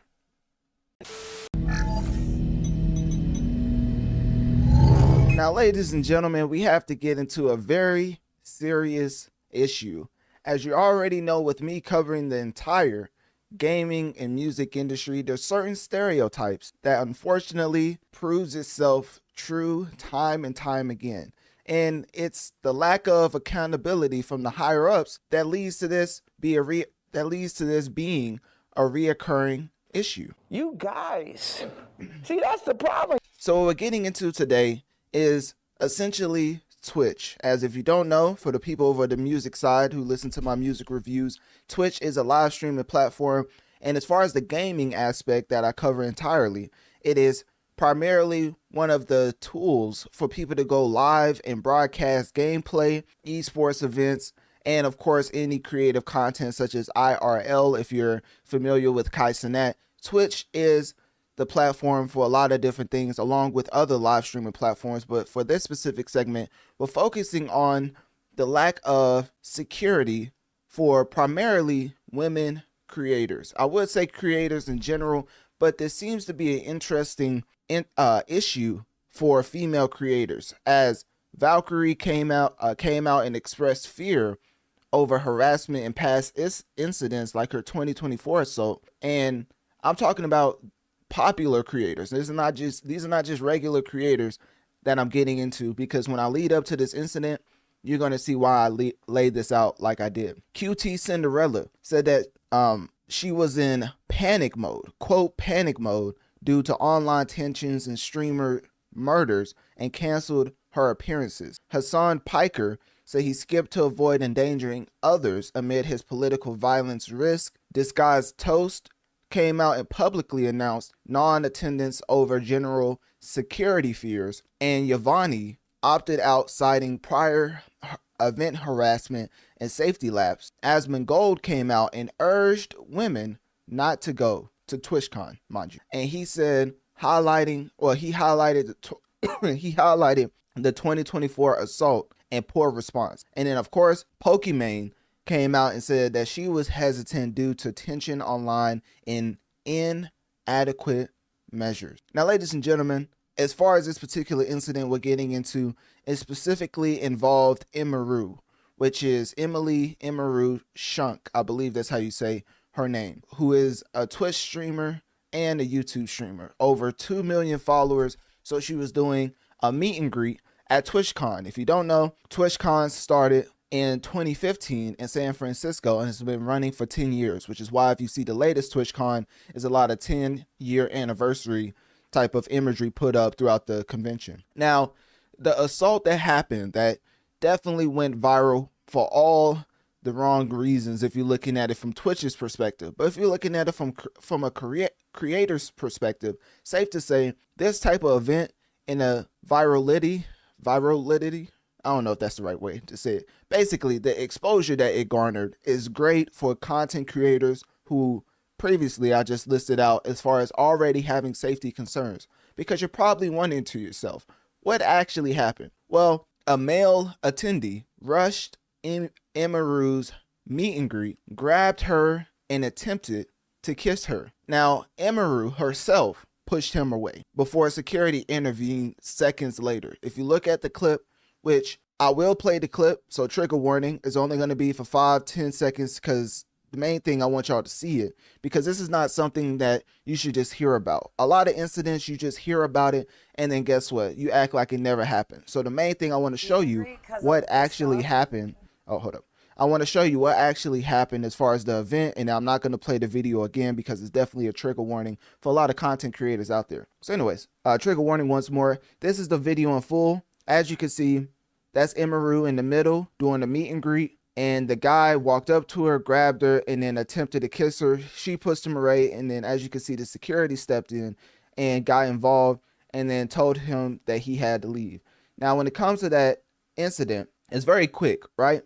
And what I've been playing this whole time in the background is Emaru's overall explanation. So if you want to see it in full, it's a 48-minute video with Emaru addressing what happened at TwitchCon. I'm basically giving you the synopsis and everything you need to know, because this is a very serious incident, and I'm breaking this down and giving it the respect it deserves, because it seems like Twitch could care less about this specific scenario. Because let's put up Twitch's official statement, right? Twitch, an Analytic Dreamz video on Spotify to see the video along with the audio, because I'm pulling up all of this as I'm talking about it. Twitch said, quote, "We are aware of the incident involving streamer Emaru during TwitchCon and want to assure our community that we take creator safety extremely serious. The individual responsible for allowing the situation to occur has been removed." Keep that in mind. They said the individual responsible for allowing the situation to occur has been removed from their position effective immediately. We are conducting a full review of our security protocols and are implementing stronger on-site safety measures to ensure that TwitchCon remains a safe and positive environment for everyone, creators, fans, and staff alike. Thank you for your patience and understanding as we work to improve the TwitchCon experience moving forward. Now that seems like a fantastic statement from a company that this incident occurred as far as a specific event, convention, right? Until you realize, ladies and gentlemen, they was telling a couple fibs. So Emaru came out herself, and this is before her actual video that I just showed. Emaru came out herself, and essentially she said, well, we're not going to read off this whole entire thing because it's like a whole dissertation, which, you know, deservedly so. If this happens to you, I would want you to be able to come out and articulate all of the things that they messed up on. So we're just going to read off a little bit of it just so you could get a grasp of it. But I'm basically showing you this so you can go watch it in full, like her 48-minute video, and read this in full if you want to. That's why I'm showing it the way that I am. So anyways, Emaru said, "Hello everyone, I am okay and thank you for all the kind messages. Sorry I cannot respond to them all. Yesterday, the man that who assaulted me was allowed to cross multiple barriers at TwitchCon and even in front of another creator's meet and greet to grab me in my face and try to kiss me. Fortunately, he wasn't able to, but a lot of people have pointed out it could have been a lot worse. I'm obviously shaken up by what happened, and it's not the first time I've dealt with something like this, but to tell you honestly, I am more hurt and upset by how Twitch handled it during and after the fact." You guys, see, that's the problem. To remind you, the reason why I say keep in mind that Twitch said the individual where the situation occurred was removed from the position effective immediately, it was really fuzzy, right? So that's why I'm glad that Emaru was out here to give us the specifics of how Twitch was actually lying. As Emaru getting back into her tweet, she said, like I said, I don't understand how he was allowed to make it to me in the first place. The security in the clip who reacts is my own security. It's true, my favorite and usual security guard was banned for holding a stalker's arm to bring him to the police at a past TwitchCon. Now, when it comes to that specifically, I did have the related favorite security guard, as going deeper into it when I researched. Basically, she was saying that her security touched a stalker's arm while handing him to the police because that stalker, I guess, was giving her trouble. So his or her security guard was banned for taking that stalker by the arm and handing him to the police. So that's just to give you a little detail about her tweet. Anyways, let's get back into it. Who's he at? Okay, so the security, you already said that part.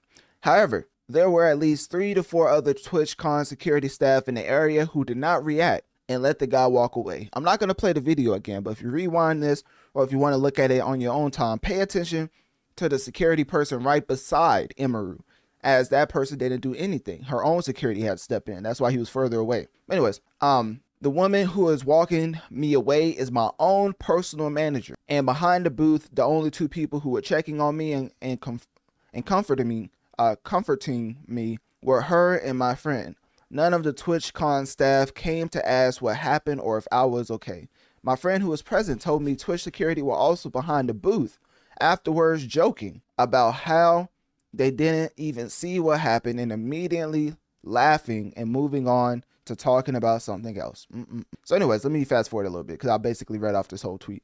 She said in Twitch's statement, they said that the guy was immediately caught and detained. I'm sorry, but that was a blatant lie. But then, you know what I'm saying? I was like, damn. He was allowed to walk away from my meet and greet, and I didn't hear he was caught until hours, ladies and gentlemen, after he attacked me. And it felt like this only happened because of my manager pressing for it, not because TwitchCon staff present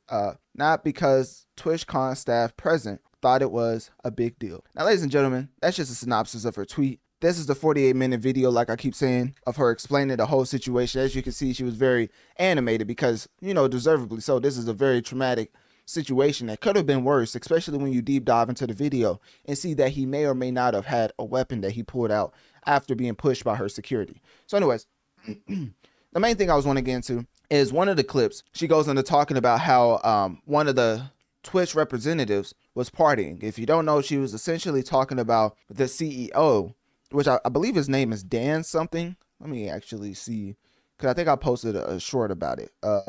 It's Dan something. Dan Clancy, I think that's his name. So the Twitch CEO, Dan Clancy, she was referring to him in one of these clips, and let me play it right now. Okay, I've been talking to Twitch people. Analytic Dreamz video on Spotify to see the video along with the audio, because I'm currently playing her clip explaining it even after her tweet. Okay, I've been talking to Twitch people, and I'm really upset because I noticed a lot of negligence around the event, and I'm not happy with the way that they're handling it now. And I'm like, what do you mean? She's like, well, I asked them, you know, like, what are they gonna do about this? And you know what they said initially? They said, oh, well, he's banned from the platform for 30 days. Hold up, let's run that back. What'd she just say? He's banned from the platform for 30 days. Shepard, just look at the state of gaming. Like, what is going on? I'm not gonna lie, these type of stereotypes, because I cover the gaming and music industry, so safe to say, there's very different perceptions off of gaming creators and off of music creators in the world that they live in. There's a reason for that. This type of stuff should not go on because, of course, I believe if you want to end certain stereotypes on people being being weird or awkward in certain scenarios, or just outright out of bounds and very intrusive to people's boundaries, you should have more of a strict response and make it a priority. Like Dan Clancy should have been in her next live video. I don't care what it was, but he should have been in one of her videos, basically taking it with the utmost sincerity. But we're going to get to what he was doing in a second. But let's get back to what she was saying. He's banned from the platform for 30 days. That's the same thing I just did. What? And then she's obviously like, hello? Like, that needs to be indefinite. What the fuck are you talking about? Also, that's like nothing to do with anything. No one gives a fuck if he's banned on Twitch or not. You know, it is a PG podcast, but hey, Emeru is the one who went through this situation, so we're going to let her express herself freely. Like, we're talking about the convention here, so they change it to indefinite. Takes an hour for that to happen, by the way.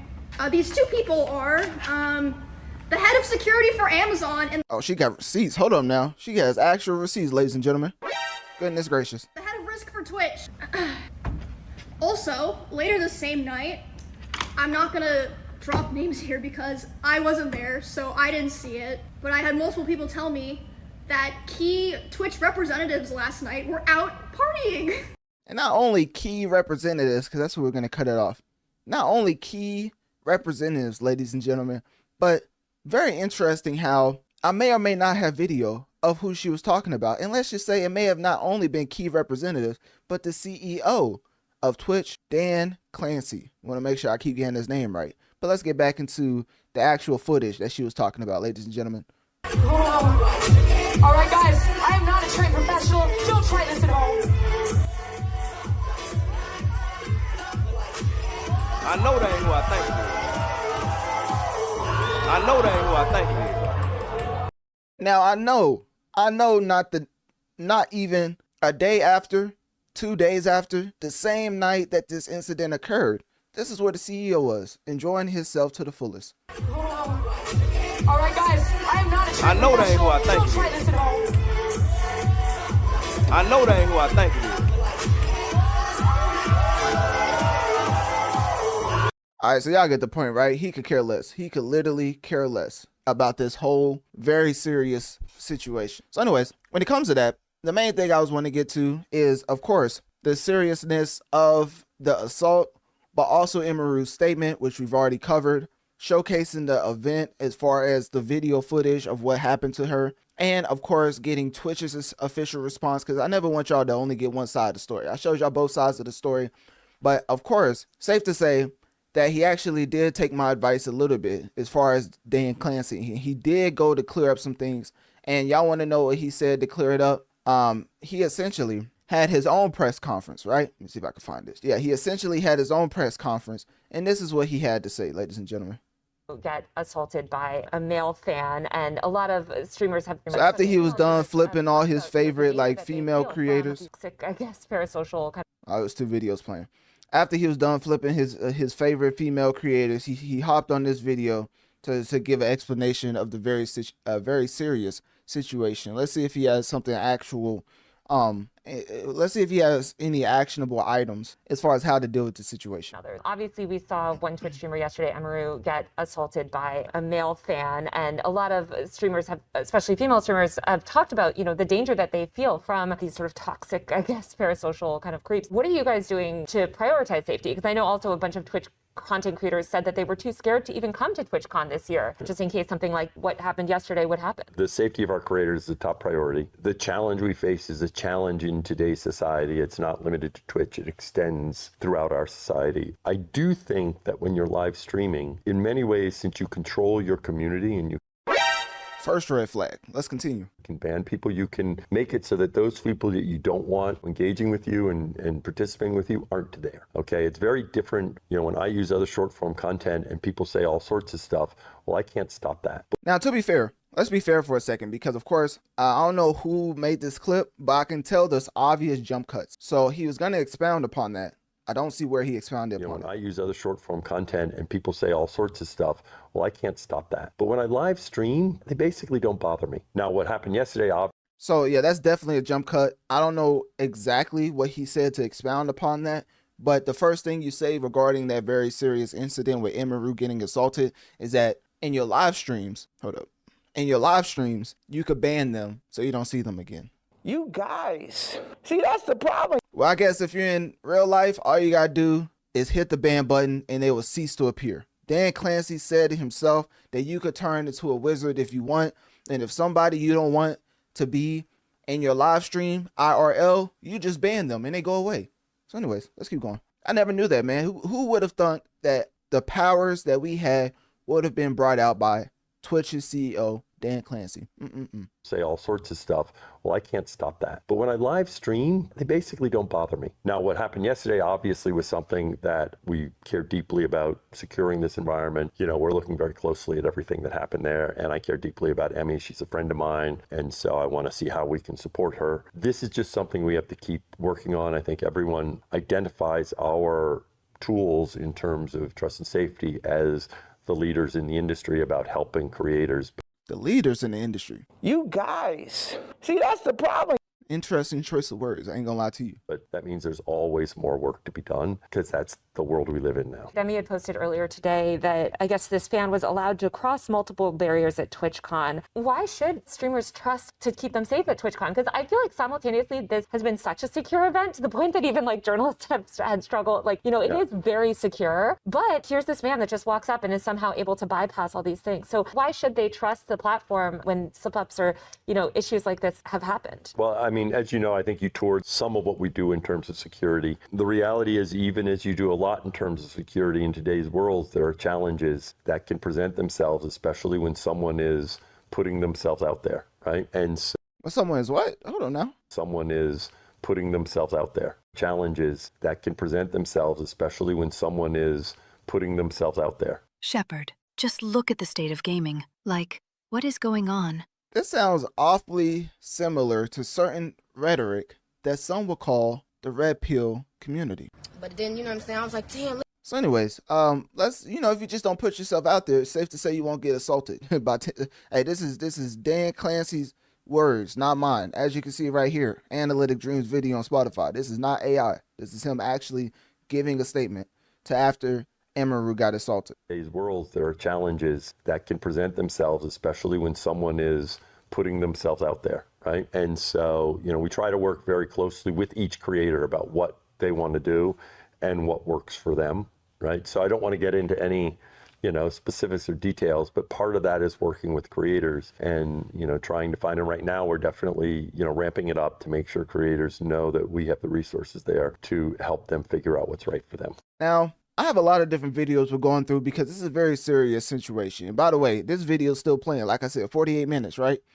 This is more of a synopsis, so that's how you know there's a lot more to deep dive into. But I want to go to the one and only Senna herself, as she talked about not going to her meet and greet due to safety issues. And this was during the event, I believe. So I had to cancel my meet and greet because of the stuff. But in order to, I can't cancel my meet and greet and not cancel her show because of the fact that the reason I cancel my meet and greet is I don't want to be in the same place for 2 hours because of people being weird. Okay. And then this seems to be a reoccurring issue for female content creators. Now, that's the main thing I want to get across in this segment. Hopefully, I've done a great job on showcasing different tidbits as far as videos, tweets, pictures.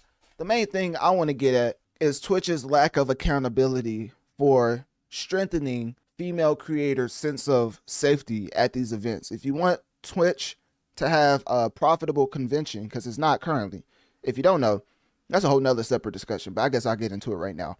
If you don't know, when it comes to Twitch specifically, they currently do not make Amazon any money. So when it comes to that, literally, it's a quote unquote rounding error versus Amazon scale. And which is why I covered back in February 21st, 2024, how Twitch laid off a whopping 35%, ladies and gentlemen, of its workforce, confirmed by the one and only Dan Clancy. So when it comes to that, safe to say, TwitchCon is not even as profitable as it should be for it to be acting so oblivious to its drivers in engagement to the convention.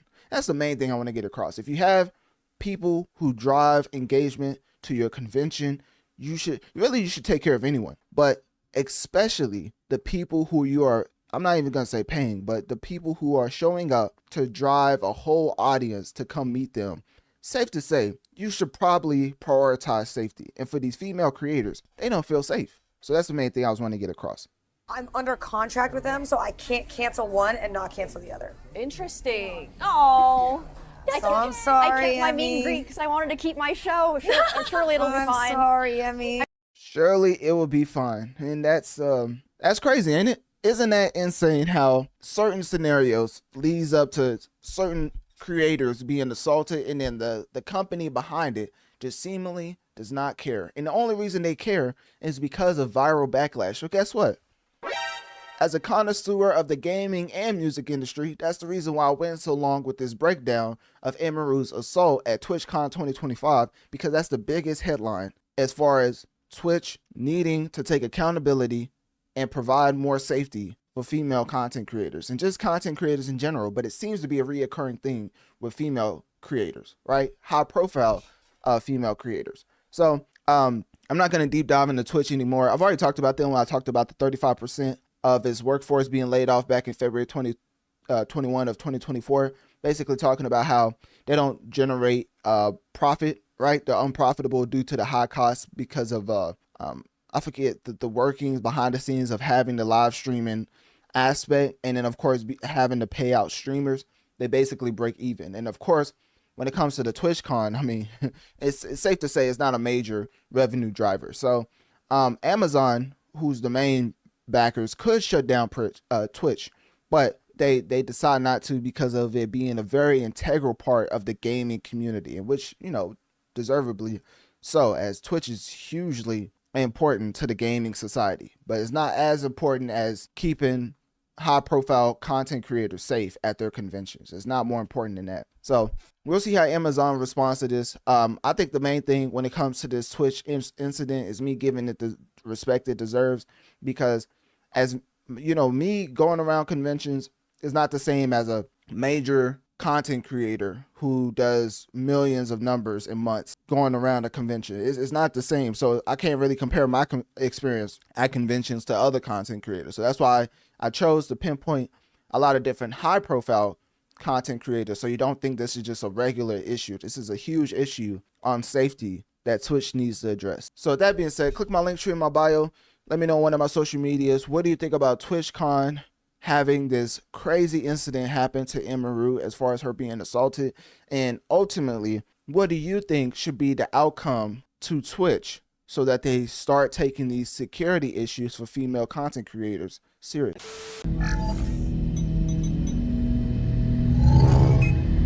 Look, the reality is this: you do have to have a real fan base to a certain extent, right? You have to have people who are really consuming the music, and your song has to actually be moving around organically.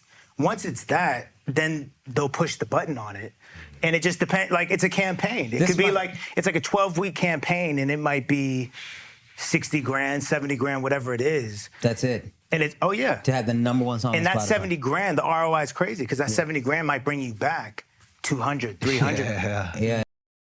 Ladies and gentlemen, it is a sad day in history.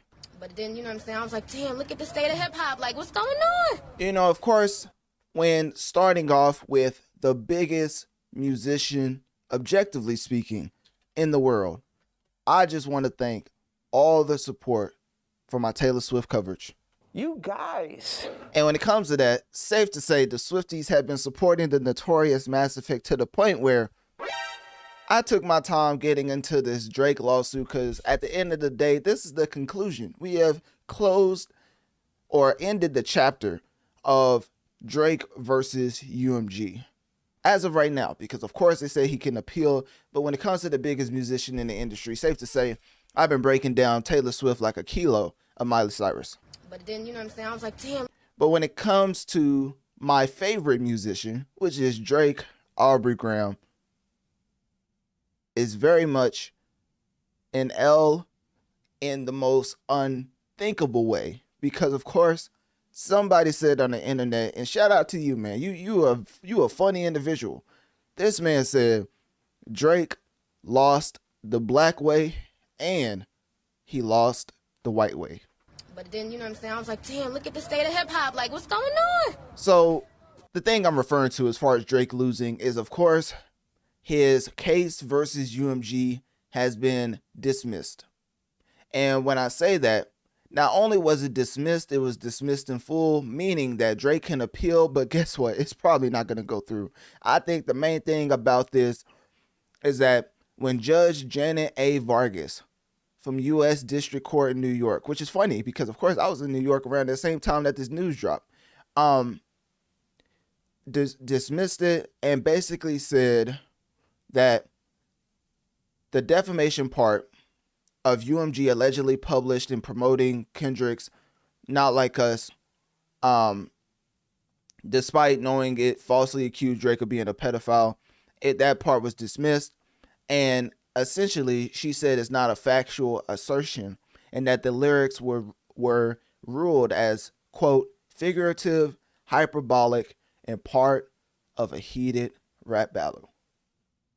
And then she went on to say, it was perhaps, quote, this is a quote from Judge Vargas, quote, perhaps the most infamous rap battle in the genre's history. Now, ladies and gentlemen, let me tell you one thing. If the judge start talking about objectively how great the rap battle was, safe to say, you already know what side she on.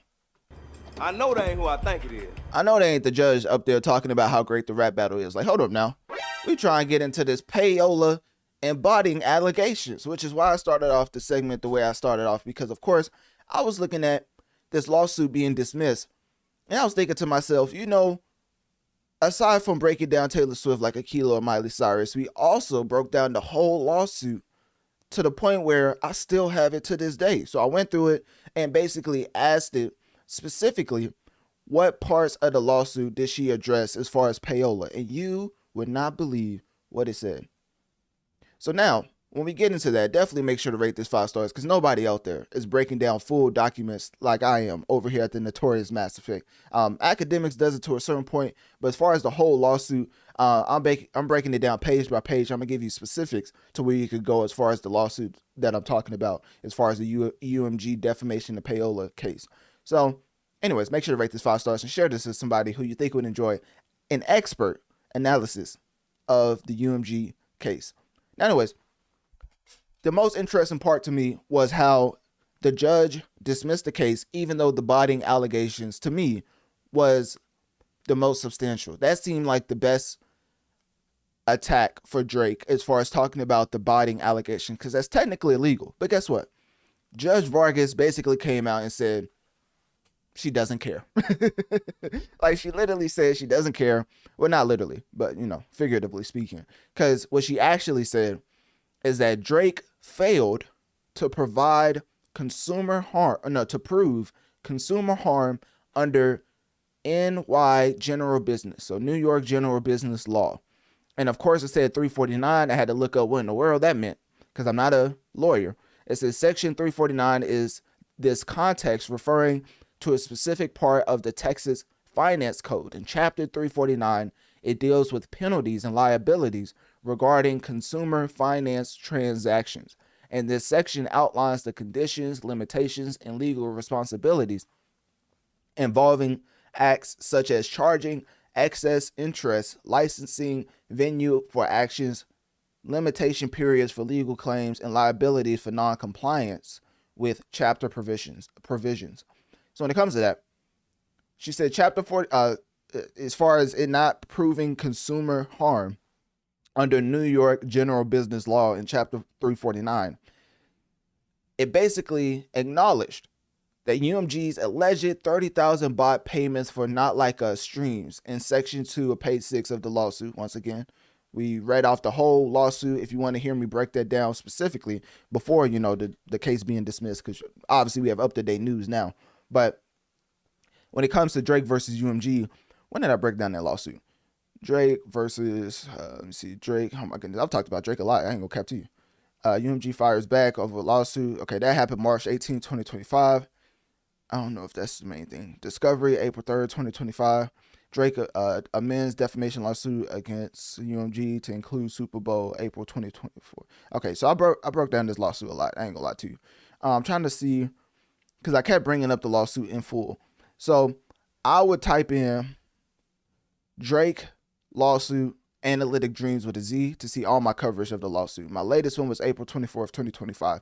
And breaking down the whole lawsuit basically gave you a bigger picture of how UMG's response to Drake was specifically focusing on the defamation. They did not want to touch the payola with a 10-foot pole, which is why when the judge comes out and says that she dismisses the whole lawsuit, even though the botting allegations she claims is true, or no, that Drake's team is claim is true, the judge literally said it didn't rule or it didn't deceive or injure consumers.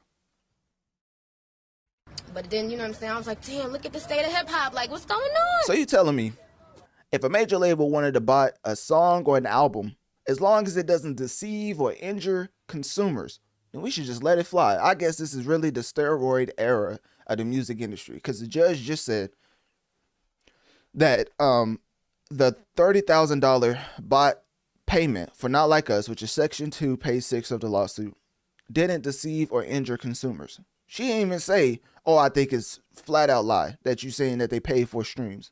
She just saying it didn't deceive. I'm specifically focusing on this because I think this is a very interesting maneuver to evade accountability on UMG's side, which, to be fair, the whole music industry runs off this type of marketing rollout. I always say, in any land, as far as influencer lane, if you don't have a marketing budget with a solid team behind you, then you probably aren't going to be considered a real player in the influencer lane, because there's a lot of people using certain maneuvers with teams behind them that will put them ahead of you, to the point where if you look at the current market share, and because of Taylor Swift, it's kind of wonky right now as far as the actual market share. Others, which is, and let me actually I can't screen because that's gonna pop up, but let me see. I'm just gonna pull this up right quick. Actually, I'm just gonna tell y'all. So others, which is smaller labels and independent acts, have a whopping 1% currently. Usually is between 5 to 6%. The biggest musician in the world just dropped. So UMG currently has 90% of the entire music market share. Warner has 6%. Sony has 3%. So when it comes to that, I already broke that down as far as my Taylor Swift coverage. If you just want to see some of that as far as the market share, me specifically bringing up the photos for that. But the main thing I want to get into is that being an independent influencer and an independent creator, which is the same thing, is very hard unless you have a marketing strategy. Like I'm going to keep referring to the clip I played at the beginning because it's really poignant as far as what I'm trying to get across. You have to have an organic fan base. There's no world where nobody messes with you. You have a marketing team and now everybody messes with you. That's not how it works. Usually you need an organic foundation, right? And now you build upon that with your marketing team. Safe to say, that is how you start to be in the big leagues as far as an influencer. Now, maybe I'm just talking. You know what I mean? Maybe I'm just talking. Maybe I don't know what I'm talking about. You know what I'm saying? I only do this for a living. You know what I'm saying? So anyways, getting back into Drake. Pause. Hey, yo. You guys. See, that's the problem. This dismissal was very surprising to me because of that specific fact, because of the payola and bots being such a real argument for Drake's team. I never thought that defamation was a real thing. I mean, come on now. It's a rap battle. Jay-Z just said worse things than Nas. Nas says worse things than Jay-Z. RP to Notorious B.I.G. and Tupac, they literally died over their beef. So real things have happened because of a rap battle. The judge is looking at this and looking at the defamation and saying to yourself, I mean, if Joe Budden didn't say one thing, he basically laid the groundwork for a lot of Drake slander. But one of the main things he said recently is that the breaking news, Drake is a bitch. But then, you know what I'm saying? I was like, damn, look at the state of hip hop. Like, what's going on? And because it's a PG podcast, I'm not going to say the actual word, but I spelled it out for you, right? So anyways, that's basically what a lot of people are looking at Drake as far as the defamation side of the lawsuit. But for me, I always focus on the payola, which is why I read off the specifics of what the judge said to the payola point before I get into the rest of it. So let's get into the rest of it right now. Judge Vargas dismissed the lawsuit, declaring Not Like Us a non-actionable opinion, not a factual assertion. The lyrics were ruled as figurative, hyperbolic, and part of a heated rap battle. And she said, quote, "The average listener is not under the impression that a diss track is the product of a thoughtful or disinterested investigation conveying fact-checked, verifiable content." The judge also went on to describe the feud as perhaps the most infamous rap battle in the genre's history, which, you know, it definitely is. You know, I see that. Hold on, let me look up Judge Vargas. No, just play. Shepherd. All right, let me see. Let me lock in. Let me find out. She on the Shepherd. Okay, I ain't gonna do it. But anyways, getting back into the actual what she was saying, she seems like she's a real Size 7 fan. Perhaps the most infamous rap battle in the genre's history, which, you know, to be fair, I was saying that as well. Like, I do think this is the biggest rap battle we've ever seen. Obviously, Notorious, Tupac, Jay-Z, Nas laid the groundwork for this Drake and Kendrick back and forth. But that's basically what she said. And then she came out and said that when it comes to the UMG and Drake legal battle, overall, UMG's statements were, quote, from the outset, this suit was an affront to all artists and their creative expression and never should have seen the light of day, end quote. Then they have another quote. We're pleased with the court's dismissal and look forward to continuing our work promoting Drake's music and investing in his career, end quote. Now, let me let y'all in on a little secret. If you go against the major label, there's things that happen to you. Now, I'm no conspiracy theorist, so I'm not going to say anything crazy. But Drake's albums that's on the charts, safe to say, album, as far as the one that has the most hands in the pot, is currently his most popular. Take Care is the 26th most played album in the world. Some Sexy Songs for You is the 28th most played album in the world. Now, Some Sexy Songs for You is still doing, it's still performing well. But you're probably thinking, well, Take Care is just his best album. Ladies and gentlemen, let me tell you something. When Pusha T said, you signed to one dude, who signed to another dude, who signed to 5 people, he was talking about this Take Care album.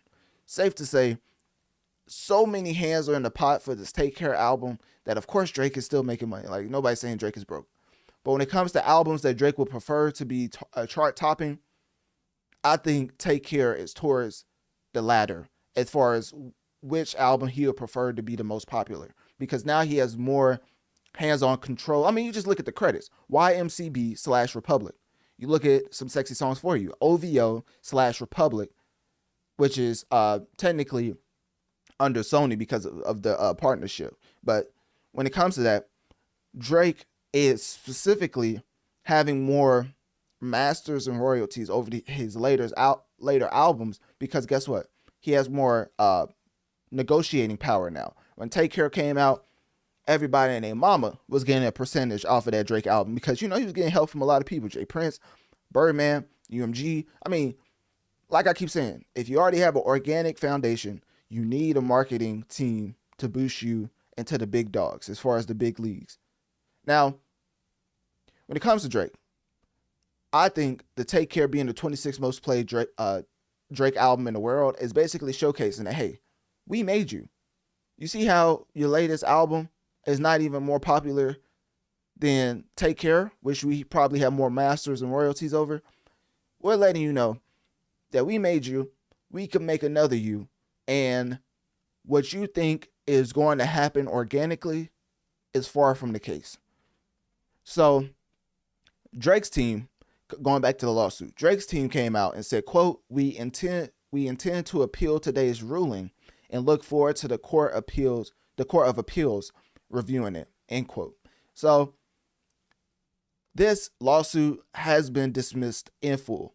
Drake can appeal, and the main thing that's being pointed out is the First Amendment, and a major victory for the First Amendment, and sets a precedent reinforcing that rap diss tracks are artistic opinion and not factual defamation.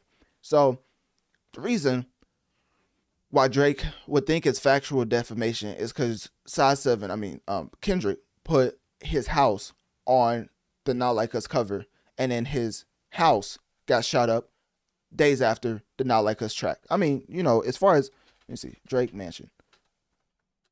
Let me see if I can find this right quick. I know I covered this. Yeah, here we go. May 7th, 2024. I covered shooting outside of Drake's mansion, injuring security guard.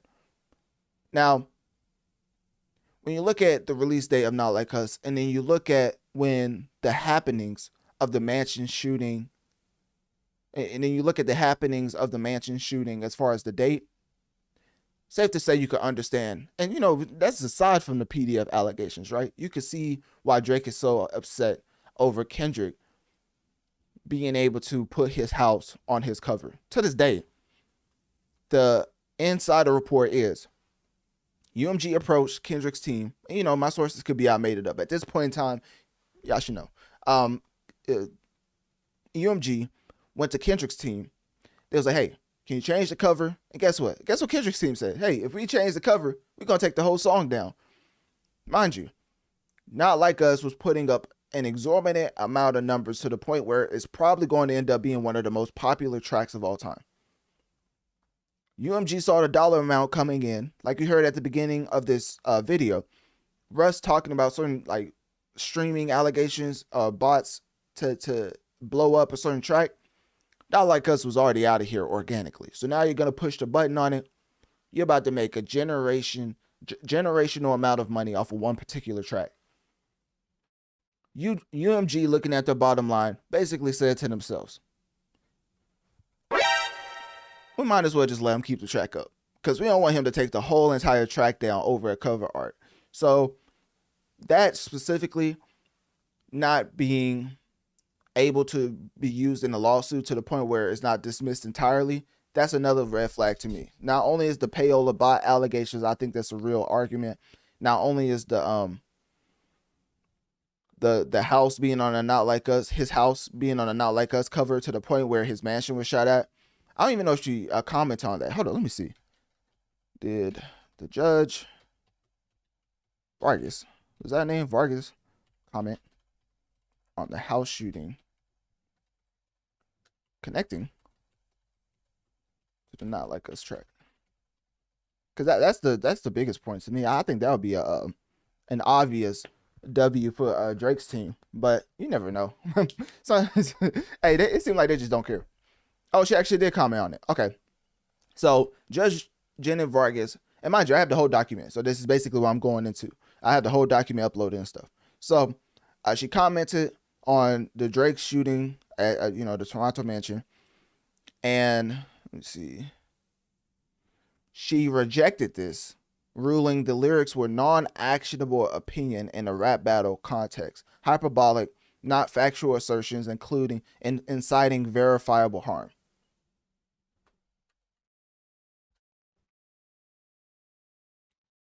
If Drake's security getting shot and having real wounds from the mansion shooting is not verifiable harm, then I don't know what is. She did note that the song's cover art depicted Drake's home with the sex offender markers, but emphasized listeners wouldn't view a diss track as, quote, fact-check verifiable content. The shooting wasn't deemed casually linked as diffuse rhetoric was protected expression. But then, you know what I'm saying? I was like, damn, look at the state of hip hop. Like, what's going on? Yeah, some of this stuff is just like, once again, I thought the defamation was the worst part of this lawsuit. But for the lawsuit to get dismissed in full is very surprising. And not only because I'm a Drake fan, but also because if you are a rapper and get into a rap battle and somebody puts your whole house on their diss track, and then your house gets shot up days after, safe to say, you would probably try to pull some strings to get that cover art taken off by linking into that shooting. But as the judge just said, the shooting wasn't deemed casually linked as diffuse rhetoric was protected expression. Well, honestly, if I was petty, and I'm not, I'm not a petty man, but if I was to give petty advice to Drake, I guess it's fair game. I guess it's time to put Kendrick's house on your next track and see what happens. But then, you know what I'm saying? I was like, damn, look at the state of hip hop. Like, what's going on? But anyways, getting into the rest of the lawsuit, that's basically it. The main thing I was wanting to get into is that's basically it. It was so much as far as the defamation and stuff I was wanting to talk about. That was the main points I was wanting to get into. I guess let's get into the rest of the document, because I know people have been waiting for this. Like I said, I've been covering Taylor Swift, and they've been like, the Swifties been supporting me to the point I was like, hold on now, I may be a you got no, I'm just playing. I'm not Swifty, but you get the point. But safe to say, I covered the entire music industry, so I had to cover the biggest artists. But let's get back into my favorite artists. So getting into the rest of the lawsuit, because I specifically wanted to know what she talked about as far as the payola and stuff, right? So we're gonna call out pages and certain parts of the 38-page lawsuit, right? So she dismissed the lawsuit. We already talked about that.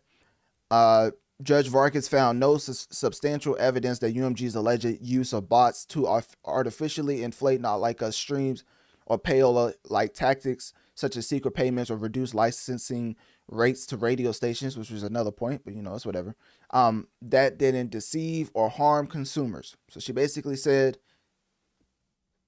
we don't care about botting if it doesn't deceive or harm consumers. Well, you heard it here, musicians. Time to bot away, man. As long as you don't deceive or harm consumers, which, if you bot, you're definitely deceiving consumers. But that's a whole nother argument. In her opinion of the lawsuit, she noted that Drake's complaint alleged UMG paid $30,000. Okay, we already talked about that. And once again, I'm gonna tell you why she went away from it again. As referenced in the Texas Rule 202 petition, Section 2, page 6 of the lawsuit, Vargas ruled this was insufficient to meet the Section 349 requirement, which once again is the Texas Finance Code, Chapter 349, which deals with penalties and liabilities regarding consumer finance transactions. So anyways, Vargas ruled this was insufficient to meet 349's requirements of consumer-oriented deception causing injury. She cited insufficient to meet 349's requirements of consumer-oriented deception causing injury. She cited industry norms arguing that promotional strategies, including paid streams or airplay boosts, are standard. What? Standard practices in the music marketing. But then, you know what I'm saying? I was like, damn, look at the state of hip hop. Like, what's going on? Vargas emphasized that consumers aware of streaming metrics manipulative. Hold up now. That's not it. I gotta spell it out now. Manipulability. There we go. I'm telling you, I don't use that word a lot. I'm never gonna use that word again. Weren't misled into believing, quote, Not Like Us success was solely organic. Ladies and gentlemen, these are actual quotes from the judge. It's not just something I made up. And the reason why I say that is because it sounds so asinine that the judge just come out and say that nobody cares about botting because the consumers already know it's not solely organic. Like, what in the world are we teaching our youth? You guys, see, that's the problem. This is basically showcasing that if life is too hard, ladies and gentlemen, there's always the easy way out. If you're not getting enough plays, then just bot. Because, of course, like Judge Vargas just said, nobody believes that certain tracks are just solely organic. So anyways, let's continue. This lacks provable consumer harm beyond Drake's personal brand devaluating during contract talks. And that is why it was dismissed. So as far as private right for harassment, Drake's complaint linked to bots and payola to her harassment claim, asserting that UMG's amplification of Not Like Us turned him into a pariah. I don't know what that means. Vargas dismissed this, ruling that New York law does not provide a private right of action for harassment under 349 or related statutes. She acknowledged Drake's argument that inflating streams and airplay, Section 2, page 4 of the lawsuit, amplified defamatory lyrics, but found no legal basis for a harassment claim tied to the deceptive practices. The judge noted that any harassment stemmed from the song's content ruled as non-actionable opinion, not the promotion methods. This severed the causal link between bots / payola and a compensable. How you say this? What in the world? Compensable?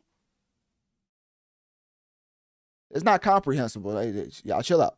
It's missing the H. What in the world is compensable? Is that like compensate? Why don't they just say that? Anyways, my fault. Injury. Further supporting dismissal. Y'all don't know. I don't know if this is making sense to y'all. It's not making sense to me. Even if bots and payola boosted Not Like Us, such as the Super Bowl halftime show, such as the Grammy performances, Vargas, which is a judge, ruled the lyrics remain non-actionable opinion. A quote, non-actionable opinion, end quote. Within the rap battle context, she described the feud as perhaps the most infamous rap battle in the genre's history. We already talked about that. And she said, quote, "The average listener is not under the impression that a diss track is the product of a thoughtful or disinterested investigation, conveying fact-checked, verifiable content." It's not making sense to me. I ain't gonna lie to you.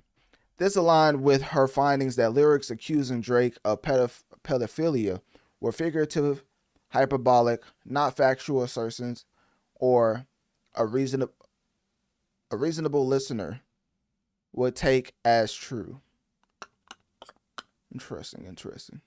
Vargas held UMG not liable as the song's promotional boost didn't transform opinion into fact. You guys, see, that's the problem. She noted that this is a quote, she noted that, quote, "even apparent statements of fact may assume the character of opinion amid epithets, fiery rhetoric, or hyperbole," end quote, dismissing defamation liability tied to bots or payola. The judge didn't directly address the Texas case payola allegations as far as Section 1, pages 5 through 6, but focused on New York's legal framework. So essentially speaking, she didn't acknowledge a lot of things as far as the payola bots. Basically just said, as far as Section 349, they can't do anything about it. Crazy day in history. UMG's spokesperson called the suit, quote, "an affront to creative expression," while Drake's team said they look forward to the appeal. Well, that's it, ladies and gentlemen. As far as Drake's lawsuit, the defamation was the weakest part, in my opinion. I never thought that it would just get dismissed entirely, especially after all the money that Drake's team spent. I think they're definitely going to have to take this L and hopefully just learn from it, because I don't think suing after a rap battle is ever the right direction, especially if you're a rapper. So I've always criticized it from that standpoint. And with his team looking to appeal, I'm not going to tell Drake that they're trying to milk you for your money. But all I'm going to say is it doesn't make any sense why they're going to appeal it, because at this point in time, this battle is basically it. This battle's over. Like that one person on the internet said, you lost the white way and you lost the black way. Sad day of history. I mean, you look at Drake and you say to himself, I know that ain't who I think it is. It's crazy how the black side and the white side mixed together to be one of the notorious ASS whoopings we've ever seen in the hip-hop industry. So anyways, with that being said, I guess we could talk about what's next for Drake. You know, after breaking this down like a kilo of Miley Cyrus, because y'all been waiting for this, so I didn't want to, sugarcoat or cut any of the corners as far as covering this lawsuit. I broke down the specific parts of the lawsuit. I thought it was not a home run, but basically I thought it was a great point. And as you can see, because of the Texas whatever, the Section 349, the Texas Finance Code, the limitations, I guess they can't address it specifically. And whenever she did address it specifically, she literally just said that that it didn't have any consumer harm under the New York General Business Law, which is the Section 349. And she went on to say that it didn't deceive or injure consumers. So, ladies and gentlemen, if you're a musician out there, I guess you could just bot away as long as it doesn't deceive or injure consumers. Make that make sense. So, like I say, I always try to keep it 81 to 92. If she would have gave an actual fair reason as far as why she dismissed the payola part, I would have came in and say that Drake should have filed a lawsuit. Well, I don't think he should. Yeah, there's no lawsuit that makes sense after losing a rap battle. But as far as the payola aspect, I thought that made the most sense as far as in the lawsuit. The reasoning for dismissal is a slap in the face to people who point out certain payola tactics and look for some type of compensation because of it. Because safe to say, independent creators out there, you would think this is a W for you. But just know, if somebody has a lot more money than you, and they're already popular in the influencer space, and they already have a marketing team, and they're using bots and streams, they're basically ending your career because you cannot compete where you can't compare. So if you don't have the bag to pay certain marketing teams to stay at the level that they're at, safe to say that you just won't have a chance, which is why the market share is always around 5 to 6% as far as others, meaning independents and small subsidiaries. Well, not small subsidiaries, small labels. So when it comes to UMG, Warner, and Sony being at the top of the game, it's going to be like that for quite some time because guess what? They don't care about bots as long as it doesn't deceive or injure the consumer. That's basically it. I don't really have anything else to get into. Drake and Vybz Kartel. Let me see where I had this at. Yeah, just right here. Drake and Vybz Kartel. Apparently they're going on tour, so shout out to them. October 26th to 27th. It's going to be the first ever Toronto show for Vybz Kartel, and it's at the Scotiabank Arena, tied to Drake's birthday celebrations, which is October 30th, and was added. My fault. A third date, October 30th, was added due to high demand after the initial shows sold out fast. So you can get your tickets now. It may be sold out because apparently this is selling like hotcakes. I mean, definitely going to see academics at this show. I mean, if there's one thing academics loves, besides Drake, is Vybz Kartel. So when it comes to that, that show's going to be, I think it's going to be phenomenal. The way that Drake shut down wireless, I mean, my whole coverage of that, which, you know, shout out to y'all for supporting that wireless coverage. But as far as wireless, the way that Drake just shut down wireless as far as night 1, night 2, night 3, just having different genres, bringing out legends such as Lauryn Hill, Vybz Kartel, Vanessa Carlton, basically just showcase that Drake is one of the greatest musicians of all time. So he's going to be all right. To give him actual advice as far as after this lawsuit, I know a lot of people are saying just put out good music. I mean, you put out Nokia and people act like that wasn't like, you know, you put out a hit such as Nokia and people are still asking for another one. So you already know the expectations for you, it's just on a whole nother level. So now I think the main thing to get around this is to put the I messed up by suing in your album. You got to put that on the album. If you don't come out and say, why did I sue? I should have never sued. You need to flip it. I need a double, triple entendre about I should have never sued. And that was weak of me. You have to get into that introspective bag of not suing as a rapper. You have to get into that bag, or else people are not going to take to your album as something that's a generational type album. Because this is like, it's not a make or break album because it's Drake, but the content is make or break. This album's going to let us know if you're going to take accountability or if you're just going to say everybody's hating on me. Same thing I pointed out with Kendrick's album, GNX. Side 7, I mean, White Tank Top is out here talking about how nobody likes him. He doesn't like the industry. He doesn't mess with the industry. Whole time he's one of the most Grammy awarded hip hop artists in the world. That type of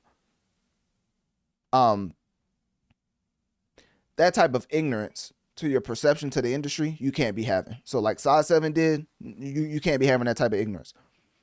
People want you to come out and keep it 8 more than 92, and that essentially is letting them know that you messed up with the lawsuit, should have never filed it, and of course you're going to stick to good music, but you do have to address the lawsuit. At some point, you do have to address the lawsuit because that's not going to go away unless you address it. So anyways, that's my advice to Drake. I'm not just going to say just put out good music like all the other people, because guess what? He's been putting out Nokia. Like Party Next Door is in Drake's album still to this day one of, as far as this year, is one of my top albums of the year. They Somebody Loves You, or Somebody Loves Me. What was the other one? I forget the other one. Somebody Loved Me, and this is not Drake. Some Sexy Songs for You review, but basically what he did on Some Sexy Songs, giving us Nokia. Oh yeah, Nokia was off this album too. See, you know what I mean? People say put out good music. You put out an album in February 14th that had Nokia on it, one of the biggest smashes in hip hop as far as in the year of 2025. And people are like, just put out good music, man. So I'm giving you actual advice that's specific. So talk about the lawsuit, how you should have never filed it, give some type of double, triple entendre, And that should be one of the hard hitting tracks as far as the lyrical tracks on you really deep diving into your mistakes of the battle. I think that would be very poignant because nobody believes you won the battle.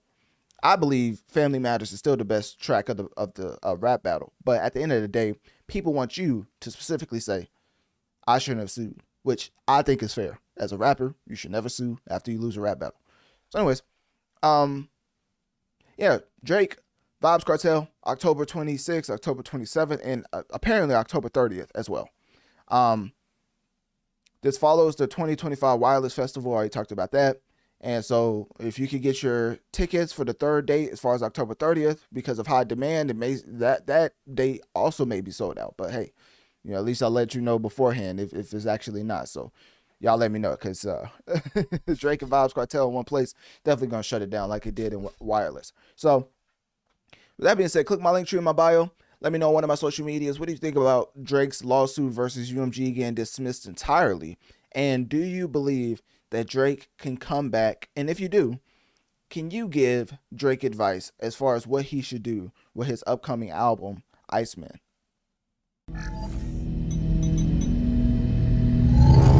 First, his baby moms.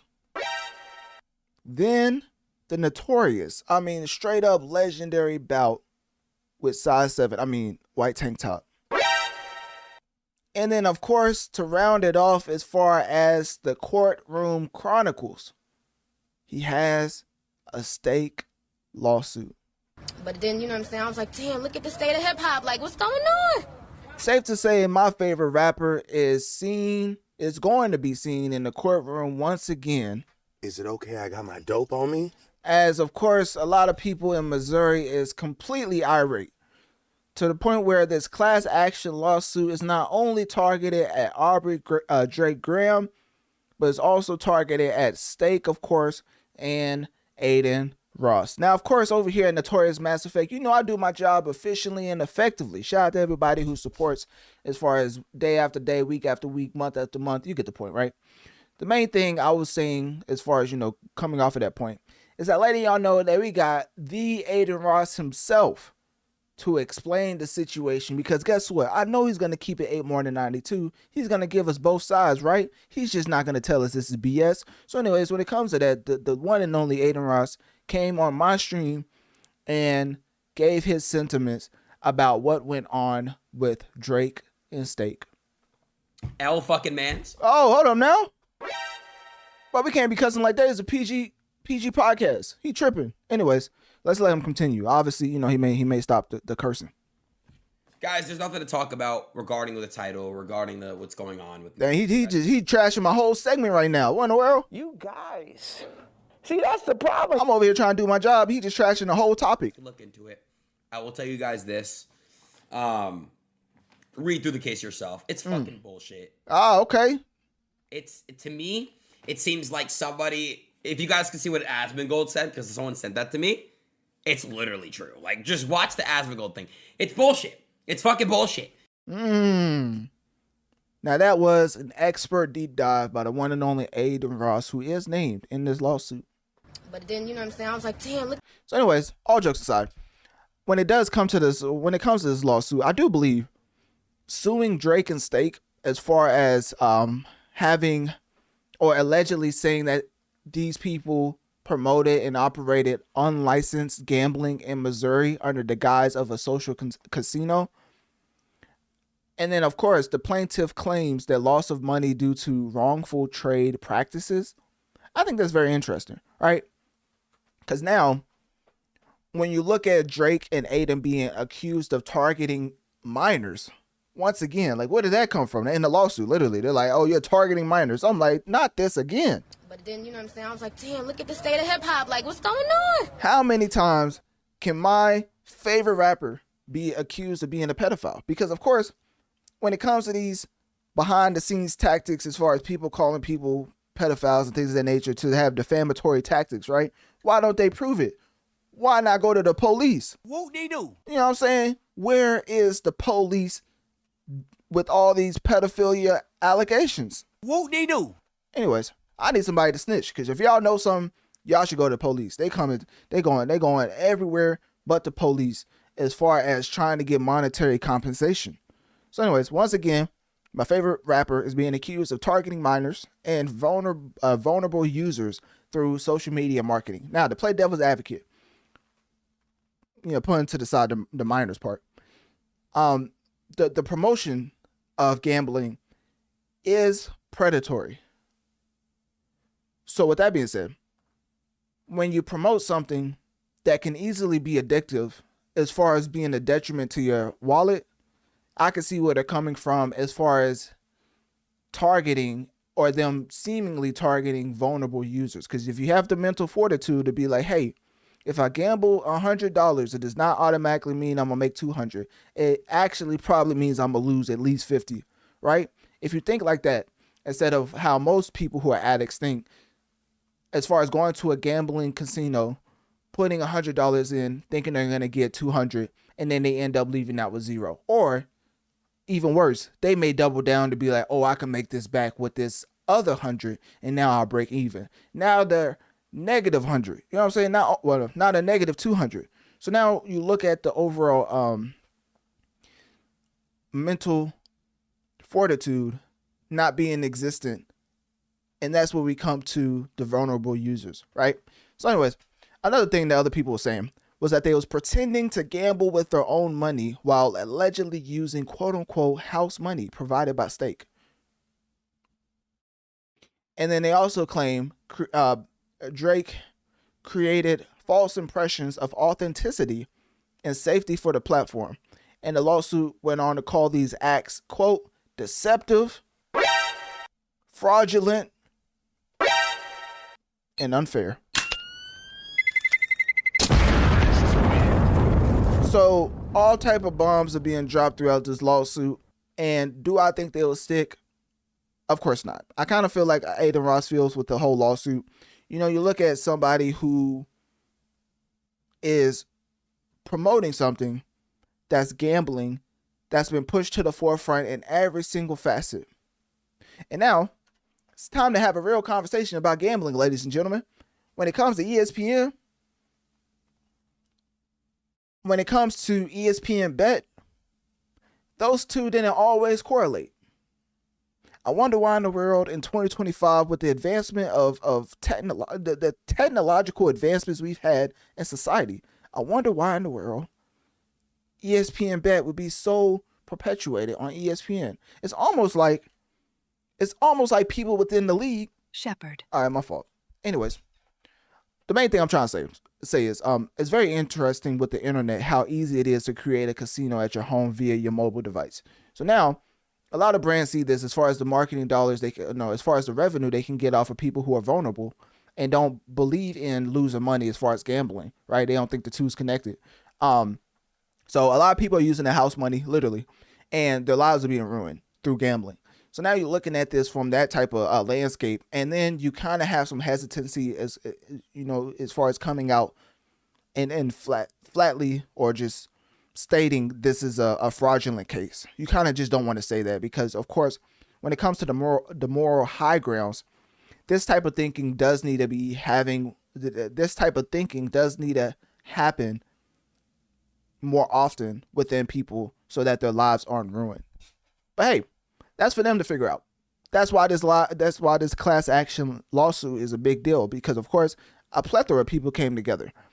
And when it comes to the consumer protection violations, the lawsuit alleges that it violated the Missouri's Unfair and Deceptive Acts and Practices statutes.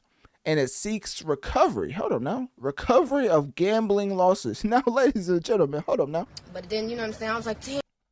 I know that ain't who I think. I know I did not just see recovery of gambling losses. Now I got to put on my ESPN cap again. Do you know that the NBA is currently undergoing gambling investigations, right? If they lose that case, do you know the amount of people that could come out and say, hey, I bet this much on Terry Rozier, and because he was doing deceptive practices behind the scenes, I need, what was it? Quote, recovery of gambling losses. You know what the NBA is going to say to that? Whoop-de-doo. Now, when it comes to that, You're not gonna get your money. I'm sorry. Whoop-de-doo. And we beat these folk. Whoop-de-doo. We beat them. We go forward. Y'all gonna be in that courtroom like whoop-de-doo, because the lawyer not gonna be carrying one bit of what you have to say. Now, at the end of the day, should Terry Rozier have did that? Of course not, allegedly.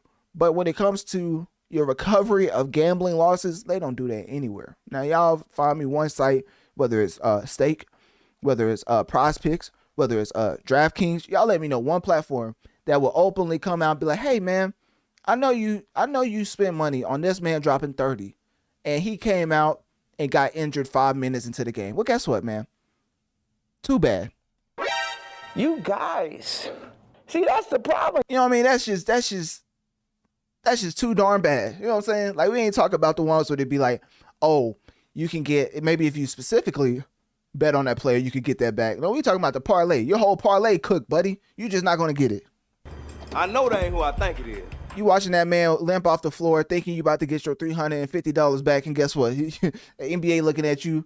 Whoop-de-doo. Prize Picks looking at you. Whoop-de-doo. DraftKings looking at you. Whoop-de-doo. You know what I'm saying? They basically saying, Shepard. all right, y'all get the point. So getting back into my original point, because of course the gambling situation is a real thing. So me basically using this topic to talk about that is what I was wanting to do. But when it comes to this lawsuit, I don't believe that Drake, I don't believe that Stake, I don't think any of them is going to be losing sleep off of this lawsuit. Now, because of Gavin Newsom, because it's not a political podcast, but I do have to bring this up as far as context. Gavin Newsom signed a law banning dual currency sweepstakes casinos, which is interesting, right? And then, of course, you come to the previous stake lawsuits where there was 7+ U.S. state actions in 2025, and this was the first to include Drake personally. So they've been trying to go at Stake, and guess what? The judge looked at it and said to himself, whoop-de-doo. They don't care, right? So when you look at it, ultimately, this case is different because John Freeman came out and said this is different because it targets celebrity promoters, not just the platform. So yeah, man. They're also saying that Stake is allegedly running an illegal online casino. Well, no, that's also in the lawsuit. So we basically covered everything. To sum it up, they're saying that Stake allegedly is running an illegal online casino in Missouri, disguising it as a social casino. Okay. And then, of course, Drake and Aiden Ross is accused of deceptive promotion using Stake provided funds to lure players, including teens. They always keep accusing my favorite rapper, Shepard. All right, my fault. I ain't gonna get into it. But goodness gracious, how many times can one man be accused of pedophilia? Go to the police. Am I tripping? Anyways, and then the last but not least, could reshape U.S. legal standards for influencer. Yeah, it's not gonna do any of that. All right, so that's basically it, man. They suing for no reason. Stake's gonna continue to go. Prize Picks gonna continue to go. Adam Silver, I think he's literally in front of Congress, not right now, but in the past, talking about how the NBA is not infiltrated as far as people doing insider gambling. So, people just gonna be lying left and right, allegedly. So they're gonna keep getting away with it. I think at some point you would need somebody who's on the same level, kind of like a Drake and Kendrick. Like, you need somebody like the FBI to go at the NBA to be like, oh no, we putting our foot down as far as gambling. But at the end of the day, it's gonna be hard to pinpoint people because you're gonna need a lot of whoop-de-doo. I don't know why. I don't know why Young Thug keep playing. This is my rap drop. Anyways, you're gonna need a lot of people to come out and basically whoop-de-doo on a lot of people to get the gambling to a shortened amount, to a minimal amount. And I just don't know if that will ever happen. But of course, I think this class action lawsuit is the start of something. I just don't know if it's going to be effective. So that being said, click my link tree in my bio. Let me know on one of my social medias. What do you think about Drake and Stake? Or what do you think about Drake finding himself in another lawsuit amidst the Stake allegations? And at the end of the day, whose side are you on? And do you believe that Stake is running an illegal gambling casino in specifically Missouri?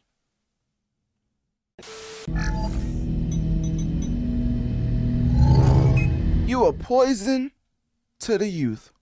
Hold up now. Analytic Dreamz video on Spotify to see these very aggressive lyrics from NLE. Nothing positive. You do. You the reason. Hold up. Being what? Is it okay I got my dope on me?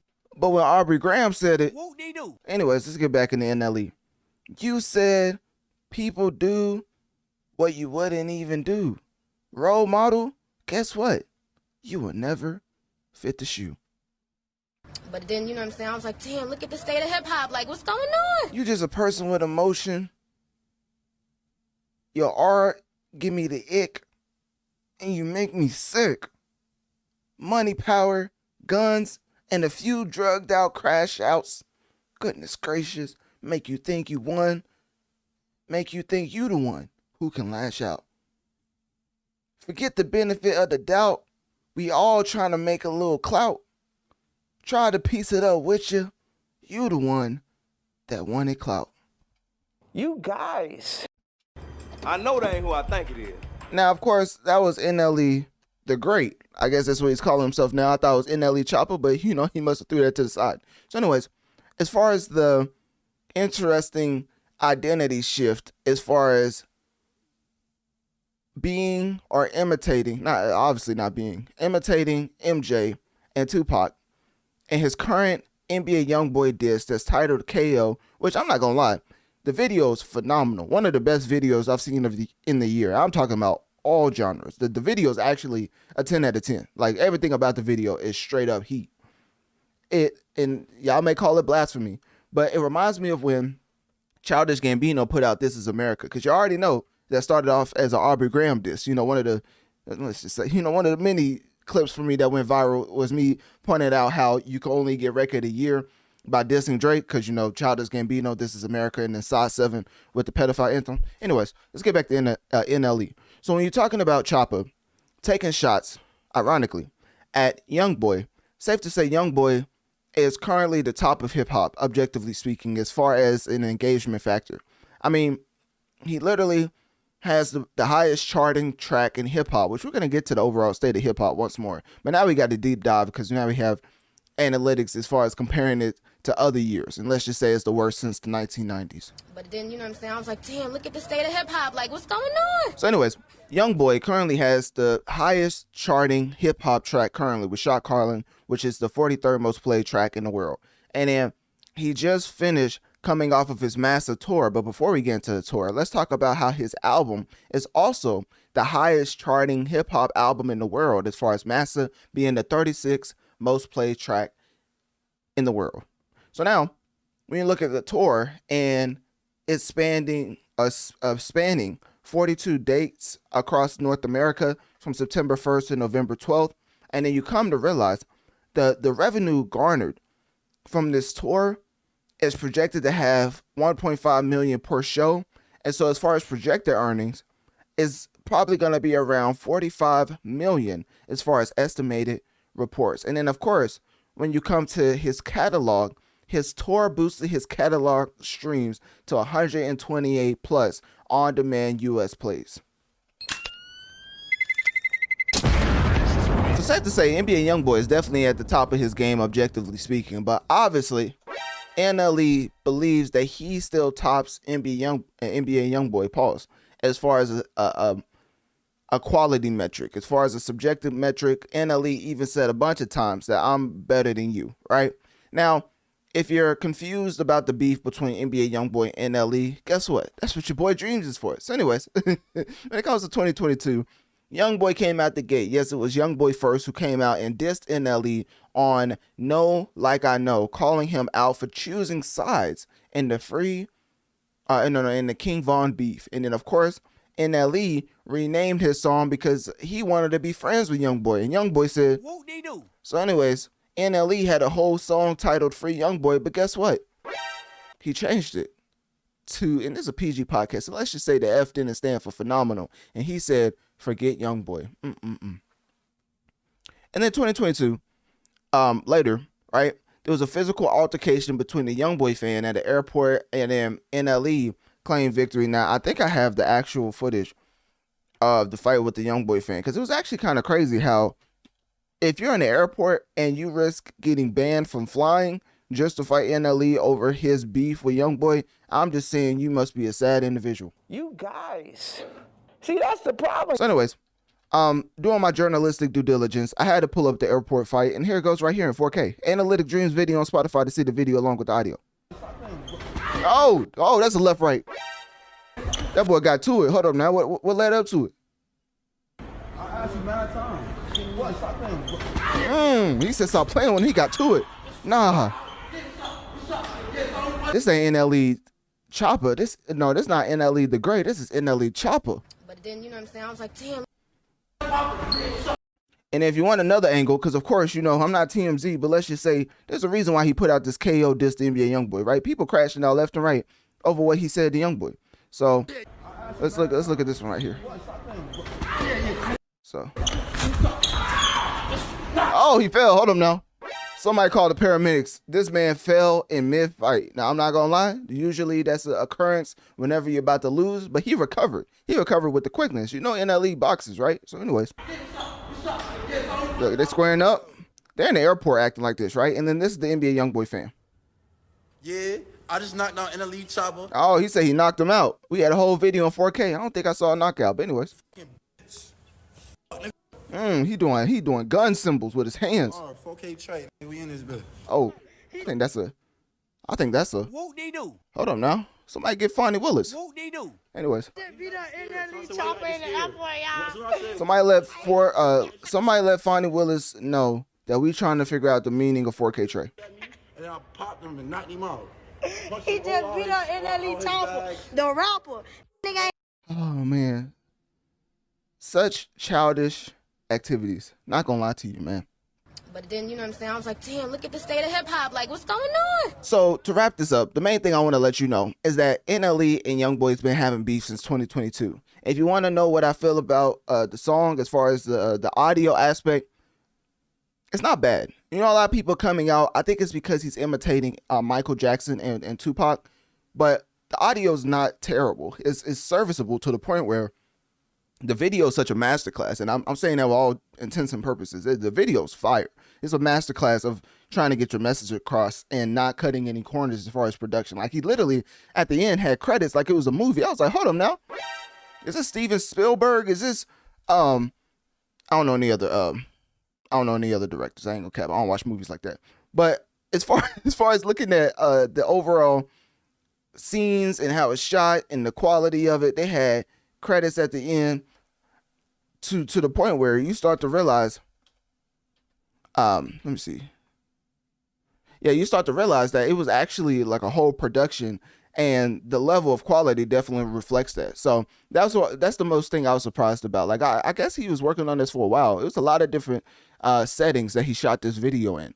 And when it comes to me breaking down beef, I don't care that much, right? But he put out a track titled KO that's an NBA YoungBoy diss. So now I want to cover it because, of course, if you put music along with the message, safe to say, if it's, you know, notoriously affecting the masses, pun intended, then I'm going to cover it. And I do believe NBA YoungBoy's best response is no response. At some point in time, you got to realize that 2022 was the pivotal moment in your career as far as who people is going to flock to, because I feel like everybody always looked at NLE Chopper as being under NBA YoungBoy.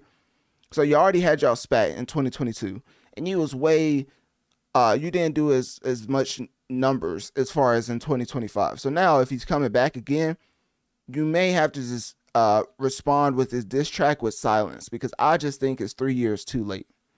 So with that being said, KO definitely has a lot of symbolism that I'm definitely co-signing, as far as, you know, him going at an influencer who basically perpetuates a certain level of violence, and you see it in real time as far as his tour. People getting beat up left and right, people getting robbed, whole tour days getting shut down in certain locations because you already know how that will go. When it comes to YoungBoy, he is just a negativity magnet, right? So now when you look at other people who is fans of NBA YoungBoy and want to go to his concert, safe to say that 9 times out of 10, and maybe for the wrong reason. You guys. See, that's the problem. And whatever that may be, I'm not saying they're going to an NBA YoungBoy concert to beat him up, right? Or to beat up somebody. I'm not saying they're going to an NBA YoungBoy concert to rob somebody's car. But let's just say a lot of that's been happening. And it's one of the biggest tours in the world. And no other tour, as far as in its popularity, is seemingly having this negative cloud hanging over it. I mean, Size 7 went on tour, and nobody was reporting these type of custodians or whatever, people, you know, leading people to their seats getting beat up. Now, nobody's seen that type of footage at a Kendrick concert. Nobody saw that at a Taylor Swift concert. Nobody saw that at a Bad Bunny concert. So the things what I'm saying is on a grand scale comparison. I'm not comparing YoungBoy to the average drill rapper. Obviously, people are probably fighting at those shows too. But YoungBoy is currently one of the hottest artists in the game. So we have to pinpoint this type of stuff and call out these type of things because it's very detrimental. And I'm not trying to get on my soapbox. You already saw the Drewski skit. I'm not trying to be one of those brothers, you know, saying that's right, you know. But at the end of the day, you know, there's a lot of negativity that comes with being a YoungBoy connoisseur. And with me, coming up in college, I definitely listened to a lot of YoungBoy. And that was more of a phase. And now I'm listening to other music. So I think the transition is maybe more of a mental reflection as far as how you evolve. And I think with YoungBoy, he attributes to a lot of youngins, literally YNs, that is coming up in an interesting time, and maybe they resonate with his music, but the way that the energy is perpetuated is that violence is the way to handle it. I mean, Little Tim is literally on the hip of NBA YoungBoy time in and time out. So it's not like, oh, let's get together to celebrate YoungBoy. Let's get together to celebrate the energy that we've garnered through unfortunate events that have led to people getting killed. And then fast forward, and those same people are getting keys to the cities and in the place that person got killed at. So if you don't know what I'm talking about, I already talked about this specifically when I covered YoungBoy as far as the Slime Cry announcement. I basically said what I was saying as far as him getting a key to the city, and I think it was Atlanta. And of course, when it comes to that, NLE going at YoungBoy makes a lot of sense from a clout perspective, but the style, as far as interpolating Tupac, having scenes like Michael Jackson, the overall message, I think it's top tier as far as what he's trying to get across. But it may be the right message, wrong messenger, especially when you're going at YoungBoy with an IQ level is not the highest, right? So, what else? That was basically it. So YoungBoy is going to continue to be one of the most popular artists in the world. I believe NLE's taking a page out of Size 7's book, and he's taking shots at the hottest rapper in the game because, of course, hip-hop is a contact sport. So at the end of the day, I'm not mad at it. So that being said, click my link tree in my bio. Let me know on one of my social medias. What do you think about NBA YoungBoy versus NLE Choppa? And what do you think YoungBoy should do as far as the KO track? You think he should respond, or you think he should respond with silence since he's already on top? Now, NBA YoungBoy has not responded to NLE Choppa's track KO. You guys. But guess what? That didn't stop NLE Choppa from putting out another diss track. But then, you know what I'm saying, I was like, damn, look at the state of hip-hop. Like, what's going on? Sometimes I look at the state of hip-hop and I'm like, it's scenarios like this that makes me realize that, you know what? There may have been a plethora of reasons why hip-hop has had one of its worst statistical performances in a year since 1993. I know that ain't who I think it is. So anyways, NLE Choppa did put out a track titled Quiet Storm Freestyle. And of course, this basically is accusing YB of hypocrisy, glorifying abuse, and hiding behind house arrest. You guys. See, that's the problem. Meanwhile, NBA YoungBoy has one of the most popular tours on planet Earth. And of course, when it comes to that, safe to say, Choppa took it into his own hands and put up an interesting billboard, right? And where did he put it? You would have thought that, you know, maybe his hometown to get some hometown love against his opponent, which is NBA YoungBoy, right? No, ladies and gentlemen, he literally put up this billboard this billboard in YoungBoy's hometown of Baton Rouge. And of course, Analytic Dreamz video on Spotify to see the video along with the audio. Because right now, we got to get into the hometown, the homegrown residents' reaction to this billboard being put up. So Analytic Dreamz video on Spotify to see the video along with the audio, because Unc or Gramps, however he wants to be called, has something to say about this billboard. You know what I'm saying? Boom. Oh, I think he shot at it. I think we did. Hold up. My fault. Oh, that was kind of loud. But anyways, I think we're dead. You know what I'm saying? He just shot at us for no reason. From this, y'all. What do you prove from this, y'all? Playing with the city like this here. Don't bring that to Baton Rouge, man. You get stepped on in Baton Rouge. He said you get stepped on. Marks and steppers. Steppers and marks. Now, I'm not sure what's in that gentleman's arm, but safe to say, it could lead to you needing some assistance as far as medical attention. I do believe whatever he has in his arm is very imperative that you understand the violence that could come from that specific thing that he has in his arm. But I ain't trying to be no. What they do? You know what I'm saying? I'm just letting y'all know that whatever he has in his arm could lead to you seeing the pearly gates. Let's keep going. Steppers and mortars, man. So I'm letting you know, bro, you done played with the wrong one. You played with the wrong city. Baton Rouge on fire. Baton Rouge got the whole rap game on fire. Got the whole rap game on fire. Okay. Reach out, yeah. Chopper play big action. King of Baton Rouge, get it down from there. Get it down. Oh, and then, ladies and gentlemen, hold up now. I know he did not just somehow, in less than 24 hours, a resident from Baton Rouge was able to get that billboard taken down expeditiously. Shout out to them, man. Shout out to them. Drop a bomb for that one. Chopper play big action. Look y'all in y'all eyes, man. Don't play with Baton Rouge, man. King of Baton Rouge, big action. Y'all know what time it is. Okay, that's that timeless piece. That's what Sean Carter got, ain't it? Something like that. No, that's a timeless piece right there. Y'all not locked in. NLE Chapo, you got to see me, baby. All right, so ladies and gentlemen, that was a live reaction from the residents of Baton Rouge, how they responded to NLE Chapo putting up a billboard in his opposition's hometown. So when it comes to that, the main thing I was wanting to get across, because I could care less about the Quiet Storm freestyle.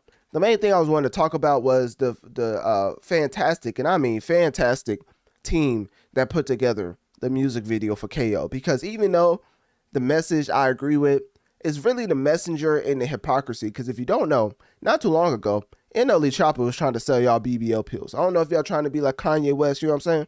You guys. See, that's the problem. But the main thing as far as being like Kanye West is if you want to enhance your BBL, right?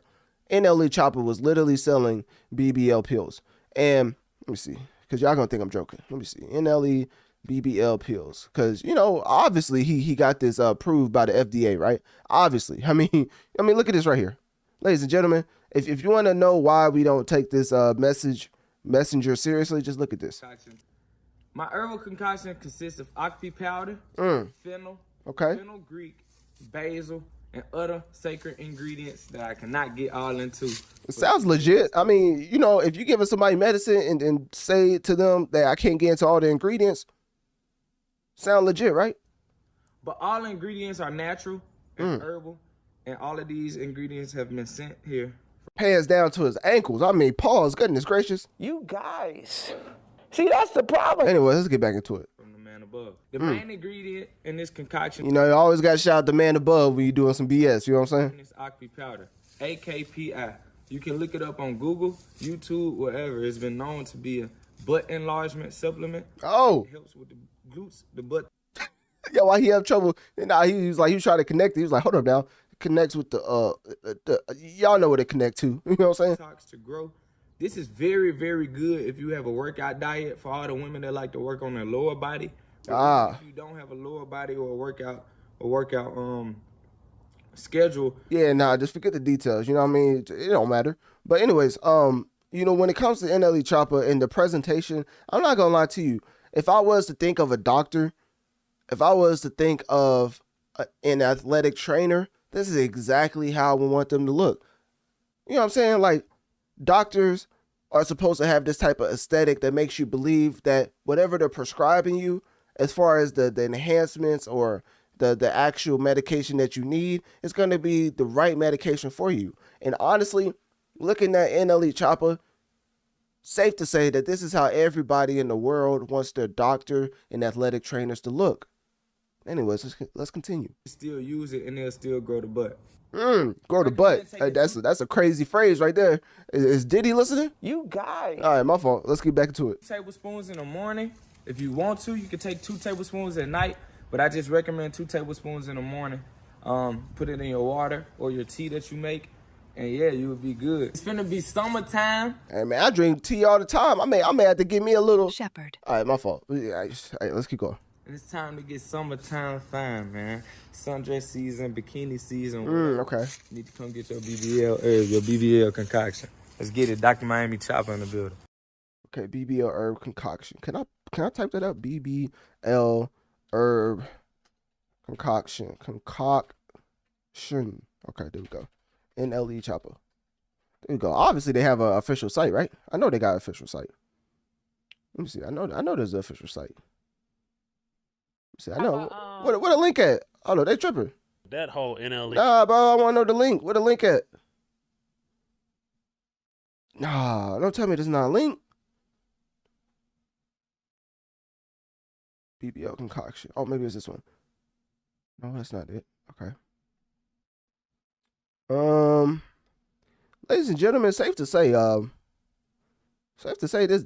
website is non-existent. Hold on now. Did the FDA get them expeditiously? They had to expedite the process right here. It was like, nah, bro, ain't no way you selling fake medicine to people. Anyways, yeah, so NLE Choppa, as far as him being the messenger and going at YoungBoy, I think his message is on point. I think the video is beyond on point. It's really immaculate. It's like a masterclass. Not like it is. I mean, if you watch the KO video, whoever made this, as far as the producers, it's safe to say, I may or may not have did some journalistic, my journalistic due diligence as far as looking up who made this. So shout out to Bryson Potts, who's the director. Shout out to Travis Payne. Is Bryson Potts NLE's real name? Let me see. NLE Choppa, real name. Oh, his name is Bryson Potts. Look at that. That's crazy. What they do? Hey, don't nobody tell that to the authorities. Anyways, Bryson Potts, which is NLE Choppa. Travis Payne, shout out to them for being the directors. But let's get into the rest of the team, because I know, shout out to NLE, but I know these other people probably have more of a hands-on production. As the executive producer was Melissa Ciampa. Shout out to you. Production company Spitting Image, shout out to y'all. Producers for the music track, NLE, once again, Charlie Cooks and Aaron Matz, I think that's how you say it.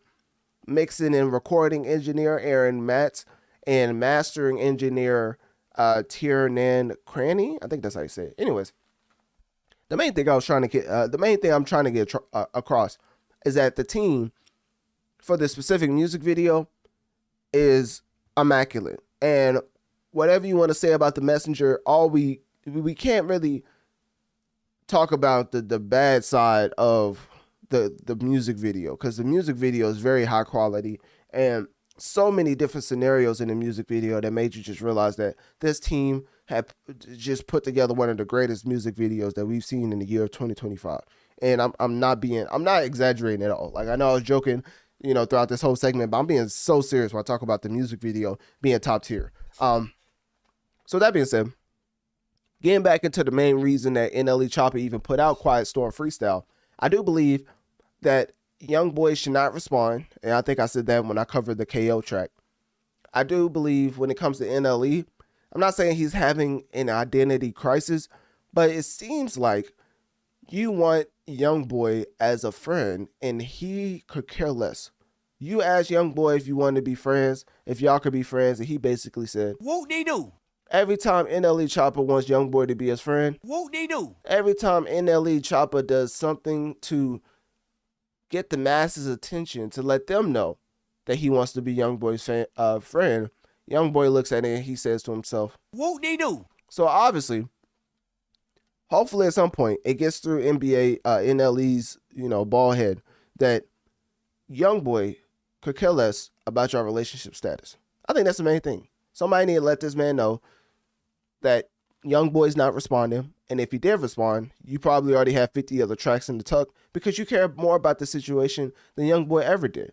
It's almost like when Side 7 was going at Drake and Jermaine Cole on First Person Shooter. He said, forget the big three, it's just Big Me. Imagine if Aubrey Graham just ignored that. And of course he didn't. So when it comes to seeing what happens when you engage with a certified hater and somebody who just wants to be your best friend, you can see where it goes when you engage with them. I think if you're already not considered a lyricist, which YB's not, there's no reason to respond to NLE Chopper. And I think for NLE Chopper, the plethora of ways that you've had your antics implemented as far as gaining the masses' attention, I commend you on the amount of ways you can switch up your marketing strategy, from BBL pills to being an activist to making a diss track. I mean, when you was first coming up, I think some people would call you YoungBoy clone. Like, we got YoungBoy at home, and that'll be NLE Chopper.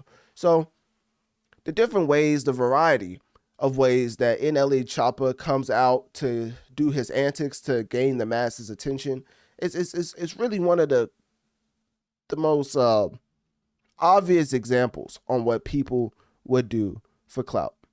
So with that being said, click my link tree in my bio. Let me know on one of my social medias. What do you think about NLE Chopper going at YoungBoy once again with his Quiet Storm freestyle? And do you believe YoungBoy should respond? And if he does, what do you think ultimately will happen if YoungBoy and NLE Chopper got into a rap battle?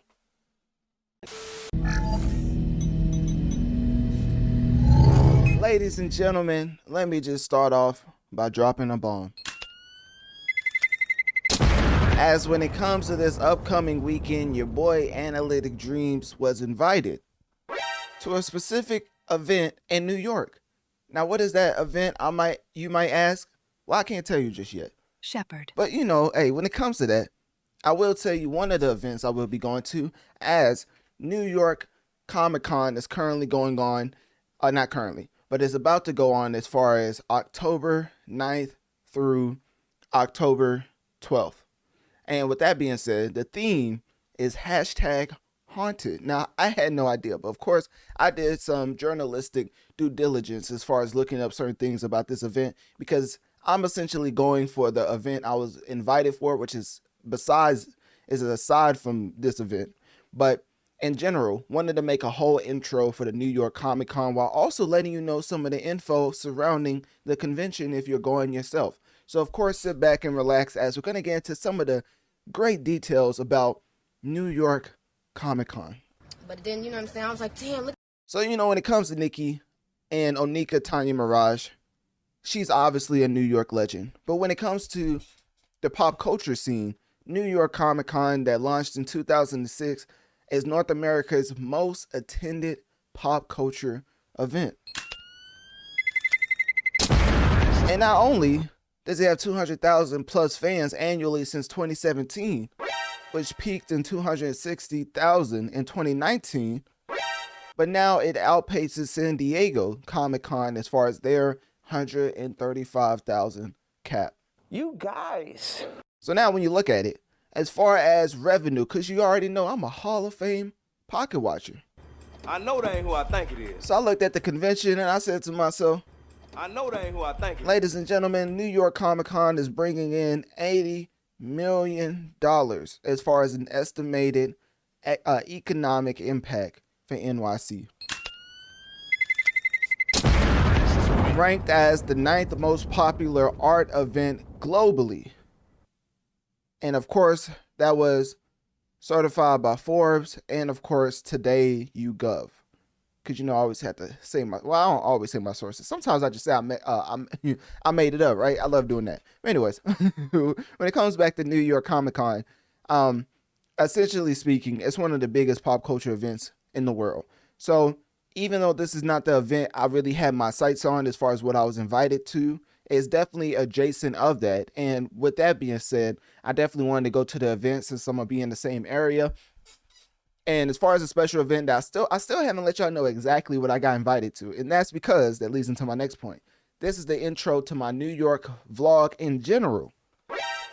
Yes, you heard me correctly, in general, ladies and gentlemen. So when it comes to New York Comic Con, I'm also going to be giving a vlog of New York as a you know, there's a specific area I'm a vlog in. Obviously, I can't say it because, of course, you know, I ain't trying to dox myself. You know, by the time you see this, I will be in New York running around with Master Splinters. Whoop-dee-doo. Oh, my fault. That's the wrong drop, ain't it? Whoop-dee-doo. I don't know. That's my rap drop. I don't know why it sounds like Young Thug. Anyways, when it comes to the different locations in New York, we're going to be vlogging that. And, of course, make sure to subscribe to NME Plus via my link tree in my bio. Is towards the top, as when it comes to additional vlogging elements such as New York in general and extra parts of New York Comic Con, it will be exclusively for NME Plus. But you will be able to see more of a edited version of each area as far as the entire vlog, because we're vlogging in New York, we're vlogging for the New York Comic Con, and then of course we're vlogging for the special event I got invited to. But of course, I'm not gonna let y'all know what that is yet. I wanted it to be more of a surprise, you know what I'm saying? So when it comes to New York Comic Con, getting back into the overall details of it for people who's actually attending in person, just know the venue is Jacob K. Javits Convention Center on the 429 11th Avenue in Manhattan, New York. And when it comes to that, obviously already says from October 9th to the 12th. If you go to the website, it's sold out. So yeah, if you was wanting to look at, I mean, you could technically go Thursday, right? As far as Thursday, as you can see right here. Oh, Yōtei guy, hold up. There we go. As you can see right here, it's effectively sold out. So, sad day in history. You guys, see, that's the problem. But you know, hey, at least I was able to let you know that you can still buy a ticket for Thursday. You know what I'm saying? Shepard. All right, my fault. All right, let's get back to it. So when it comes to the overall event, it's essentially sold out. Only Thursday is available for tickets, which is happening in what, 2 days? So people who is already going, this is going to be more beneficial for you. So when it comes to the overall venue, just know major IPs and brands is going to be there, such as Marvel, DC, of course, Funko. I heard Funko goes crazy at this convention. I'm gonna see for myself, but you know, as far as a Funko Pop, I do have a Funko Pop myself, I believe. Yeah, I have one right here. Hold up. It's actually in reach distance. Ain't that crazy? Hold up. Let me show y'all my little Funko Pop. You know, for anybody who cares. When I tell you I'm a nerd, look at this. Y'all like that? What y'all think? A little and I think I forget about the developers of Midnight Suns, but they sent it to me before the game. So that, shout out to them. But yeah, so they sent me this. So that was pretty cool. But as far as the Funko Pops, you know, I'm very much aware of them. So, and when it comes to my, you know, research of the convention, because you know I always research before I go, there's a lot of people saying that Funko Pop section is always like the line is looped around, so they had to move it as far as the floor because it was blocking the entrance or whatever. So anyway, that's a little like in-depth detail as far as people who's going to the convention, you know what I'm talking about, or people who's been to the convention in the previous years. Then of course you have Capcom, Hasbro, and of course a plethora of other just famous IPs, notorious IPs that of course have been affecting the masses for quite some time. And then of course you have exclusive merch with these specific exhibitors. With the events, there's Cosplay Central Crown Championships, and that's happening Saturday. There's a lot of autographs / photo ops happening throughout this convention, panel screenings, fan meetups, and when it comes to Artist Alley and Writer's Block, I heard that it's something that you should not sleep on as an attendee to these to this specific convention. And when it comes to Comic Legends, you have Scott Snyder, Daniel Warren Johnson, Chris Claremont, and then you have artists / writers such as Weather Del Edera, I think that's how you say it, Wendy, and Richard Pini. And then you have authors such as R.L. Stein, Veronica Roth, and Cami Garcia. Now, I'm not going to read off everybody, but those are some of the top names that I searched up as far as out of 600 plus creators. So I felt it was very fair to list off those names, as they seem to be one of the biggest standouts as far as the convention. And of course, you have your film and TV, you have authors and creators from your George R.R. Martin to Jim Lee, to film and TV such as Bryce Dallas Howard, Elliot Page, Nicholas Holt. And of course, when it comes to the Walmart section, because of course, I had to, 479 stand up, you feel me? Shepherd. All right, my fault. I was just trying to get a little, try to get a little hometown love off. Anyways, with that being said, Walmart has a whole section at New York Comic Con, and of course, its launch times is 7 a.m. to 10 a.m. on both days as far as October 9th and 10th. Oh yeah, because it's only going to be there on October 9th and October 10th. So for people who want to see the Walmart section in the convention, Walmart is only being there from October 9th to October 10th as far as the Collector Con. And it's a parallel online event tied to New York Comic Con 2025. So I guess that's not to get confused with the actual exhibitor station for Walmart. I think that's going to be there the entire convention. But Walmart Collector Con, which is a separate parallel online event tied to New York Comic Con, is going to be happening from October 9th to the 10th. And you have key brand lines such as Hasbro's, McFarlane, Mattel, NECA. I guess that's the creators in the Mutant Ninja Turtles, I think. Anyways, Pokemon, etc. And then, of course, when it comes October 7th through the 12th, Walmart's fall savings event that's happening right now. I was wondering why I kept seeing that on my phone. I was like, hold up now, Black Friday not even close to happening yet, but now it makes sense. October 7th to the 12th, Walmart's fall savings event is going on right now. If you have the Walmart app, I'm 100% you've already seen what I'm talking about. I mean, it just pops up as soon as you open the app. You could be opening the app to check the status of your order, and they're just going to show you the Walmart fall savings event just because they feel like it. So with that being said, expect unlisted surprise drops, especially Star Wars exclusives. So for people looking out for that, now you know. When it comes to venue and experience, always know that when you look at the subway and bus access is centrally located, and accessibility has centrally located with subway and bus access. And then of course, always use the New York Comic Con app for real-time maps and updates and schedules. So if you don't know, if you want real-time what's happening in the convention, just use the New York Comic Con app. With that being said, that's essentially it. So a nice little informative sector as far as this segment, because of course the main thing was me just letting you know I am going to be vlogging in New York. I'm going to be vlogging in New York Comic Con, and of course I will be in the special event that I'm not going to let you know yet. Shepherd. So when it comes to that, definitely I'll have to pull Anthony Fantano once more, like I did for my DreamCon 2025 vlog, and I would have to pull a Like Trish, I don't use that word. I do not use that word. I think that's more of a Brooklyn thing. I'm from the Brooklyn. I don't really use that word. You know what I'm saying? Shout out to all my Brooklyn people out there too. But I don't know. But I heard Trish is like more like, you know what I'm saying? You like an OD.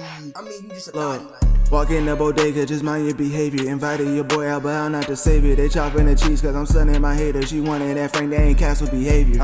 As you can see right here, who do I run into? You already know the type of drop that I use for this right here. But this is very interesting. So as you can see, that's the one and only size 7, white tank top. My fault. I get his name mixed up all the time. But of course, as you can see right now, we're in New York, ladies and gentlemen. As you can see, I'm trying to be a W Tech guy right now. And now we're just walking through Doria Street and looked up a little driver's description of Doria Street. And essentially speaking, it's a quick 4-minute walk leading to Columbus Park. And ultimately, we're going to be going to a lot of different places. So we're going to Canal Street, going to Mulberry Street, going to Freeman Alley. So there's a lot of different places. So I appreciate everybody who subscribes to Enemy Plus, because this is where it's going to be put on as far as the actual exploration of New York and specific areas around the convention and things of that nature. But the main thing I was wanting to get across was just my overall experience as far as walking through the streets of New York. So we're going to go through different places. But the main thing is we're not going to be just focusing on New York as a whole. We're going to go through this specific part of New York. And at the end, y'all let me know in the comment section what y'all would want as far as specifically surveying New York and things of that nature. But overall, I really like this Doyer Street. I think this is a great start to the overall showcases of the different locations, as you can see right here. And for the New York Comic Con convention, I'm gonna have somebody like videotaping, so it's not gonna be me holding the camera the whole time, which, you know, y'all probably thanking the Lord for that one. I'm not the greatest with holding the camera while also trying to look up stuff to say as far as in a vlog, because vlogging is not my expertise. It's definitely an acquired taste. I feel like your awareness to surroundings go down by at least 20% when you're vlogging. So, but something else I was wanting to talk about is also, if you look at, I think I had, me and Jarvis made our own notes for this. By me, I mean actually Jarvis. So, yeah, Doyer Street, as far as the color lane. Now, I'm not gonna lie to you. As far as the marketing, as far as like the actual IRL experience, as you can see, the colors is a little bit faded, just a little bit. But of course, you can kind of see what they was going for as far as the Color Street lane and Doyer Street. And I do believe when it comes to that, I think they nailed it. I like the whole aesthetic. You already know I like Japanese culture in general, especially with me playing like Ghost of Yōtei, with me playing Assassin's Creed Shadows. Those are just a small snapshot on how I would like to deeply get into the culture of Japan and things of that nature. So I really enjoy it. I like the overall aesthetic.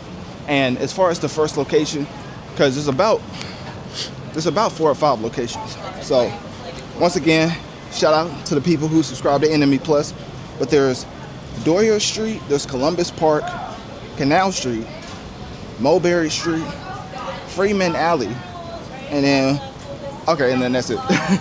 So that's the overall tour for you guys. So make sure to let me know in the comment section what you specifically would want as far as future vlogs, because I got invited out to New York. So this is not just something I just felt like doing. This is something that I got invited out to, and this is just extra as far as the different locations that I'm showcasing. So hopefully y'all enjoy it. I think this is basically the only street. There's multiple places I'm gonna go to, but I would like to walk around just to give you like a surroundings of what it looks like. So as y'all can see, this is what the aesthetic looks like right now. Very Japan centric. But shout out to Ghost of Yōtei. I'm not gonna lie, the more you play that game, the more you realize that may be one of the best games of the year. People getting their hair done in there. I wonder if The Rock or Stephen A. Smith goes in there. But anyways, I really like the different locations and venues they have that's like super close to like where I'm actually staying. I'm not gonna say where I'm staying because, you know, obviously that'd be doxing myself, even though this is coming after the fact. So, but that's the main thing. And then right here, you see the apartments and stuff that Peter Parker be living in, things of that nature. As far as for me, I really want to run into at least 5 people wearing the Spider-Man cosplay. So that's my overall goal. If I hit that goal, then I successfully completed the New York Comic Con portion, because, you know, with the special event I was invited to, it's not surrounding around Marvel. It's more well, I guess since y'all subscribe, I'll tell y'all. So it's more about Invincible. So it's like a special event that I was invited to, and it's gonna be like a Invincible versus, and I'm gonna be playing the Invincible game, and then there's an extra character that they're gonna have me trying out. So I think that's gonna be pretty cool. I can't wait to see that. But you know, the day before, well, I wanted to get in the day before, show y'all around a little bit, and this is just the first location, but hopefully y'all enjoy it. This is just, I think it's the 3rd or 4th vlog I've done, so hopefully you're not saying like L tech guy or anything like that, because I'm the tech guy, you know. Well, until we get to the special event in the New York Comic Con. As y'all see, there'll be somebody else handling that. I do have other thoughts as far as the overall aesthetic, but I feel like that's better for when I'm back at my desktop. But I do like it. I do like the overall look. I don't know, I can show y'all one more time so y'all can see the lights and everything. So once again, we're on Doyer Street. This is just the first of, I think, 4 or 5 locations. I keep forgetting to count. It's like a work vacation. This is how you know I don't know how to stop working because I work while I'm on vacation. I get an invitation and I immediately turn it into a whole business trip. Like this part's not even part of the special vlog. So shout out to y'all who subscribe. Make sure to rate this 5 stars and share this with somebody who you think will enjoy in real life New York or just popular venues type of vlogs. So as you can see, this overall location is super nice. I really like it. I saw a bunch of spots that I'm definitely kind of starving for, but that's essentially it. As far as the street, it already ended because I already showed you the color. As far as they were saying specifically, it was like a color street, so I already showed that and how it's like it's kind of faded a little bit, but of course, you know, it's been around for quite some time. So hopefully you enjoyed that. As you can see, the I Love New York shop is right there. Hold up, did I zoom in? I don't think I zoomed in. Hold on, give me 1 second. There we go, W Tech Guy. I Love New York gift shop. So shout out to people who, you know, love the master splinters and the overall, you know, crime rate that even Spider-Man has to show up to solve. You know, nothing too crazy. Anyways, with that being said, let's transition into the next location. And I'll see y'all there. For this next location, we're in Columbus Park, which is technically Chinatown. And I was wanting to show y'all this right here. I don't know if y'all can see it. This is just off the top of the dome. But when it comes to my knowledge, of course, like, you know, I already knew about this, you know, of course. It's a statue of Confucius. Now, if I had my job, I would play it. I don't know what that means. Now, let me get the whole thing. It's a famous Chinese philosopher located in a public park, well, Columbus Park, that's what it is. The inscription on the pedestal includes Chinese characters, and the English phrase is all under heaven are equal, reflecting Confucius' ideas, and the setting suggests it is in a, well, I already know the setting, so that's Jarvis trying to help me out. But ultimately, we already know we're in Columbus Park. And of course, I have another description for Columbus Park in general as we're walking around. But as you can see, a lot of people just chilling, people watching, enjoying a lot of different card games, things of that nature, board games. Can't forget the board games, you know. You know, the whole famous phrase, you know, easy to have fun. You have a library card, something like that. I totally messed that up, but y'all get what I'm saying, right? Anyways, I haven't seen Peter Parker yet, so I'm kind of upset. But at some point, we're gonna run into Peter Parker. I'm gonna be very ecstatic. So, anyways, if you didn't know about this Columbus Park that the little Timmys of the world is playing in right now, once I have my videographer handle the camera, I won't have to do all this. But as you can see right now, oh, no, you good. I would kick it towards you. What y'all think? Was that a W kick? Y'all let me know. I didn't get the whole thing. But anyways, Columbus Park, which is Chinatown. Oh, it's another ball. Hold on, I'm about to help him out. I got you. All right. So essentially speaking, I think anybody can be out here. So I'm just gonna walk around here for a second. I was wanting to show y'all the snapshot of it. Let me see. Walk over here. It kind of feel like turf, honestly. Yeah, it doesn't feel like real grass. Yeah, it's definitely turf. My college days, nothing too crazy. Caught a little PTSD from my off-season workouts. But as you can see, people out here playing soccer.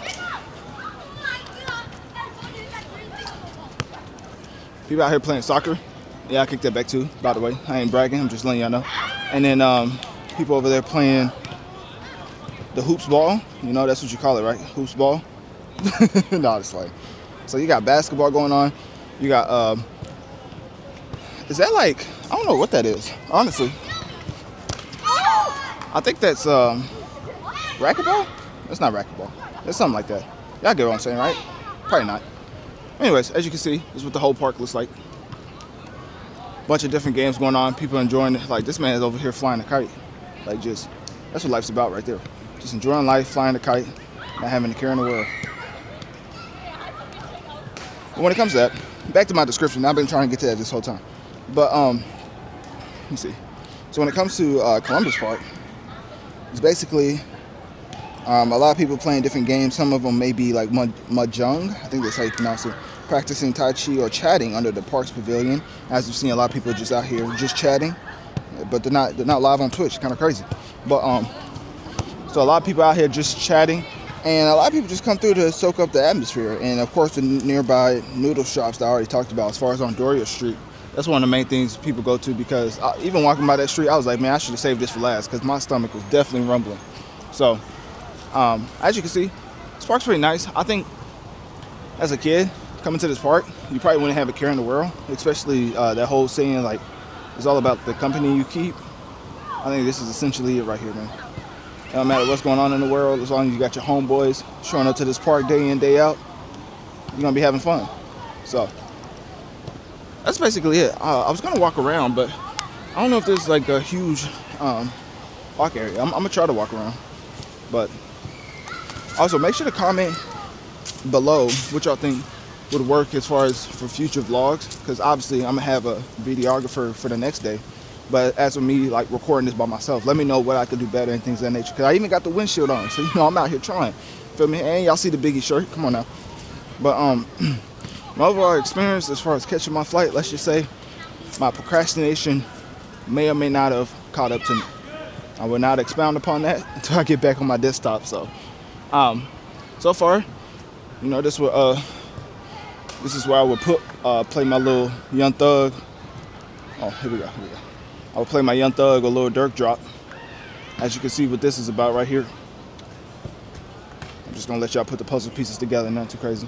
All right, so that's essentially it. This is the Columbus part.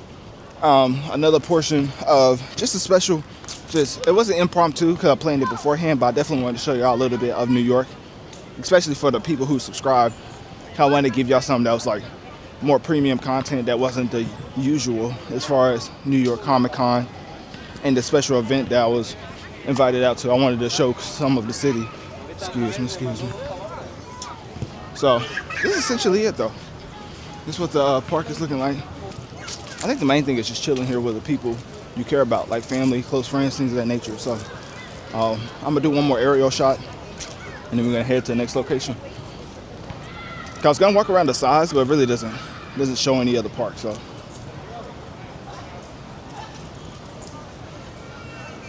as you can see, a bunch of people just out here chilling. So this is Columbus Park. So this is 2 out of the 4 locations down. This is gonna go quick because of course the main thing is the New York Comic Con vlog and then the exclusive vlog. So that's the main thing. But as of this, just showcasing the city. We already went over Doria Street. We already went to Columbus Park. And next is Canal Street, which has the Brooklyn Bridge. So with that being said, let's head to that next location right now. All right, so as far as Canal Street, obviously you already saw that I went with the phone for that one because that specific view wasn't the greatest. So what I'm gonna do right now is the street that I pointed out was literally the next stop that I was looking to go to. So next stop is literally the one I was looking at. So it's Mulberry Street, which is the heart of Little Italy. And I'll let y'all look at me while I talk about this. And, you know, according to Jarvis, it's the heart of Little Italy, where Italian American heritage shines under the glowing of evening lights. So safe to say, it has a lot of different lights. And the decorations on 10. I don't know if y'all football fans, but as you can see, they got a little something for everybody. So this is another one of my favorite locations that I've been to so far because it kind of reminds me of Doria Street, but especially as far as the lights that's hanging in the top. Like obviously it's probably because it's holiday season, but it's still pretty nice. I like it. And then you have a lot of different bars and locations to eat and shop. I'm definitely got to get. I gotta make sure I keep track of a lot of these shops because I'm gonna double back and get something. Hey, what that one meme say? Hey, I'm leaving here with something. I'm leaving here with something. Honestly, I'm probably gonna go in and double back just for that Celsius. That's how you know I'm a Celsius fiend. I'm gonna need that Celsius for the rest of the day. But so far as you can see right now, nice little tour of New York. Just a bunch of different streets that's near each other. So it's not like we're going like all over the place. Basically, I'm basically just showing you a certain area of New York. And of course, you know, based on your feedback and things of that nature, for the next trip, you know, hopefully, you know, fingers crossed, how Mark Phillips do it, fingers crossed. I get invited to more special events that I could just pop up to these locations like that. So it's mainly just going to street to really just showcase what it looks like. So see what else Jarvis has on the itinerary. Because the last one is Freeman Alley. So that shouldn't be far from here. All of these are like right next to each other. Oh, by the way, I have this shirt right here. Of course, W hip hop fan. Wu-Tang. One of the greatest hip hop logos of all time. Not too crazy. But of course, you know, I'm still wearing the Biggie shirt. Got to represent as far as New York. I literally found the most New York shirt I could wear. It was either this one or the Spider-Man shirt. So I'm pretty sure I went with the right one as far as the Biggie shirt. Oh, you see a little sign right there too. It says Little Italy. Let me zoom in on that right quick. It says Little Italy. So when it comes to that, I don't know what the significance of the colors are, but somebody's gonna tell me at some point, hopefully. Because at my event, I'm pretty sure there's probably gonna be a lot of people who's from New York who just popped up to New York Comic Con. So can't wait to ask them all type of local questions. Also, I guess one of the standouts of this place is a Ferrara Bakery. I'm not really seeing that right now. I see another bakery site, Carla Bella or something like that. But they say Little Italy's immigrant roots in Festipass, and that's the main thing about this whole area. Another thing is like more of a side note is that people usually walk across the street. It's not crazy, so you know, you kind of gotta follow the crowd when it comes to that. I'm not saying break the law. I'm just saying follow them. There's only so many of us that can catch at the same time. So far I'm liking the.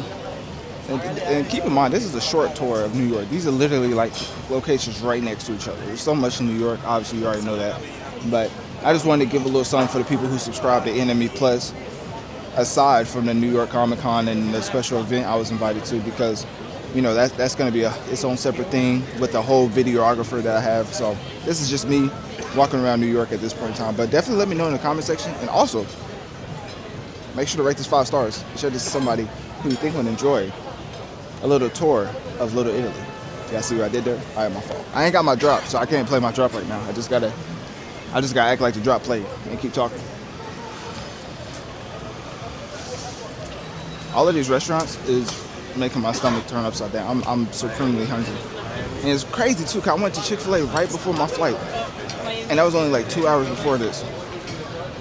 And I'm starving. I think it's because I'm looking at these restaurants. I'm not gonna lie to you. Like the FOMO is real. I don't know if y'all can see it in the background, but hey, the FOMO is real. My stomach is beyond empty. So at some point I'm gonna splurge or something. I may have to get this into my room, because I don't know if I feel like coming back out here once I get in. Oh, hold up, man. Something caught my eye. The Holy Grail. This where Joe Budden gets all his hats for every single podcast. Every time he about to spark up the Joe Budden podcast, he get one of these hats right here. No cap. You know what I'm saying?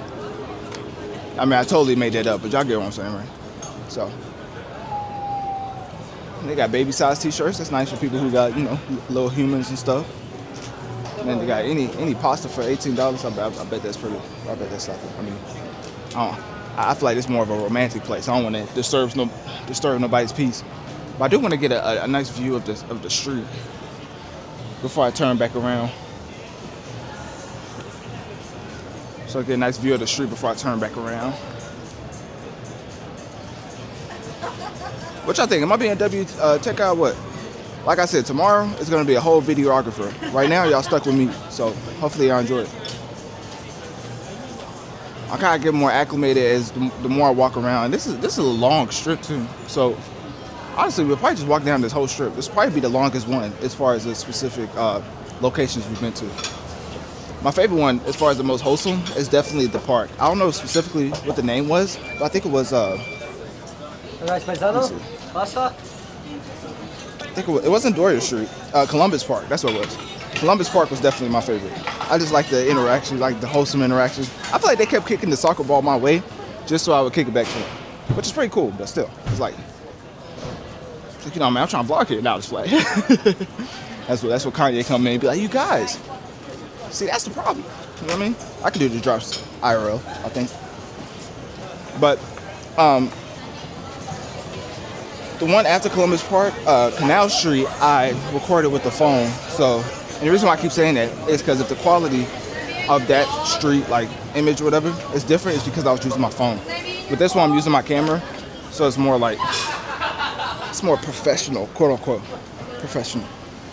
As I wear in a Biggie shirt in New York, they definitely can tell I'm a tourist. Like, man, I wonder if that man's, I wonder if the people watching this, they be like in real life, like in current time, they're probably watching this saying that man's definitely a tourist. But this Little Italy like goes, but it goes for like, hold on, let me see, I gotta switch this around. This goes for days. Y'all see the other sign? There's a whole nother Little Italy sign. I don't know if I could do all that check.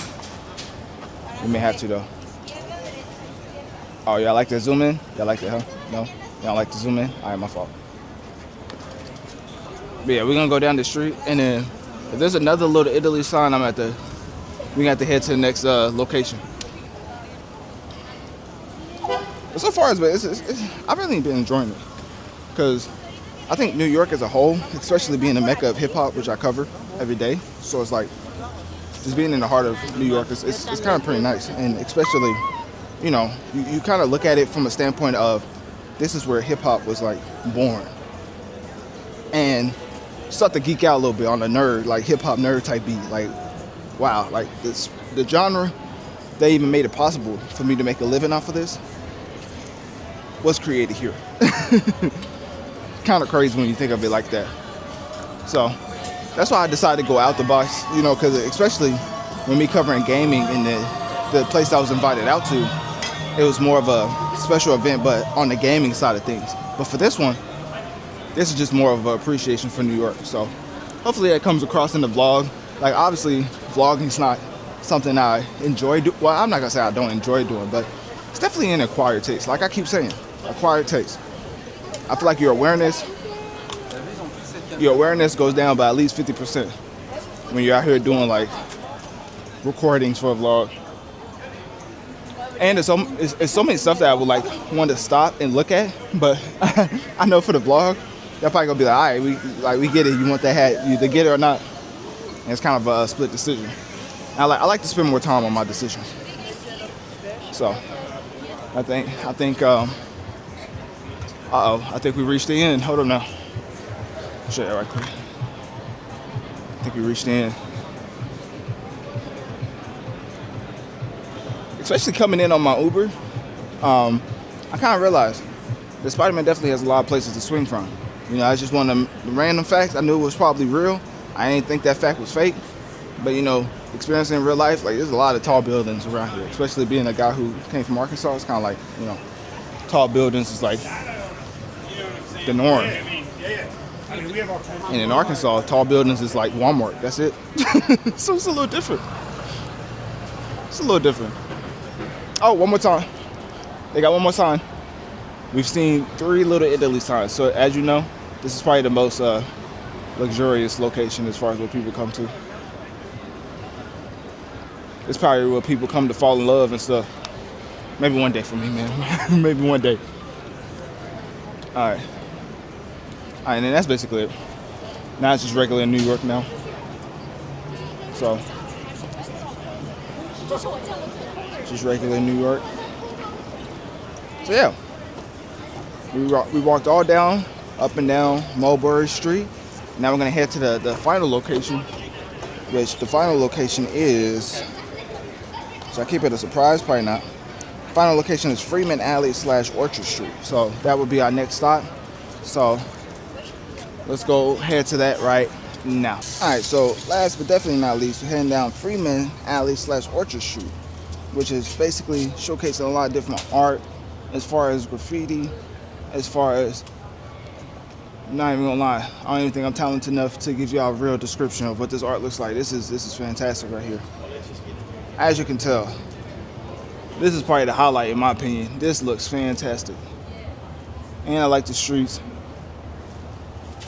The street designs, like the amount of time it took to make this, obviously it's probably a while, but overall, this is actually insane.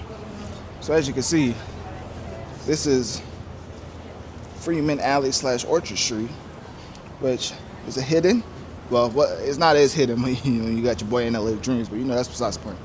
It's a hidden alleyway to explore vibrant street art tucked off Rivington Freeman Alley.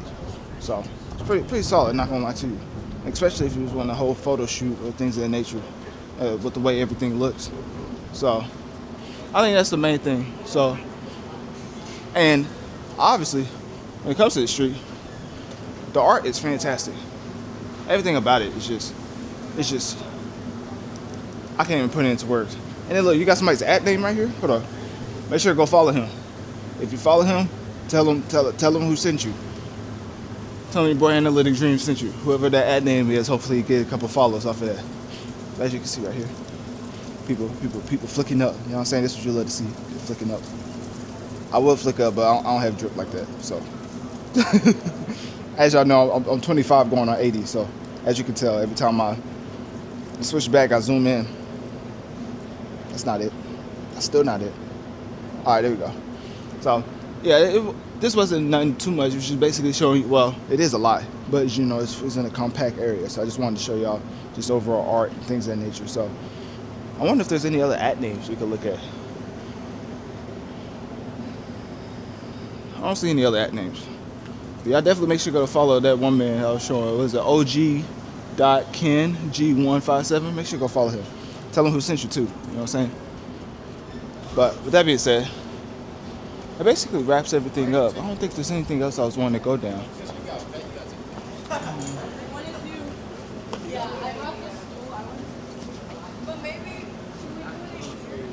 I think that's basically the last thing I was wanting to go down. And of course, I don't know if it's like I don't know. Huh? Yeah, I'm recording stuff, yeah. You want to say what's up to the vlog? Hold on now. What y'all be doing? Let them know what y'all be doing. Fashion? Well, what's the ad though? What's the ad? What's up, Pontiac? That's my ad right there. Videography, videos, editing, anything y'all need. Okay, what about you? At Crody, you know what I'm saying? Okay, Crody. Anything style. See, I'm not from New York, so you're not from New York? I'm from Arkansas. Oh, that's what's up. That's what's up. Oh, you said that's what's up. Okay. Usually that's not the reaction I get. If you need anything styled, if you need clothes, if you need anything. Yes, sir. Yeah. Yes, sir. Any more y'all want to get y'all? First truth, nigga. I'm a light skinned nigga, so. Octavian.outlaw. Yes, sir. What are you doing? 23. Just check. I hit up my Depop. hold up. Zay Thrifts. Hold on. Okay, I got you. I got very good curated vintage pieces. Yeah, let them know. Depop, Zay Thrifts. Hit me up. What platform? Depop. Depop? That's what it's called? Huh?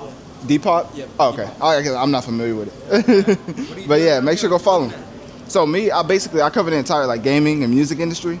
So I got invited out to well, I'm gonna say it here because it's like a subscriber portion. But I got invited out to like an Invincible premiere. So I'm playing Yeah. So I'm playing Was it Buns? Was it good? No, I play tomorrow. Oh, you play tomorrow? Yeah. So this all is just extra for my subscribers and stuff. Yeah. So and I'm also going to New York Comic Con. So. You going to Comic Con too, bro? Yeah. Are y'all dressing up? Are you cosplaying or no? No. So what I usually do for my brand, I wear like a N7 jacket because my podcast is called Notorious Mass Effect. Yeah. So that's basically. Yeah, that's basically. You watch anime or no? Yeah, I'm on IG. Yeah, you saw it. You watch anime? No, I have a huge friend that's into Is he anime. coming for you to Comic Con or no? No, I wanted him to come, but he couldn't make it. He's going to DreamCon though. I don't know if y'all go to that. DreamCon? Yeah, it's about RDC World. Yeah. And Dreams. I went last year to Comic Con. I'm cosplaying. Yeah? But yeah, basically. What day are you going though? What day you going to Comic Con? Tomorrow. Oh, okay. Just because that's the same day I get invited. Yeah. Well, I got invited out to that one event. You mainly play video games, like video games and music. You play fighting games? Yeah. I started off being a sweat in video games. Yeah. Like fighting games or what? Yeah, like Mortal Kombat X is like when I figured out. I used to take money from people in Mortal Kombat X. Using Sub-Zero, the Ice Clone. How about you play Dragon Ball Sparky? No, I don't. What about Smash Bros? I do. My favorite Sonic though. I'm not the greatest at that. Smash Bros? Yeah. I'm not the greatest at Smash Bros. I'm not gonna lie to you. What do you be using? Luigi? That sounds like a sweat. I ain't gonna lie. I feel like pros be using Luigi. Luigi, Brawlhalla, Brawlhalla as well. Yeah. Wasn't a fighting game to share. Mortal Kombat, of course. You know what I'm saying? Mortal Kombat. You saw that new Marvel game coming out? Marvel Token's gonna be heat. That game's gonna be so It's just heat. like Sparking. It's just like shit fun, but it's fun. All of it's just like, cause, bro, okay, Dragon Ball's like more like a 3D arena. No. Marvel I'm talking about Sparking Zero. Or not Sparking Zero. You talking about Fighters? Yes, Fighters. Yeah. I like Fighters. Yeah, that one's nice. I feel like that one's been. I haven't played that. That's the one I feel like I missed out on. I heard that game was great though. Should have played that. Yeah, but it was good running into y'all. What's your name again? RJ. RJ? So my real name's RJ, but I go by Analytic Dreamz as far as my content. So yeah, but yeah, it's nice to run into people like that. I see y'all out here creating and shoots and stuff, so it's nice. Yeah. Bobby pushing Don't do that. No, nigga, don't film it. Oh no, I ain't filmed that. It's still on me. You will be in trouble. I'm gonna catch you. Nah, it was on me the whole time.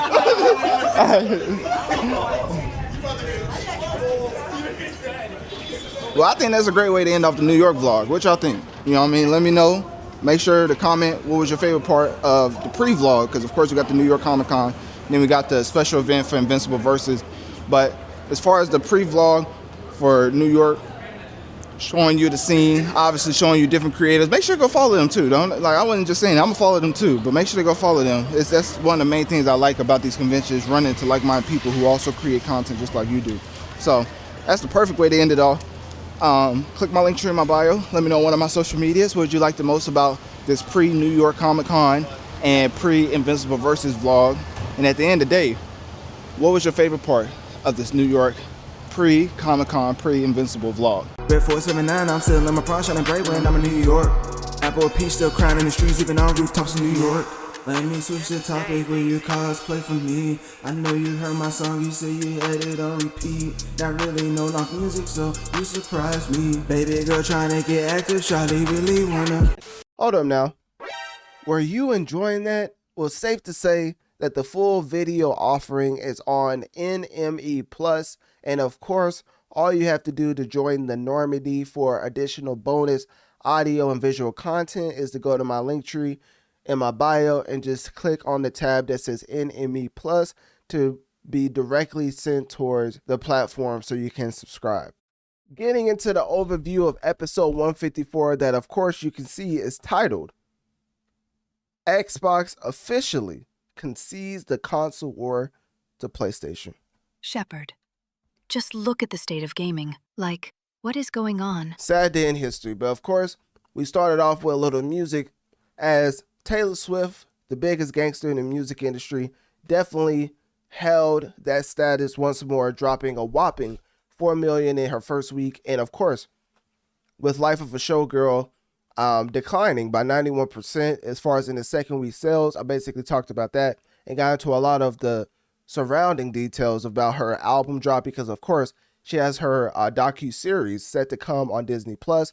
And you already know that's probably going to go into a tour. So she's definitely about to gross a whopping amount of, she's about to get a crazy amount of revenue from her tour, from her docuseries, and then of course her movie, as the movie Life of a Showgirl ended up grossing 34 million. So we got into all that and basically let you know that Taylor Swift is the unequivocal king of a notoriously affecting the masses in the music industry.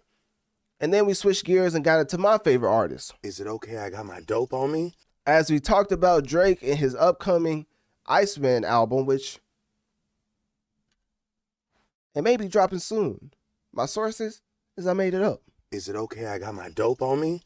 So anyways, with that being said, we talk about the upcoming Iceman album. And of course, we talked about NBA YoungBoy, transitioning into NBA YoungBoy and his tour revenue. The amount of money that he made, no wonder they let that man out of prison. He didn't even have to, you know what I'm saying? He didn't even have to turn in a, they just basically let him out expeditiously to raise the U.S. economy and bring all type of money into it, because his tour was one of the top grossing tours of all time. So as far as him being in an arena, if he ever goes on a stadium tour, I do believe NBA YoungBoy could put up insurmountable numbers as far as his stadium tour, because the way he was notoriously affecting the masses, whether you think it was positive or negative, let NLE Chopper say it. YoungBoy still had one of the most profitable touring outings in the year of 2025. And then with that being said, we ended off our music talk with Bad Bunny and him being announced for the Super Bowl halftime show. So when it comes to Bad Bunny, safe to say he will not be bringing out Drake. I know a lot of people is like, oh, what if he brings out Drake for the track Mia? It's not going to happen. But anyways, this announcement was due to Jay-Z pushing for Latino representation. And of course, Bad Bunny being one of the first people to like solely have a Spanish speaking performance at the Super Bowl would definitely break a lot of ground as far as, you know, just setting the bar for what Spanish speaking music could sound like on the grand scale of a Super Bowl halftime show. Because I think we've had J-Lo and Shakira before, but when it comes to Bad Bunny, I think specifically he was going to focus on like performing only in Spanish, because that's usually, I think that's only what his music is. So we're going to see how that goes down. I think it's a phenomenal pick. Bad Bunny is on my banner for a reason, as you can see right here. Analytic Dreamz video on Spotify to see the video along with the audio. But as you can see, that man Bad Bunny is on my banner for a reason. And that's just because he's one of the top tier superstars in the music industry. So if Taylor Swift didn't want to do it, which was, you know, reportedly she turned it down. If Adele didn't want to do it, reportedly she turned it down. Then Bad Bunny, I believe, is a serviceable option, especially if you want to showcase how the Super Bowl stage is for superstars only. So shout out to Bad Bunny. I believe he's going to kill it on the Super Bowl halftime stage. With that being said, then we transition into a little industry news as we talked about Diddy being sentenced to 4 years over the Mann Act violation. You guys, see, that's the problem. Safe to say that man just could not leave the baby oil alone. I know that ain't who I think it is. So Diddy's currently serving his 4 years over the Mann Act violations right now. When it comes to him being pardoned, that's a lot of rumors as far as President Trump maybe being able to pardon, or not being able to, but maybe pardoning Diddy. We don't know if that's going to happen, but when he was found not guilty of the sex trafficking and racketeering charges, which would have gave him life, a lot of people were saying, okay, now Trump pardoning Diddy could be on the table because of him not being convicted of those serious acts. With that being said, so Diddy is currently serving his 4 years in prison. Then we transition to Xbox raising prices because, of course, when it comes to them conceding that PlayStation is, you know, the unequivocal winner, the dominant factor in the console race, they basically just came and said, we're not even competing with PlayStation. We was like, hold up now. Aren't you Xbox? But, you know, hey, I guess they forgot their name as well, as they said they're competing with short form video. So you would have thought it was Mark Zuckerberg or Elon Musk talking from like Twitter or Instagram's perspective. Safe to say that Xbox is out here competing with short form video too. So anyways, we also got into Xbox denying that Walmart and Target is pulling Xbox products, which that's kind of crazy, because if you're going to deny that, safe to say you should probably have Walmart and Target co-sign your announcement that they're not pulling your products from the stores. But it's safe to say that Walmart and Target representatives were nowhere to be found. So that's unfortunate. So anyways, then we got into EA being sold for a whopping $55 billion. Goodness gracious, drop a bomb for that one. And then not only that, but then of course they just came out recently and said that EA Sports FC 26 has reportedly hit 10 million copies. So when you're looking at EA selling for $55 billion to Saudi, Saudi investors and Jared Kushner, I do believe that this is a crazy buyout, because when you look at the overall deal, right? And then you look at Saudi investors and how they're an integral part in a lot of different, let's just say, entertainment factors because of the money that they have. As far as the moral compass, it doesn't sit well with a lot of people. So we're just going to see how it plays out, because, of course, right now, a lot of people are seeing $55 billion and probably saying to EA, hey, we can't blame you. But still, as far as the moral compass being considered, people don't know how to feel about it. So Switching from industry talk into gaming talk, we started off with Silent Hill F, as it's the fastest selling Silent Hill game ever. And when it comes to that, of course, you already know Silent Hill 2 was the most popular Silent Hill game out in the franchise. But of course, with Silent Hill F coming in a phenomenal time of the year, especially with it being spooky season, Silent Hill F, I believe, was definitely the best horror game put out in October.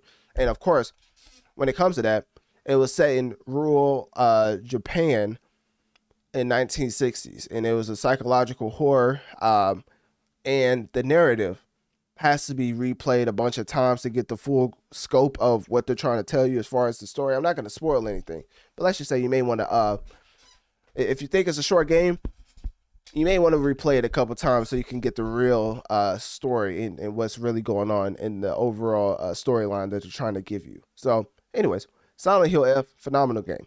Ghost of Yōtei. Now, of course, as you can see right here, Atsu is the cover of the gaming portion of the episode. So when it comes to Atsu, safe to say, I believe Ghost of Yōtei is one of those type of games to where it blew everybody's expectations out of the water. Because, of course, it's like Ghost of Tsushima, a follow-up, just don't mess it up, right? But Ghost of Yōtei added so much that I'm hearing a lot of people say that Atsu is a more, I'm not going to say a more likable, but a better character overall than the main character from Ghost of Tsushima. Now, of course, I don't know his name because guess what? I didn't play Ghost of Tsushima. Shepard, just look at the state of gaming. Like, what is going on? The state of gaming is that I never even played Ghost of Tsushima, but I'm loving Ghost of Yōtei. So if it was anything like that, which it probably was, I know Ghost of Tsushima fans was like, man, you playing it backwards. But guess what? I'm never going back now. They say Atsu better than your main character from Ghost of Tsushima. Don't blame me. Blame the consensus. You guys. So anyways, Ghost of Yōtei is a phenomenal game, blowing all expectations out of the water, and is definitely a contender for Game of the Year. Then we get into EA FC 26, as I already talked about how EA FC 26 reportedly hit 10 million copies. So we got into that as far as the overall notorious Mass Effect of that specific game and how people was feeling about it. And of course, it being on a plethora of platforms does not hurt, as whenever it's crossplay as far as a sports game, that means more of your friend pool is opened up as far as being able to play with or against them. So EA Sports FC 26 is more of the same in my opinion. It's nothing really too extravagant about the soccer game. It's just more of the same, and people enjoy it, as this is the reason why EA Sports FC, NBA 2K, Madden is always towards the top as far as the top selling sports games. So then we transition from EA FC 26 into Little Nightmares 3. Now, when we look at Little Nightmares 3, safe to say, this is another great outing as far as spooky season, as Little Nightmares 3 has been, actually, I take that back. It's definitely an outing. I don't know if it's a phenomenal outing, as the consensus is a lot of people are saying that this game not only is shortened, but is higher in price. So if Little Nightmares 1 comes out and it's a certain price point, but it's kind of short. People are like, okay, well, it's only like $20, $30, right? Little Nightmares 2 comes out, and that's like $35, maybe around the same runtime, but like an hour or two longer. But then Little Nightmares 3 comes out and is basically shorter, but then they're charging you like $40, $45 for it. You're probably thinking to yourself, you're like, hold on now. I don't like this trend. You know what I'm saying? As a consumer, I do not like this trend. What are y'all doing? Y'all making the game shorter and charging us more? Now that's backwards. You guys. See, that's the problem. So as far as the general consensus on Little Nightmares 3, a lot of people are saying that this specific game is way too short for the price point. And of course, after I broke it down, I basically agreed with them as far as looking at Little Nightmares 2 and 1 also being a short game. But then I realized once again that it was way cheaper. So Little Nightmares 3, not saying it's a bad game. I'm just saying for the price point, the runtime doesn't make sense. If it's going to be a certain runtime, it should be around Little Nightmares 1 and 2. Now, it'd be different if Little Nightmares 3 was like 2 times longer than Little Nightmares 1 and 2, which would justify the price point a little more. But of course, with it being around or even shorter, but double the price, I don't think it's worth it. So anyways, then we got into Pokemon Legends as far as ZA, which a lot of people are saying that, you know, is either ZA or Z-A, depending on how you want to pronounce it. But anyways, getting into that specific game, basically talked about how that game is putting up all type of numbers right now as far as the Nintendo Switch 2 edition. And I do believe, let me see. Let me see, Pokemon. I remember covering this not too long ago. I don't know why it's not popping up, because I covered Little Nightmares. Let's see, Pokemon. That's crazy. Yeah, I don't know if I think I covered the trailer. I think that may have been it though. Let me see, Pokemon Legends. Let me see, Nintendo. Nah, because I remember specifically covering this game, because I remember I said something like walking around the environment and doing a battle royale segment was a unique take on the game. So yeah, let me go and find that, because it wasn't too long ago. Let me see, why is this not pulling up? Yeah, it's because of the hyphen. I gotta remember to put the hyphen in, because I'm looking it up as I talk about it. So like if I tell y'all to type something in, it actually works. But yeah, safe to say. Yeah, okay, now it pops up. That's crazy. So I put the hyphen for E. Yeah, I'm about to stop doing that. So anyways, Pokemon Legends, I talked about how it sold 5.8 million in its launch week, and half of the sales was from the Nintendo Switch 2. So you know how the PS5 was running into a lot of issues with the conversion of PS4 players into the PS5. Safe to say Nintendo's not running into that big of a problem when it comes to that specifically, because a lot of people are buying the Nintendo Switch 2, even though, you know, if you really want to talk about it, the drop the price movement came and went, and it was definitely one of the worst movements of all time, not because of the premise, but because of the execution. Shepard, just look at the state of gaming. Like, what is going on? So what was going on is Nintendo saw that the drop the price movement basically dropped expeditiously, and they went through the roof with Nintendo Switch 2 sales, Mario Kart World sales, Donkey Kong Bonanza, and then of course, now to follow it up, Pokemon Legends ZA sales 5.8 million in launch week. And of course, let me see. When it comes to this specific episode, I think, okay, there we go. I don't know why it was bugging me. I mean, I know why, but you know, Pokemon Legends was missing a D pause. Hey, yo. You guys. See, that's the problem. So anyways, with that being said, I had to type it in on there just now.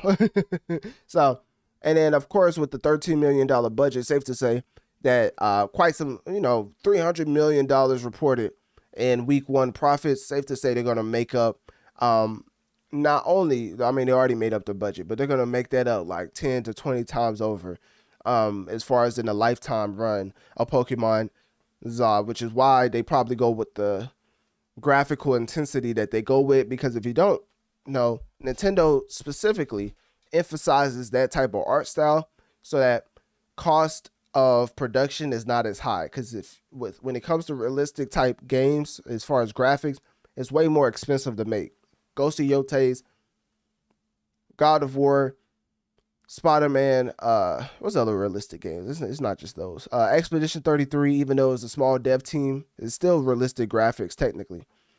And that's still a higher budget as far as when you're in production.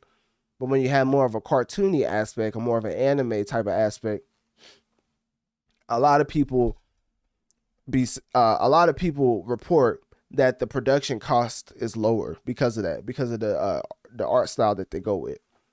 So anyways, now transitioning into Last War mobile game. Yes, ladies and gentlemen, I finally broke down like a kilo of Miley Cyrus. But then, you know what I'm saying? I was like, damn. As Last War was a mobile game that had ads all throughout the internet going crazy. But guess what? They didn't actually have a real game. So a lot of people who saw these ads was thinking, well, I can't wait to play the real game. They saw Last War Survival having the same type of imagery as the ads they seen, and probably thought that was the same game from the ads. And then they came to realize that the people who was putting out those viral ads didn't even have a game behind it. What in the world? You guys. See, that's the problem. So if you're putting out an ad based on the popular gameplay loop and you don't even have a video game, then what's the point? You're just trying to get clicks for no reason. Just like Offset and Cardi B said, they will do anything for clout. So anyways, I covered the actual game that's out right now as far as on mobile platforms. That's Last War Survival game that makes you go like side to side, taking off zombies while also building your army base. And I talked about how there's really like 1% of the entire gameplay loop of Last War Survival. So a lot of people were thinking that they got duped as far as the gameplay loop. But then you come to realize, like, you didn't get duped. That game was the OG. A lot of these ads was fake and didn't have any type of game that they made the ad off of. It was just basically for engagement. They was just trying to get clout because they saw other ads boosting, and then they try to, I don't even know if they try to make a game after that. But basically, Last War Survival game is the most popular using that gameplay loop, and they've been around for quite some time, and they have other type of sectors in the game, such as base building. That's basically what you're going to be doing for the entire portion of Last War Survival. The infinite zombie type mode is like 1% of the gameplay loop. So if you go into that game thinking you're going to get the ad experience, safe to say you're going to be a little disappointed. So anyways, we talked about that. We talked about the lifetime revenue, which is a whopping $2 billion by February 2025. I mean, safe to say that is an egregious amount of revenue garnered from a fake game, right? So shout out to all those fake ads that didn't even have a game that led them right into Last War Survival. Sad day in history. So then we ended off the gaming portion with Battlefield 6, as Battlefield 6 is essentially competing with Call of Duty for the most played FPS for the first time in a while. So when it comes to Battlefield, usually they get BTA put on them by Call of Duty year in and year out. But this year is very different because Call of Duty Black Ops 7 is, nobody's saying it's a bad game, right? A lot of people are just saying that it's not scratching the itch of a FPS player like Battlefield 6 is. Battlefield 6 is really more of the same. Let the OG Battlefield players tell it. It's really just a return to form for Battlefield because they don't come out every year like Call of Duty does. So for this year, Battlefield 6 seems more polished. People are just enjoying it because they haven't had it in a while. So it seems like for the year 2025, Battlefield may finally sell more than Call of Duty as far as in the year of 2025. But of course, we're always going to see because, it's definitely a lot of months left in 2026, and Black Ops 7 don't even come out to November 14th. So yeah, Call of Duty Black Ops 7 doesn't come out to November 14th of this year. So we're going to see what Black Ops 7 does initially coming out the gate, and if Battlefield 6 is still dominant over the FPS format. So then, to round off the episode, we had to get into a little drama as looking into Emeru versus Twitch over the handling of the assault at TwitchCon. Because if you don't know, Emeru was assaulted at TwitchCon. The Twitch situation ended up being a big deal because of Twitch not treating it like a big deal, which ironic, right? So anyways, Emeru basically came out about the assault at TwitchCon 2025, and she went through a situation where she was grabbed and nearly kissed by a fan at her meet and greet. And then, of course, once the video footage started spreading rapidly on the internet, Twitch came out with a very interesting, let's just say, response to the scenario that happened, right? And then Emeru came out after that and basically said that Twitch was lying about a lot of things in their statement. And then now we have the streamer Emeru accusing Twitch of mishandling her assault at TwitchCon, which I'm not gonna lie, as far as TwitchCon and the overall virality, if that's how you say it, virality, however you want to say it, of the situation, Twitch should have had way more serious actions placed on the person that grabbed Emeru. And the reason that I feel like that is because not only is Emeru a big influencer on the platform, you should do it for any influencer that happens to. But of course, the scenario that happened and the way that Twitch seemingly didn't handle with any seriousness is very alarming to huge influencers that help the Twitch platform. I think as a company, if you have a huge influencer, you should go above and beyond to make sure they're safe, especially if they already say previously. I think it was Valkyrie, Pokemon, I think it was one of them. Anyways, those streamers came out before the TwitchCon event even happened. It was talking about how they don't feel like Twitch's security could keep them secure. They don't feel safe at those events, at that event. So now for TwitchCon 2025 to have this whole scenario blow up with Imaru, for Twitch to see it respond in the way they responded and to lie, allegedly, as far as what Imaru said and said was lies in their statement, in Twitch's statement, I think that is why this situation got so big. Because of course, Twitch is gonna look at this and they're gonna probably say, "What they do?" They basically do not care, which is a sad reality, but also you come to realize who you're dealing with as far as people who have their top influencers come to an event and not feel safe, and this is how they react to it. So anyways, we broke that down because I believe that deserved extensive coverage as far as Imaru versus Twitch. Because if I ever go to TwitchCon, obviously for me, I'm not really, in the same mindset as other women streamers trying to think about their safety, but it is something to point out because you do want them to change for the better, especially if you're going to be doing this content creation thing for the foreseeable future, because who knows if you ever end up at TwitchCon. So anyways, we talked about that. It was a very serious situation. Shout out to Imaru. It seems like they're getting everything handled as far as her team. So then we transition into Drake versus Kendrick. Safe to say, side 7 won again. Is it okay I got my dope on me?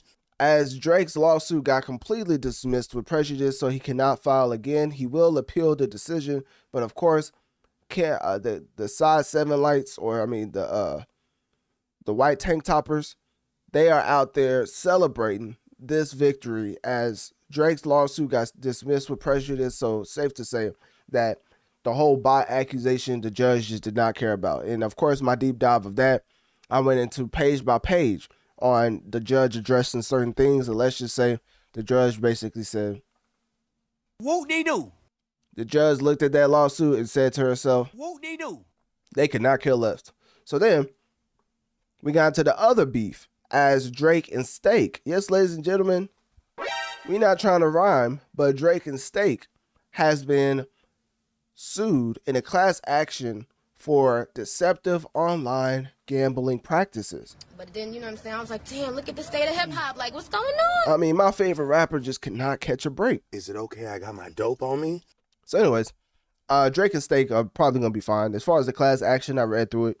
I don't think that man understands the amount of power Drake and Steak have together as far as lawyers. I'm just going to put it like that. So when Drake was going at UMG, the type of lawyers and stuff that UMG has as far as power, let's just say Drake and Steak has that, like, it's combined, they probably have an equivalent to that power as UMG. I'm not saying that just because somebody has more power than you and they can do you wrong. I'm just basically saying the class action literally said, oh, I have to be compensated for my gambling losses because Drake is technically promoting a casino in a place that gambling is illegal. But then you come to realize, hold up now, Stake is an online gambling platform. If they're the ones using Stake in an illegal state, hold up now, what they do? I may have to turn into what they do because I'm snitching.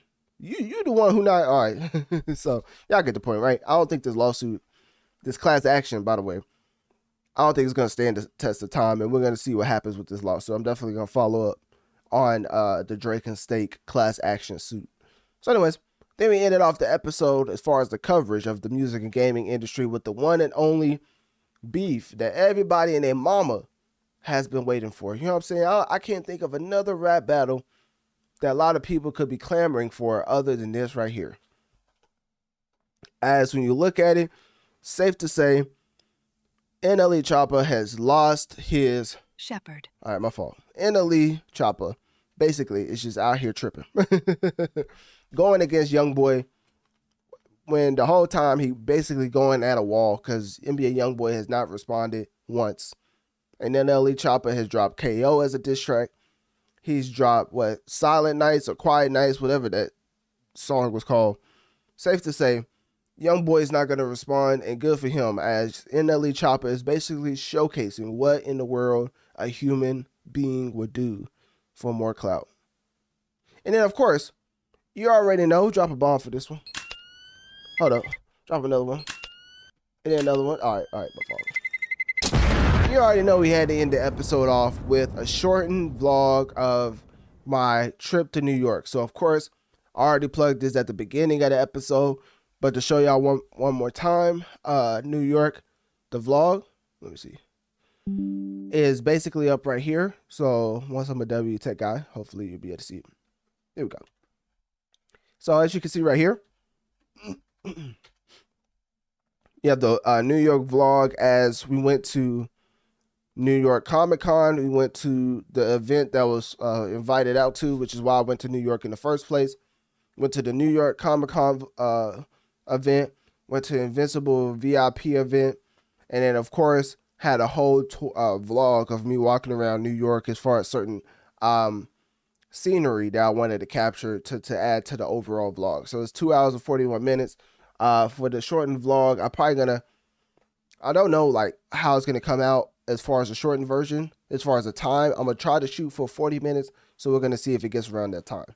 But then of course, if you want to see the full thing, just subscribe to NME Plus, where you get a fitness blueprint as far as, because, you know, I used to play collegiate sports, nothing too crazy.